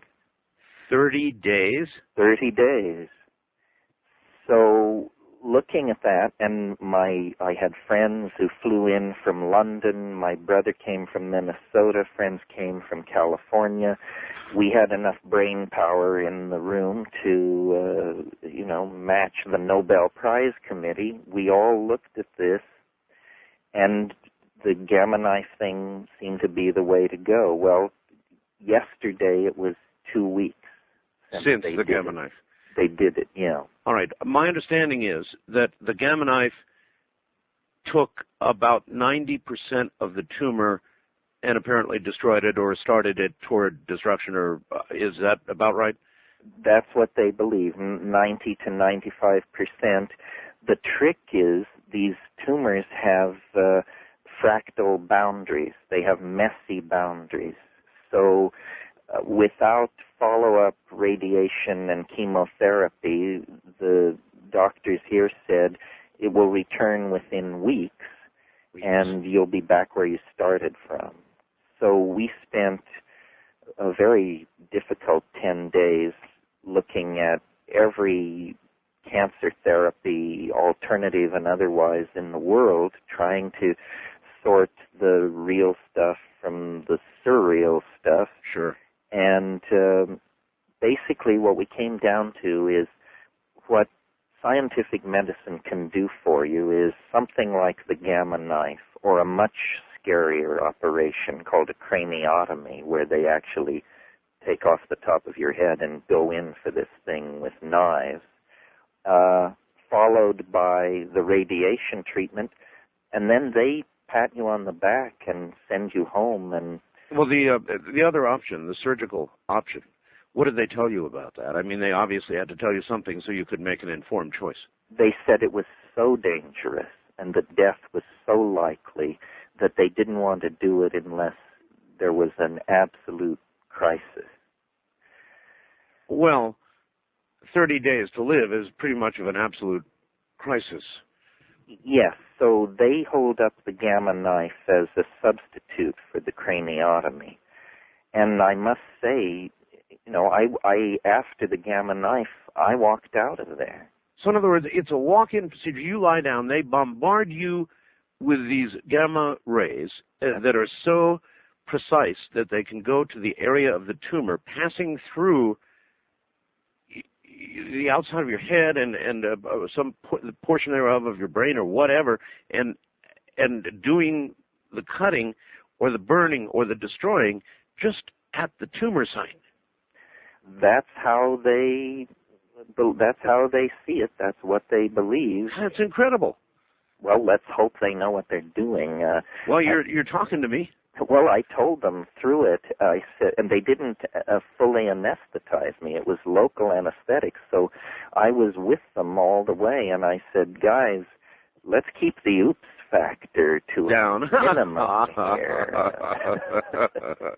Yeah, right. One little oops, and Terence is not Terence anymore. Well, they tell you. They say, the scary part of this is if we hit the motor strip, you're paralyzed. If we hit the optic nerve, you're blind. My God. So, yes, it's a tight space in there, and I've now, after 2 weeks, having had this thing, I keep looking into my mind, trying to see what's missing, what's different. My son Finn was here, and at one point with the surgeon, he turned to him and he said, so this tumor, it's thinking? And the doc thought a while, and then he said, well, yes, it's thinking about something. So I'm trying to figure out what it was thinking about that I'm not thinking about anymore. In other words, he was suggesting the tumor, the out of control, the cancer, was actually part of your brain. I mean, was that a joke, or do the cells actually, when they're there, function as the brain functions in some way? Is that what you're saying? Well, apparently so. In other words, these doctors say it had to have been there a year or 18 months, and in that year and 18 months, I've noticed that I got some bifocals. I noticed I was a little more forgetful, but I certainly didn't feel like somebody who was at risk for brain seizure. The seizure itself, Terence, did you just pass out? Were you in convulsions? What happened? Well, what I had heard about this flu was that you had bad headaches, and then you would vomit. And so the fourth day, I was lying down with these headaches, and I began to feel nauseated. And I thought, it's going to turn into a flu. So I went into the bathroom, and then it was, and speaking as a psychedelic explorer, all hell broke loose. It was very confusing, and it was confounding. I had no idea what was happening. I was having hallucinations. I was not sure where I was or who I was. I had 2 or 3 more of these seizures as Christy wrestled me down the mountain. So in other words, in a way, you had a form of consciousness during these seizures, at least enough that you're able to remember what you're telling me right now. There were flashes of awareness, but a very confused kind of awareness. And here's what the real tip-off to all this was, Art. For a month leading into these seizures, I had been having dreams that were, the only way I could describe them was I couldn't describe them. They lasted hours, and yet I could not describe them even to myself. And I even said to Christy and my son a few mornings before the seizure, I said, I think I should see a neurologist. These dreams are so bizarre, I can't believe that healthy people have these experiences. Well, as most everybody in the world knows who has listened to you, you have done a lot of psychedelic drugs. Yes, now, it must have occurred to you that one possibility with regard to the dreams was some sort of effect from some psychedelic drug that you have taken at some point in your life. Did that one roll through your mind? It did. It was like a tryptamine, but it was not like DMT, which is what I know best. But the quality of being indescribable and the quality of being visual were things I could only associate with psychedelics. Once I got over here to Honolulu and we were facing these doctors, I said to them, if you want to guilt trip me, I have a history of psychedelic and recreational drugs. And they just waved it away as preposterous and said, no, this comes out of your genetics, this comes out of the environment, this is not about smoking dope in the evening.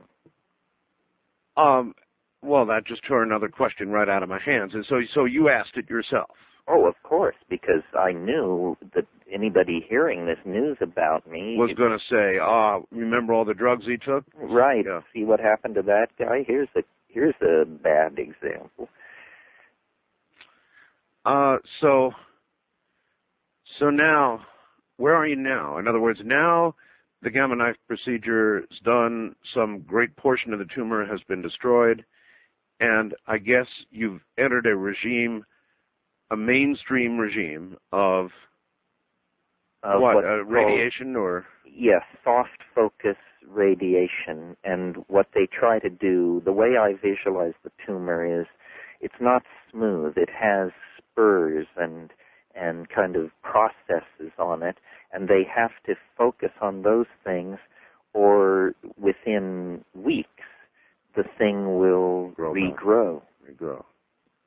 And these scientific doctors don't hold out much hope. I mean, I think they're trained to look you right in the eye, and they do, and they say 6 to 9 months, no escape. And so that's what they're telling you now? That's what they're telling me now, yeah. And I don't believe that, actually. I actually don't believe it now. I do believe in mainstream medicine's ability to the gamma knife, obviously, with the choice you had, there's no choice there. I'd go for that myself. I'd have done that. I'd made the same choice. And then we all know then there's some left of the tumor, which you don't need much. All you need is one malignant cell left, and it regrows. You said it was one of the most, or the most aggressive? Known to science. Known to science. Yes. Yes, so one of the godsends of this situation was that my brother Dennis was here. He's a professional pharmacologist and drug designer, so he could ask the questions, ask the hard questions, really push on these guys, and study the stuff on the internet. And, if you have liver problems or eye problems, straight medical science knows a great deal. But the thing about brain tumors is it's a total frontier. And there are dozens of people out there with machines, drugs, treatments, and who knows whether this stuff works. Most of it you can't even use inside the United States because the government won't allow it. And of course, when people hear they're dying, and many of these people are well healed, they will spend any amount of money, go anywhere to try and live. So we've been looking at all this stuff, and there are machines in the Dominican Republic. There's a guy in Houston. There's a guy at the University of Virginia. There's a cancer clinic in Germany. Dr. Day, there are a million different alternative treatments, and there are champions for all of them who will say, you must do this, and you must do it right away. Yes, and if you don't follow my advice, you're choosing grim death. Yeah, that's right. That's right. All right, so we've got to pause here at the bottom of the hour, Terence, but when we come back, I've got a lot of other questions for you. In view of the best-case prognosis, 6 to 9 months. Now, when I said I don't believe that, I meant it. You see, I think there's a spiritual component that can be thrown into the mix and just knock 6 to 9 months right in the teeth. It can happen. I've seen it happen. We've done it before. We tried it, and we'll try it again. It's a power that the doctors don't exactly know about. I'm Art Bell, and this is Coast to Coast AM. Terence McKenna is here, and he'll be right back.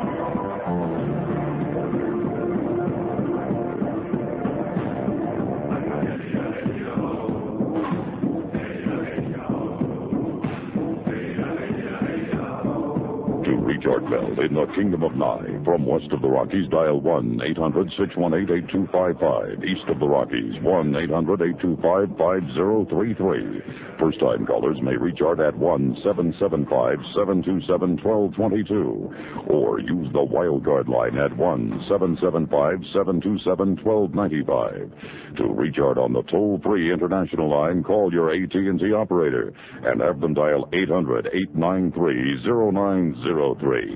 This is Coast to Coast AM with Art Bell on the Premier Radio Network. Terence McKenna is here. What would you do out there? You ever think about it? Walk into a doctor's office when you thought you had the flu after some seizures, and they sit you down and tell you you've got stage 4 brain cancer and you're terminal. Have you ever thought about that? We'll be right back. Go gather that pen and paper. I'm going to give you an opportunity to help Terence in 2 ways, spiritually and financially.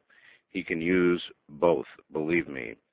And there is now the Terence McKenna Research Foundation account, and I'm going to tell you about it toward the end of this particular segment. But right now, it's back to Terence. Terence, you're back on the air again. Good. Terence, what do you believe about the power of the mind? The context in which I ask is, we had millions of people concentrating, white light, healing, prayer, whatever it is the individual happens to believe in, and sending it your way. Now, we did that, and we're going to do it again. But I just wonder what you believe about all this yourself.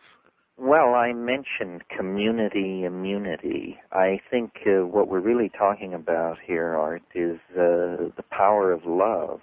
That's right. And once they pull the rug out from under you and give you a death sentence, suddenly the lights come on, and you realize that love is what it's all about. And That's right. Love is what keeps people going. It cures diseases. It brings children into the world. It makes people able to die with dignity.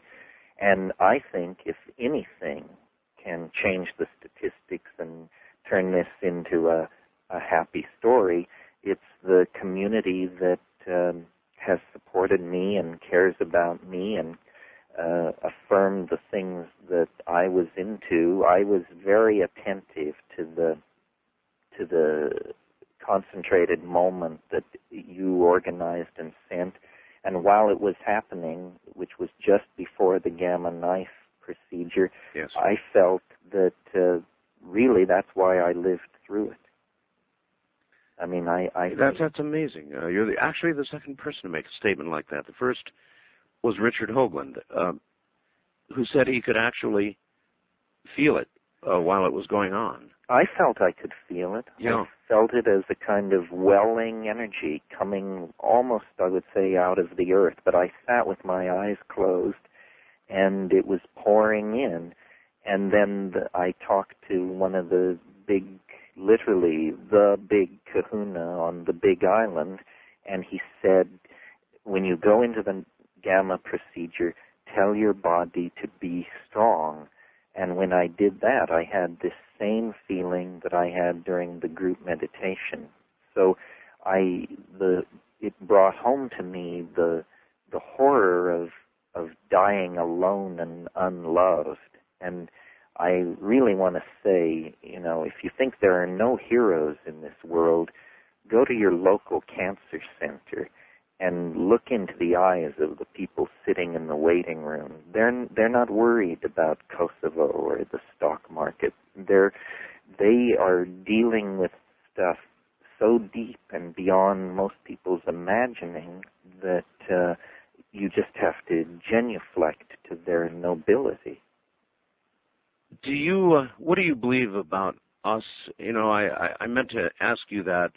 When I say about us, we are biological, complex organisms, and the big kahuna question is whether we are more than just that, whether at death there is not an ending, but something else, a new beginning or something, a continuation of some sort. Obviously, in your situation, you would have been reflecting on this. Well, I think nature doesn't build patterns as complex as ourselves simply to throw them away at the edge of the grave. I really think that what a lifetime of psychedelic journeying has taught me is consciousness can exist outside of the body. And if it can exist for an hour or 6 hours, then why would nature throw the beauty of that away? So this has been an emotional turmoil for me, but at my best moments I say, foreknowledge of your own death, if that's what this is a kind of enlightenment. And of course, everyone can have this enlightenment. Well, there really are a lot of ways to look at it. How old are you? 52. I'm going to be 54 at midnight here. Really? Congratulations. And so, at best, if we're lucky, we have another, and nothing goes wrong, we have another 20, 30 years, maybe. That's right. Best case. So in the cosmic sense of things, even if you were to die tomorrow, it's a blink. The difference between tomorrow and 20 years, cosmically, is just, it's nothing. It's not even considered. It's not even time, as we understand it. And so it's like, you'll be there tomorrow, and I'll be there tomorrow. In that sense, if there is a continuation of life. And people who write books and paint paintings and do what you do, I think are in touch with a kind of Greek notion of immortality, which is you live as long as people remember you and hold you positively in their mind. And if this is not an argument for doing good and spreading love, I don't know what is. What has changed for you in the way you think of all of this since that moment, since the doctor has told you what the prognosis was? What has changed for you? Well, the most startling thing is I have the idea, hallucination, notion, I'm not sure what it is, that I can walk down the street and I can tell who's living and who's dying. I can look into people's faces and I can see who has figured out enough about the living condition to make it work for them and who is just spinning it away in anxiety, money chasing, and foolishness. And I see my own life and how I gave energy to certain things, not to other things. It's a revelation. Do you now perceive that a lot of your life energy was misdirected? I could have treated people better. I could have been more compassionate, more kind, more open to people. You and I have had many a conversation where I was knocking various ideas or systems which I felt were flaky, and maybe I still feel they're flaky, but what I now see behind all that was the intent and the compassion, the desire to make life, whatever it is, an easier journey to whatever it sweeps us toward.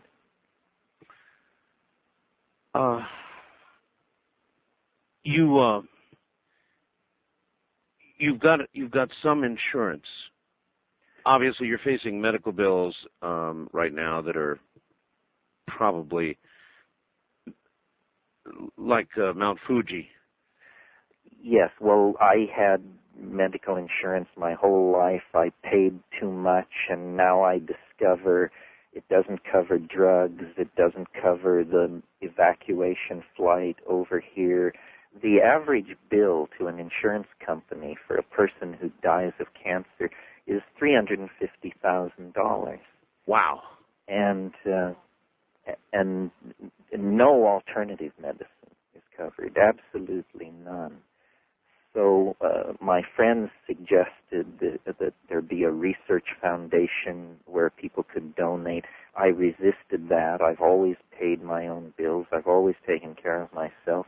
And then as I got into this, I realized that the medical system and the insurance system victimizes everyone.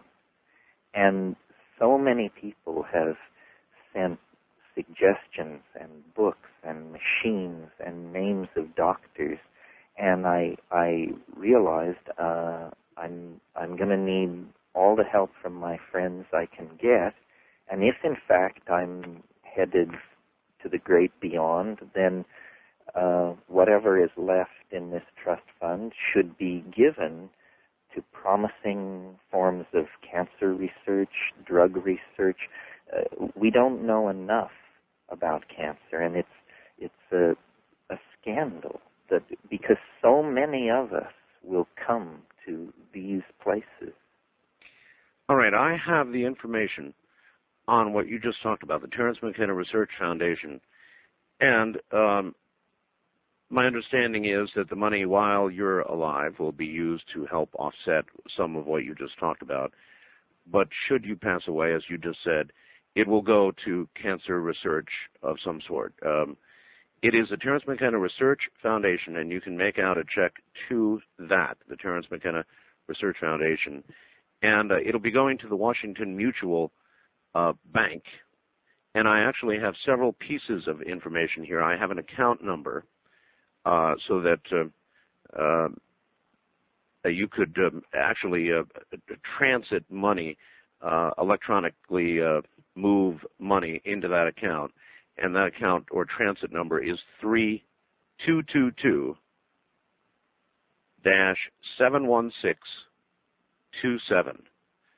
I'll repeat that in a moment. You can also send it to, by mail, the Terence McKenna Research Foundation at Box 3287, La Jolla, California, zip code 92038. Once again, that would be the Terence McKenna Research Foundation account at Box 3287 in La Jolla, California, 92038. And one more time, the routing number for any funds that you might want to send would be 3222-71627. So there are two real ways to get money into that account. One is directly, as in a bank transfer, and the other, of course, is at the address I just gave you. So, and let me say, Art, your audience may not know this, but you and I have never met, never laid eyes on each other. But we had plans. We had plans, and we may still have plans. But for you to do this for me with your audience, I'm finding out who the real saints of this world are. And this is as great a gift as I can imagine any human being doing for another. And I love you, man. Well, thank you. How do you, Terence, when you read, you must be in a personal review of your life now, and aside from the regrets, and listen, Terence, we all have them. There was only one perfect guy a couple thousand years ago they talk about. Otherwise, we've all done things we're sorry for, that we feel guilt about, mistreated people. Certainly I've done it. But aside from that, when you review your life, Terence, it's been a pretty good one mostly, hasn't it? Oh, it's been a fantastic life. I mean, I've been many times around the world. I've written books. I know everybody. I've eaten in the best restaurants. I've been in the company of beautiful women and am in the company of the most beautiful woman I've ever known.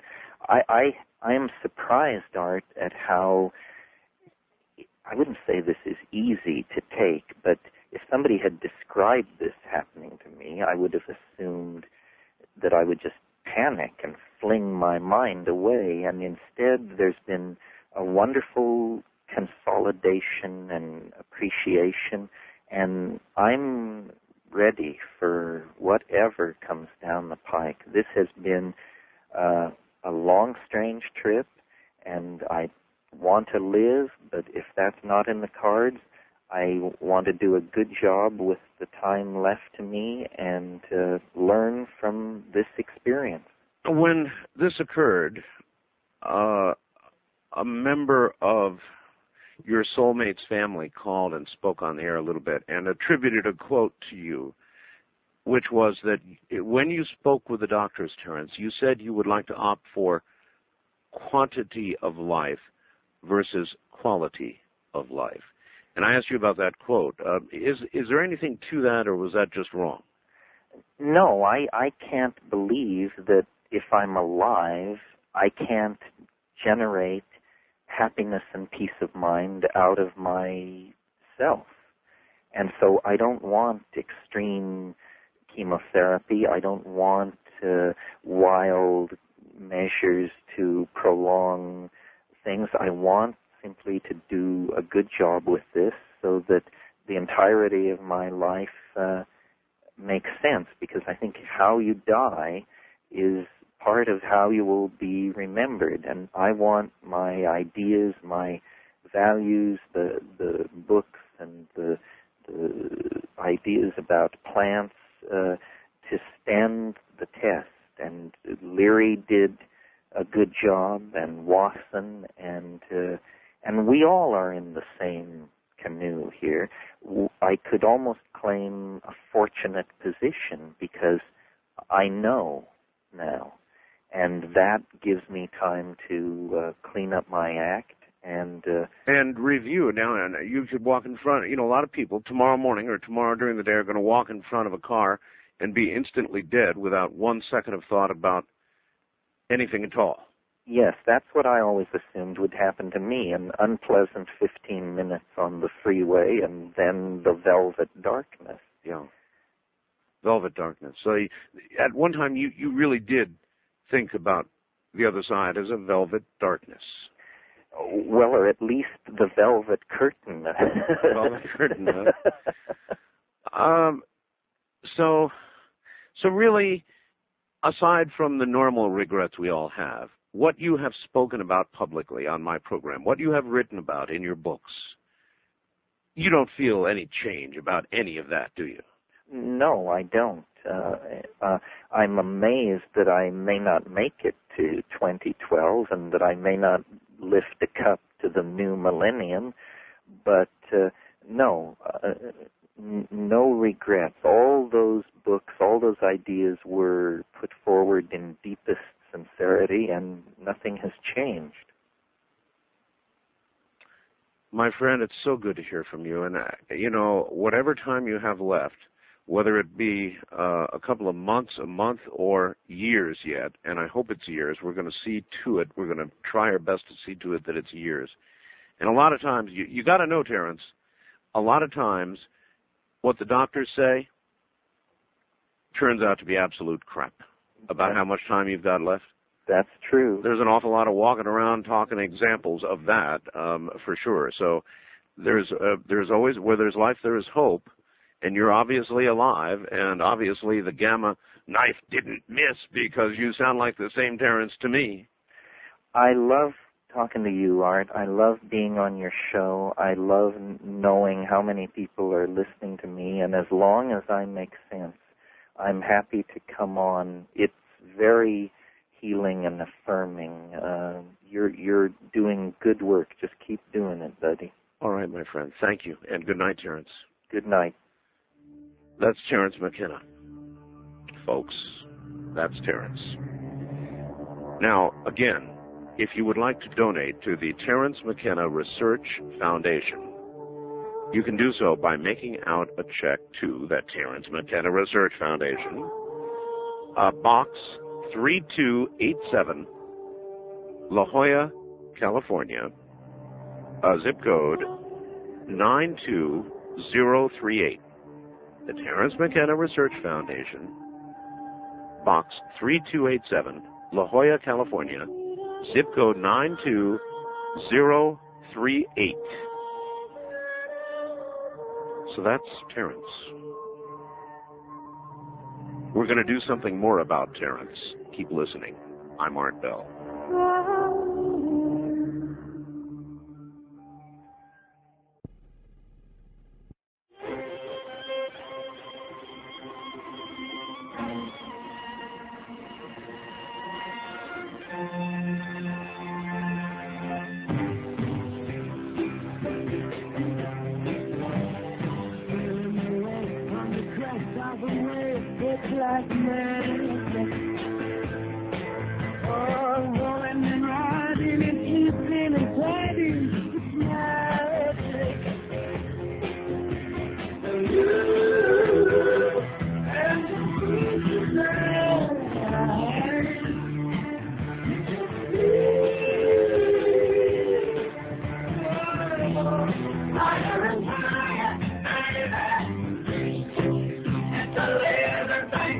Call Art Bell in the Kingdom of Nye from west of the Rockies at 1-800-618-8255. East of the Rockies, 1-800-825-5033. First-time callers may reach Art at 1-775-727-1222. And the wildcard line is open at 1-775-727-1295.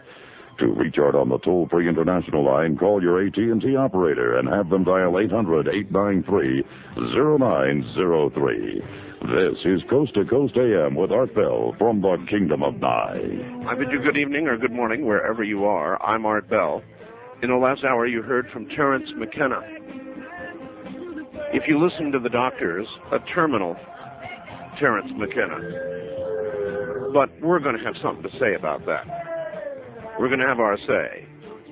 Terence said a very interesting thing. He said, at the moment you did the concentration, you could feel it.